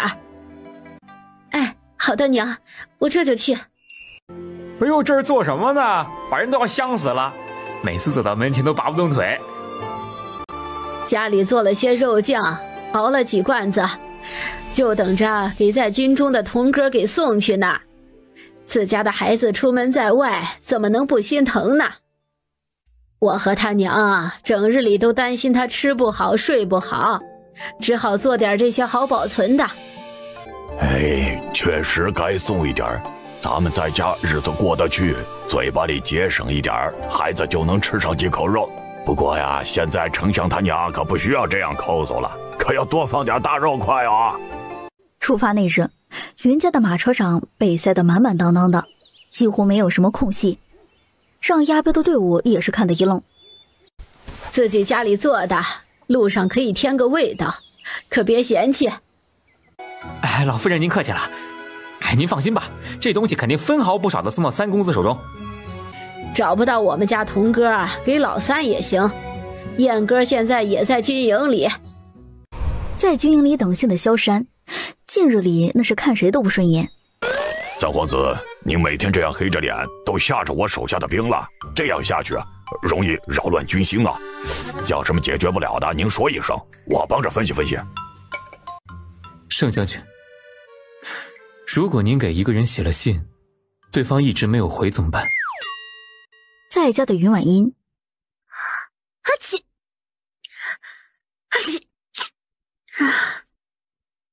是谁念叨我呢？最近没啥事情了吧？若是臣没有记错，三皇子写信的人应该是云丞相家的宝贝小闺女吧？啊？大将军这性子，自己每日在作死的边缘蹦跶，可别连累我们呐！没死在战场上，未免太憋屈了点儿。眼看萧山的脸色越来越黑，周身的气势越来越盛。三皇子，您就写了1封信，万一小姑娘在家里忙起来给忘记了呢？哎，据我所知啊，云家从老到小都是个田地迷，从云丞相都挽着裤脚下地的事情啊，都传到边疆来了。清越郡主也是个记挂百姓的主，说不定现在在家里折腾新的事情呢，给乡亲们谋福利呢。所以啊，臣的意思是，您要追心上人，就要脸皮厚一些。他没有回信，您就不能多写几封啊！甭管信里的内容写的什么废话，就是要让清越郡主啊记得您，好让那些对他有想法的不要钻了空子。萧山虽然没有说话，但真的听进去了，背着手哼着小曲儿，喜滋滋走出了帐篷。大将军，您现在可以啊，把三皇子哄得这样开心，不愧是我们上级，就是不一般哈。若是我们也有这脑子，早就升官了。老子把你们当兄弟，你们想骑在我头上啊？真是想挨揍了！大将军，你误会了，我可没有那个意思啊！加油加油，跑快点儿！大将军要追上你们了，指定又要挨揍。祖孙3人开始驾着马车早出晚归，带回来很多果树苗。阿伯母这么喜欢果树苗？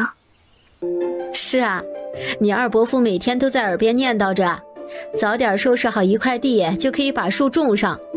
这耳朵呀，都快被他念叨出茧子来了。我看二弟妹是近日里过得幸福，瞧瞧这满面红光的。大嫂说的有道理。看着二嫂的脸上，连细纹都瞧不出来了。是我想多了，总觉得他们在开车。等到晚上的时候，慢悠悠地来到已经种下的果树林，他伸出一只手，灵泉水就从指尖流出，浇灌到小树苗身上。阿爷阿奶，你们没有发现吗？近几年家里人身体都很好，从未生过病。乖宝儿，难道家里人喝的都是这神仙水？对呀，我每日都会在厨房里面没有人的时候，把这灵泉水混入水缸中，还交代了大小李的母亲和媳妇儿，做饭的时候一定用里面的水，洗菜的话就用井里打上来的。我的亲娘嘞，这也太奢侈了！乖宝啊，从今以后不要这样做了，省着些，留着你自己喝呀。奶和你爷年纪大了，能活一天就是赚到一天，这点早就想清楚了。可不要再把这珍贵玩意儿浪费在我们这两个老东西身上了。阿奶说的是什么话呀？以后不许再说了。您跟阿爷还年轻着呢，有灵泉水滋养着身体，活到100岁还能给我带孩子呢。这灵泉水本就是因功德而出，只要我们家里人一直做利于百姓的事情，自然不会有用光的一天。还活到100岁，我俩真到那时候啊，可不要变成老妖怪了。对呀，到时候啊，就是2个老妖怪啊！总之，别担心啦，用灵泉水把身体养好，总比把钱扔在药里强。以后家中的哥哥们体质完全不用担心，肯定是棒棒的。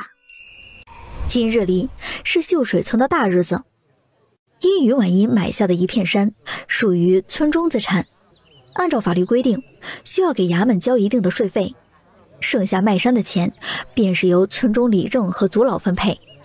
每家每户都得到这个好消息，早早的聚集在村中的空地上。爷爷、冯奶奶，乖宝好。老叔、老沈，乖宝吃过饭啦？是啊，还好来得不晚，赶上了。大家静一静，静一静。相信大家都已经知道，清越郡主买了大青山的其中一块，有些话我要讲在前面。乖宝心善，并不限制大家继续在山上捡柴打猎摘野菜。今日我希望每个上山的人都注意点，不要破坏那辛辛苦苦的果树苗。你们要知道，等桃花盛开之时，也是秀水村的好日子正式开启的时候。乖宝说，到时候请镇上的学生们过来赏花饮酒，你们就可以在家里做些农家菜卖给他们，这样又是一份收入。哇！清越郡主，李正说的是真的吗？上次是这样打算的。先是要把村中的街道都打扫干净，每天务必保持洁净，最好是每户轮流值班。各位叔叔婶婶，家里明年就可以多种上一些青菜和鸡鸭鱼猪肉，等客人们来的时候全部都现抓现杀，还可以让镇上那些学子和富户也自己亲自体验一下捉家禽，也是一种乐趣。决定好要待客的人家需保持卫生，清理干净，这样客人们吃过食物才不用闹肚子。凡是邋里邋遢脏兮兮的，由里正和族老审核之后，不通过的便不能赚这份钱。还有一些会手艺的，也可做些小东西，吸引来村中赏花的顾客买来做纪念。主打的就是要干净、卫生、味美、好玩，让人流连忘返。这样来过的人回去以后口口相传，我们村中才能一直营收，口碑是很重要的。4人带头鼓掌，连声叫好。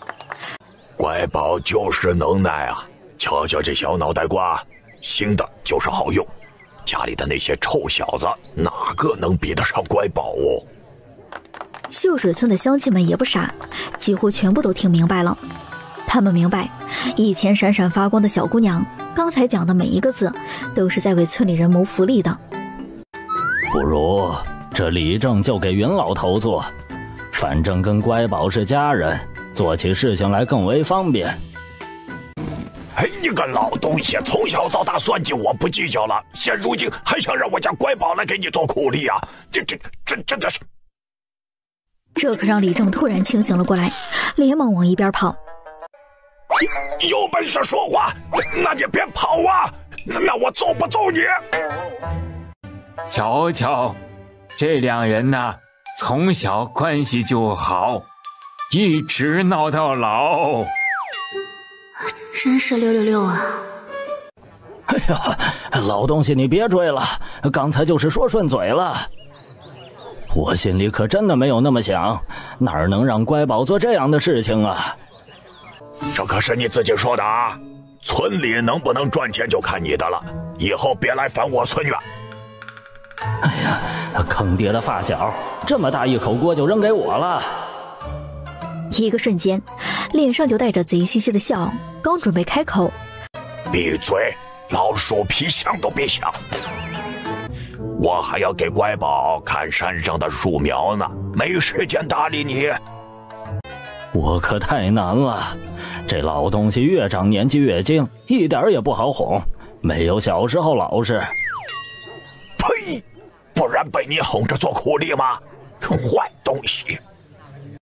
燕哥他媳妇儿来帮老叔写个人名，现在开始分发每家每户得到的银钱，剩余的会放在宫中。今后村中教书先生的月钱，以及要上京赶考的学生，都会从这里面出，有意见吗？没意见，没意见，没意见，没意见，没意见。每户派出一个代表来领，然后签上名字画押。很多人家看着手中的银票，都觉得很不真实，还有些小媳妇儿眼睛滴溜溜转。阿爷，您去跟李正爷爷说说，这钱村里统一盖房子，防止有各种亲戚上门来借。村中要办农家乐，你抬头看看乡亲们的房子，该好好修一修啦，免得冬日里下了大雪，再压塌房顶死了人。再者，谁家还没有几个亲戚呀？做了这么多年的李正，心里也是懂弯弯绕绕的。翌日，云老大驾着马车，带着4个小兄弟一起回来了。阿姨阿奶，夫子说我们学得很扎实，下个月让我们4人上场试试，就算是提前有些经验也是好的。峰哥、白哥，你别紧张，考不上来年还可以接着考啊！呸呸呸！说的什么丧气话！我孙子怎么就考不上了？肯定一次就考得上。我赞同阿奶的说法，哥哥们这么辛苦，肯定可以的。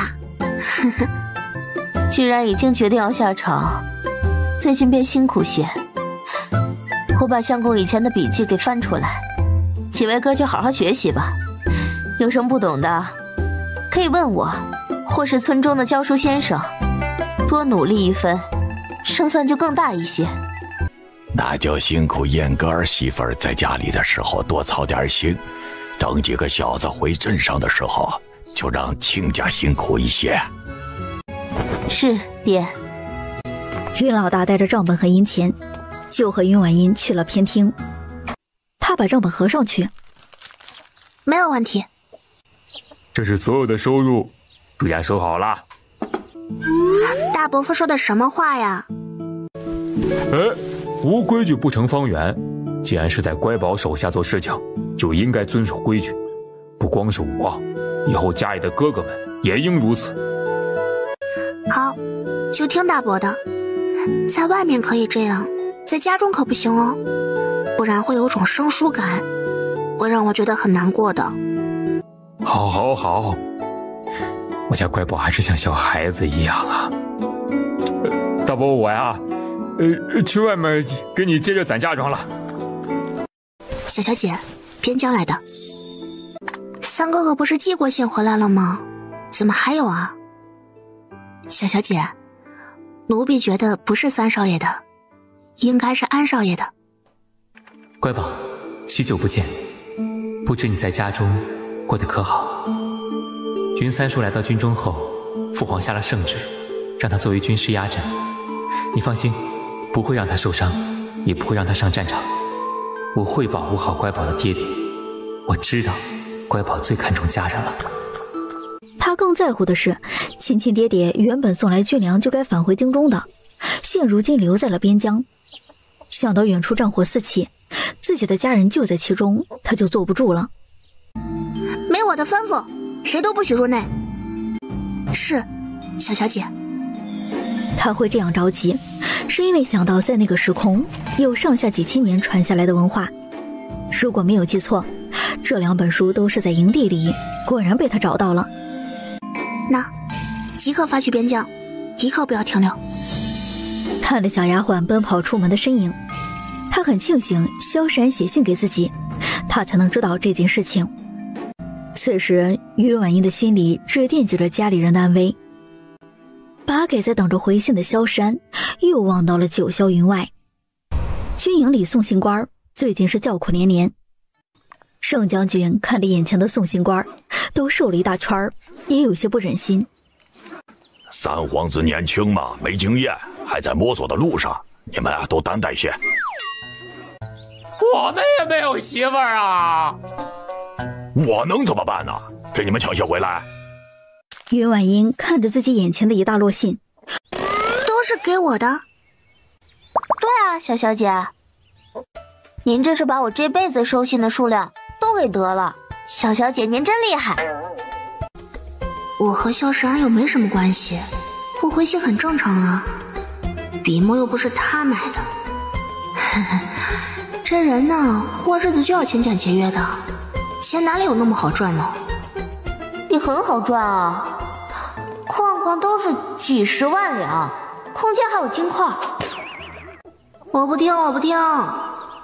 看着一封又一封信的内容，并无什么需要关注的重点，他终于提起笔来，简短的写了几句话。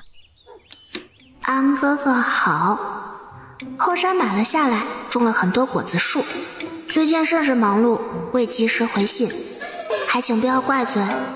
出军打仗甚是危险，务必注意安全。云婉音。不行不行不行，三皇子不可以以身犯险啊！还望三皇子慎重考虑。原因是今晚是偷袭的最好时机，就要选一队先锋，带着几万名战士先行对敌军进行刺探。盛将军要在后面带领大军，几位副将都有不同的任务。云丞相作为军师，暂时不能上战场，这也是父皇和乖宝的意思。本就要说话的云清燕被这一句话堵得不上不下的，整日里听上800遍云家的女娃娃。正经的皇子妃没跑了。丑时的任务，本宫带队是最为合适的人选。云童求见三皇子。臣和上千名将士们愿意同三皇子共进退，还望三皇子、云丞相、盛将军给我一个机会。好，不愧是我云家的好男儿，不惧生死，家中的长辈必定会以你为傲的。莫一，把乖宝准备的药品拿出来，给盛将军等人防身。这等奇药效果惊人，关键时刻能保命，一定要贴身放好。多谢三皇子和云丞相。别以为我没看见，就是不理你。都是正经的皇子了，怎么还这般幼稚？和小时候住在村中一样。他心里没有怪罪萧山的做法。臭小子，晚上可警醒点，千万不能大意。想想家中的父母和爷奶。乖宝还指着你回去撑腰呢。三叔放心，以后我肯定要做大将军，让人不敢小瞧了乖宝。童哥有出息，这当着大将军的面都敢让他让位了。不想当将军的士兵不是好士兵。童哥儿在老家可有定亲？如果没记错，他家中有一个独女。将军这是要给大小姐找夫婿啊。真是离了个大谱了。回将军，家中孩子都并未定亲，长辈定的规矩，男子到弱冠之年时，方可考虑婚姻之事。秀水村还有族规，凡是婚嫁的小辈，不管何时，都不可纳妾。不错，等这次回来，咱爷俩坐在一起，好好的喝一顿酒啊！心思只在建功立业之上的云童，还在心里琢磨着怎么让将军歇了这个心思，又不让他记仇自己。一老一少心里想的完全是不一样的。小小姐，可是有什么事？还是身体不舒服啊？现在几时了？回小小姐，丑时。小姐，您还是进房吧。小莲、小满，不要怕，你们进房内，帮我找出几件男装来，要轻松舒服的便好，布料不要太过招摇。云桃、云城、云罗，去牵几匹马过来。是，小少爷。您这是要出远门，带上我们一起吧。这次不行，我要去的地方是边疆，太危险了。你们4人就留在家中替我照顾长辈。小小姐，自从跟了您，家中的每个人都待我们如孩子一样。若是今日您不带着我们一起去，我们就长跪不起。你们可知道边疆有多么凶险？去了可是要受苦的。奴婢知道，小小姐能去得，奴婢怎么就不行了？说是您去了边疆，我们4人留在这里享福，干脆打杀了也好。莲姐姐说的对，我们也要同您一起去。这个时辰，家中的老爷子和老夫人睡得正是香的时候，该不该去报呢？嬷嬷，不必担心，夜色这样晚了，就不要吵醒阿爷阿奶了。家中有您在，我放心。不瞒您说，我这心里总觉得边疆出了大事，放心不下爹爹和3哥哥，这趟我是必须要走的。还不起，赶快去换了衣服，我们即刻便出发。只是这次都要骑马，颠得慌，到时候可别哭。小小姐，您放心，我们几人平日就练马术，保证不给您拖后腿，肯定跟得上。还在屋内熟睡的2老和婉娘，不知是不是亲人之间的心灵感应，全都被惊醒。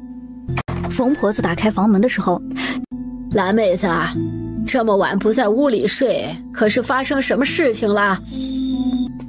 老夫人，小小姐要出门。走吧，先去乖宝院子看看，她从小就乖巧听话，从未这种时候忙着要出门。阿爷、阿奶、阿娘，乖宝可是感觉到什么了？乖宝决定好了便去吧，记得给家里来信，不然爷心里呀不踏实。出门在外务必注意安全，什么事情都没有自己的命重要啊！老太爷请放心，我们必定会照顾好小小姐。不要担心了，我可是有神仙庇佑的，家里这些年可是积攒了好些功德呢。阿奶每日来还做着善事，功德都给乖宝。乖宝，娘也跟你一起去吧，路上还能照顾你。阿娘，你还没有学会骑马，下次再带着您。再迟些，天就要亮了，我们这就出发了。阿爷、阿奶，家里的地要多种些粮食，山上也是。我和爹爹在边疆等着吃家里的粮食呢。好，听乖宝的。好，听乖宝的。只要种出来，便直接雇上马车往边疆送，能收好几茬呢。好嘞，都回了，我们走啦。身下的马儿一声长嘶，撒开四蹄，驾着滚滚烟尘，疾如闪电，一日千里。我们回吧，乖宝刚才都说了要多种点粮食，那么就使劲的种啊，免得他们3人出门在外还饿着肚子，还有那么多将士呢。此时的萧山和云童2人更是在前面杀红了眼，来时就做了准备，没想到敌军也有同样的想法。两队人马在半路时便遇见了，直接开始厮杀。经过几个日日夜夜的厮杀，水月国的大军直接收复了边疆以外的地区。童哥，我好像出现幻觉了，刚才看见乖宝就在不远处看着我们。三皇子，您真是惦记我家妹妹有多深呀？我家小妹可不是什么人都能娶的，不合她心意的人，就算是皇家之人也不行。听这话，萧山也不生气，视线有些模糊，还不断的想要看清楚远处的身影是不是自己心中所想之人。童哥，我真的看见乖宝骑马过来了。在下面收拾战场的将士们看着奔腾的几匹马想拦下来，云罗一手驾马，一手高举身份令牌，用内力把声音传到了四处。此乃清月郡主，还请诸位让路。恭迎清月郡主！恭迎清月郡主！恭迎清月郡主！请起，诸位将士们辛苦了。一主七仆上了城墙，看着强冲的云童，小丫鬟们连忙伸手屈服。三哥哥，许久不见。六妹妹，别来无恙啊，剩下的交给你了。说完就晕了过去，左右看看，就是没找到莫伊几人，只得自己和小丫鬟上手，让她靠在自己身上。自己在想什么？乖宝怎么会来这里？在另外一个帐篷的云婉音，知不知道自己错在哪儿？不知道啊。气死了，气死了，气死了！别以为我舍不得兄你就可以这样冒险，再有下次是不是要上天了？爹爹，我出门阿爷阿奶和阿娘都是知道的，真不是偷偷跑出来的，也不是不告而别。您就放心吧，进了这里我保证乖乖的，不会乱跑。这话也就哄骗不认识你的人还行，我可是你爹，怎么会相信这种鬼话？不可能的。爹爹，您就相信我吧。哎呀，好了好了，再晃下去你就没有父亲大人了，可以直接带着你娘和弟弟改嫁了。身体虚弱的爹爹想到空间里有很多生禽，就想给他补补身体。没有走得特别远，大概也就10里外有一个城镇。老板，给我来上百头牛羊，送到军营内。这位来自远方尊贵的客人，请问您真的需要这么多牛羊肉吗？一手交钱，一手交货。尊贵的客人，您放心，我马上就同邻居们准备好，亲自赶到外面的军营大门口。带着安慰往城外走了一些，到小林子外围。你们几人在此等候，等听到口哨声时便进来。乔小姐，不如让属下先去探测一番。没事的。进入一个中间的地带，挥手间把鸡鸭鹅鱼拿出来100余只。林子外的3人听见长而急促的口哨声，便动身。这是林子中的野鸡、野鸭，还是野鹅？小少爷真厉害，连野苹果都能找到。先吃，可香甜了，吃完干活。3人看着手中的红彤彤的苹果，眼睛都有些发直，这好似和家中吃的一样。今天这一幕给3人的内心带来巨大的震撼，就像是一个惊天的秘密要显露在他们的面前。云婉音就是想看看，也是一个试探，看3人到底是不是真心留在自己身边的。走吧，早些回去，将士们可以多煮些肉。清月郡主，你怎么不派人回来知会一声？受这个罪干什么？不碍事的，跑来跑去多麻烦。都这般大的年纪了，做事情还跟小孩子一样。自己爹爹在身边，为何乖宝不开口让我也能帮上忙？你越是懂事，爹爹就越觉得你离爹爹越远，感觉什么忙都帮不上。爹爹，你在我的心里是宇宙中是世界上最好最好的父亲。乖宝，什么是宇宙？什么是世界啊？同他一样感到疑惑的还有盛将军以及副将们，这2个词汇他们从未听到过，很是陌生。哎呀，让你嘴快！爹爹，您看，我们脚下踩的土地属于地球，就是这个，一个圆。它在更加广阔的宇宙当中，就像一粒小小的尘埃一样不起眼。我们生活的地方只是其中一小块地方，因地球很大，在每一处都有着不同的种族生活。可供人类居住的陆地占 29.2%， 海洋面积呢为整个地球的 70.8%。所以我们居住的地方是一个圆的，而不是方的。是啊，日升月落是因为地球在自转，我们生活的地方与地球的另外一端的人是有时间差的。乖宝的意思是，比如现在这里是白天，另外一边就是黑夜，对吗？爹爹说的没错。萧山看着笑容明媚的小丫头，越是这样，越是觉得她好像随时都会离去。青叶郡主，您讲这个太神了，可从未听人讲起过。您是在哪里听到的这种说法？属实吗？说是地球真是圆的，我们怎么安然地站在地面上还不会摔倒啊？哼，没听过很正常，我也是今日里头一次听，但乖宝说的准没有错。这让几人更是好奇了，连忙问这是为什么。我家乖宝从出生时便有缘遇见一位奇人，当下就拜了师。那位是我见过真有本事最厉害的人，可以说上通天文下晓地理，无所不知。每到晚上的时候，乖宝的师傅就会从深山中出来，亲自到家中来授课，风雨无阻，从来没有缺席。可惜的是，这位奇人不爱世俗，就愿意隐居在深山之中。我与家中长辈次次诚心邀请他在家里面住下，从此好好侍奉着。然后呢？哎呀，你倒是赶快说呀！这故事听一半真是让人着急。那位奇人怎么说都不敢，他老人家还说感受到我们云家是真心实意想让他留下的，但他要走的路不同，还是在深山之中的环境，最适合他修行入道，因和我家乖宝这一世有师徒之缘，这才算下他降生的方位，才下山入世。我们家那么多臭小子，就只把通身的本领交给乖宝一人而已。过后这位师傅便又入了深山之林，再无出现过。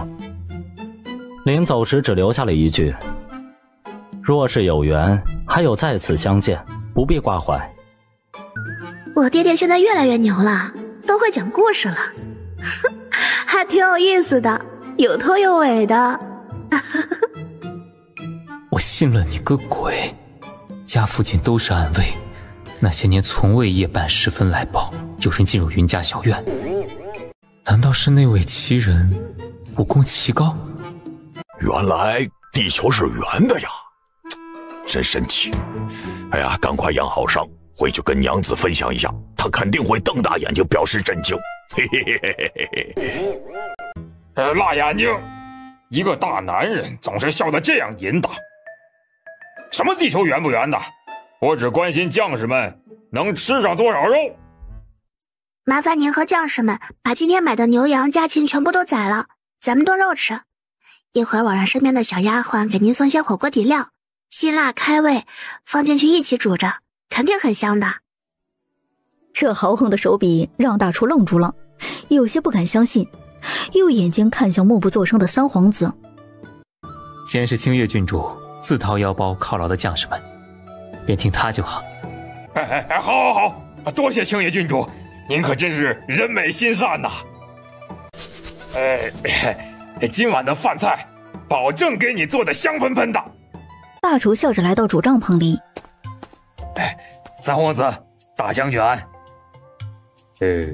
我就想来问问，今日的饭菜是还如往常一样送进来，还是在外面和将士们一起吃？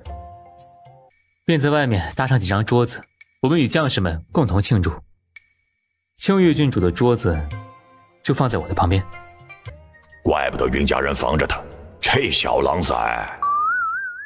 您今日何不把夫人和小姐一起请过来？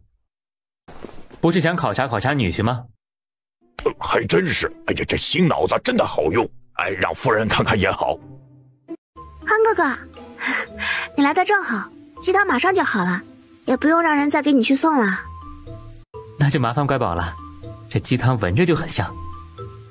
没事儿，刚好一锅出，你们几位商号都有份的。这小丫头年纪太小，还不开窍也很正常，这样才不会有其他人能随意哄骗了去。一家三口直接来到云清燕的帐篷内，母女两人恭敬地冲着屋内众人行礼。盛景还未进门，先是被香了一嘴，本就在流口水，看着煤炉旁一个美人儿，直接忘记了合上嘴巴，口水直接流了下来。人生头一遭，长见识了。小彤彤，你这样的想法很危险哦。防火防盗，今后还要防着女人。我的老天爷，仙女笑起来可真好看。想要什么，姐姐都给你，金子、珠宝首饰。你个死丫头，想要气死我，给你爹换个媳妇儿吧。看不出来啊，这盛将军家里人都挺有意思的。娘，我没有轻薄清月郡主的意思，只是她长得太美了，我喜欢看而已嘛。啊，这姑娘有些缺心眼儿吧？说的什么虎狼之词啊？说的什么狗话？在哪里学的如男子那般，还轻薄？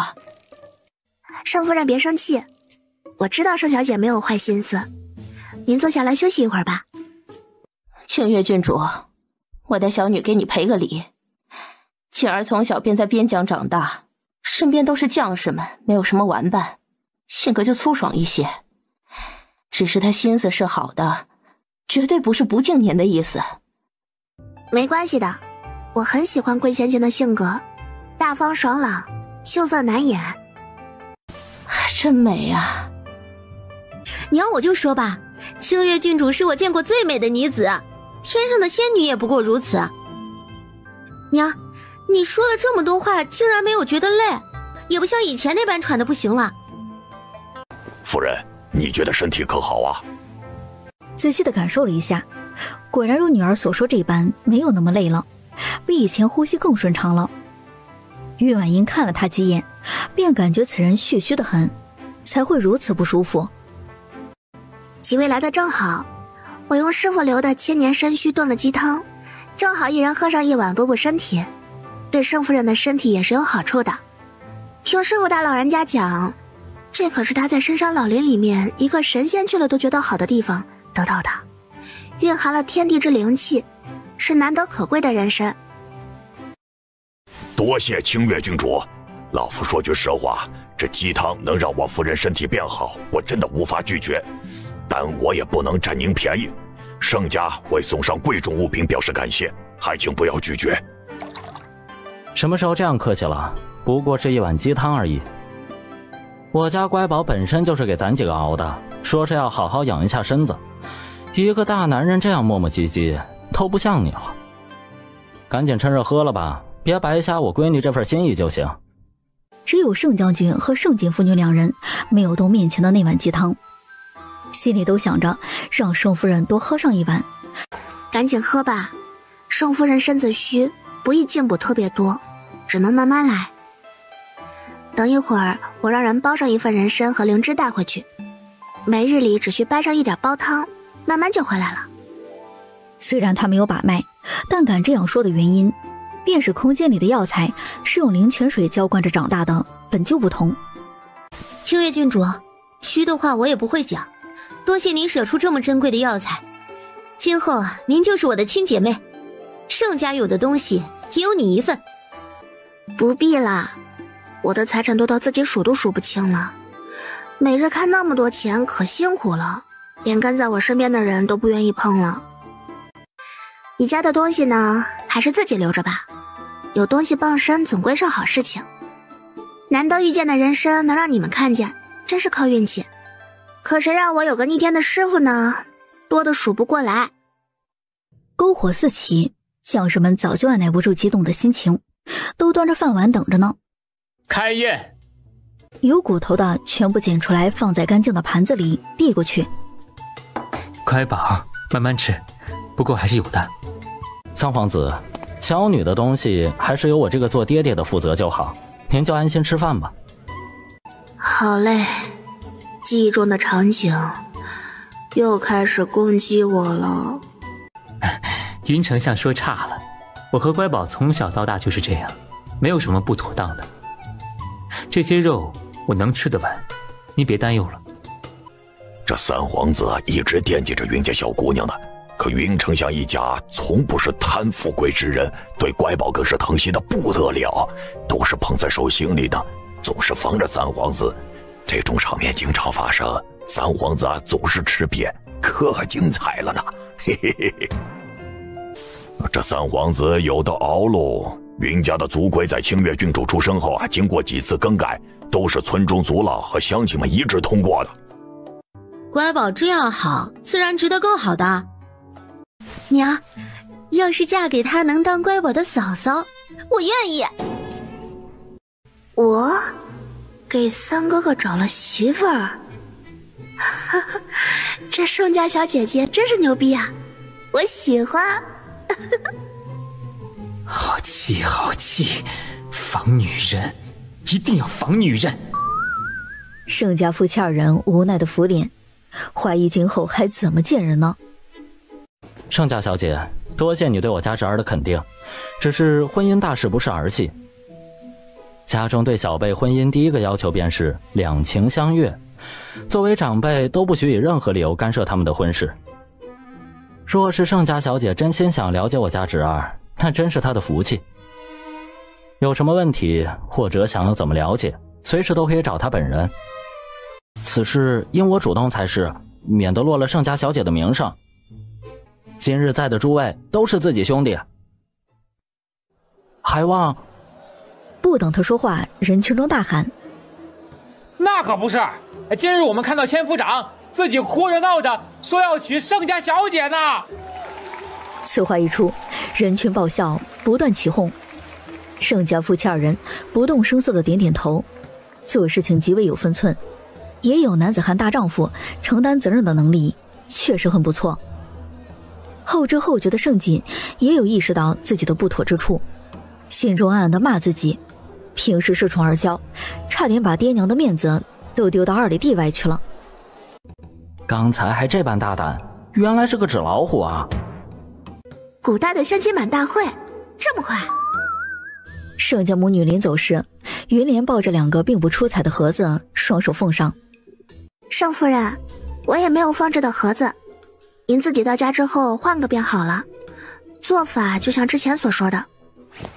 还有乖宝啊，你要是没盒子跟伯伯抢呀，怎么能这样放人参呢？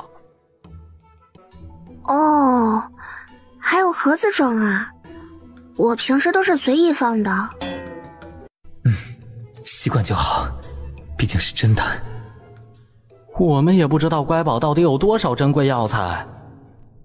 那日之后，盛家送礼的大车小车不断，每次盛锦都会随车而行，先在他这里欣赏一会儿美貌，再跑去云童那边说上几句。一段时间后，2人的感情在持续升温，往好的方面发展，其他人也乐见其成，还把此等好事情写信送回老家。哎呀，坏了坏了，来这里以后还没有给阿叶和阿奶写过信呢，他们要担心死了。乖宝无需担心，我已经安排人早早送了过去。云爷和冯奶奶很久之前便知道你平安的消息。这下连云清燕都不由得对他态度好了很多。谢谢安哥哥，真是太好了。报！边疆急报！快宣他进殿！大皇子表面和善，内心都是恶毒，想着手下在边疆送的计谋，心中希望老三不要挡自己路才好。皇上万岁万岁万万岁！边疆来信，此次战役由三皇子和云童大人打头阵，盛将军带领大军对敌军强势压境，云丞相作为军师，带领副将们坚守军营，大获全胜。恭喜皇上，贺喜皇上！众爱卿平身，同喜同喜。看着送信的士兵并未起身，还有什么话尽管说。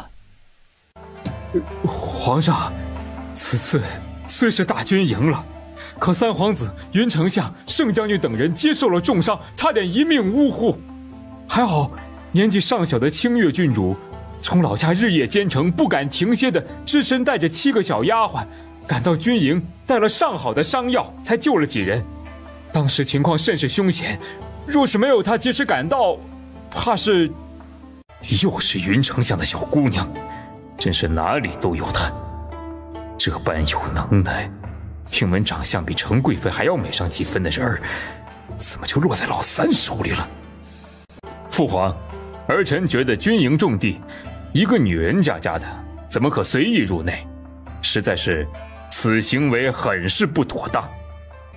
这老大果然是个蠢的，像他那不择手段的母亲一样，总是爱蹦的。若不是看在你是我的血脉，早就一巴掌打死算了。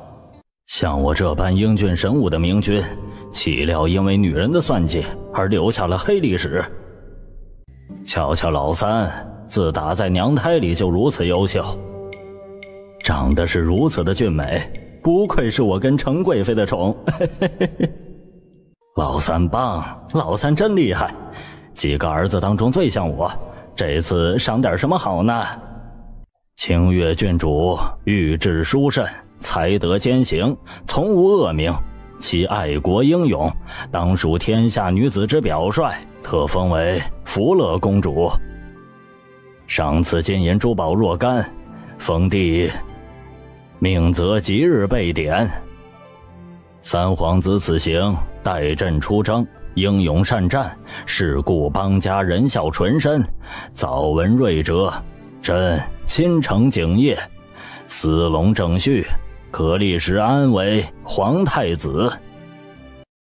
云丞相献计有功，云家一直以来献粮有功，朕念其父母年事已高，品行高贵，特赐其父母皆为正三品。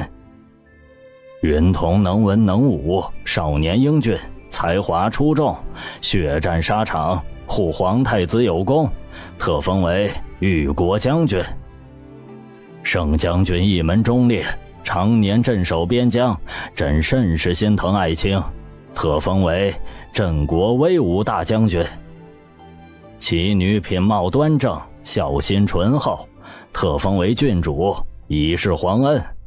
大皇子一派的恨得牙根痒痒，他差点控制不住自己的表情，没想到自己父皇就这样轻易地立了太子。嘿嘿，三弟是皇太子，太好了！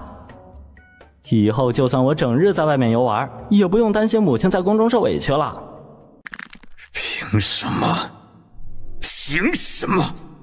明明我才是父皇第一个孩子，按照祖宗留下的规矩，我便是嫡长子，应首位是皇太子的人选。唉，还是年纪小，手段太嫩了些，城府也太浅，心思不善，不为明君。散了朝，他便直奔程贵妃的宫里。两人屏退了身边伺候的人，静悄悄的不知道说了些什么。只是当天早上，一道封后的圣旨便传遍京城的每一个角落。封后大典的时间也确定的尤为紧张，有些缺胳膊缺腿的士兵没有办法再留在军营。得知这一点的云婉音来到主帐篷。安哥哥，我有事情同你商量。盛将军闻言就准备起身离去。也同你没有关系的，可以听听看。我想请那些退役的士兵去到我的家乡，或是京城的庄子上，可以做工养活自己和家人，也可租田地，自己种粮食。每年就按照3-7分，我3，他们7。前几年勤快些，种上几茬粮食，必定不会饿肚子。后面的时候再多种一些玉米，这小日子便过了起来。我等多谢郡主大恩大德。有时候一个人在古代真的很想报警啊，怎么动不动就喜欢跪呢？我还年轻，不想折寿，我算什么东西啊？我不配，他们可都是大英雄，保卫着国家的安定呢。不然谁能在家安稳的赚钱呢？指不定现在正在逃命的路上，日夜颠簸呢。你若是一直这般，乖宝回来后看到有多难过呀！今后他便不敢再出门。本是天上的雄鹰，难道要困在家里吗？这次送粮食，我也要跟着车一起去边疆。年纪大了，离乖宝久了，这心中七上八下的。老大和老二家的这些年长进不少，不必再日日盯着了。在家里伺候那些兔崽子一辈子了，临老我也要出门看看这大好河山，谁知道能活到什么时候呢？这副样子作甚呐？我又没有说不让去。老头子，你这是同意了，可不是唬着我玩啊，不逗你玩，认真的。既然决定好要跟着去，便让嬷嬷准备几身轻便的衣服便好。边疆不知情况如何，乖宝留在那边迟迟未回。燕格尔这个做爹的也没有着急，肯定安全是没有问题的。我们两个呀，去那边看上一眼。若是乖宝留在那边有事情呀，就早些回家，可好啊？就听你的，我保证不添乱。听闻两位主心骨要跑去边疆，给几人吓了一跳。爹娘，我可不拦着你们二老，只是一路上风尘仆仆，风餐露宿，小侄女儿是个心智成熟之人，这两位如此，怕是要心生愧疚，内心更是苛责自己。爹娘这般离了家，乖宝的大青山，还有田地里的粮食，二弟和二弟妹怕是忙不过来，粮食不及时种出来，边疆吃的便会少。那我便去看上一眼，让你爹在家里种地。娘，您若是一人去，我们和乖宝都不放心。家中的男人也就大哥和老二，稍有空闲的也就老三媳妇儿。可你看婉娘这副长相，跟娇嫩的花儿一样，若是她陪着你去，路上遇到什么危险，才更让人放心不下。我招谁惹谁了？我也想去看乖宝，但不敢说。不去看看，心中总是惦记着他。娘，算着时间，下一封信便要送过来了，不如到时再决定。这段时间，你要是心静不下来，就帮我给在外的爷俩多缝制上几件衣服和鞋子。乖宝那双脚，从小就被养得娇嫩，外面的鞋子穿得不顺他的心，也只有您的手艺，只要他一上脚便能知晓是出自您之手。哎呦，还真是，那针脚细密的程度是外面卖的比不了的。我记得那日里走得急，行李也就一个小包裹，离家许久了，怕是来回换的衣服都没有几件。当即也不再理会坐着的众人，抬起脚便招呼着蓝嬷嬷去库房选布料。不错，都有出息了，4两拨千斤的便哄着你们娘了。长这么大，难得被夸奖呢。大哥，您这般讲，父亲下次可就不夸了。夸，以后做得好便都夸。已经养好伤的老兵已经知道了消息。千里送君，终有一别。诸位叔叔们，尽管放心的去吧，好日子还在后头呢。家中的事情，还要劳烦你们多照顾上几分。我等多谢清月郡主，必会保重好家中安危。诸位不必多礼，请起吧。郡主，若是今后有用得到我的地方，尽管说。刚好我家中也缺人手，花钱请人，请谁不是请呢？那些叔叔们虽然是受了伤，不过从身手和人品上来说都没有得讲。老家事情颇多，男人大多在外，平日里家中女人众多，下人们的功夫不顶事儿，有他们在，我放心。这样算起来，我还觉得是自己赚到了呢。云清燕很是诧异，自己年纪小小的乖女儿想得竟这般细致，也暗暗骂自己不够细心谨慎，让几岁的小女娃如此操心，这是自己的失职。早前云婉莹就琢磨着在土地上种植棉花，当她把棉花种子拿出来的时候，是种子？这种子娘莫依寻来，便是为了在边疆种。他是知晓了什么？今日里为何这样讲？我观察过地里的土壤，棉花很是耐旱，最易生长，需每日里将士们花时间大量的开荒，到时再种上粮食，便可自给自足。清月郡主，您讲可是真的？是，您要不要信我一次？对于他想的事情，萧山从未有过怀疑，就像他早早就知道他身上有很大的秘密一样。云家又送过来一批粮食，也在棉花种子撒入地里时，马车进了军营。郡主，这是咱留着吃的，还是当种子啊？留一小半吃，剩下的全部都种在地里。等上几个月，你们便能吃到绿油油的菜杆子，还能吃上自个儿从地里刨出来的粮食，好不好？好，听郡主的，听郡主的。主，能不能让我们跟着一块儿下去学习学习啊？等圣上的圣旨到了，就会自己种了。不管什么年代，百姓都是最可怜的。战火纷飞的时候，最受苦的莫过于他们。好啊，你们不怕这烈日当空，晒得人难受便可。不怕不怕，老小儿从出生便生活在这片土地上，还从未那般娇气。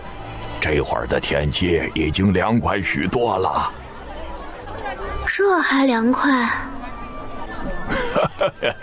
郡主出生在山清水秀的地方，坯子们自然是受不了这样的天气的。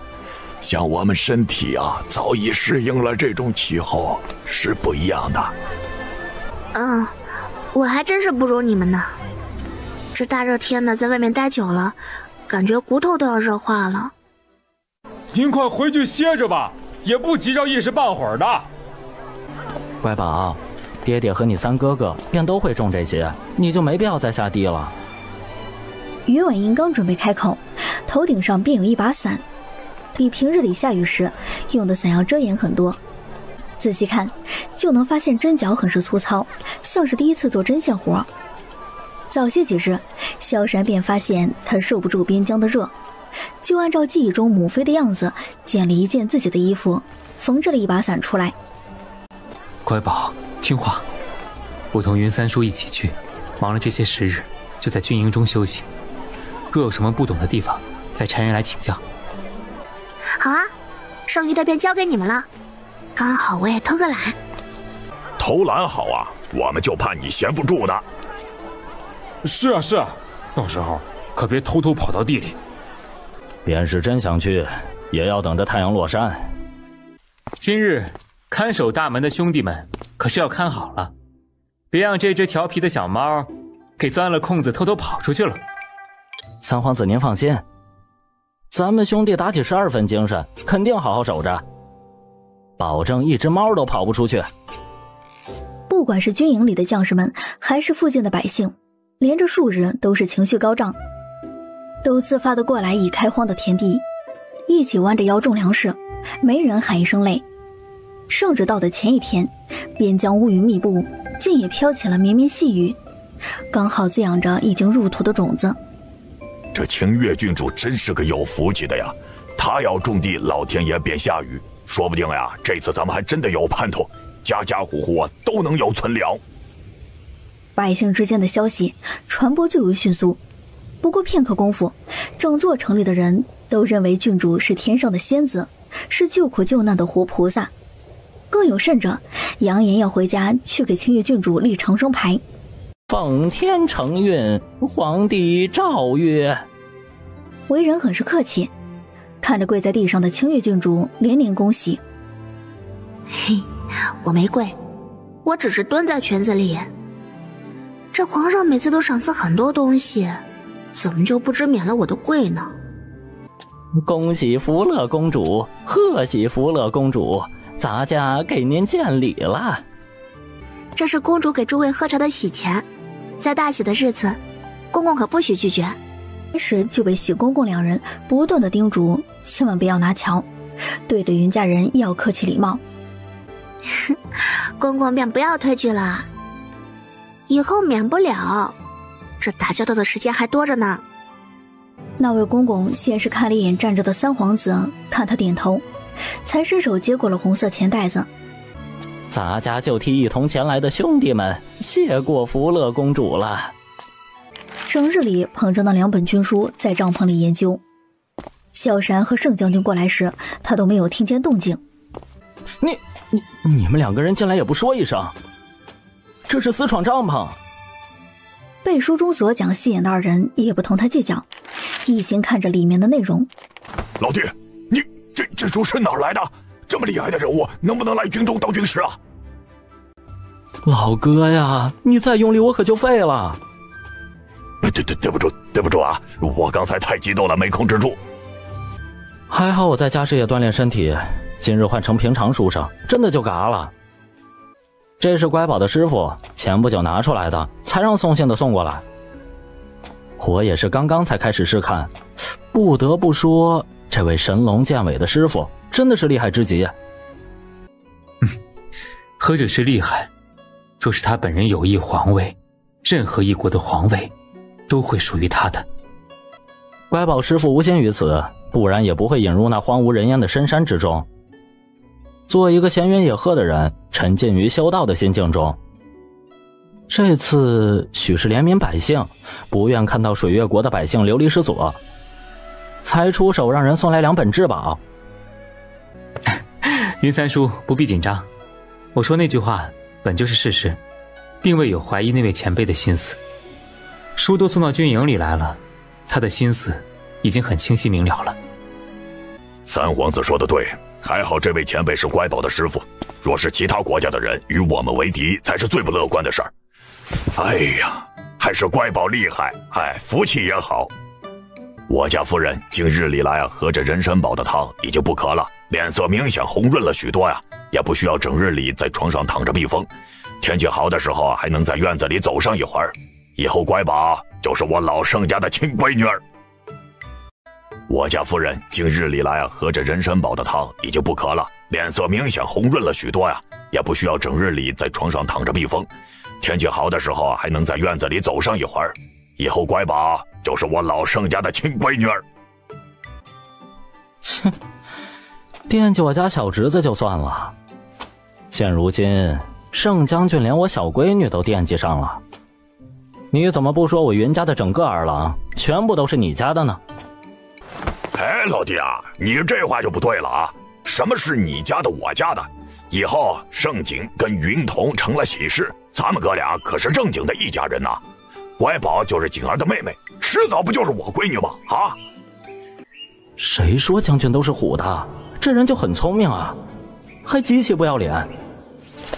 哼，盛将军说这句话未免过早了一些，再坏了简儿的名声就不好了，小心此话传到您夫人的耳朵里。哼，我就不信美名在外的云丞相在家中会不怕自己的娘子。周边小国历年以来总是虎视眈眈，时常蹦跶一下。近日里，边疆的粮食眼看就要成熟，能有个大丰收，各种袭击偷粮不断，还有偷袭将士们的小队。所有人听令，敌军来犯，格杀勿论。今日里看谁杀的敌军头颅多。嘿，童哥，你这是耍赖，不地道啊！军营中的盛将军和云清燕在主帐篷内研究几国之间的地形沙盘。这样，这2个臭小子年轻又鲁莽，你怎么会答应只让三皇子和童哥上战场？这不是胡闹吗？此话怎讲？将军年少时第一次领军上战场，不也是这个年纪？我知道您担心的是什么。三皇子已是弱冠之年，从小便同三哥几人一同长大，有计谋，有脑子，有功夫，相互之间还很有默契。身为皇家人的三皇子，很早就知道自己的责任是什么，不会带着将士们去送死的。老生，你心中不会想着我这个文人不懂战事，让兄弟们白白去送死吧？老弟说的什么话？可没有这样的想法啊！住院部的云婉音带领着各个区域的军医，把床铺都整理出来。此时研究医用酒精已经是来不及，连凝珠没有这么多，灵泉水还是可以有几桶的。那里有干净的水桶，有空的，交给云罗3人，动作要快，我们几人要出去一趟。公主，此刻正是两军交战之际，万万不可以以身冒险呐！您需要什么东西啊？不如讲来听听。军营里就是男人多，怎么能让你们这些小姑娘去冒险呢？乖宝，想做什么呀？跟爹爹讲。爹爹，我在林中看到了可防止伤口感染的药材，遇水则无色，是千年难求的药材。只是此药物很是娇气，一般人不认识，也不会采摘，必须我本人去，才能发挥最大的药效。公主，真有这么厉害的药材？不如我们跟着一块儿去学习学习。胡闹！你们是可以随意出去的，若是被敌军伤到，将士们回来可还有救啊？大将军别生气啊，我们作为医者，对稀有药材天生感兴趣。不去，肯定不出门。正是关键时刻，出去人多了反而显眼。不如大将军派几个力气大的将士护送我和乖宝一起出军营便好。云罗3人的武功也极好，我们快去快回，不会有什么问题。丞相、郡主，今日我就自私一回，就拜托2位走一趟了。我会在路上安排好将士们暗中迎接诸位，一定保证你们的安全，不伤一根汗毛。一行人来到林子边缘，还劳烦诸位在这里放哨，有任何动静及时联络。空间里的东西随着云婉音的意念而动，几个水桶很快就装满了灵泉水。暗卫3人加上30人的队伍，都是一身的好武艺，很快就回了军营。娘的，比老子上战场打仗还吓人！被皇太子知道放在心尖上的人冒险出军营回来啊，怕是要把我的皮给扒了。京城中，皇宫内，都是些什么玩意儿？没用的东西！别人都打上国门了，要抢粮种、抢国土，这些文官只会写折子，要以和为贵。还说老三和舒毅2人错了，不该全力以赴。皇上，您可别生气，要保重龙体呢。皇太子还在外面给您拼命呢，若是您再气出个好坏，谁来给皇太子做主了？您说是不是啊？哼，都这般闲，朕就给这些人找点事情做做。帝王之怒浮尸千里，京城之中连着数日，人人自危，一直都知道老大心思不正，生在皇家，谁对皇位没有野心？这一点他知道，甚至还觉得孩子们有血性，争上一争也是可以的。千不该万不该，与其他的国家勾结，一直有书信来往。哼，还真是小看他了。大皇子之生母常年身子病恙，忧愁思虑，于今日傍晚时故去。让人废了大皇子，安排人常年在身边，精心伺候着。对外就说痛失母亲，一时间急写攻心。这奴才这就去办。大皇子看着眼前的来人，忍不住癫狂大笑。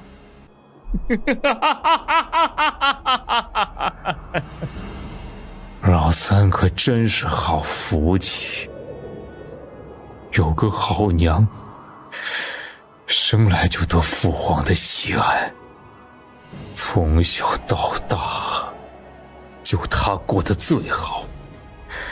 我日日夜夜心里所求的东西，他总是唾手可得，不费一丝一毫的力气，甚至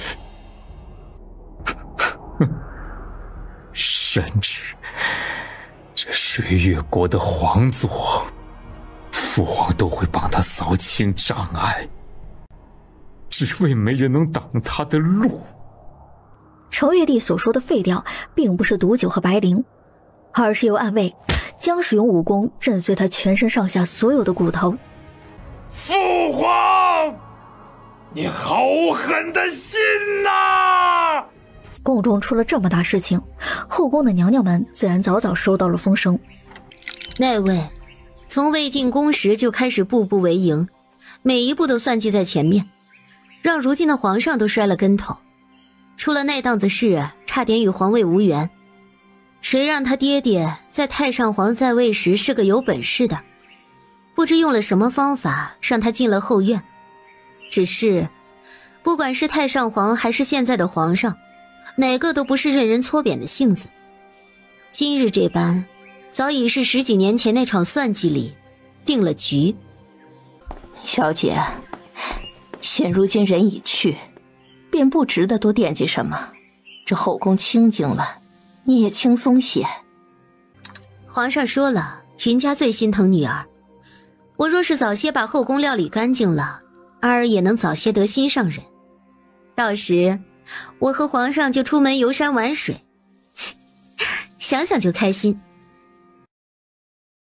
大家伙别悠着，都拿出看家的本领。避过了两军在路上对战厮杀的路段，萧山出手也是干净利落，时刻关注着云婉音这边的情况。当他看清楚他的身手时，心中一时也有些惊讶。这小丫头身手的秘密还不少呢。云倩站在军营门口，看着在最前面策马奔驰的小闺女。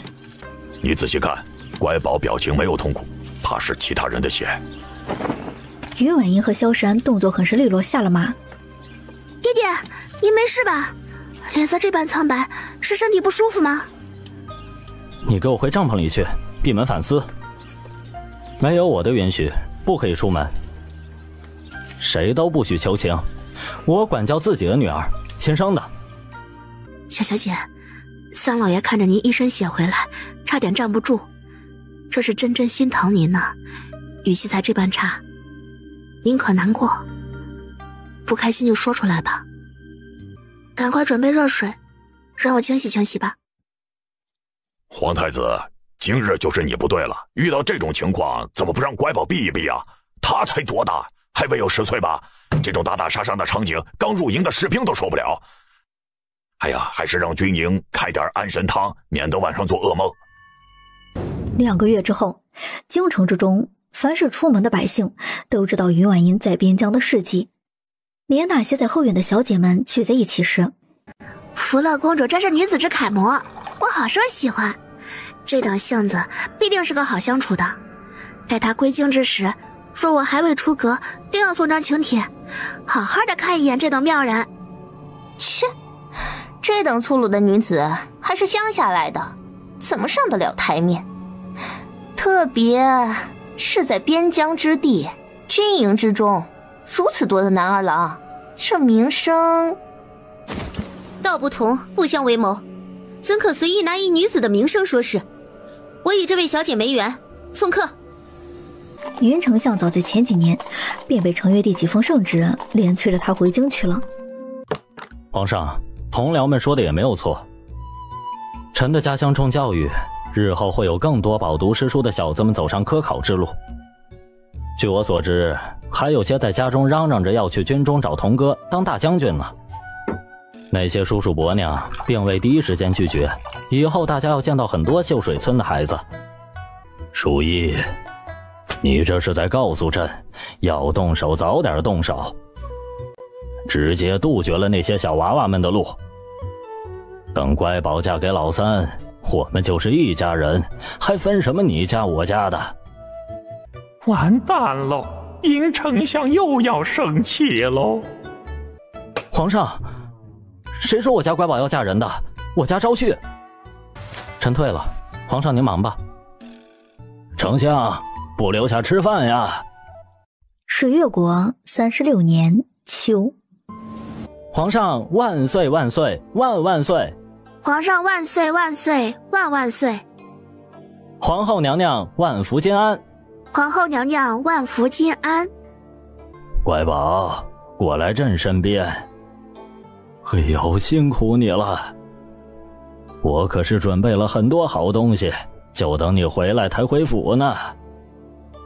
娇娇嫩嫩的小姑娘，手上都是茧子，这让人怎么不疼惜？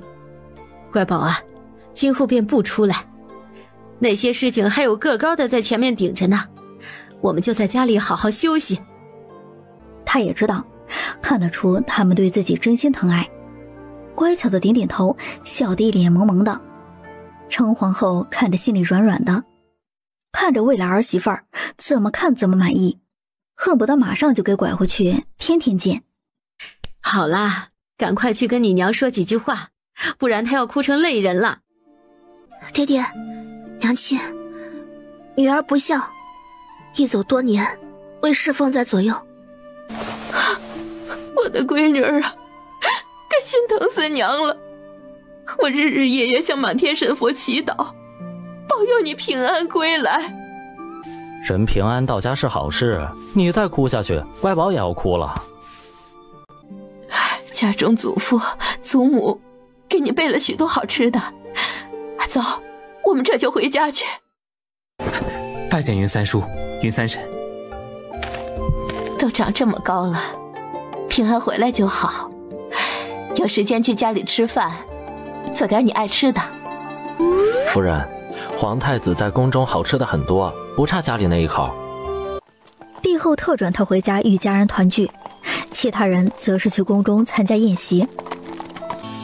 爹娘，先进去家里吧，乖宝一路回来肯定累了。恭迎小姐福乐公主回家。赏都有赏。诸位嬷嬷可好？身体可康健？多谢小小姐挂心，一切都好。天哪，大小姐好生漂亮，啊，不是好生俊俏，唇红齿白的。小姐若是男儿身，我都想嫁给他呢。那也轮不到你，做什么美梦呢？做人嘛，还是要有梦想，万一就实现了呢？一行人走到一个月亮宫门，上面并没有名字。大小姐，老爷和夫人讲，这名字由您亲自定。他轻笑出声，清冷的脸上是难得的温柔，点点头。阿爷、阿奶、阿娘，诸位哥哥安。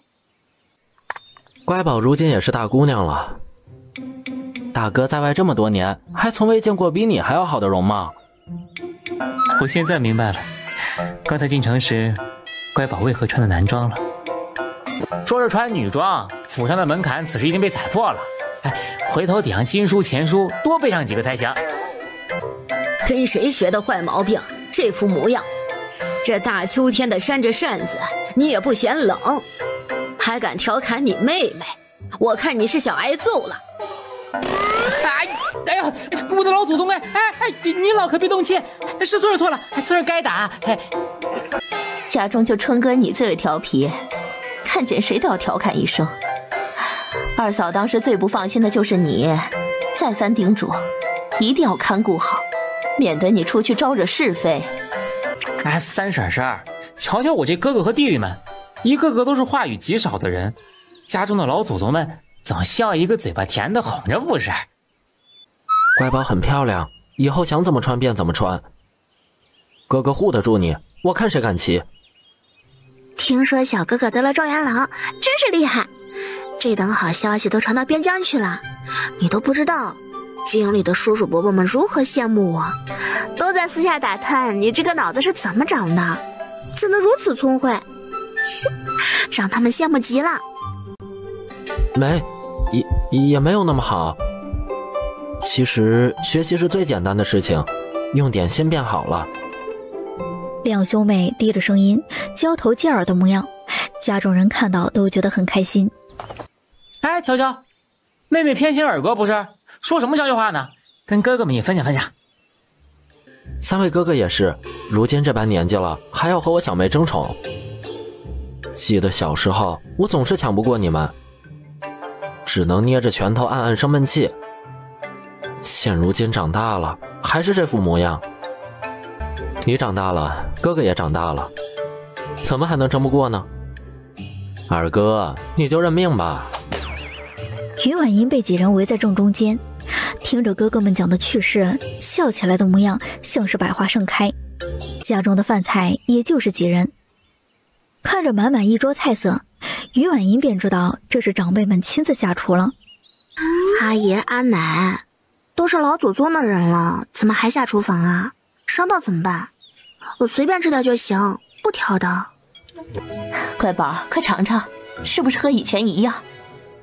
你阿奶说回来就要吃点家的味道，这脚才算是真正落了地。一顿饭吃得好生热闹，欢声笑语不断。三哥哥和尚锦姐姐打算定亲了，该让二伯母早些过来。婚姻大事还是父母亲自操办的好。乖宝说的对，一会儿就写信送回去，让你家二伯母早些出发，要赶在盛将军回来之前到。这结婚下定要准备的东西多着呢，还有京城中有的习俗和规矩。婉娘，你有几个交好的夫人，回头要打听打听，可别失了礼数。老二家过来，老大家就一同前来吧。我们云家好几年没有这般团圆了。按照规矩，于婉莹第二日便要早早的入宫请安。阿娘，我好困呢。要爹爹抱乖宝上马车吗？不用，爹爹和阿娘拉着我的手走便好了。程皇后早知今日乖宝要进宫，就安排身边的嬷嬷带着轿辇早早就候在了宫门口。丞相夫人，乖宝是不是睡着了？回皇太子，是。福乐公主和大军一路上日夜兼程，还未睡过一个好觉，这般劳累就不要吵醒她了。母后也是体恤公主年纪轻轻，便在外面受这般苦，专门安排人抬着进宫，只为让她多睡上一会儿。年轻人就该多睡会儿，对身体好。是啊是啊，公主还在长身体呢。这一路上的奔波，我们这些大人都受不住呢。我家中的闺女和儿子便是此时刚刚起床。也有些不同的声音，让他身边的大臣们听见以后，吓得离他还远，就怕云清燕，不，云丞相那个疯子听见以后，自己一家老小的性命又要保不住了。夫人，我和皇太子去御书房中，等你们拜见过皇后，我再接你和乖宝回家。那个，本宫便不同云丞相一起了，我送乖宝去母后宫中。臭小子，脸皮真厚。又来了又来了，两人一见面就掐。想到后宫那些娘娘们斗争不断，云丞相也怕伤了小闺女，想着皇太子在身边守着也是好事，心中虽然还是很气，倒没有再说什么，只是猛甩了一下衣袖，留下气呼呼的身影。怎么还没到啊？不是早早就去接了吗？不会在路上遇见那些不长眼的，给本宫生事吧？皇后娘娘，您这般不合规矩，没有一国之母等公主的规制，这若是被前朝的大臣们知晓了，肯定要上折弹劾福乐公主的。那些老东西整日里闲得很，就爱盯着后宫谁犯错了，谁又不合规矩，恨不得一天800个折子都是找麻烦的。真正干实事的时候，一个个还不如埋葬在地里的死人，一点声音都没有了。想笑便笑出声来，别忍坏了身子，回头谁来伺候我？皇后请见谅，我真的不是故意想笑的。来了来了。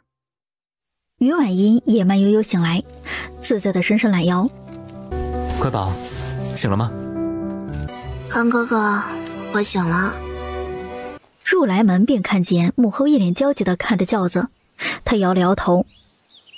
这眼中哪里有我这个儿子呀？心心念念的都是乖宝。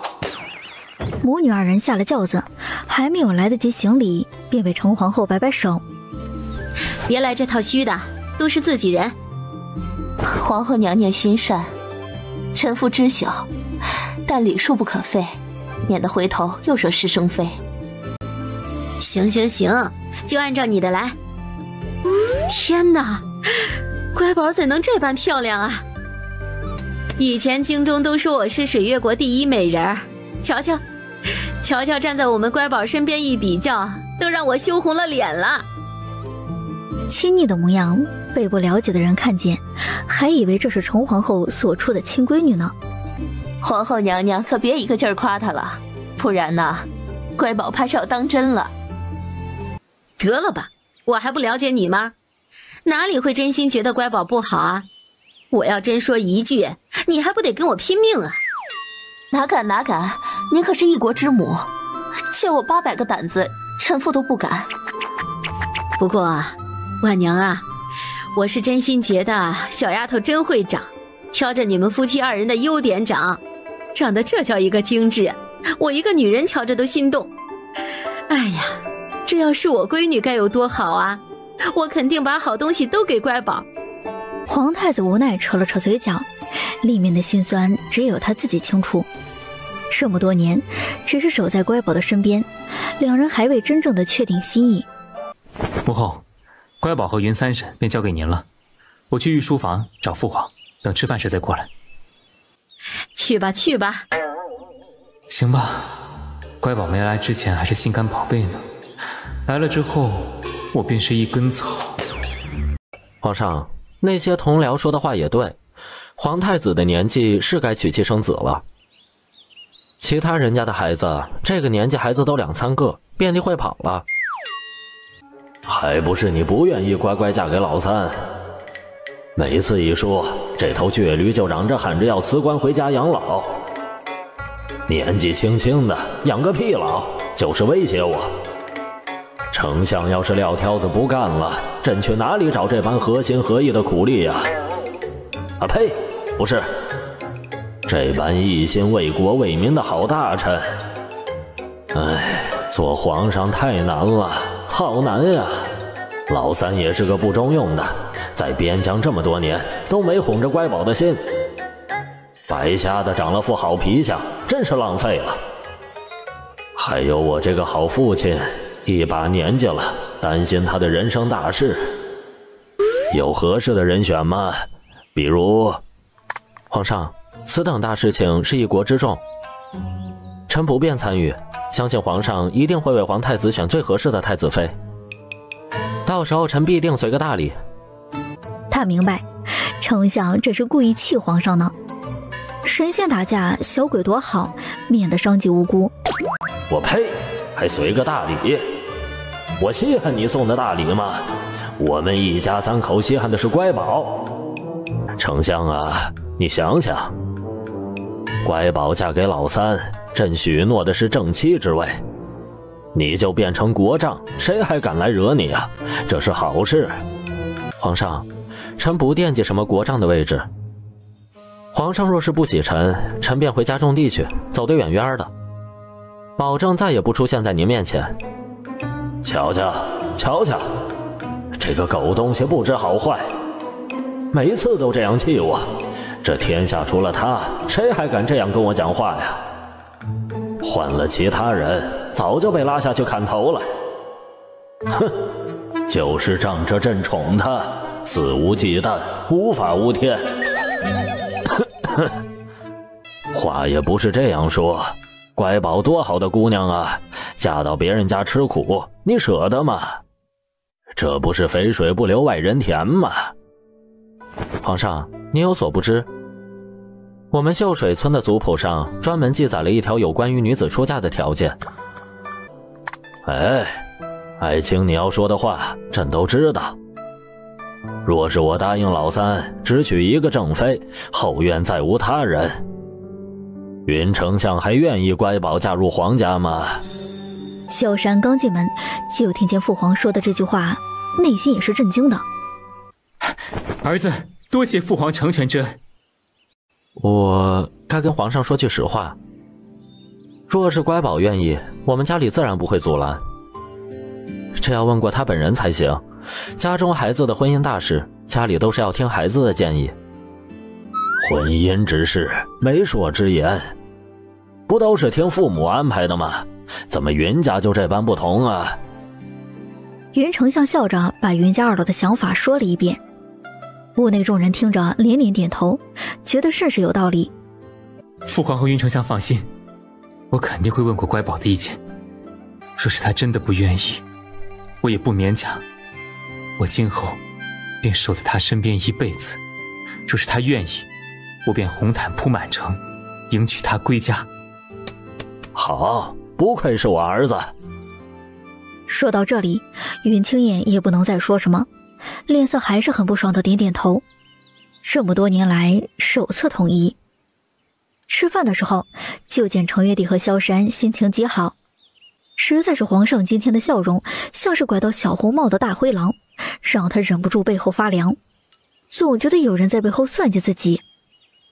儿，乖宝啊，多吃点儿。瞧瞧这瘦的，让人看着心疼啊！呸，不要脸！皇上今日有些吓人，瑟瑟发抖。老三从前在村里不少受二老的照顾，回来京中自然是要去问个安，不然做小辈的多失礼呀。老头子，你说这老三家怎么还不回呀？下午时就该回来的，不会是被留在宫中了吧？不应该，许是聊天久了，再等等。君爷爷，风奶奶，入了秋，晚上便凉得很，你们怎么等在这里？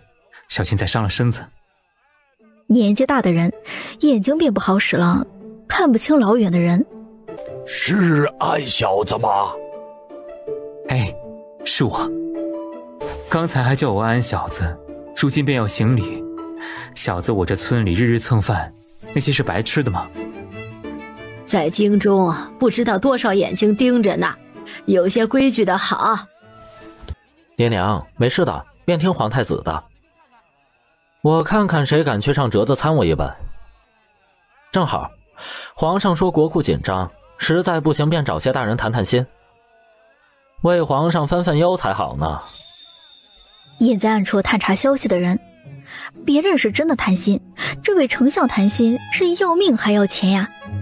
不知道家里老爷怎么想的，非要探测丞相家的消息，这是怕自己死得不够快吗？皇太子很闲，来家里做什么？哼，这只小狼崽子从小便在乖宝身边打转，这还用想？肯定是不安好心。想娶我妹妹哪里有那么容易，有他受的。因在边疆和萧山相处多年，他心里对他是放心的，觉得乖宝如果真的嫁给他也是一件好事。只是这话是万万不能跟眼前几人讲的，看着两位哥哥的模样，都能把自己给揍了。秦大哥，您这是把我们打小一起长大成人的情谊给忘却了？如今我刚从边疆回来，您就要跟我划清界限。小时候说好是一辈子的好兄弟，都是骗人的。小狼崽子变化挺大的，还会示弱了。无脸没眼看，好假的表演呢！哎，我们与皇太子乃是君臣之分，您记着小时候的情分，那是重情义，礼不可废，自当是要敬着您的。皇上勤俭为国，兢兢业业，教育出来的太子自然是人中龙凤。这若是多进宫几次，小莲，你家小姐我都要累死了。真不懂那些贵女整日里不累吗？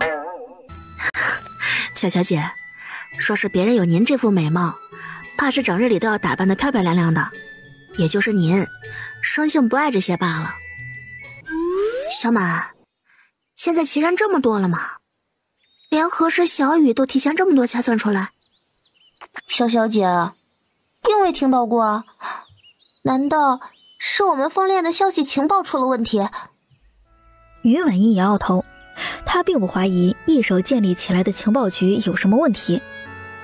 外面的人做梦都想把家中的嫡女送到那个位置，挖空心思想要往上爬。可云家是真的不稀罕，真正原因是他只是个爱财的，不是个爱权的。也是多年来明知道萧山的心意，没有再往前进一步的原因。把这些帖子回绝了吧。明天开始我要去庄子上、酒楼里还有凤炼楼忙着，跟这些主母贵女打交道，还不如多想想怎么给那些老兵找个去处呢。京中各家各户的关系尤为复杂，不是两家有姻亲，就是几房之内的孩子有姻亲，说话什么的要更加谨慎，甚是烦扰。童哥不声不响的就给你找个儿媳妇儿，瞧你这开心的模样。哎呀，我家松哥都这把年纪了，竟还是没遇到意中人，可要愁死我了。大嫂，您可别着急，这么多年我可算是看明白了，咱家哥们儿的缘分不在老家，都在外面呢。您瞧瞧，家里2个老祖宗都不着急小辈，我们可别好心办坏事了。我也就跟你说道，心中还是想着让家中的孩子们都过得舒坦。人生这一辈子，身边有个可心的人陪着，苦日子都变甜了。哦，还有给乖宝缝制的衣裳、鞋子什么的，都别忘记装箱。也不知道咱俩这尺寸对不对，别到时候小了或是大了，就太过可惜了。殷京城送来的信中还有问候老族爷。老族叔，乖宝从边疆回来就惦记着您呐，要不是京中事情太多走不开，他就亲自跑一趟回来接您过去了。您现在一句话就不去，不是伤我小侄女的心吗？明年乖宝就是大姑娘了，这么重要的日子，您老不去添个礼吗？现在出去和明年出发差不了几个月，我爹娘都在庄子上住着，每天也下地干活。您若是不喜欢京中吵闹，就每日在庄子上晒晒太阳，看看田地的粮食。一旁的李正羡慕死了，他也想去呀。可是他现在还是李正，他要走了，村里就没有主事的人了。哎呀，这是谁惦记我的？你想啊，咱那些老祖宗可没有去过京城，到时候您下去了，再随意的一说，哎呀，他们保准羡慕死了。您可真是小厨强大。您这是分分钟把人送走啊！你小子说的对，他们可都没有去过这么远的地方，那可是天子脚下呀！快给我收拾东西！家里这些长辈还真是……这就劝好了，老族叔就是为了100年之后去下面炫耀的。哼，还是年轻啊，要不然怎么都说姜还是老的辣呢？是啊，是就是走得快，怎么样啊？呵呵，我都一把年纪了，说不定哪天嘎了。不是谁都有老族长的福气，能活到这么大岁数的。我得赶紧回去琢磨琢磨，谁能接替这个位置。早点去给那光屁股一起长大的发小添添堵，要不然怪不习惯。我和云家2兄弟先过去，你们明年早些出发，别耽误了乖宝的大日子。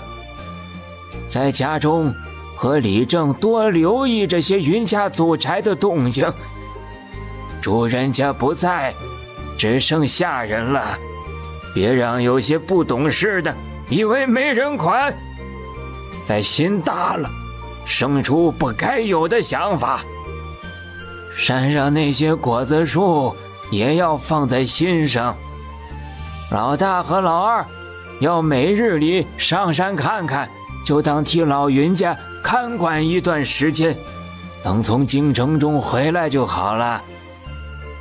乡亲们都知道他们要去京城了，一个个都拿着东西往云家的马车上塞。大娘，这些您自己留着用吧。老大媳妇，这些是给乖宝的，你一定要带过去。说再多，这些婆子们便不开心了。无奈之下，又多加了2辆马车，才将将把东西放好。哎呀，这样才对嘛，又花不了多少钱，这样放东西多宽敞。之前不加车，乡亲们私下都以为你们身上没钱，腾不开手，还打算去帮着多租几辆马车呢。我真的会写。怎么办呢？好想笑，根本忍不住啊！只是他自己没事里都在山上照看这些果树，比自己亲儿子还要亲，一时不习惯，自然惦记的就更多。云二爷，您就安安心心去陪家里人，保证一点问题都没有。李叔，我不是那个意思啊。我懂的，不是信不过，是看中这些果树。次日，几辆马车从云家祖宅里出来，一路上注意安全呐。慢慢走，别着急，肯定能赶上过年时到。帮我们跟云老爷子和云老夫人问个好。大家伙十分惦记这2位呢。有什么事情，让人回来送个消息，心里千万别慌。一句一句的叮嘱，一句一句的问候，都是乡亲们发自肺腑的情感，尤为真诚。各位前辈不要再送了，都回家去吧。小子肯定会把诸位的话给爹娘带到的。下面那些老祖宗们哪个有我厉害？等我下去的时候，可是要好好炫耀一番。阿爷阿奶，哥哥们年纪都大了，到了适婚的年纪。京中和老家的规矩很不一样，伯父和伯母这次过来，便留在京城吧。迟早都是要来的，就不要来回折腾了。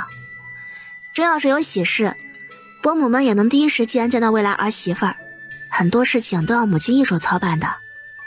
至于村里的果树，我准备问问李正或者老祖爷，看乡亲们愿不愿意包下其中一块，作为全村合资，只要出钱就有营收，剩下的便交给厉叔叔他们接着打理就好。这样也是为了给村里人送点福利，让他们有钱赚，好好过日子，顺便还能帮忙照看一下我们云家的果树山，简直两全其美。云老头没有马上答应，只是低着头在沉思什么。村中是祖产，迟早都是要回去的，到时我陪着阿爷阿奶一块回去。就听乖宝的，这人往高处走，水往低处流。爷爷知道，想让你们大展拳脚，必定要往好的地方去。只是年纪大了，一时间念家罢了。换了一身男装，一辆马车低调地从丞相府的侧门驶出。主三，小莲，你们跟着云儿去叙旧吧，这边不用伺候了。小乔姐，不差这一会儿，晚些时候也是一样的。巧巧姐，现如今京中的拍卖行、茶水楼，还有卖粮食的，都属凤脸的，在门牌那里有一个特殊的标记，是7瓣莲花的模样。倒和空间里那3朵莲花有些相似呢。这一辈子，我是躲到莲花老窝里了吧？因您许久没有回来，主子的身份令牌一直存放着。自己听着的云婉音突然听不到声音了，挑眉看了一眼云一，看着自己不知道在想什么，有些呆愣的模样。和云一在一起多年的6人多少能猜到一些，只是大家一致认为小小姐是天上翱翔的凤凰，岂是他们能随便惦记的？还请小小姐处罚，我刚才恍神了。云一是有意中人了吗？确实是该成家的年纪了。说是你们几人都有心上人，只要对方品行端正，不是心思慎重的便可以。到时候呢，我把你们的卖身契都归还了，等小辈儿出生了便是良级，可以送去学堂，以后参加科考。小小姐，我并未他意，只是刚才看着小小姐一晃几年光阴便长大了，想着我们初次相见时，你还是个不会讲话的幼童，一时间有些感慨罢了。这么多年了，还没改掉随时要跪的毛病吗？你们2个人应该和小莲好好的学上一学。哎，主子您别生气，这就起来。小小姐还是跟小时候一样，从来不喜欢下人随时随地的跪。想想小时候，他还真是幸运呀。这种主子真的是难得一遇，想必也花光了自己所有的运气吧。啊不，还有我那未成婚的媳妇儿小枣。索性就把自己想要结婚的事情也说上了一遍。主子，只是有一点，卖身契就不要给我了。一日是主子的人，终身是主子的人。我刚才说的话自然也是算数的。你未来的孩子是自由身，结婚这么大的喜事，所有开销便从凤亮楼出，就当是我送你们的新婚贺礼吧。属下多谢小小姐恩赐。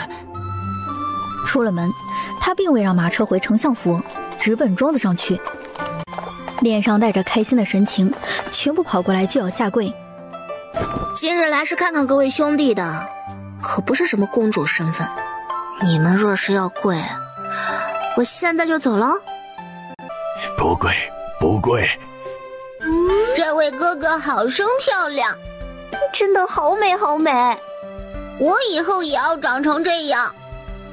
臭小子们，这是嫌你爹长得丑啊！你们要是长成公主这样，那是祖坟冒青烟了。不过年纪小，倒是很有眼光嘛。小孩子们看着眼前漂亮的不像话的大哥哥，心里怎么都想不明白，爹爹们为什么说是公主？公主，您今日来，可要在这里吃顿饭，尝尝我们婆娘的手艺，保准好吃。公主就留下来吃饭吧。我去杀鸡，我去杀鸭，我去杀鹅。哎，我家有腊肉，我家有很多鸡蛋呢。于婉英无语，她一出生到了生前的老窝呀。也不矫情，她最爱吃这种农家菜了。那就麻烦各位嫂嫂们了。不麻烦，不麻烦，做菜很容易很快的。带着因激动而发生的脸，不，公主真漂亮哎，人还特别好。没想到我这辈子还能跟这么厉害的人讲上话。好巧啊，你们几人去做甚？巧个鬼啊，根本就不想回答。皇太子怎么阴魂不散啊？又一个来抢妹妹的！我时运高，听不见鬼叫。我们去庄子上接妹妹。皇太子这副模样，应该去外办事情刚回来吧？早些入宫，免得皇上和皇后娘娘记挂着，担心。把东西交给莫儿。跟父皇说我今晚不回了，住在丞相府了。是，主子爷。呸！心疼个鬼啊，厚脸皮。外面冷，赶快进来暖和暖和手脚。坐在马背上的人轻笑出声，极为愉悦。这云家人还都是刀子嘴豆腐心，每个人都心善的不行，就如父皇所说，天生的忠臣清臣。多日不见萧山的他，此时看到车厢里下来的他，与平日里的干净整洁很是不一样，心中便知晓这是替皇上去办事了吧。韩哥哥，心痛的感觉呀！唉，女大不中留啊。六，这就是妹妹说的撒狗粮吧？好一个男狐狸精！军营里的老兵们怎么会不认识英明神武的皇太子？但凡有真本事的人，齐齐跪地问安。说起我与诸位，还算是同僚，不必多礼。我今日是来接乖宝的，还如以前一般便好。偏偏作为主人公的云婉音，一副坦荡荡的模样，丝毫没有女儿家的羞涩。就知道小丫头跟那些后院的闺女们不一样。马车在城门落锁之时进入主街道。救命啊！救命！救命啊！该死！不是说皇太子同袁家兄弟一起的吗？为何几人不下车？麻烦贵人救救我家小姐，我家老爷是太常寺少卿，必有重谢。贵人，奴婢没有恶意，只是想我家小姐。谢好甲，这般柔弱的小姐，竟然几个身强力壮的男人都拿不下。这般模样，怕是冲你们这些男人来的吧？肯定不是我。这个狗东西真的是不要脸！求求贵人救救我家小姐吧，不然她就活不了了。这些人磨磨唧唧的，到底救不救我呀？都说云家个个心善，看来传言不能为真。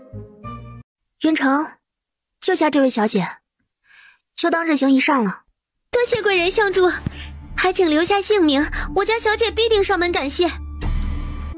不必了，救你们的是我家侍卫。深知自己的计策被人发现的赖小姐，小跑2步就要去追已经走远的马车。等着，不可能就这样算了。本小姐想要的东西，还从未失手过。不就是一个没有底蕴的云家而已。等我嫁进去了，那几个老太婆还不是随我拿捏？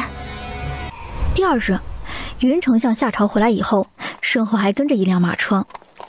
婉娘万年如一日地站在门口，等着自己的夫君。莫不是相公的朋友来拜访？这让婉娘大吃一惊，连忙走过去便要行礼，又止住了动作。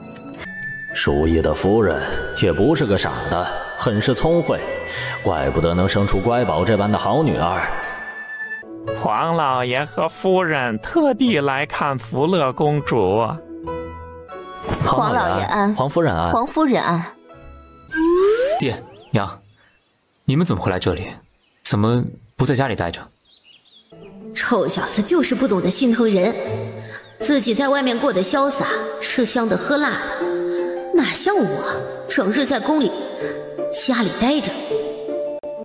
怎么，你娘我就不能出来游玩一下？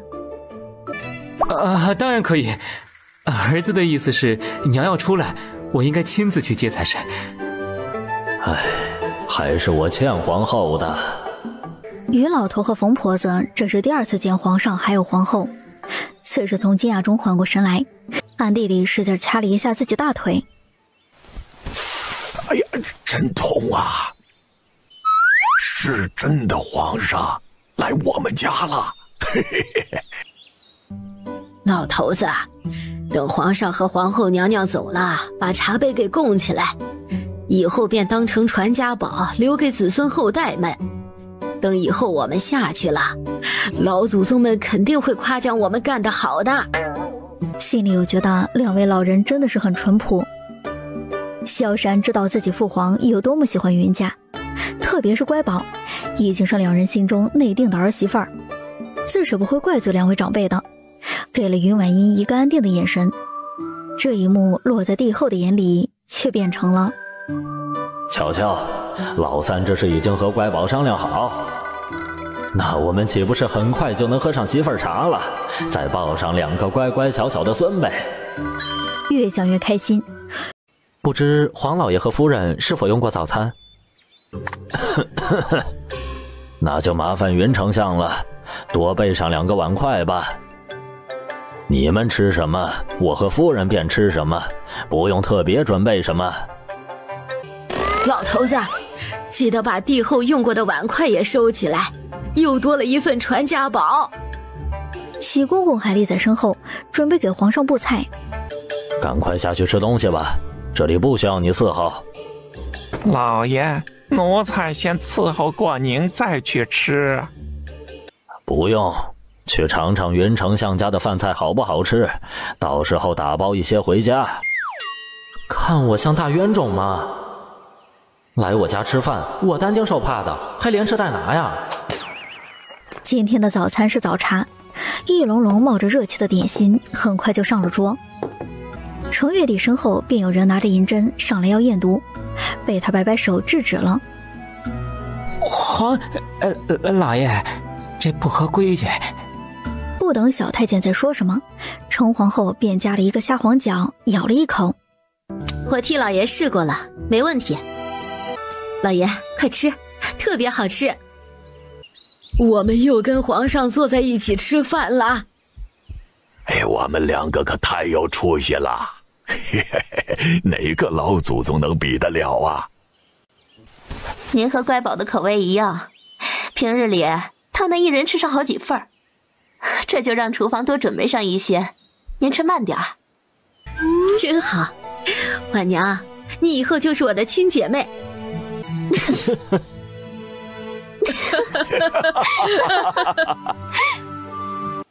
原来乖宝和我一样啊，怪不得第一眼看到你就觉得极为喜欢，这是一早就定好的缘分呢。可不是嘛，我未来儿媳妇年纪还小了一些，可要好好长大才行。回头让嬷嬷再送些珠宝首饰给乖宝当嫁妆，这女人手里啊，钱越多越好，以后跟老三成婚后啊，就更加硬气。萧闪此次出去的时候也办了一件事情，便是把自己没有摆在明面的收入让人全部清点了一些，有一半是想找个合适的时机送给云婉音，和自己母后想的倒是一样，多点银钱傍身，以后放在嫁妆里都是她一个人的。这不是婚前财产吗？对呀对呀，我给拢了好多金银财宝，开心吧？哈，太棒了，就要金银洒满地，我抱着睡觉。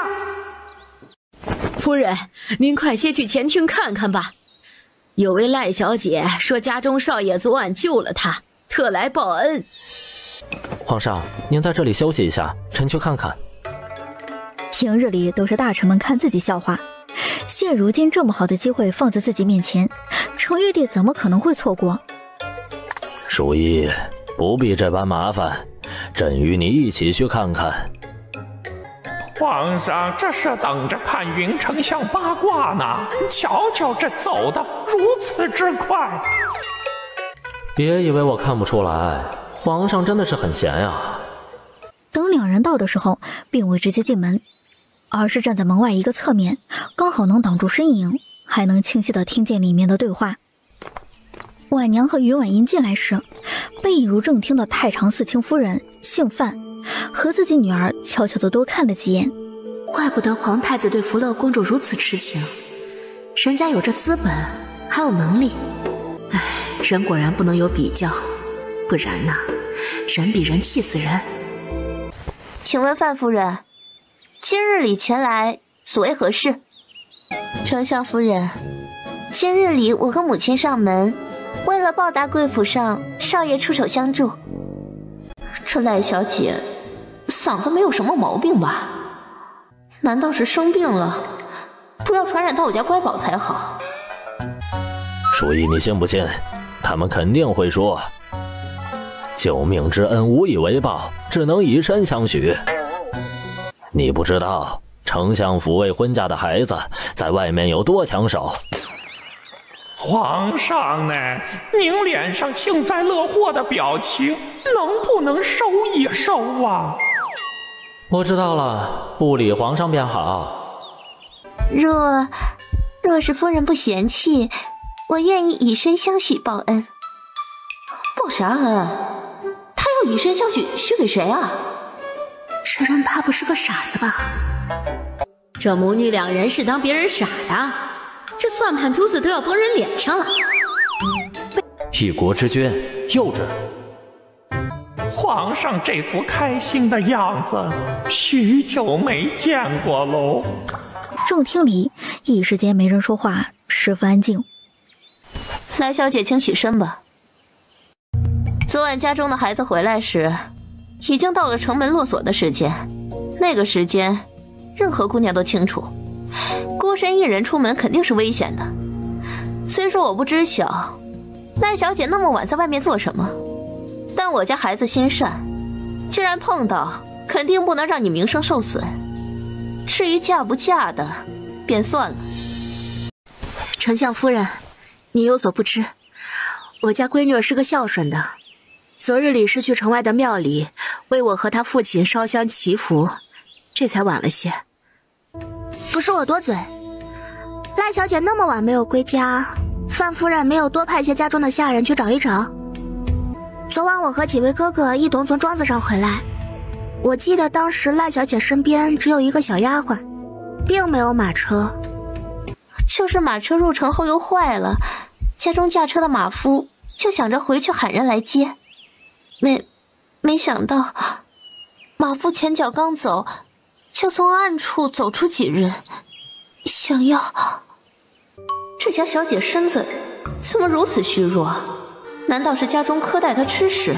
若真是这样，这家人更是不可结交，以后离远点才好。哼，她在这里表演什么？我又不是男人，难道真觉得这副样子我能心疼她？还好当时贵府上的马车经过，这才救我一命，不然我真的就不活了。真爱哭啊，这是把眼泪当做武器了吧？那我就要做一个不讨喜的人。昨晚救你的并不是我家哥哥，而是我身边的女护卫。哦，还是我出手让他救的。赖小姐想要以身相许报恩的想法真的不行，毕竟我和护卫都是女人呢。说完，坐在后面的程皇后，乖宝可真是个小侠醋鬼，真是可爱。以后老三把人娶回来，宫中肯定热闹，我就不会再和从前一样孤单了，日子便不会那样难熬了。皇后放心，我瞧着公主对皇子也是有意的。福乐公主，此言差矣，你同诸位公子不是一家人吗？我嫁入丞相府，便是报了恩情，不用把你我分得这么清楚，你说是不是？你当自己是个什么东西啊？算计到我家头上来了，也不掂量掂量自己够不够格？别以为做的事情没有人知道。哼，云家不过是地里刨食的，在京中不像是有底蕴的大户人家。我家闺女嫁进你们家是你们的福气，真是不知好歹，不就是外姓的公主，真把自己当根葱了。程月帝和云丞相随即走了进来，程皇后放下茶杯，也慢悠悠地从后院出来，眼神冷冷地盯着他们二人。我看看谁不把朕亲自封的公主当回事儿，是要藐视皇权吗？哼，真是狗胆包天，京城中什么蚂蚱都能跑出来蹦跶，连本宫放在心尖上疼的乖宝都敢骂。大胆！见到皇上和皇后还不行礼？请皇上皇后娘娘饶命啊！臣妇一时嘴上无状，并没有不敬之心，就是给臣妇100个胆子我也不敢呐！请皇上皇后饶命。在他心里，乖宝是实实在在做了很多事情，给自己解决了很多问题，不止出钱出力，还亲自上战场。哼，朕看你敢得很，不只敢骂福乐公主，还敢算计丞相府公子的婚事。你这心里早就算得明明白白，还有什么不敢？突然，众人闻见了一股异味，特别冲鼻，一看是范夫人下失禁了。跪在地上的赖小姐也觉得自己母亲这般样子很是丢人，真是上不了台面。回宫，宣太常寺少卿进宫。乖宝，今日受委屈了，可心疼死我了。本宫肯定给你找个说法，等着好消息吧。皇后娘娘请稍等，这是夫人和公主早上便看你喜欢虾黄饺，专门让厨房多做些，让走时能带上。老奴刚才有失礼之处，还请皇后降罪。不怪罪不怪罪，下次跑慢些，再摔着就不好了。哎，多谢皇后娘娘关爱，老奴记下了。婉娘，等本宫下次再来找你玩。允清燕带着家里人快步走到大门口，规规矩矩的行礼，直到看不到马车身影才转身。帝后同乘一辆马车，程皇后眼睛亮晶晶地打开饭盒。皇后，这般喜欢虾黄饺，等回去就让御膳房研究一下。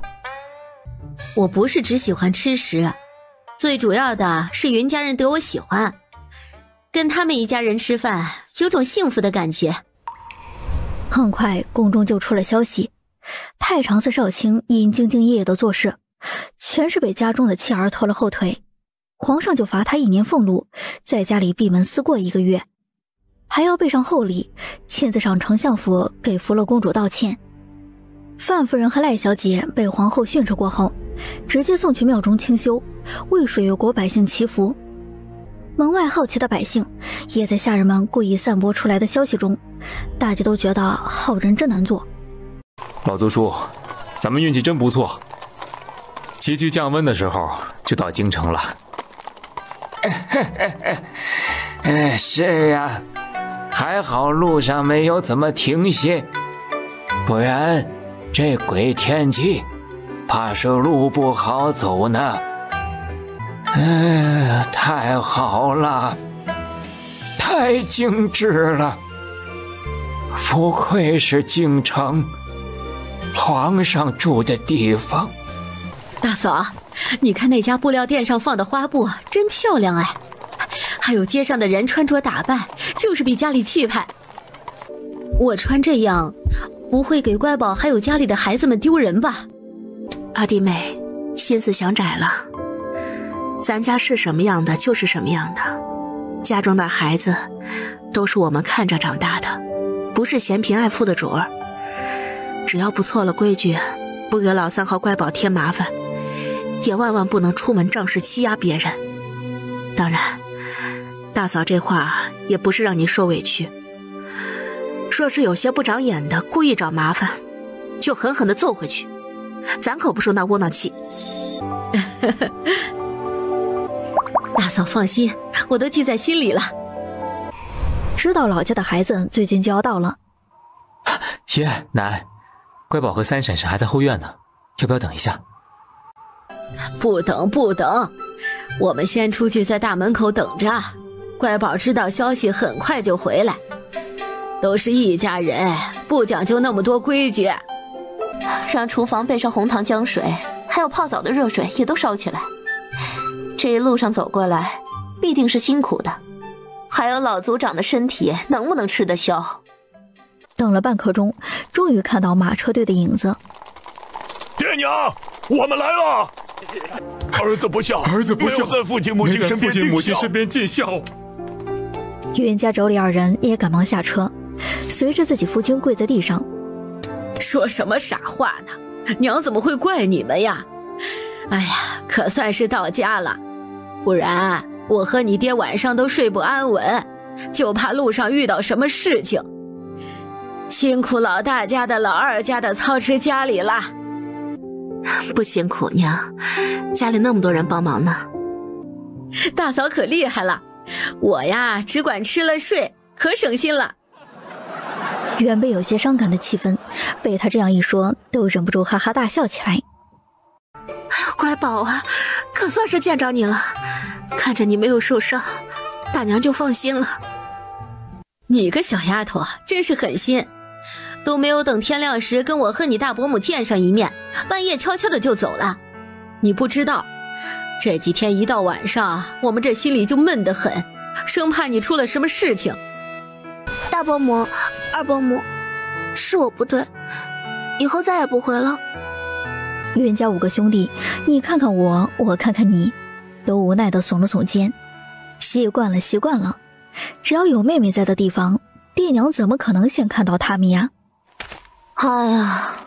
哎呀，大嫂二嫂从下马车就没看见我这样一个人站着，这眼里就没有我，我可太难过了，失宠了，失宠了。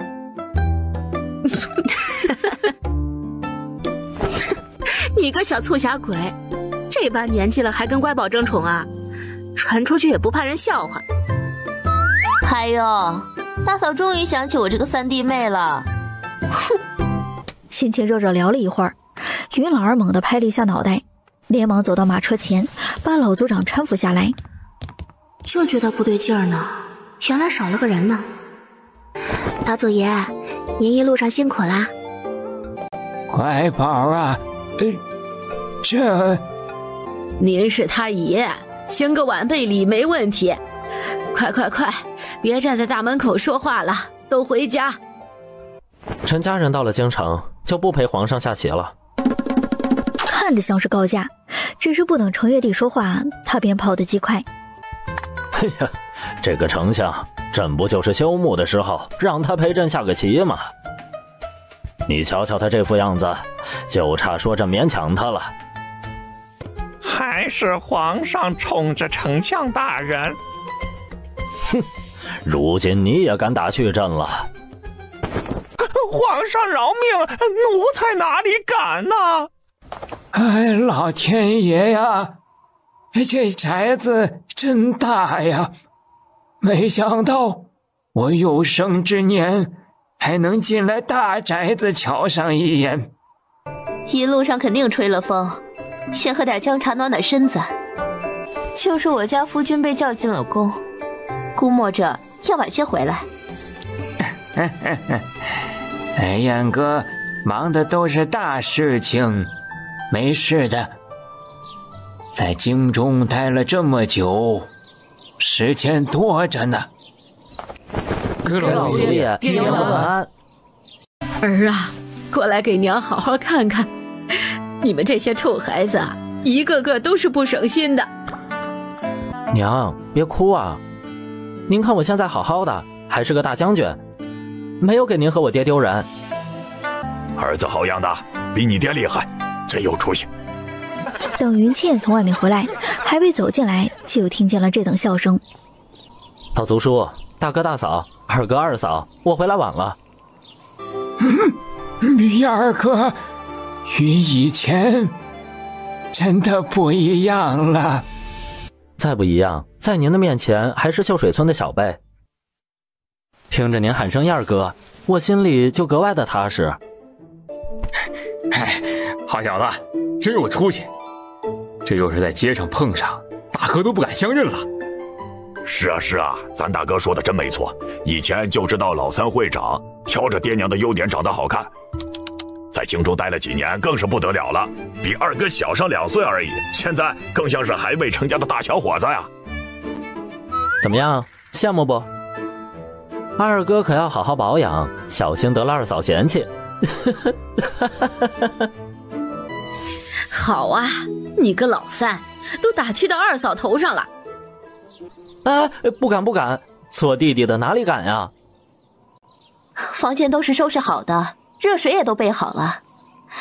回房好好休息一下，等晚些时候再出来吃饭。等你们休息好了，我们就上京中去转转。袁童随着自己爹娘来到小院里，就把自己有宅子的事情说了一下，也让两人知晓。儿子，你的房子就作为婚宅，等休息过这2日，娘便去那边帮你收拾着，该准备的礼都早早的备上，一定不让盛锦受委屈。娘和爹想在二老面前尽尽孝，就先住在你三叔家。等晚上吃饭时，刘氏把想法说了出来。二嫂，你就踏实在家里住着，就跟在村里时一样，多热闹啊！您和大嫂过来，说句实话，我这心里啊都踏实了不少。你们都不知道，京中的这些夫人们大多都是不好相处的，整日里不是这个宴会就是那个宴会，说个话都要绕几10个弯，真是让人很不耐。他们刚准备开始吃饭，就迎来一个没有想到的人。今日里，听闻父皇说几位长辈来京，特备上薄礼前来拜见。皇太子安。我刚听到来啥？父皇，皇太子。啥玩意儿？老三叫安少爷皇太子。啊，几位长辈不必多礼。当时您身子不好，隐姓埋名去秀水村养身体，还望不要怪罪。不，怎么敢？皇太子客气了，还好您换个身份去的，不然乡亲们就没有安生日子过了。此时在低头想以前自己有没有说什么话得罪了皇太子。或者是没干什么蠢事得罪他吧，可别秋后算账再砍头呀。二弟妹，瞎想什么呢？安少爷在家里时，你对待他跟家中的亲戚一样，没有乱说话。真的没有啊？没有。那就好，那就好。我爹娘就说我这张嘴不把门，迟早要吃亏。以前我总是不当回事儿，以后再也不敢了。不知为何，只要有二伯母的地方，总是笑声特别多。二伯母，刚才可把我吓了一跳。真要是小子的身份给您吓出毛病了，我怎么给二伯父交代啊？饭桌上，刚知晓萧山真正身份的几人都很不自在，看着皇太子和他们同坐在一桌上吃饭，连说话都不敢大声了。老天爷呀，天哪，那可是皇太子呀，以后要做皇上的。此时我这个老头同他坐在一桌上吃饭，最主要我看到了什么？皇太子在给乖宝挑鱼刺，还剥虾壳。乖宝可真有出息，以后是要做皇后的。祖宗留下来的话果然是真的。又想到前些年云小子专门送信回来让家在祖训上的规矩，心里又忍不住有些担忧，这条路没有那么顺利。如果真是那样，就让全村人都过来给乖宝撑腰，皇上还能把所有人都砍头了。老祖爷真是可爱，像个小孩子一样。这老爷子想的是件大事情，肯定跟乖宝有关系。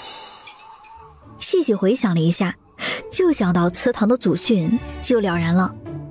若是他没有记错，这几条是云家人为了防自己才专门加上去的。最近父皇给我安排了很多事情，就没有经过看你。乖宝可不要生气啊。好吧，我承认我就是颜狗，看颜值。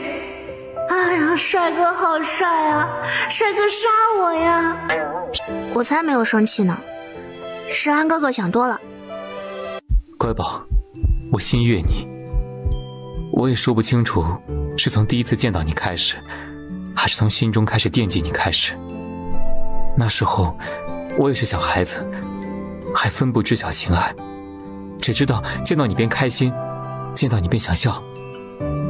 为此我还苦恼了很久，想了很久，才知晓什么原因。等明白了自己的心意，我没有一天不庆幸那日里我听从父皇的话，去到秀水村里遇见你。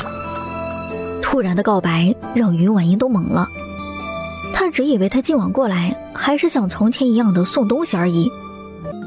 乖宝，不必这么着急给我答复，可以好好想想。若是你能也如我一样心悦我，那便答应给我一个机会，好不好？那若是我没有，那我便再努力，一定让乖宝心悦我为止。此时他知道自己疯狂偏执的占有欲达到了顶峰，有点害怕吓到小丫头，眼中都是后悔的神色。乖宝，你这人好生霸道，这是不允许我心悦别人了？不是，若是乖宝真的不心悦我，真的不心悦我，我就整日跟在你身后，你去哪儿我便去哪儿，直到乖宝心里有我为止。萧山看着小丫头一直不说话，像是在想什么，心里更是七上八下，生怕听到是拒绝的话语。乖宝，你慢慢想，不着急，天色这么晚了，早些睡觉啊。说完不等云婉音说话。啊，这大哥跑什么？话还没说完呢。两人都不知，自萧山从自己小院离开，离他不远的云童就一直站在窗前观察着。皇太子惊慌什么？妹妹肯定不会乱来，不至于对他做什么事情啊。坐在床上的云婉音脑子里回想着两人相处的过程，平日里没有注意的细节也一一跃现在脑海中，脸上的笑意越来越深，越笑越痴。确定好自己的心意，安然入梦。另外一处的萧世安可就惨了，刚才他做了逃兵，没有勇气听到小丫头说出来的话，就想能拖一天是一天。唉，没办法，谁让他就是自己的软肋呢？从贴身的地方又掏出另外一枚戒指，从尺寸大小来看，明显是男士的。他记得乖宝说，有个很遥远的地方，两人之间有情，就可以一起戴上情侣戒，这是感情的见证。小莲，今天便穿紫色的首饰吧。没有休息好的萧山，眼下有些乌青发黑，静静地站在门口，望着一个方向。在身边伺候的莫一和莫二，两人相互看了一眼，两个单身狗都不明白主子爷是因为什么事情烦心。就见拱门处，在他眼里，自己的小丫头此时在闪闪发光，要的人眼睛发光。随着他越走越近，他看清楚头上的发饰正是自己亲手雕刻出来的发簪。萧山的脸上慢慢绽放出有史以来最开心的笑容，像是万年冰山融化。乖宝，咋？主子这是好事将近，这笑容真是……呆子。等云家人到时，看到这一幕，作为老父亲的云清燕心里就是一咯噔。男人的第六感，心中感觉非常的不好。众人都坐着喝茶，就见萧山并未入座，而是坚定又认真地站在中间，深深的行礼。你不要说话，我不要听，我不想听。不听不听不听。怎么办？好想笑自己夫君。可爱的老父亲呀，真像一个逗逼。老三真机灵，不错不错。这怎么有只猴啊？还我帅气英俊的小儿子！气氛不对啊！皇太子，用屁股想，皇太子这是抢乖宝来了。五兄弟都神色各异，但心中的想法一样。呸呸呸！小狼崽子！爷奶，三叔三婶，我知道你们最为疼爱乖宝，这么多年，大家怎么做的，我都看在眼里。我想跟诸位说的是，我是真心心悦乖宝，愿意用一生去给他幸福安稳的生活，并且保证一生一世一双人，任何情况下都不会纳妾，不会有外事，不会有平妻。这句保证对于在座的人来说，无非是震耳欲聋。皇太子，老头子问句大不敬的话，若是以后那些大臣们逼着您去侧妃，以国家事情为由，该怎么办？您老放心，这一点我父皇早就同意了，相信丞相大人也是知道的吧？是，皇上有提过。世人都知人心最为善变。丞相大人放心，接下来诸位长辈就看我怎么做便好。这等干净的方式很是讨云婉音喜欢。他是喜欢他，但他也不喜欢麻烦。他可以喜欢他，也可以换了他。好，那我们就等着看安哥儿怎么做。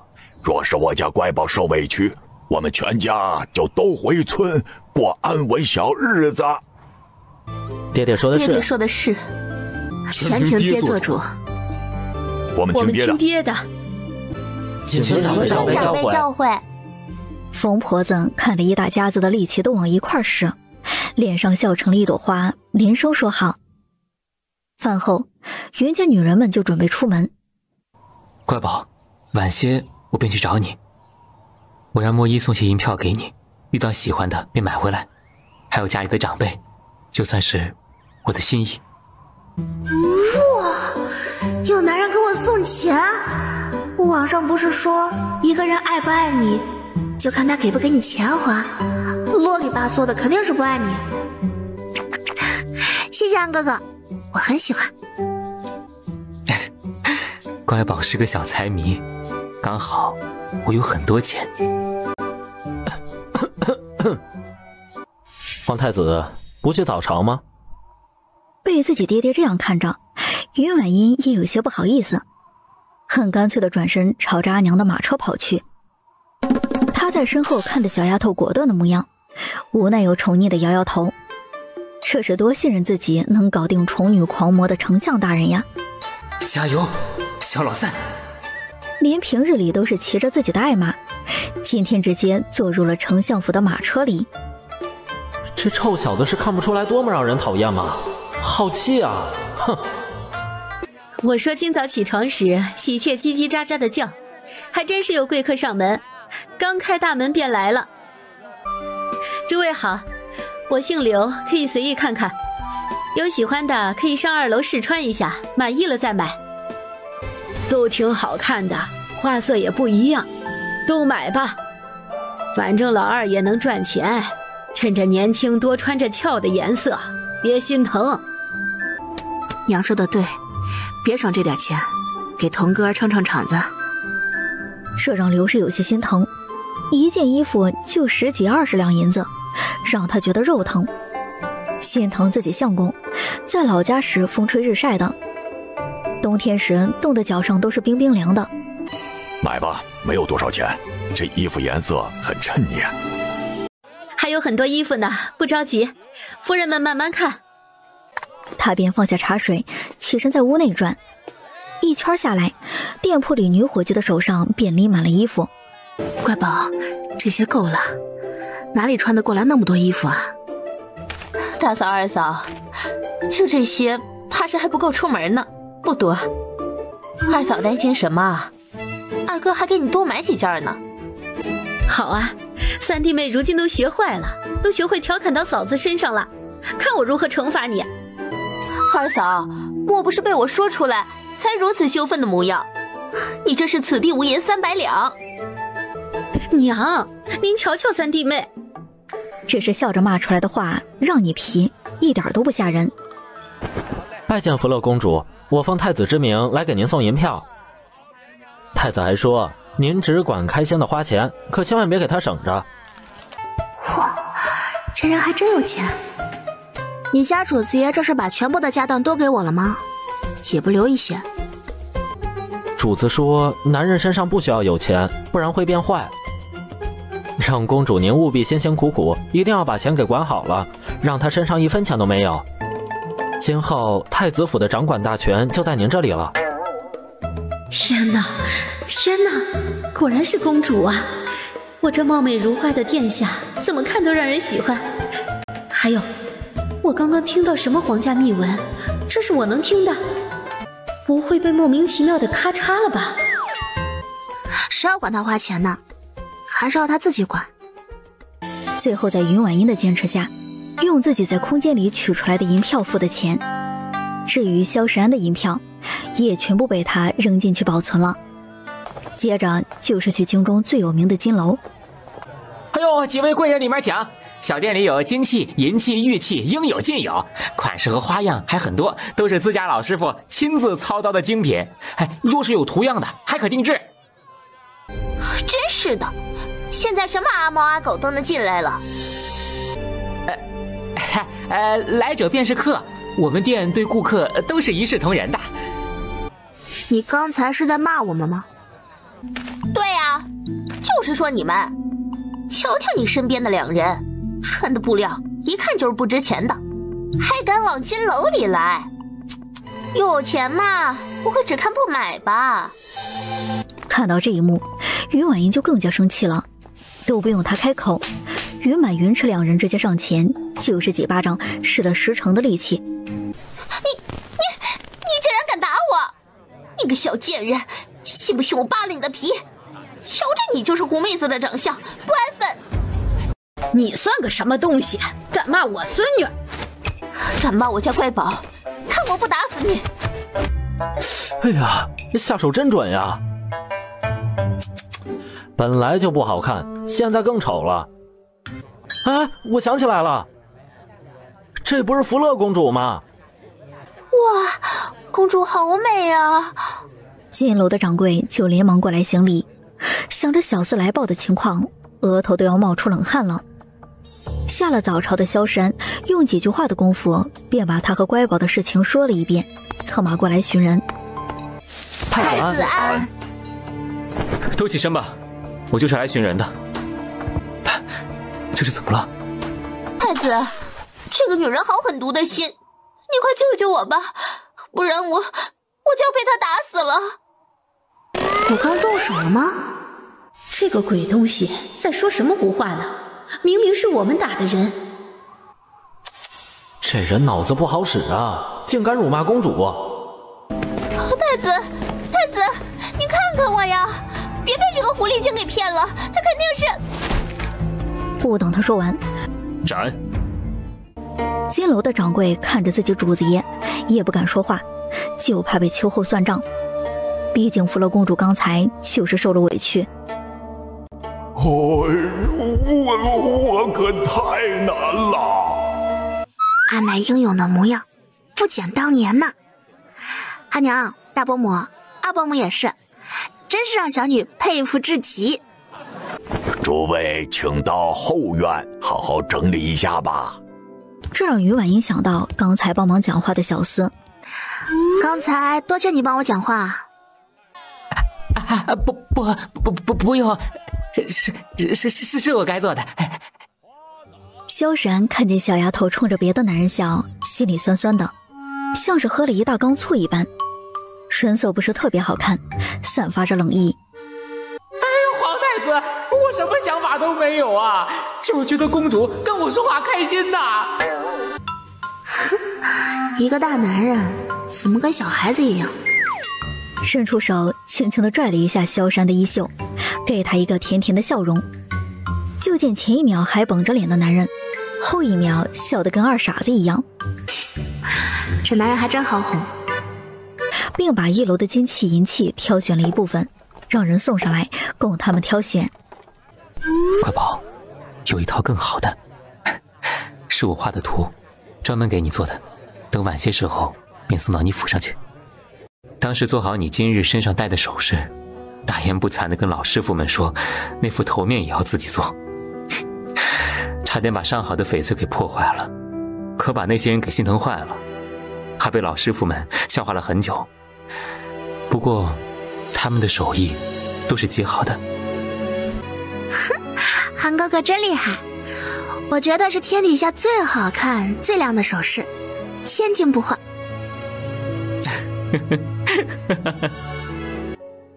哎呀，高颜值，声音又好听，顶配啊！刚还在一间讨论头面的云家女人也发觉不对，就瞧见两个孩子的目光都是笑盈盈的样子。唉，小闺女这般模样，不知还能留在家里多久。娘，还能多留个2、3、4、5年的，别着急。出了门，刘氏还是一副心痛到不行的模样。我可真是个败家老娘们儿啊！呸，不，说错了，臭小子才是最败家的。都说养儿防老，还没结婚的时候也没人告诉我，还要养大他，还要给他娶媳妇儿啊！亏了，亏大发了。看着眼前冒着热气的小吃摊，刚准备往前走，就听见身后有人唤他。是因为皇上下朝以后，便迫不及待地把好事情告诉他。我那亲爱又不受控制的母后，没办法呀，自己老婆自己要宠着。其实我也想去。儿子，你年纪到了，可以继位了。啊，不，儿子还小呢，还未成婚。皇后娘娘近日里低调出行，就是为了开心。老夫人和丞相夫人可别这么多礼数，免得惊动了百姓们，皇后娘娘就没得玩了，免得回宫后又要发小脾气了。啥玩意儿？这位婆婆说皇后是可以随意出宫的吗？这就是大嫂和二嫂吧？来京城就是自己家了，有人欺负你们，便同本宫说，我肯定给你们出气，让那些不长眼的通通挨板子。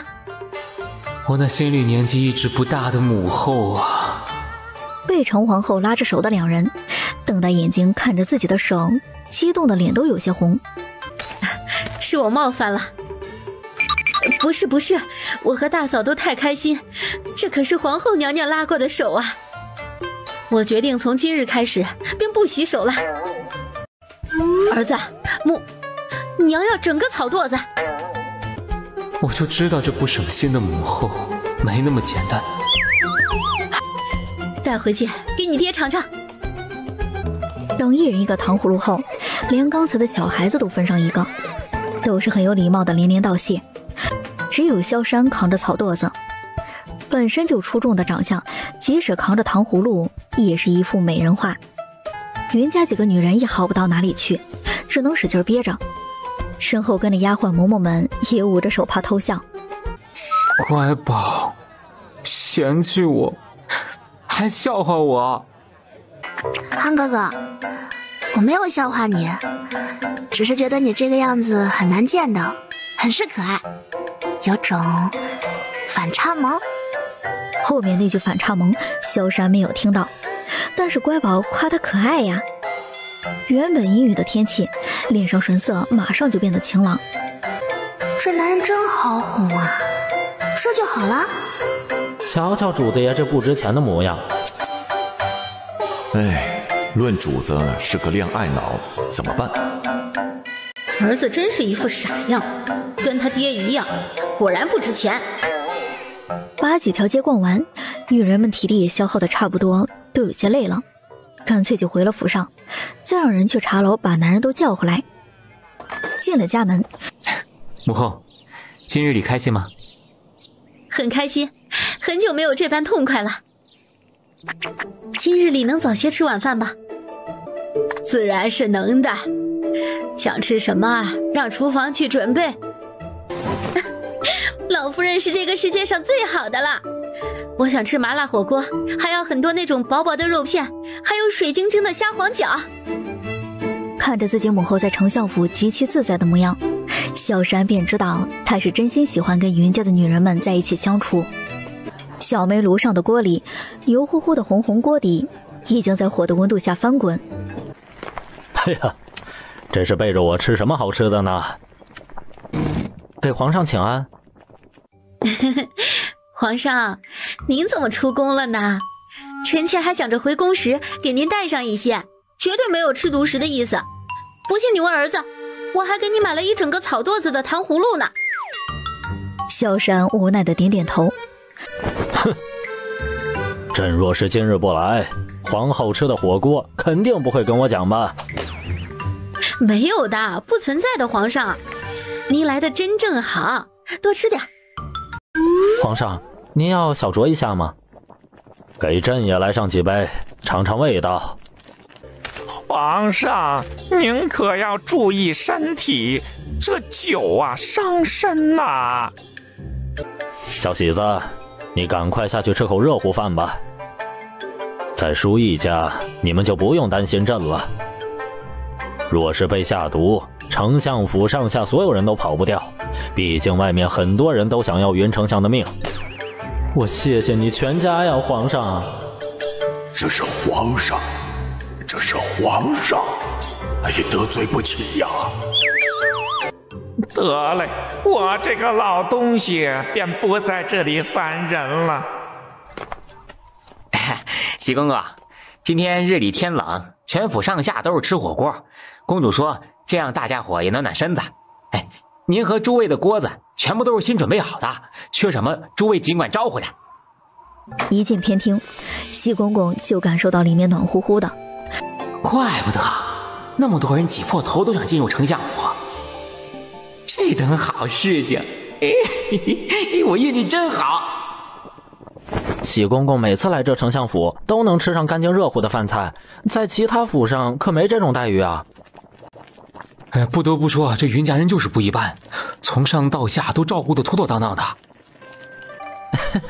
那可不是，我时常跟着主子爷在丞相府过夜，一日三餐吃得极好，都是热热乎乎的。让我这心里说不出来的暖和。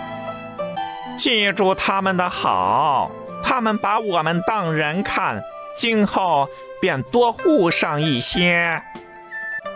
哎，喜公公放心，我们都记着呢。正厅里的人都在甩开膀子使劲吃。皇后，您许久不吃火锅，要吃得慢些，不然臣妇担心您回宫后肚子不舒服，就麻烦了。婉娘，你都不知道在宫里吃饭多麻烦，难得可是吃得这般痛快，你可别拦着我。若是不舒服，让御医开几副药便好了。这皇后也不是那么好当的呀，太辛苦了。安哥哥的母后真的很不一样，挺可爱的。云婉一便想到空间的灵泉水，起身走到一旁的茶壶边。皇后娘娘，您喝点茶，缓缓辣度。乖宝，你去坐着吃东西，我来倒茶水。其实他心里有个猜测，只是不确定，但哪怕一点都不愿小丫头冒险。给自己父皇倒水也是经过自己的手，这样可以排除很大的嫌疑。淑仪，你家茶水很不一样啊，怎么后味比刚刚的要甘甜许多？是换了新茶？果然是吃了很多好东西的人，舌头就是灵敏。许是今日吃了重口辛辣，味觉发生了变化，皇上才觉得不一样吧？程玉帝想想，觉得也有道理，便不在这事情上纠结。屋内的其他人暗暗松了一口气，这让婉娘受了惊，心惊胆战的，忍不住瞪了小闺女一眼，觉得孩子真的是该揍一顿了。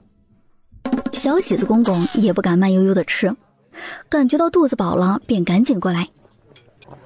我的皇上哎，老天爷，您可不能再喝了，这回去要被人看见，奴才便是有几条命都不够砍的。一顿饭吃了1个多时辰。哎呀，痛快，太痛快了！淑仪啊，你这过的才是生活，多自在呀！皇上过得也很好，世人都羡慕。皇上，天色很晚了，我们该回宫了。在外玩了一天的程皇后，到底是一国之母，还是很有分寸的。蓝嬷嬷还是从厨房拿着食盒过来。这是吃饭的时候，夫人就吩咐厨房大师傅准备的。虽说现在天气冷些，但也不能放很久，尽快吃掉。还是你好，时时刻刻记着我爱吃的东西，每次来都没空着手回。若不是考虑诸多原因，我必定要给你拜个姐妹，以后便理直气壮地回来吃东西。就算没有拜姐妹，皇后每次也都吃撑了才回去。哪天若是想吃了，便让身边的老嬷嬷来取就是，保证不会差你这一口。哎，婉娘说的我可记住了，不能耍赖啊。帝后回宫，萧然肯定是要亲自守护在左右。他看了看小丫头，正笑着看她，心里就软成了一滩水，很是舍不得。这副样子简直是碍眼。乖宝，明日里我就让人给你送东西来，给你的小金库多添上一些，你可要收好了。女人自己有钱，比什么都强。不管什么年纪的男人，都得好好管着。若是老三以后不听话，我就打断他的腿。等眼睛扫到萧然腿上的时候，他就感觉凉飕飕的，不明白自己哪里惹到母后了。女人的心思真的是琢磨不透。你们怎么不多睡会儿啊？起这么早做事啊？小小姐，今日里是盛将军带着家人归京的日子。快，赶紧穿衣服！当初我可是答应过景儿要去城门口接她的。哎，小小姐您别着急，肯定不会迟到的。离京城不远的地方，一个车队在缓慢的前行。景儿，你是姑娘家的，这般天气出去受了寒是会出大问题的。娘必定是不能让你下去推车的，就老实的坐在这里吧。没想到啊，我老盛回京，竟然是富有盛名的云丞相亲自来迎接。哎呀，我可真有福气啊！几年未见，别来无恙啊！嘿嘿嘿嘿，回京可就指望着你关照啦。夫人和盛小姐请放心，车队很快便能出发。童哥，真是辛苦你了，这么大的风雪天还过来接我们。此时让盛景心里也觉得甜甜的。原来乖宝说被人放在心底里惦记着，就是这般感觉。这样看，我当时的莽撞倒是遇到了好姻缘。安稳在车厢里面坐着，有什么事情还有我呢？那你也小心些。这让盛夫人看到，脸上的笑容更是止不住的扩大，连老嬷嬷也一脸欣慰的点点头。自己从小看着长大的小姐，能与良人有个好归宿，那是再好不过的事情了。娘，马车队伍在搬离了东西后便很快启程，一辆马车上挂着一个莲花图形的牌子，众人便知晓这便是丞相府的马车。前几日听说一直驻守边疆的盛将军与云家的小将军订了婚呢，怕是今日便是这位归京了。哎，当初有消息传来，便有说过福乐公主和盛小姐的关系极好，应该是亲自来迎接自己的小姐妹吧。哎呀，好姑娘都是别人家的，咱们这些人也就只能看看喽。没有让他们等很久，盛家的车队便缓缓停在了云婉英马车旁边。乖宝，乖宝，我的好乖宝，你真的来接我了，感动死了。看自己闺女有动作的时候，盛夫人便出手要去拉她。年轻人就是好，动作都十分利索。你们就宠着她吧，迟早惯坏了。夫人尽管放心，有公主在，不会有事情的。盛小姐，您快些进来。哎呀呀，还是得我们小莲儿好，真是贴心。以后不知道便宜了哪家的男儿郎。像我们小莲、小叶、小满、小池这么好的姑娘，嫁到谁家都让人舍不得。这他打趣的几人都闹了个大红脸，不好意思接话。你可别调侃他们了，脸皮都薄着呢。哎呦呦，乖宝这是心疼死人了。我懂的，我懂的。他们所在的车厢里，时不时便会传出欢声笑语。在丞相府里的刘氏，虽然没有去城门口迎接，还是忍不住的激动。按照规矩，盛家人进城以后就要进宫谢恩。瞧瞧，二弟妹这副模样，以后必定是个好婆婆。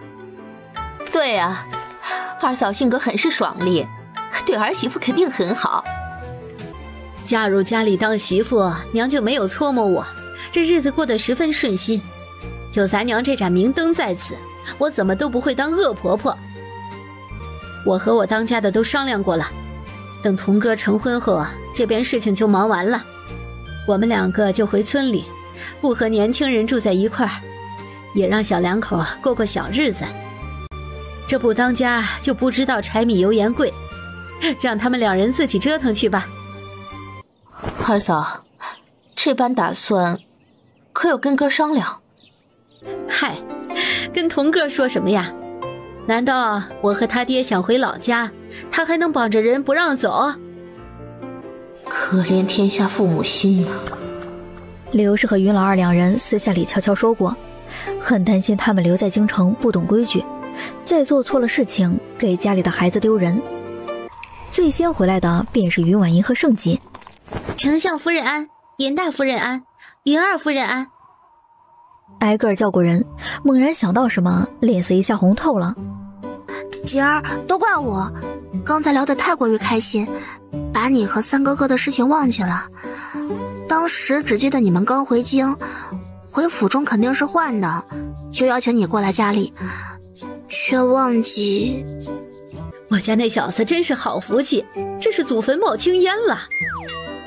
盛小姐，您别。云二夫人不必介意，简儿知道您性格爽朗，刚才的话是夸我呢。哎，我就是嘴巴笨。既然同乖宝是好友，今日便是小姐妹的聚会。盛小姐便同乖宝去后院吧，你们年轻人在一块儿会更自在一些。我看啊，今天是二嫂最开心的一天吧。无心插柳柳成荫，竟然提前见了盛家小姐一面，这下子二嫂该放心了吧？你们说，盛小姐长得如此之好，家世也这般显赫，与童哥是两情相悦的吧？怎么就看上这臭小子了？我这心里呀，总害怕童哥配不上人家，被人看不起是小事情，最主要是时间久了，两人心里生怨便不好啦。二嫂，你不必担心。虽说我们云家的底蕴确实没有办法跟那些几十年上百年的人家比，但童哥是水月国最为年轻的大将军，他走到今日全凭着战场上的战功赚来的，真要论起来，家里哥不比谁差。盛大将军嫁女是看重童哥的品行，其次才是能力。三弟妹说的对，我肯定好好鞭策童哥，让他一定要懂得心疼媳妇儿。另外一边的盛锦，直到进了县仙院，脸还是红红的。以前真没瞧出来，锦儿这般害羞呢。好啊，你个乖宝学坏了，都开始打趣我来了，还是不是好姐妹了？见他要假装打自己，云婉音就绕着4个小丫鬟跑。我错了。乖宝，你都不知道我在那边多么的无聊。若不是爹爹还有许多事情要交代，我又放心不下娘亲，怕是要早早的到京城来寻你了。我同你是一样的。这也太好吃了吧！乖宝，你娘的手艺也太好了吧！你每天都吃得这么好，太幸福了。盛小姐，这是公主研究出来的，然后交给厨房的大师傅们做的。没想到你是这样的，以前在军营的时候也没有见过你做的。我好难过，乖宝不爱我了，不再是我最好的小姐妹了。哎呦，不是我不做，实在是没有时间，也没有精力。在军营里时，不是去战场上，就是在地里忙活着，那时候根本就想不起来。你若是喜欢吃，一会儿走的时候便把方子带回去，让家里的厨子研究研究，便能吃到。不用，我若是想吃便过来寻你。方子你可要好好留着，以后便是你的嫁妆。意识到自己说了什么，又是脸上发红。这是锦儿的好事将近，等明年的时候，我们就要以姑嫂相称了。哼，这个讨厌鬼又来了。我母后邀请乖宝去宫中参加宴会，盛小姐的帖子也有人送了过去。赏梅宴？鬼的赏梅宴！皇后娘娘这次的宴会，怕是醉翁之意不在酒吧。云清燕是万般不愿意乖宝嫁入皇家的，在她看来，高高的宫墙之内，每日里都是你争我斗，那里面不知道被算计去了多少人性命。深深的弯腰行了一礼，让云婉音鼻子一酸，心里酸酸的。自己的爹爹从前走的每一步都是因为自己，只是想要保护好自己。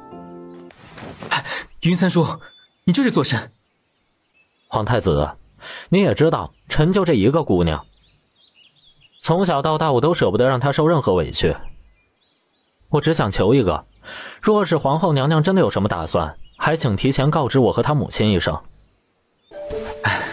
云三叔，你把我想成什么人了？这次只是普通的宴会，若是真的选妃，也是跟二皇子选妃。我和乖宝的事情肯定是以他的想法为主，这种不经过他同意直接让父皇下圣旨赐婚的事情是万万不会发生的。那就好，那就好。哎呀，吓死我了。云婉音好笑又好气，真是一个完美的误会。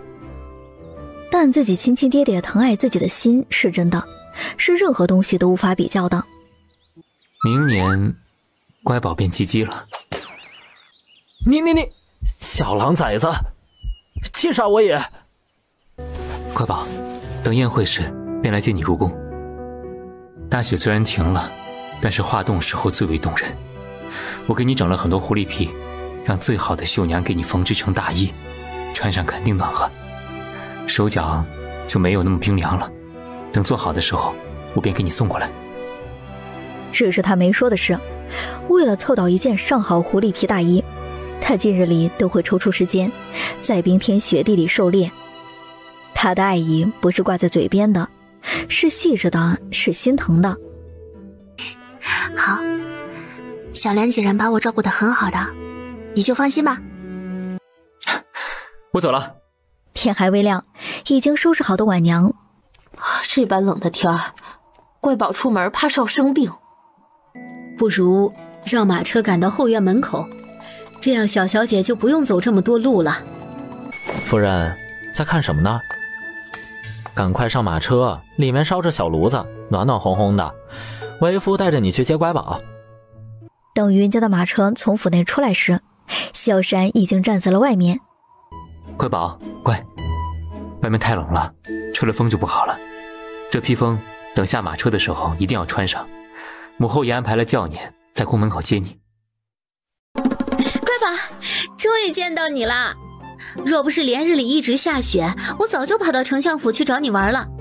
还是我娘拦着我说你怕冷，让我不要去打扰你。真是不好意思啊，让丞相夫人看笑话了。我倒是很喜欢盛小姐的性格，很是直爽，让人看着就欢喜。我也喜欢景儿的性格，就是这样才能做好姐妹。那便好，若是景儿有做的不对的地方，公主只管直说便是。入宫！丞相夫人，福乐公主，老奴来接两位入宫。此话一出，让那些心中还打着小算盘的夫人心里都拔凉拔凉的。两位快些去吧，别让皇后娘娘久等了。好，那我们便先行一步，等晚些时候再同姐姐说话。皇后娘娘一早就盼着您二位进宫，在屋内走来走去，一直催着老奴来接呢。我同娘在家中也十分惦记皇后的，今日里过来还带了虾黄饺。那老奴先替皇后娘娘多谢公主了。看着自己心心念念的儿媳妇儿，程皇后脸上笑得跟一朵花一样。乖宝，真是苦了你了，这么冷的天还要出门。走走走，赶快回屋内待着。看了一眼他身上穿的披风，才舍得给自己儿子一个眼神。还算你做了件好事。亲娘，真是我的大好亲娘。今日宫中人众多，萧山不愿小丫头被人说坏话，很是自觉地从皇后的宫中离去。在半路上碰到了许久不见，一心只想做潇洒王爷的二皇子。二哥，你这是去哪里？我刚才听下人们说，你可是一早便出宫了，难道是接什么人了？是啊，二哥的消息真灵通。这京城之中小孩都知道，皇太子新阅丞相府的小姐，那叫一个体贴细心，胡人不知。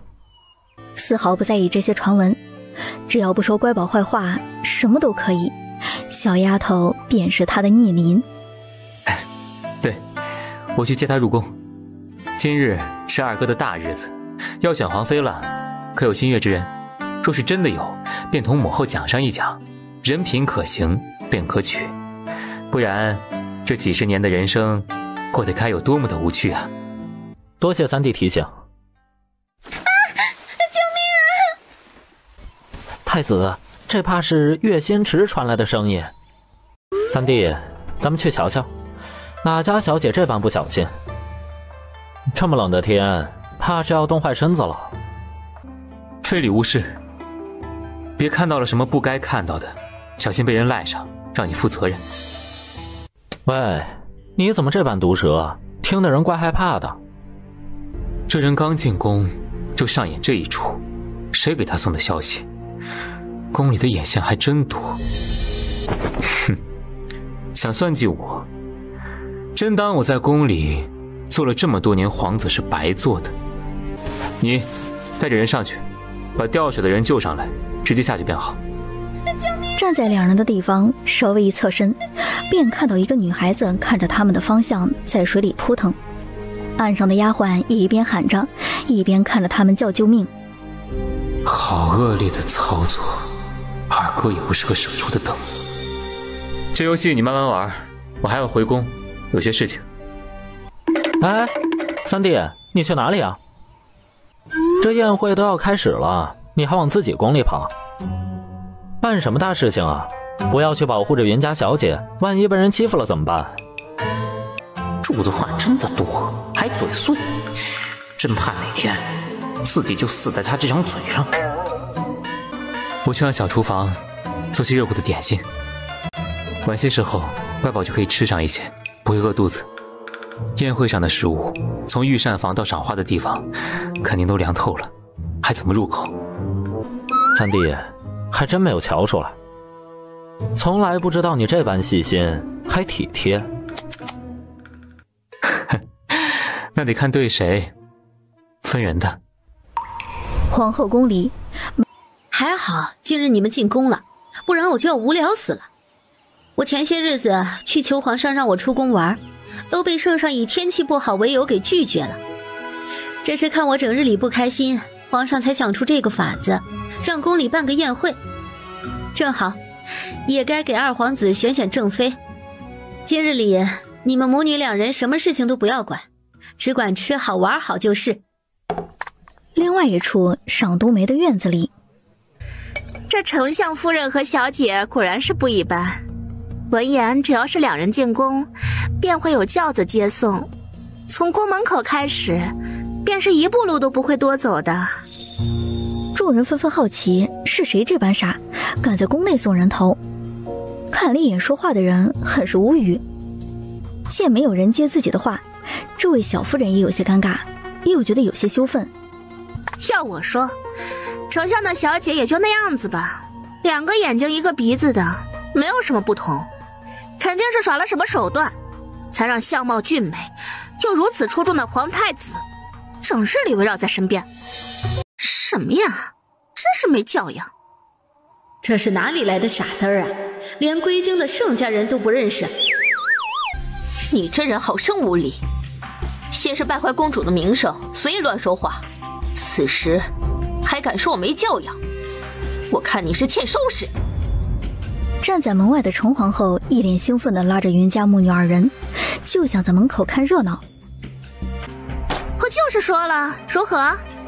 就算是现在，丞相府的小姐站在我面前，我都敢这般讲。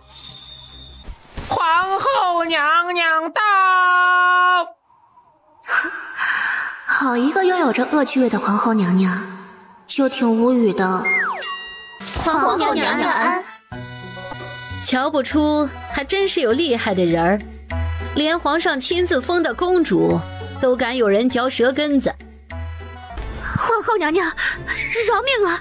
是臣妇一时嘴快，冤无恶意。这鬼东西说的什么？还没有恶意？皇后再晚来一会儿，怕是福乐公主的名声都没有了。这人可真是不要脸。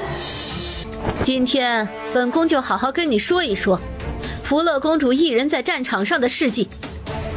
因她聪慧多谋，无数次在战场上出谋划策，让我们水月国的将士们就多一些存生的希望。凡是上战场的士兵们，比以往比起来伤亡率减少了1半还要多。还有边疆的土地上种的粮食自给自足，让那些年轻的男儿郎们个个都能吃饱饭不饿肚子。还有冬日里的厚衣服厚棉被，让边疆的将士们都能穿得暖暖和和的。还有那些因土地不适合种粮食的百姓们，在公主在边疆的几年时间，亲自下地耕地播种，手把手教他们种良田，现在家家户户也都有存粮。这就是那些嚼舌根人嘴里的福乐公主。没有光明正大的说出来，是还有些脑子。知道乖宝在普通百姓的眼里是很有名望的。若是有人在街上乱说一句云婉英的不好，那是会引起民愤，会被唾沫星子淹死的。本宫就想问上一句，乖宝不到10岁的时候，带着身边的小丫鬟日夜兼程去边疆的时候，各位夫人小姐在干什么？还有他年纪小小的时候，能以一己之力改变边疆之地，吃不饱穿不暖的时候，诸位在做什么？还有他冒着生命危险同皇太子一起在边疆奋战抗敌的时候，各位在京中做什么？如此几岁孩子都知道有国才有家，你们现在的生活都是乖宝跟将士们在前面拼死送命挣来的。哼，本宫就想知道，如此功臣谁能比得上？谁能说他一句不好？众人都忍不住有些脸红，跪在地上不敢说话，心中也止不住的尴尬。跟福乐公主这样一比，他们真的什么都不是。作为母亲的婉娘止不住头疼，眼泪直掉，哭得像一个泪人一样。都已经过去了，您瞧我现在不是好好的，没有缺胳膊少腿的。说是真少了，娘也不活了。我们同丞相夫人和福乐公主道个歉，还请原谅我们这些目光短浅的，整日在后院里待着，这脑子果然是不好了。但是我们可真没有说过公主坏话的，只是如有冒犯福乐公主之处，还请见谅。虽然我们没有说过您坏话，但心中也想过些。公主若是不解气，便罚我们。这帮夫人和小姐怎么回事啊？我还等着看他们大展身手呢，改变的也太快了些吧。这些人看着他不说话，心中更加忐忑了，脑补了很多。也是，换其他姑娘用名声说事啊，谁也不乐意。关于这些事情已经流传出去了吗？惠公主并没有，您在百姓心中的形象一直很好，只有极个别脑子有病吧。既然没有，那便算了。众人都被这一句算了感到很是惊讶。有皇后撑腰这么好的机会，公主竟然一时间你看看我，我看看你，不知道如何是好。我们乖宝最为心善，但是你们不能不懂事。是，我们早就准备好了礼品，想要送给福乐公主，还要多谢皇后娘娘今日里给我们这些人一个机会，等出宫归家时，必定让人早些送到丞相府上。福乐公主可不要嫌弃啊。那就多谢诸位夫人了，让你们破费了。不破费不破费，只要公主喜欢便好。乖宝又得了很多好东西，下次我要再接再厉啊。来人，把这位小夫人拉下去打10大板。天气虽冷，但御花园的景色别有一番风味，都去瞧瞧吧。阿娘，您可真美啊，怪不得能把我生得跟花一样好看。小不害臊的，这样夸自己。哎呦呦，乖宝可真偏心，心里都没有我。皇后娘娘可是京城第一美人儿，时至今日提起来谁不知道啊？在乖宝心里，你也是最漂亮、最有魅力、最有气质的大美人了。乖宝这般甜，本宫也要多赏你些东西才是啊。确定了，皇后是土豪，一言不合就赏东西。皇后娘娘，您可别再赏她了，她的库房已经装不下了，最近家里啊都想着要扩大一些呢。还有您之前赏的那么多奇珍异宝，多到每天不重样都带不完，您可别把她宠坏了。我愿意宠着乖宝，她这般乖巧才不会宠坏呢。众人看到两人亲昵的挽手走在前面的背影，心里还是很震惊的。要知道，以前都是听说皇上和皇后如何喜欢公主，真正看见今天还是第一次。心想着回家后要跟那些庶子庶女们好好的紧一紧皮，别有那些个不长眼的惹了人回来，让一家老小几百口人命就此葬送了。入了亭子里，给母后请安。一棵行走的桃花树啊！母后，这是小厨房做的，您尝尝合不合口味？转身便来到云家母女桌前，打开下面一层食盒，1盘、2盘、6盘不重样的点心。就知道这臭小子没有这般细心。皇太子，您多放几盘子在皇后娘娘面前吧。婉娘，你还看不出来吗？这臭小子就是给乖宝做的，顺带给我这个做母后的带了2份儿。唉，有的吃就不错了，别挑了。不过，臭小子还是有可取之处的，还算贴心。这话一出，便是告诉众人，云婉英和萧山的事情是过了明面的，都别瞎惦记，也别瞎琢磨了。谢谢安哥哥。一向清冷的皇太子脸上也是带着宠溺的笑容，让那些怀春的贵女们看得羡慕。哎呀，恋爱脑这种东西是不分朝代的，到哪里都有，好可怕。你喜欢就好，趁着热乎的多吃点，垫垫肚子。养儿子真是闹心，真不如小棉袄贴心。都怪皇上是个没用的，连个女儿都生不出来。哼！御书房内，程月帝。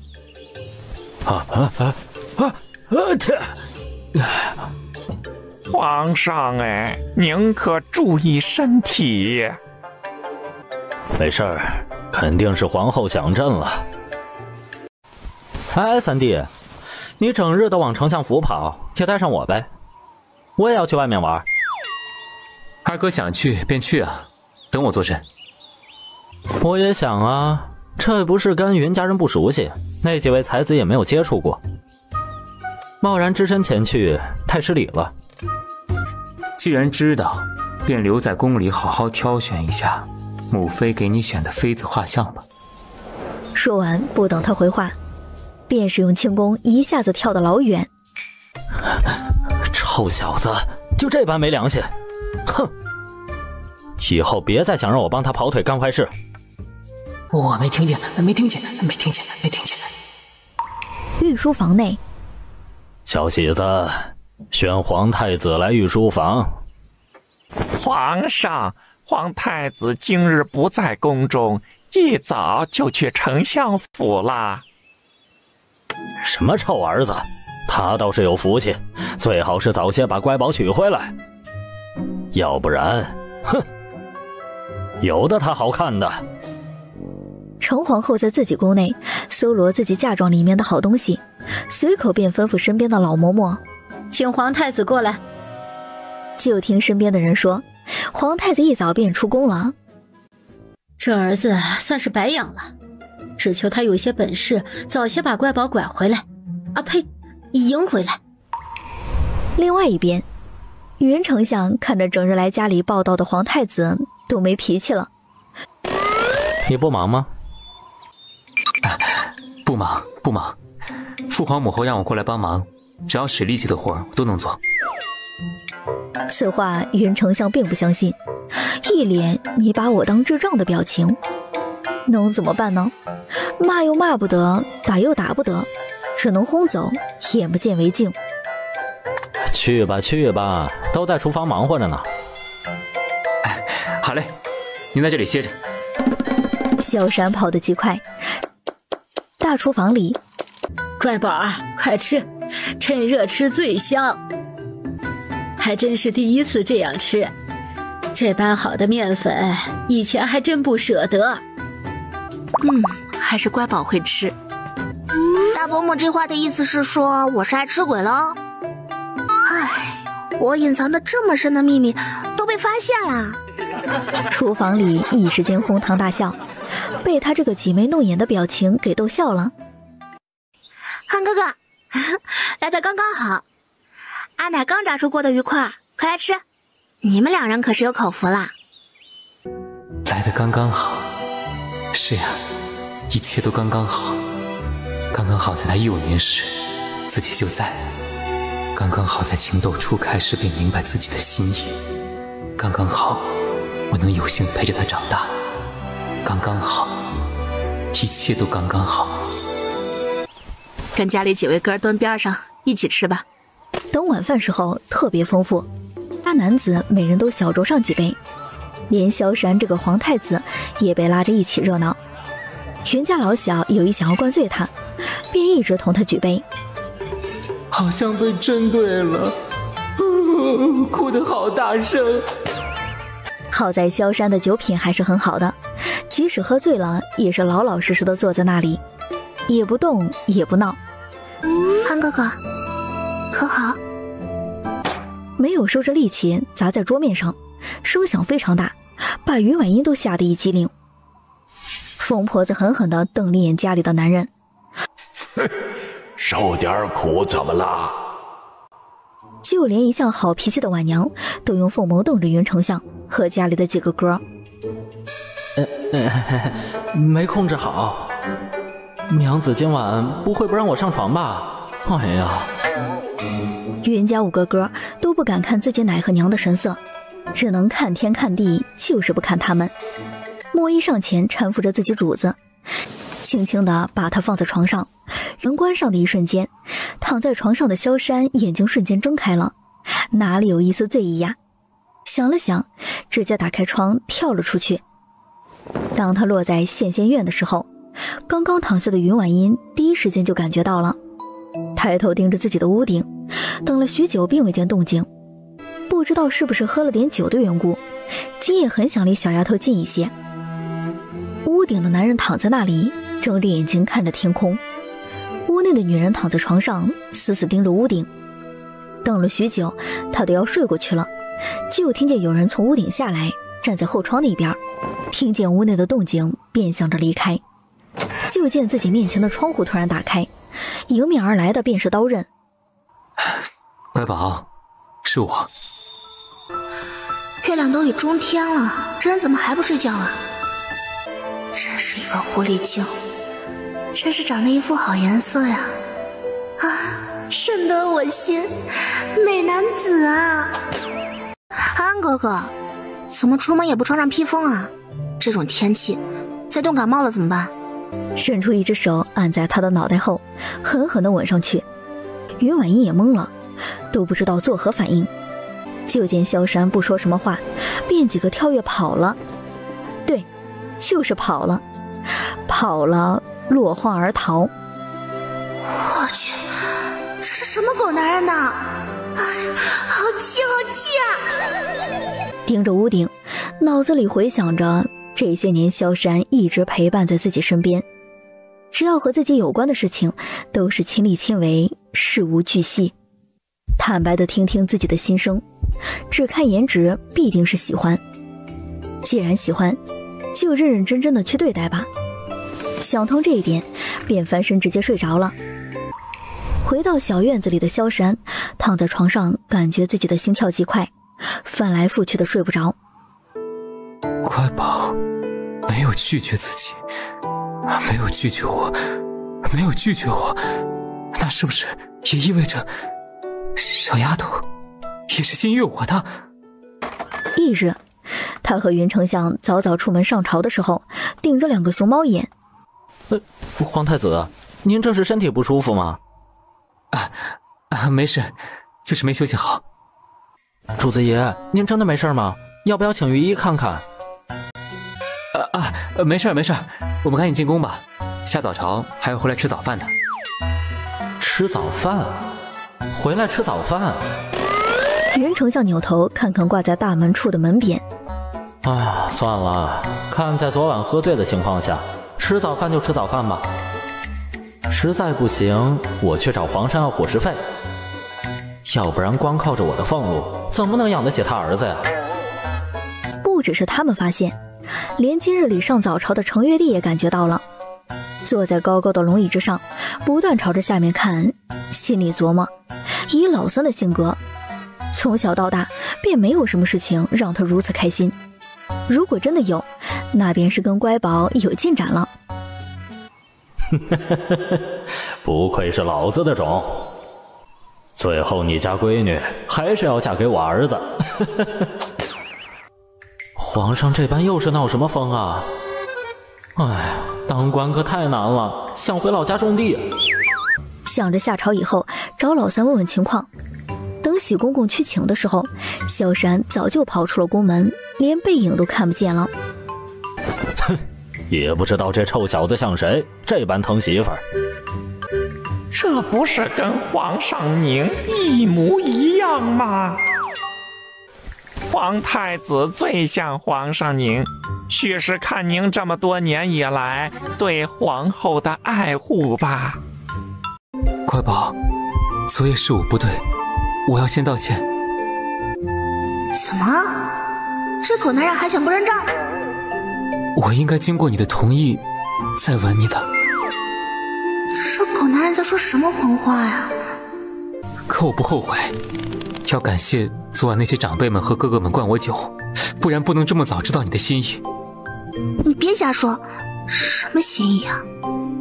我今日就是想要和你郑重的表白，我萧时安，萧家嫡长孙，水月国皇太子，从今以后只有一个心上人，也只有一个夫人，不管何时何地，都以乖宝为主，宠爱他。乖宝，我心悦你，你愿意和我在一起吗？我只接受一生一世一双人，我能喜欢你，也能换了你。你真的想明白了，要同我一起。我能，我很早便知道你与旁人不同，只要有你，我什么事情都能做到，这辈子必定保护你。乖宝，我此生有你足矣。而是转头看着自己的父母，询问他们的意见。站在不远处的云清燕也是男人，最为了解。他能看得出萧山是认真的，若是他不能保护好自己的小闺女，自己便亲自去接乖宝回家。想到这次，便眼含泪水的点点头。万娘用手帕捂着嘴，不让自己哭出声来。她知道从此刻开始，自己小闺女待在家里的时间越来越短了。我愿意。乖宝，你刚才说什么？让云家众人看到都忍不住笑出声。我说我愿意。萧山忍不住原地跳了好几下，像是要宣泄内心的喜悦。傻呀！就这样，两人的感情是在云家人的见证下正式确认的。盛锦在和童哥走完下聘的流程后，按照规矩来说，就要在家里缝制嫁衣了。偏偏他是待不住的，求了自己母亲好久，才来到丞相府。乖宝，为什么女子的嫁衣要自己缝制啊？你瞧瞧我10个手指头都被扎成筛子了，每日里都被我娘盯着，是一刻都不能松懈。哎呦，我可太难了。景儿，伯母肯定早早就帮你安排好了，这衣服绣上几针便好。等你嫁入府上时，找人做衣服便好。这样真的可以吗？没问题，二伯母是个简单又好相处的人。皇宫内，程皇后也是个急性子，皇太子亲自去绣房，让人绣婚服，他就有个想法，只是不等他琢磨透该怎么操作的时候，程月帝来了，说出来的话与他不谋而合。皇后啊，朕觉得年纪大了，越发的劳累。你不是想要趁着年轻出去转转吗？不如趁着老三和乖宝的喜事，朕禅位给他吧。皇上可是真的想好了，龙位之上可是无尽的权力啊，你舍得？当年的事情你又不是不知道，为了保命也是无奈之举。就算最后当上了皇上，还不是被那些女人算计，委屈了你这么多年。臣妾斗胆请皇上下旨，让皇太子以皇后之正位迎娶云家小女云婉音。你是作甚呀？早就说过，你见到我不必下跪，有话只管说便是。不过皇后与朕果然是心有灵犀，想到一块儿去了，朕也有此意。若是说程月帝是为了江山，为了百姓，当中有些算计，那程皇后便是真心为自己儿子考虑。在后宫的日子太难熬，一辈子几十年，她真心希望有个知心人能够伴随萧山左右。终于来到大年这一天，时间可过得真快呀！这第一杯酒，我要敬你们娘，没有她就没有云家这么好的后代。这么多年，你辛苦了。也多谢你这么多年的包容。好，众人都跟着鼓掌，谁都不会觉得不够妥当。这第二杯是要敬我家乖宝，没有他就没有云家的现在。多谢小妹这么多年为家里操心。多谢乖宝这么多年劳心劳力。多谢我闺女，才让爹爹走到现在的位置上。没有，我也没做什么，最主要的还是哥哥们和爹爹自己有出息，我最多是在后面推了一把。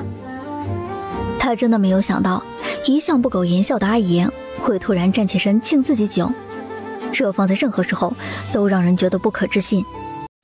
哎呀，阿爷阿奶、伯父伯母、爹娘、哥哥们，你们快坐下吧，这样我很是不自在。这第三杯酒，我老头子和你们娘要敬诸位儿媳，感谢你们三人多年以来辛劳操持家里，还生了云家这么好的孙辈。爹娘，这是我们该做的。这第四杯酒，我们老两口想和儿子们喝一下。干得不错，都是有出息的，比你们老子都要厉害。今后的日子里，你们兄弟之间要相互扶持。请爹娘放心，我们兄弟三人必定会齐心协力。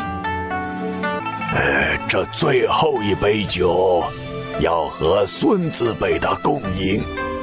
我和你们爹都是普通人，好在祖宗保佑，给云家送来了一个宝贝疙瘩。相信你们应该很清楚，当年你们几兄弟能入学堂能参军，全都是因为你们小妹。日后不管发生什么事情，我都要你们五兄弟保证照顾好乖宝。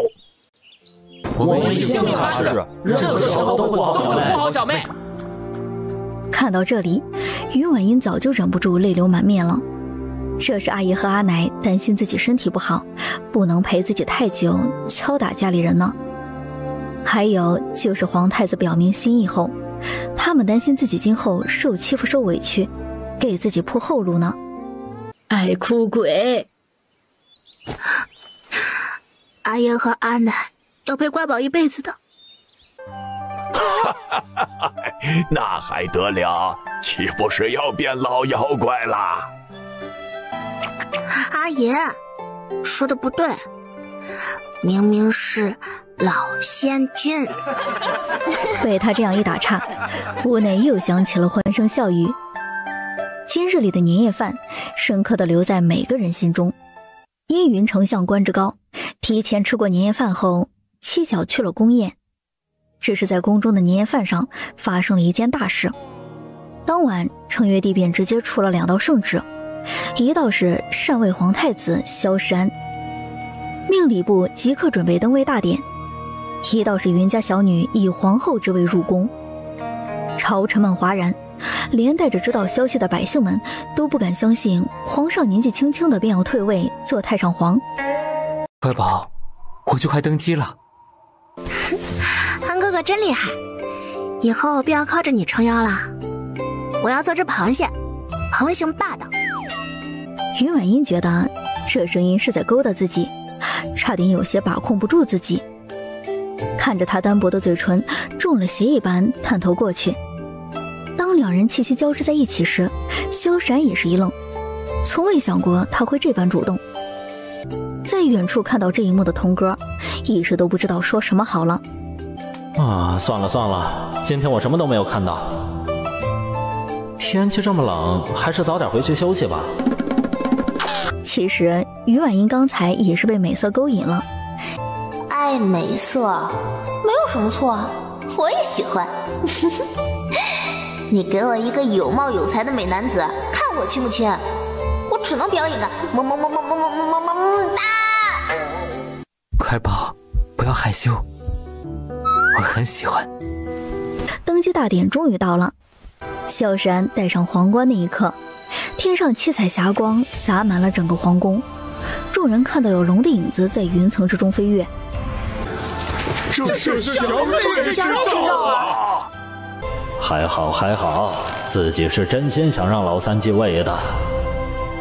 新帝登基，更改国号为安阴。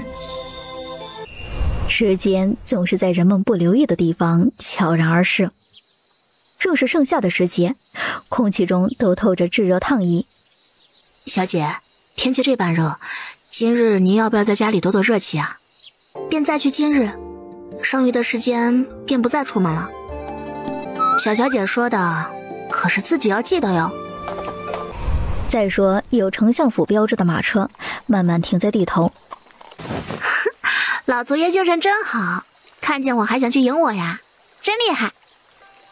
对，我可是要活到你大婚过后的，每天都好好吃饭。是，老祖爷可是要活很久，以后给我看孩子的。你想想，小神兽们跟在您身后喊您太老祖爷。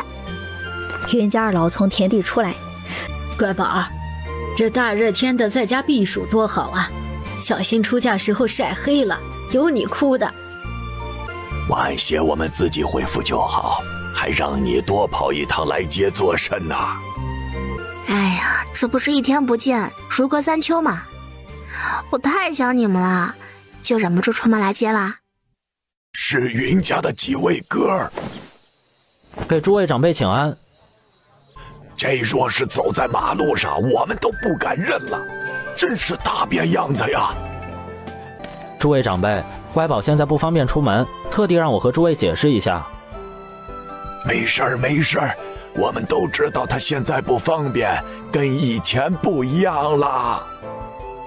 秀水村的乡亲们入了京城以后，都是极为规矩的，连带着看京中大街眼花缭乱时，也没有大喊大叫。直到看到云家人站在大门前等他们一行人的时候，才忍不住挥挥手。哎，我看到燕哥和他媳妇儿了。我看到云老爷和云夫人了。我看到乖宝了。你们是做甚呐？来看村里的小辈哪有行礼一说？这不是折杀老三吗？今日只有乡亲之情，没有丞相。哎，好，那我们便不跪了。等村里人入了府时，天呀，我还第一次见到这么漂亮的宅子。比我们镇上的大户人家都要豪华很多呀。哎呦，这么大的院子，得走到什么时候啊？哎呦，瞧瞧，这花长得真好哎！这里还有假山，好高啊！还有从湖中走的连廊，还有顶呢。这下雨天就不怕淋着了。这次一同前来的还有云家3个媳妇儿的娘家人。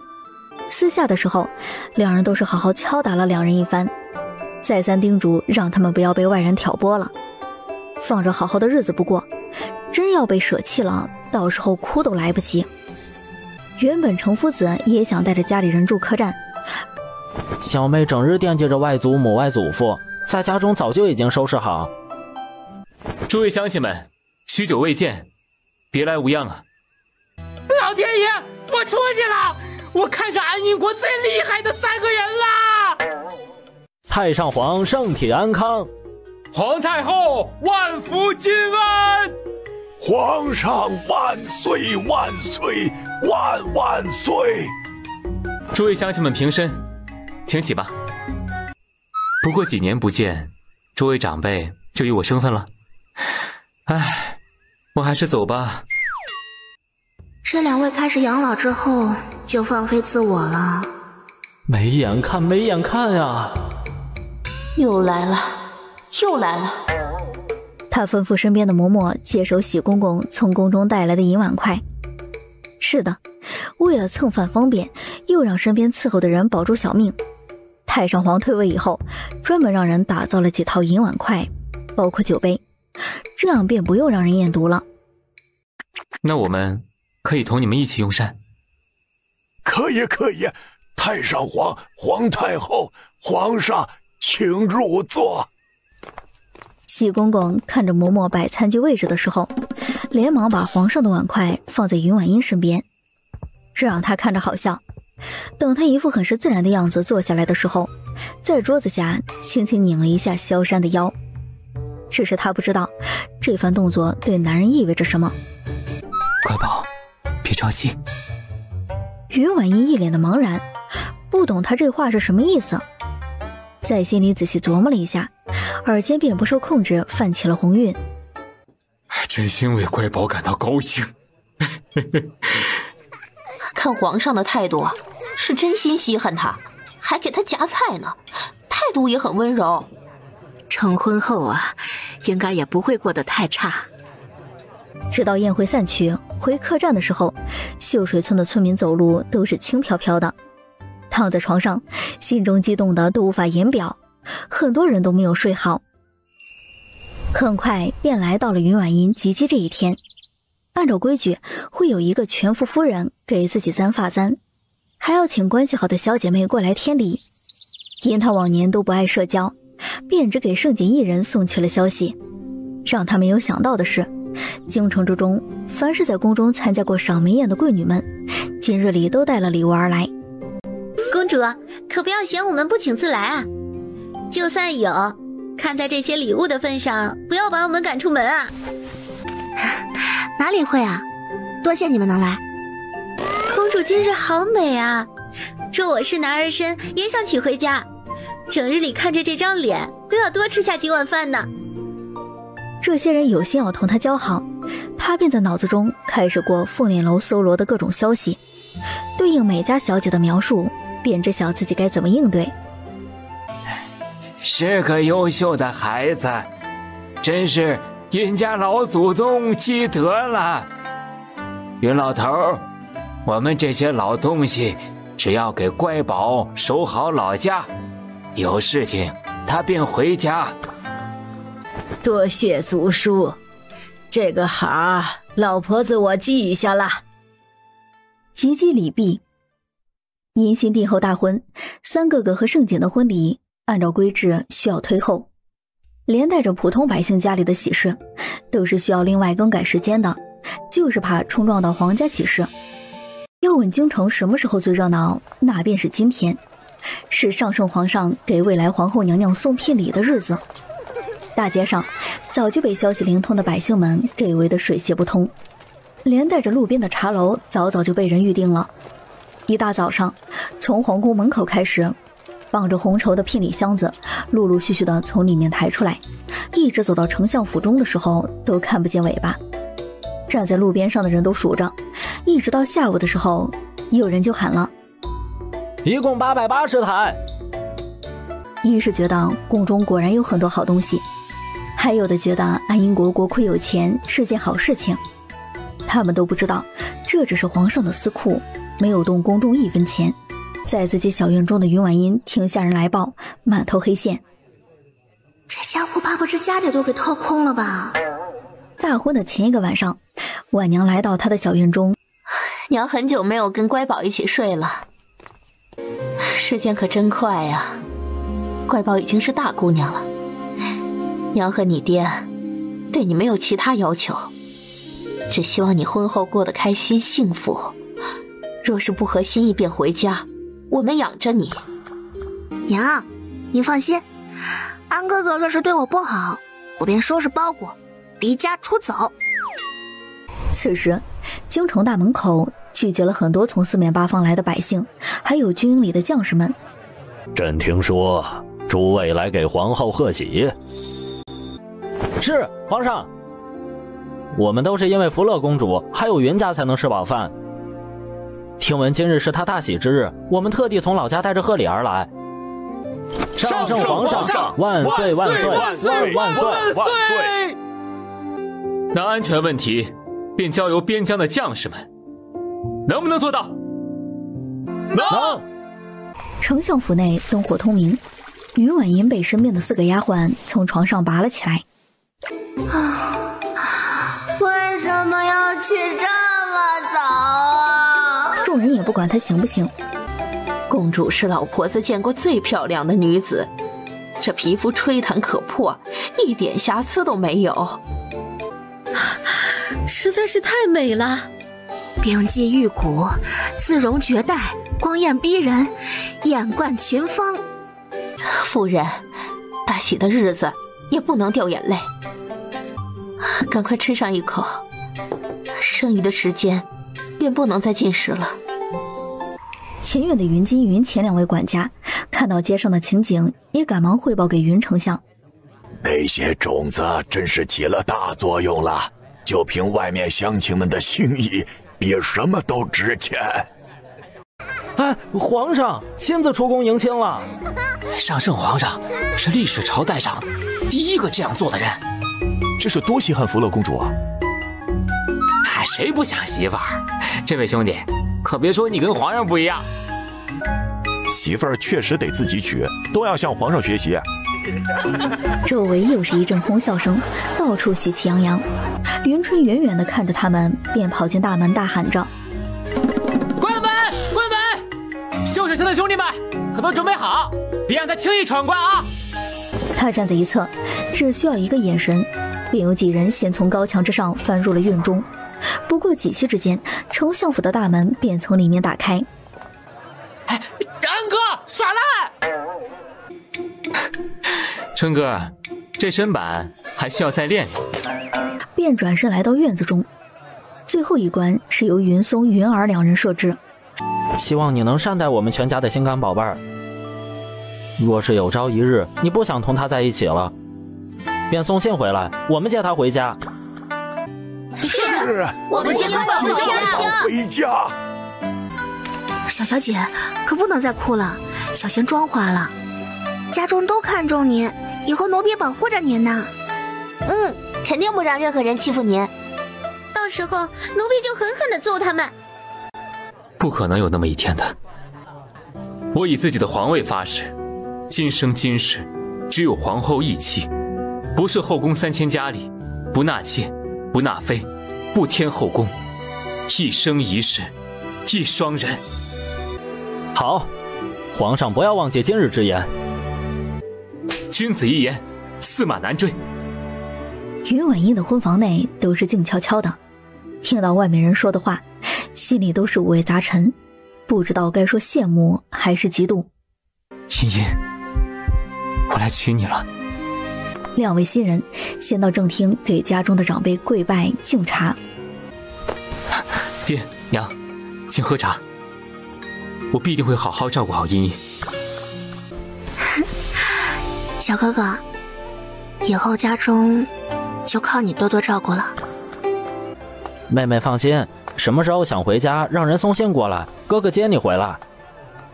嗨，我记下了。起轿！草民，草民，恭贺福乐公主大喜！草民，恭贺福乐公主大喜！皇宫内，把象征皇后地位的头冠戴在她头上的一刹那，云层之中便显现出了一龙一凤交颈缠绕的景象。随着云层的变化，火红的凤凰开始展翅高飞，金色威严的龙始终守在凤凰的身边。一世之魂，既来之则安之。这让他心里一咯噔，千万年的轮回，才求来这一世的相聚，是天定的缘分。望皇上和皇后要好好珍惜才是啊。云婉英脑子里都是浆糊，不知道他讲的什么意思。只有萧山隐隐约约明白些，也许跟他这段时间一直做的梦有关系。这等奇景出现2次，还都跟新帝后有关。唉，自己女人也是凡人之躯，便寻了门当户对的人嫁了便好。萧山在酒席上露过脸，便着急忙慌地去了2人居住的宫中。我这儿子怕是妇人奴啊！瞧瞧这副样子，像是什么话呀？皇太后看懂他的眼神，忍不住翻了个白眼。若不是顾及他的脸面，肯定要说说2人成婚那日的情形。因担心他的茵茵会饿肚子，一早就安排好御膳房，准备些吃食送过来。于婉英却在想，自己年纪过小，有些事情还是要等2年才好。脸上的神色一时之间变化特别多。欣欣，年纪还小，有些事情不着急。你已经是我的人了，我愿意等到你再长大些。不等他接着说什么，便觉得天旋地转的已经躺在床上，红帐已然挡住了里面的春光，屋内只剩下红烛在燃烧着，晃动着身影。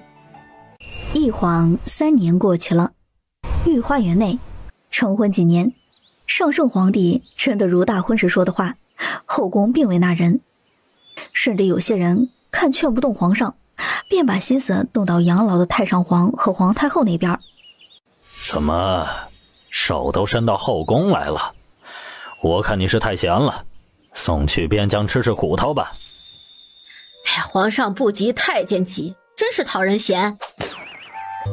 乖宝，外面的事情就让安哥去处理，你别管。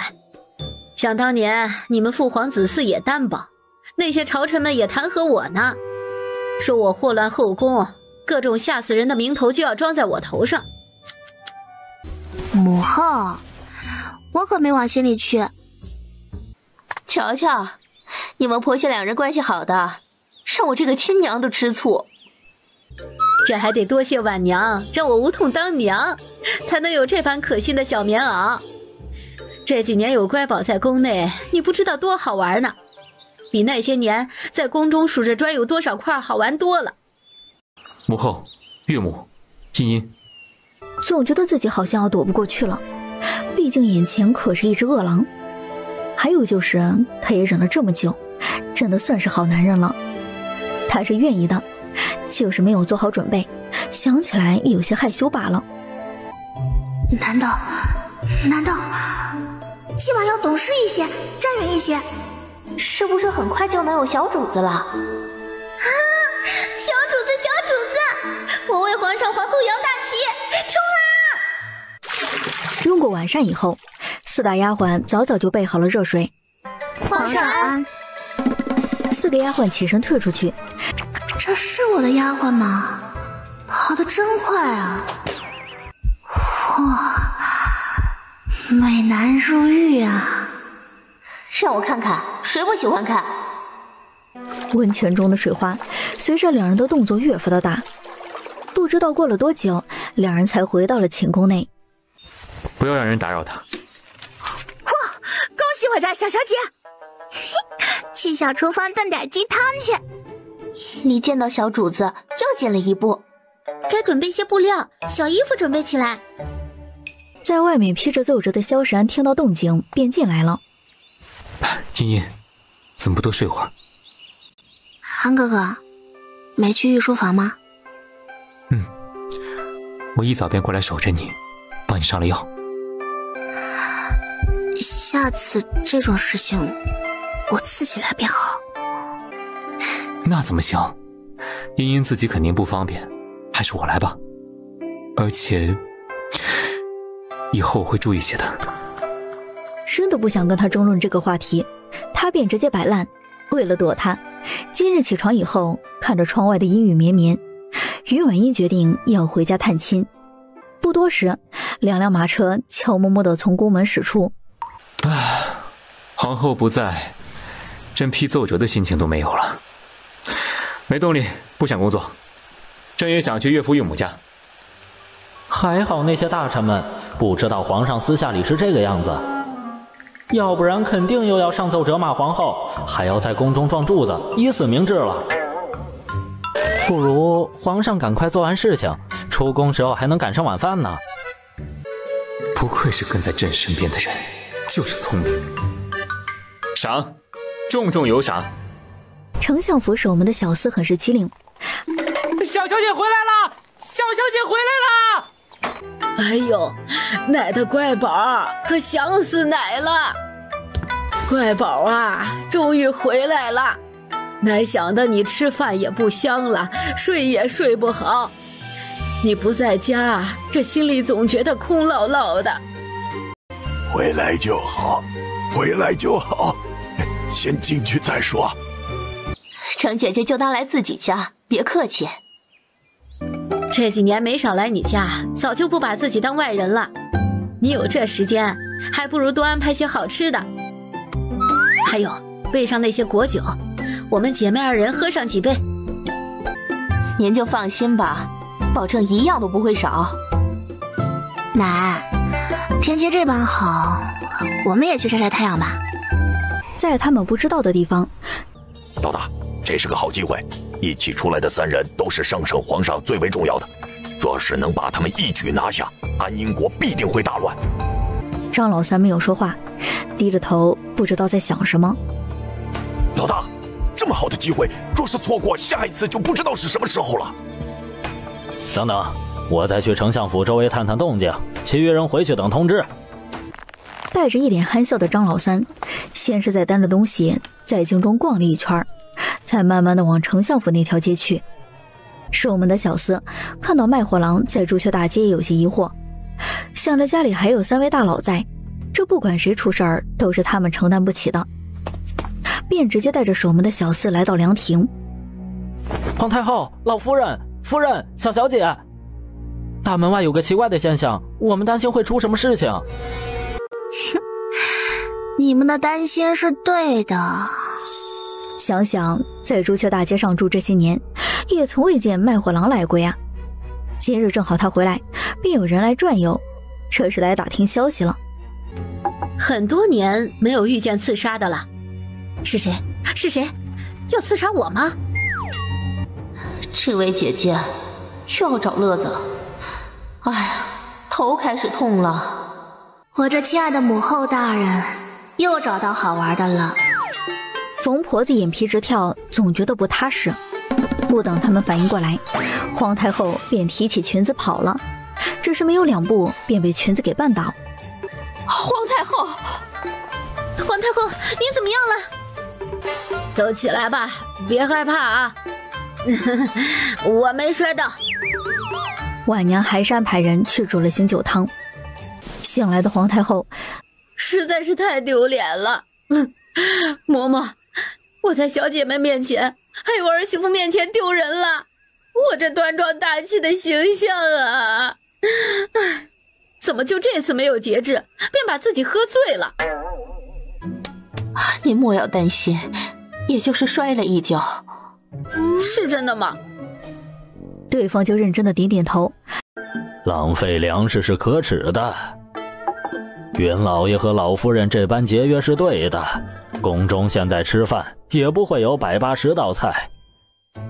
按照我和皇太后2人一起吃饭，就是2荤2素1汤。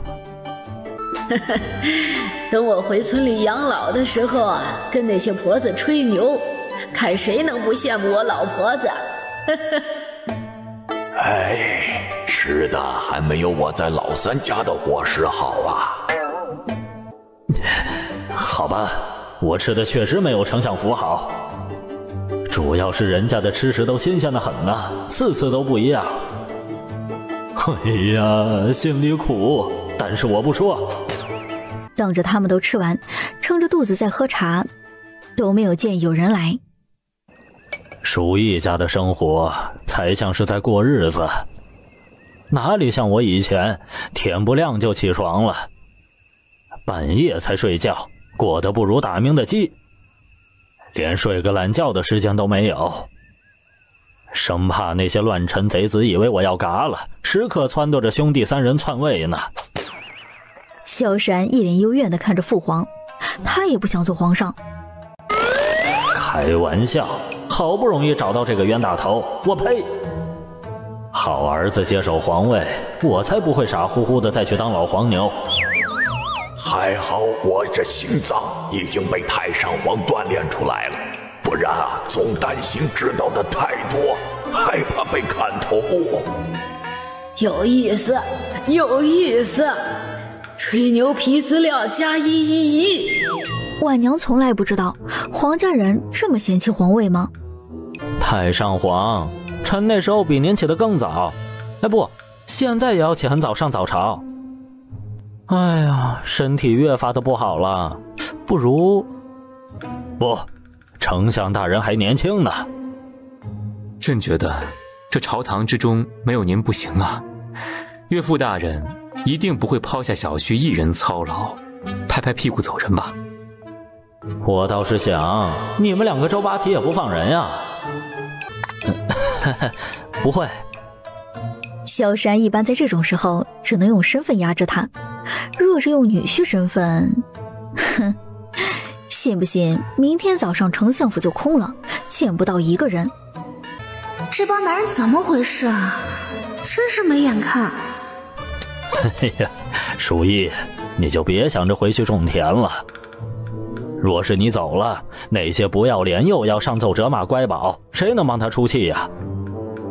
怕是到时候你要拎着锄头回来揍人了，何必多此一举呢？说得好有道理，让我不想反驳呀。鱼儿上钩了。不多时，院子外边响起了打斗声。萧山环着他的腰，轻轻点了一下脚尖，便落在房顶之上。张老三看清楚了站在上面的人，心中苦笑，果然如此。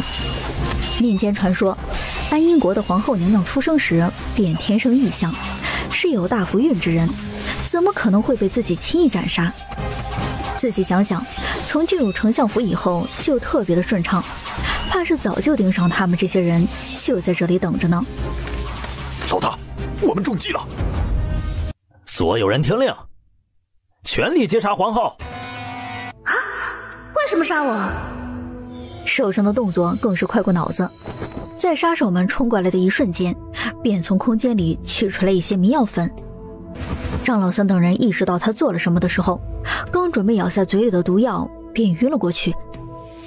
既然不用打，那便审讯吧，这样还能感觉到自己有点用。我们苦苦毫无用武之地。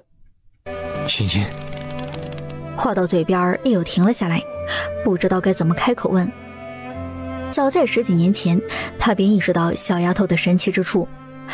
于婉英还沉浸在杀手喊出来的话，并未注意到身边人的变化。一直到从宫里出来的御医来给太上皇、皇太后请平安脉的时候，给乖宝也请个脉吧。御医随着两位来到凉亭时，太上皇阻止了众人行礼，没有惊动到昏昏欲睡的云婉音。感觉到有人碰自己，他的鼻子轻轻动了2下，便能分辨出是自己人身上的味道。上下眼皮直打架，眼睛都睁不开。把脉的御医认认真真的感受脉搏以后，脸上露出喜色，还是轻轻的先退出去。臣刚诊出的是喜脉，皇后娘娘有喜啦。怪不得呢，这几日小小姐这般爱睡，我们都以为是天气太好的原因，没有往这方面想。小小姐有喜，我们就要有小主子啦！还让身边的嬷嬷亲自去自己的私库中划了很多好东西回来，吃的、穿的、用的，燕窝、珍贵的药材、金银玉器，恨不得都拿出来。太有心机了，我才是未出生的小奶团子最好的爷爷。不甘落后的让喜公公把自己私库里的好东西都搬到丞相府，这般动静自然是被宫里的小太监汇报给在忙碌的萧山。只是他想着父皇母后应该是想给乖宝的小私库添点东西，成婚后两人经常这样做，并没有放在心上。这是怎么了？扩建库房了？我们云家未来的外孙女儿可在那里面呢，奶的孙女儿真厉害。于婉英更迷茫了，发生了什么事情？你有喜了！云婉音被这个消息着实给炸懵了。乖宝也是要做母亲的人了。乖宝小号，以后要管我叫外公公。乖宝生命的延续，要管我老祖祖啊！哎呀，我们老萧家的孩子，未来继承大统之人，肯定是个聪明机灵的。乖宝，这些东西啊，都是我这个做奶奶的给小家伙的见面礼，还有更多在宫里。等我们回去了，都抬到你们宫里。输了，太有心机了。不愧是在后宫之中惊头多年的皇太后，棋高一招啊！心里都在盘算着自己的库房里有什么好东西，都给乖宝还有未见面的小奶团子。你既然来做我的孩子，那就是我们母子的缘分，我必定会照顾好的。近期不回去了，反正后宫也没什么事情，乖宝在家里养胎，看着家里人，心情还会好些呢。皇太后真是人美心善，皇太后真是天下最好的女人。皇太后真是天下最好的婆婆，皇太后不愧是天下女子之表率，皇太后是集优点为一身的人呐。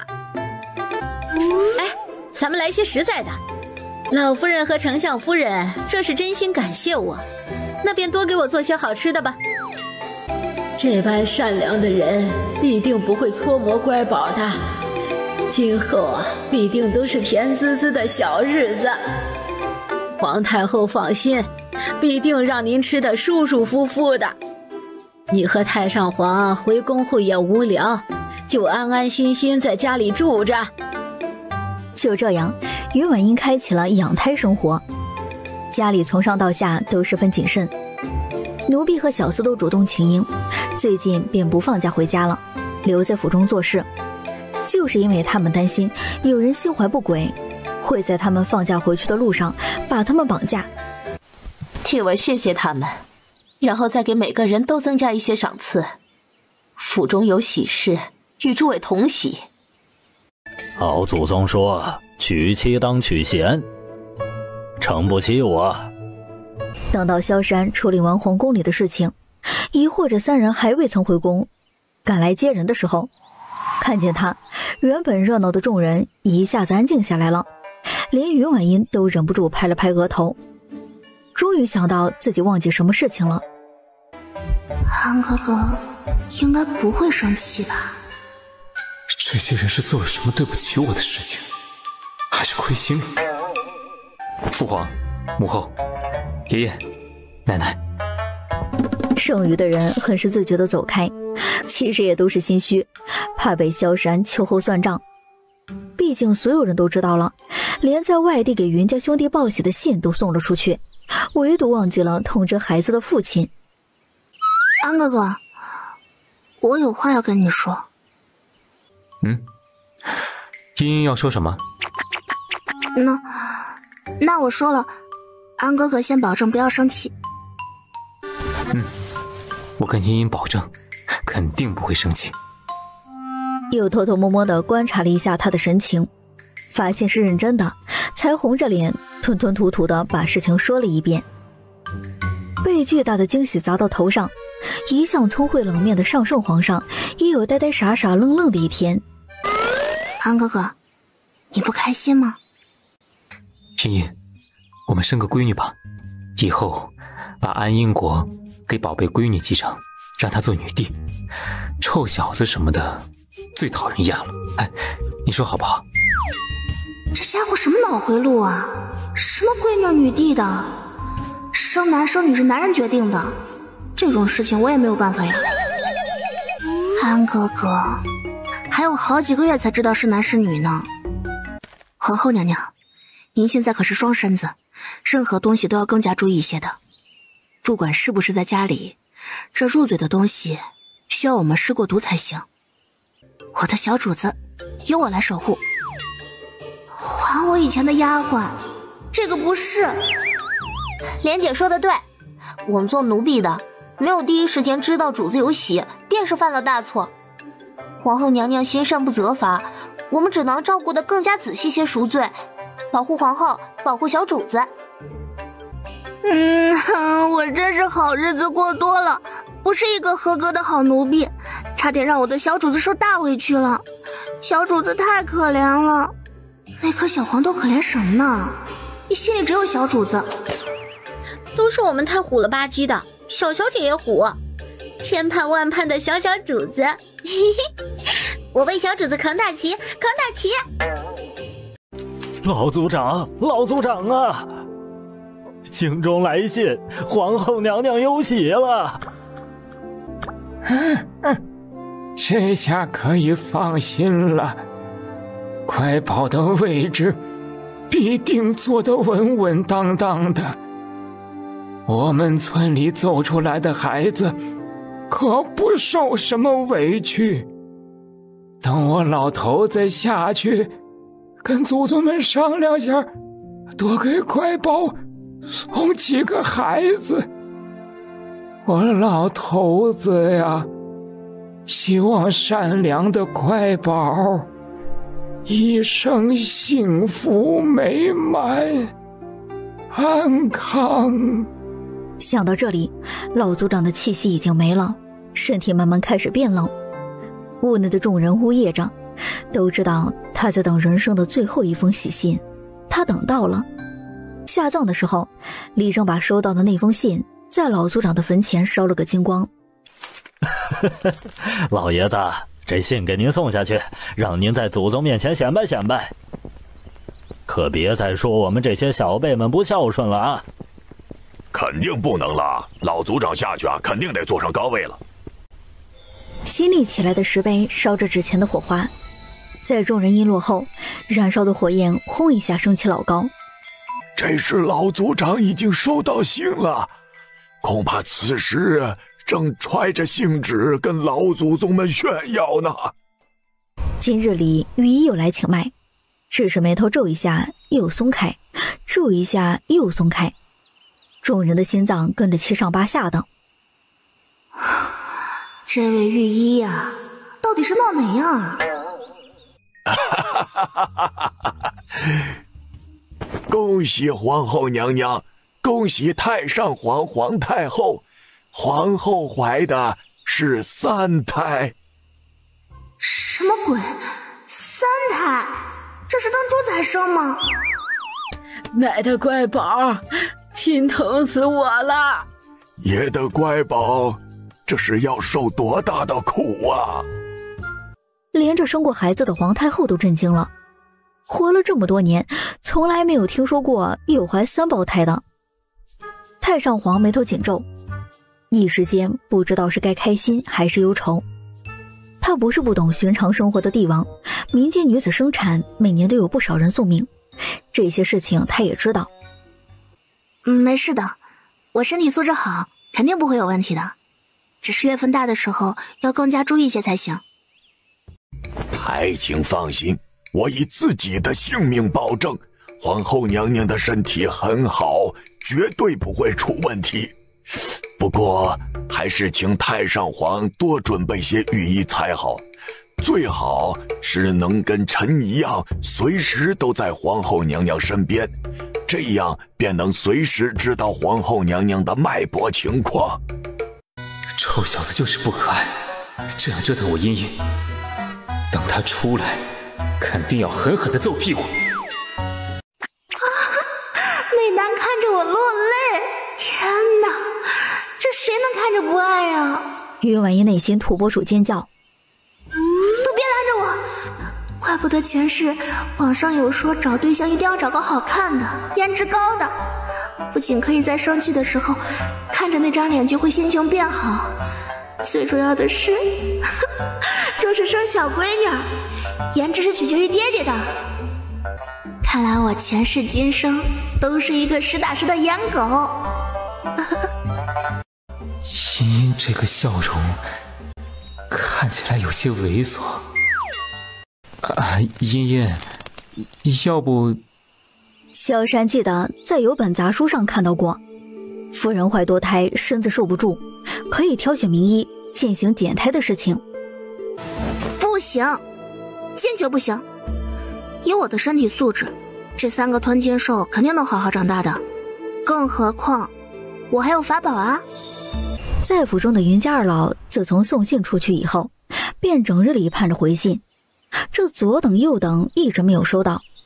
这几个臭小子不会拖家带口的回来吧？还真是，只是萧闪忘记讲了，真是被闹昏头了。想到这一茬的还有躺在摇椅上的云婉音，根本就没有多犹豫，便吩咐下人们把哥哥们常住的小院给好好收拾一遍。金音真聪明。那是，不然安哥哥怎么非我不可呢？我呀，可是顶顶优秀的人呢。小厚脸皮。对，我乖孙女儿就是最好的。很快，云家兄弟的马车便低调的入京，直到马车停在丞相府门口时，守门的小厮看着从马车上下来的几位少爷。大少爷、二少爷、四少爷安，少爷们带着家里人回来了！少爷们带着家里人回来了！少爷们带着家里人回来了！不错呀，看着身体都很结实。德哥，也很不错。多谢2位哥哥的惦记，小弟这些年在外过得还不错。奶的儿子和孙子、孙儿媳在外受苦了。哎呦，几年不见，这几个帅小伙是哪里来的？还有，这让人看着就欢喜的嫂子，哎，这几个便是我小侄子吧？妹妹，欢迎回家，都别站着了，先进来再说。乖宝啊，最近有没有不舒服呀？乖宝啊，有没有好好吃饭啊？乖宝，大伯母这次回来给你带了很多好吃的好用的。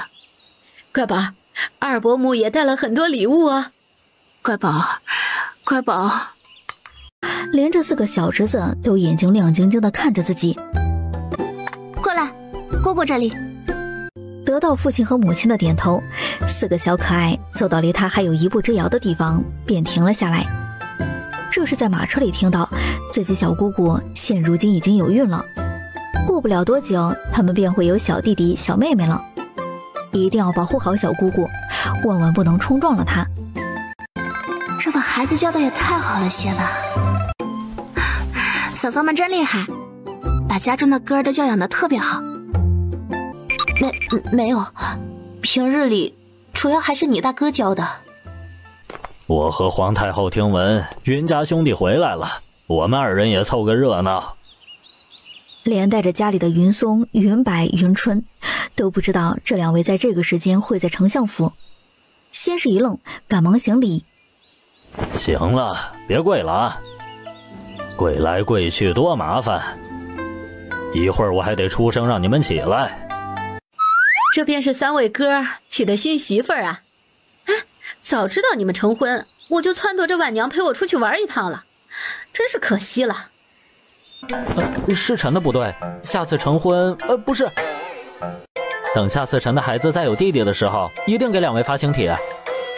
虽然说完这句话，但他还是受到屋内来自4面8方女人们死亡的眼神，还有兄弟们看自己笑话的眼神，一副不嫌事大的样子，连忙冲着家里人保证：奶、娘、妹妹、夫人，我可真的没有那种想法啊！谅你也不敢，不然我肯定会为嫂子做主的。乖宝说得对，到时候啊，我便让你爷打断你的腿。小姑姑，哎，真乖。小姑姑给你们准备了很多好吃的好玩的，还有新衣服，已经放在要居住的小院中，等回去便能见到了。谢谢小姑姑。小姑姑真好，小姑姑是天底下最漂亮的女子。小姑姑和父亲说的一样好。松哥儿，你们的院子都收拾干净了，带着家里人先回去休息吧。时间如梭，一晃而逝，哎，古往今来，女子怀胎数月最为辛劳，那胎儿在母亲的体内存活，靠的都是血肉。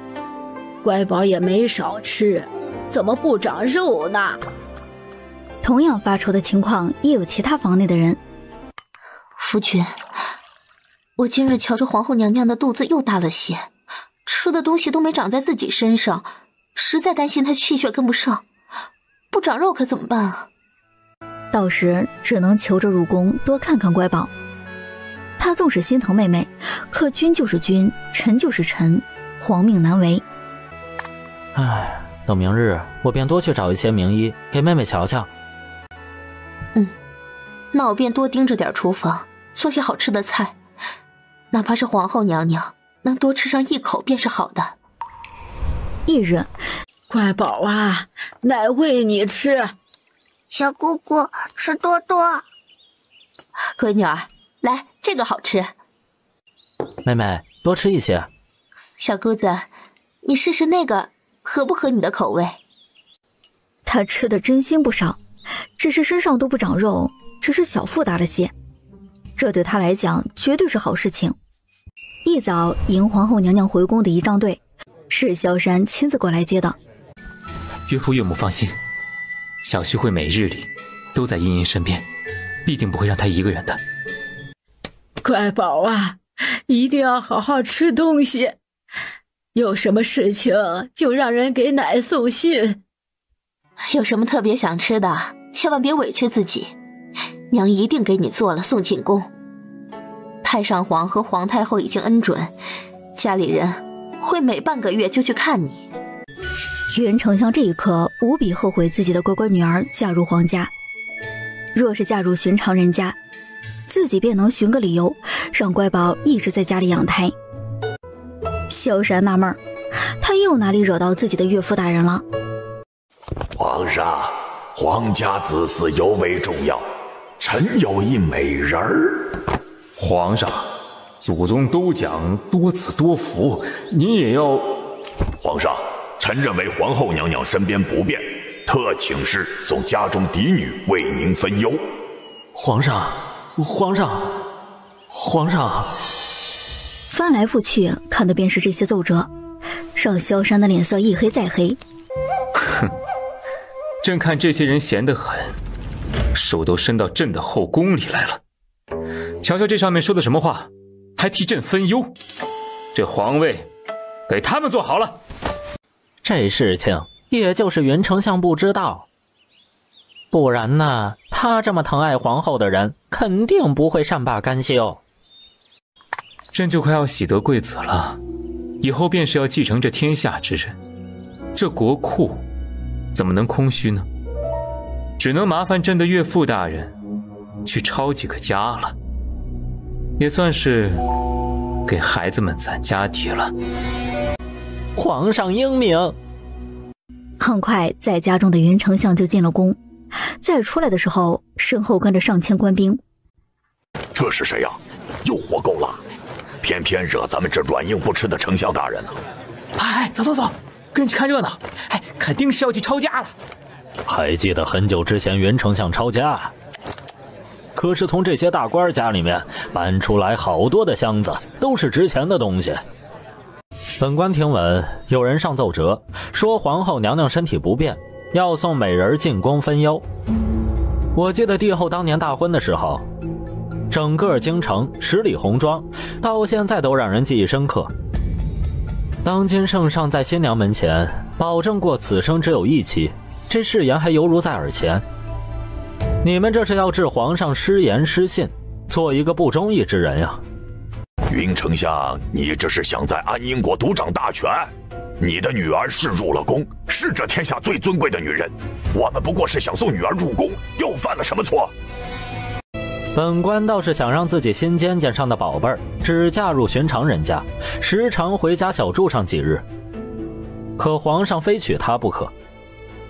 你现在拥有的幸福，却不知道丝毫珍惜。也是诸多证据指到几人身上，又刚好在这种节骨眼上，作死的几个官员非要给他和茵茵之间添堵。他不想再接着忍耐了，就顺便一块给收拾了。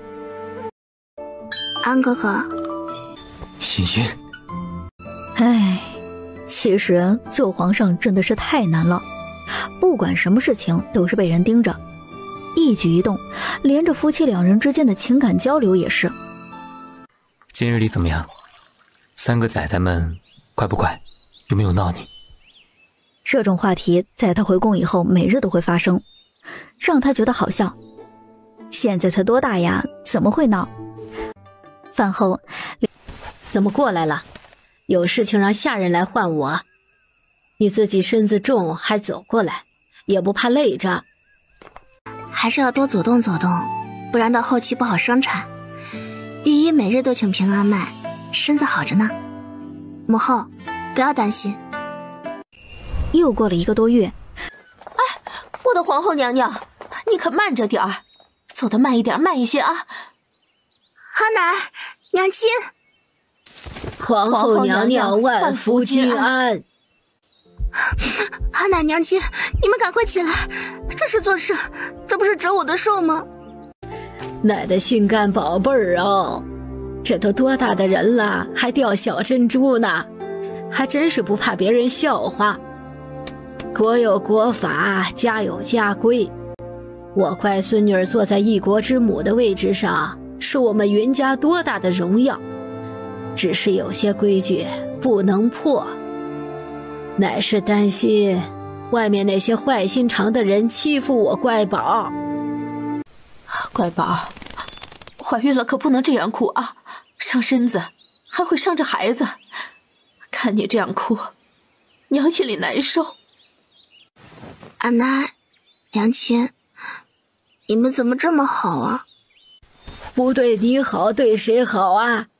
对家里的那些臭小子们，他们都是野猪吃不了细糠的主，随便养养便行了，哪里比得上奶的孙女儿金贵贴心呐？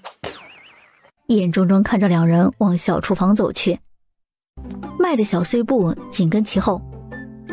闻着味儿的皇太后有过前2次的经验，都不需要别人去请了，只要小厨房开始冒烟，那鼻子就灵巧的不行。嗨，我也不想这样的，谁让云家老夫人和婉娘的手艺都极好的，不管再普通的食材，到了两人的手里必定会变得特别鲜美。宫内的御厨做饭也好吃，但少了些灵魂，像是少了些什么呢？哦，我想到了，少了家的感觉。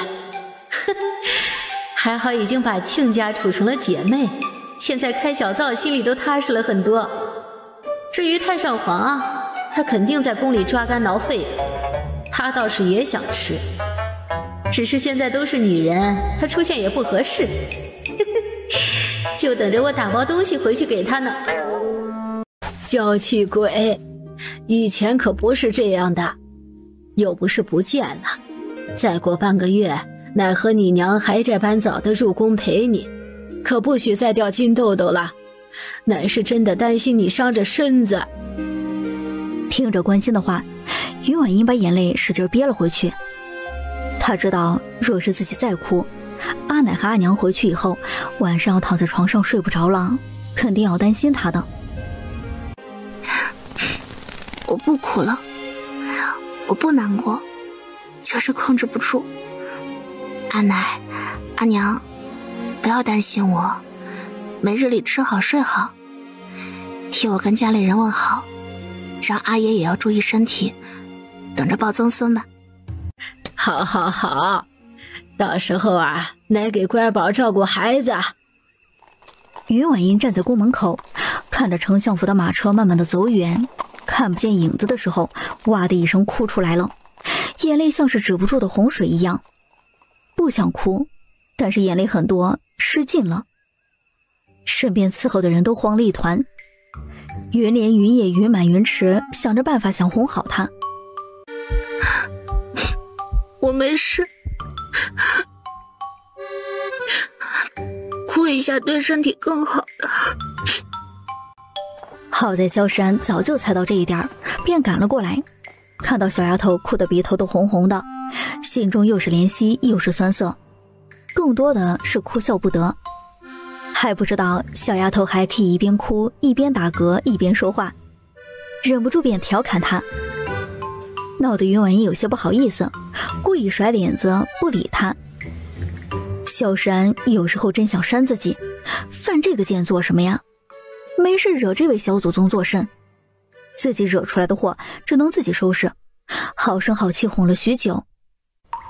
此事很快便传到太上皇的耳朵里。哼，气自己媳妇儿，让我不揍死他！这个样子，我是拦着还是不拦着呢？皇上也真是的，谁不知道皇后娘娘多金贵一人儿啊，非要去惹人家做什么？这下好了，要挨揍喽！两人刚走到自己的寝宫门口，就见到太上皇走路极快地冲了过来。乖宝啊，你进去坐着。不等人反应过来，就拎着鸡毛掸子冲着一脸懵逼的萧山打了过去。这是怎么了？父皇，我怎么了？我做错了什么事情啊？我听说你把乖宝惹生气了，这是替他出气呢。真是身在福中不知福，一下子怀3胎，在我们萧家可是头一回。这么好的媳妇儿你不往死里宠，还敢惹她生气，看老子不揍死你！皇上怎么了？还是我儿子。哥哥什么时候惹我生气了？迷茫加1。闻讯赶来的皇太后也是不嫌事大，在旁边加油。夫君，狠狠地揍老三，揍他，加油加油！我这是做了什么孽呀？萧山无语望天，以前他可是父皇母后的心肝宝贝儿，现在啊啥也不是。臭男人，装什么装？整日里就会骗小姑娘，这长相看着就不乖。很好，最后受伤的只有我一个人。离着生产的时间越来越近，远近女人早就在萧山的安排下入宫陪产。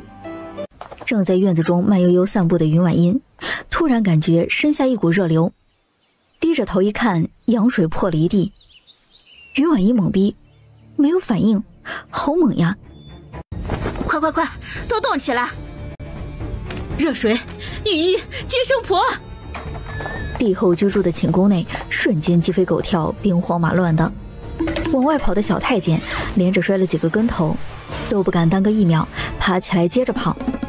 离着云婉音最近的老嬷嬷们大步上前，扶着她便往早已准备好的产房。零食袋，我吃，我使劲吃。快，皇后娘娘要生产了，这也太快了些。乖宝儿，别怕，奶在这里呢。娘也在，什么都不要多想，听指挥，很快便能生完。他先是一愣，茵茵真棒，这哭声一听便是臭小子的声音。是谁？是谁刚才打我小屁股？男子汉大丈夫，哭起来都丢人呢。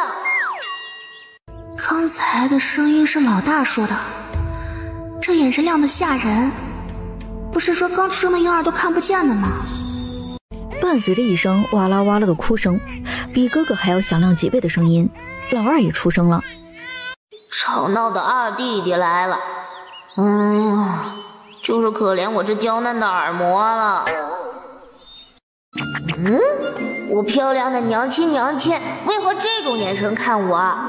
难道是本尊长得太可爱了？本尊？什么鬼啊？大儿子到底是什么人啊？刚才出生的老二被下人洗干净了以后，便被放到自己哥哥身边，眨着大眼睛，扭动着小身子，像一个毛毛虫一样，那动作像是要往大哥身上爬。算了，谁让你是我弟弟呢？拉着你的手吧。小小姐，您多吃几口才有力气。小莲别哭了，我没事。这鸡汤面真好吃。小小姐喜欢吃便多吃些，这是老夫人一大早就用小火炖上的，面条是奴婢擀出来的手擀面。皇后娘娘加油啊！已经看到头了，这是最后一个，生完便不痛苦了。哭声很是秀气，像是小猫一样。恭喜皇后娘娘平安生出3胞胎，最后出来的是个小公主。感谢诸天神佛，老婆子这条命算是保住了。天哪，皇后娘娘真是极好的命啊，脖子保住。漫天神佛保佑，老婆子出宫便去还愿。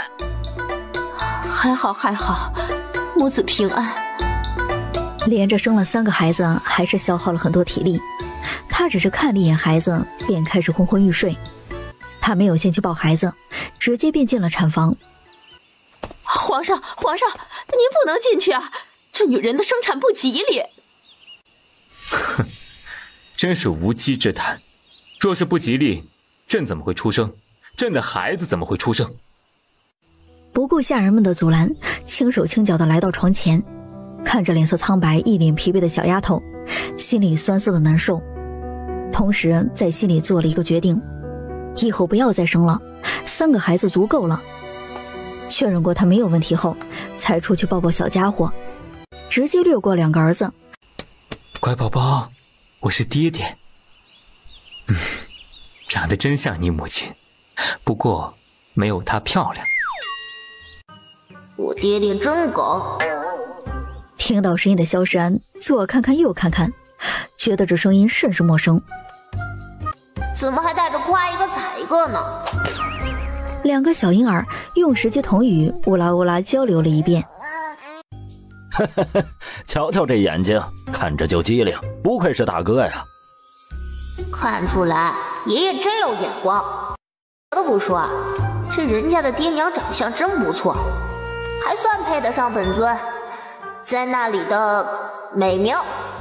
本尊？哪里的？你倒是快说呀！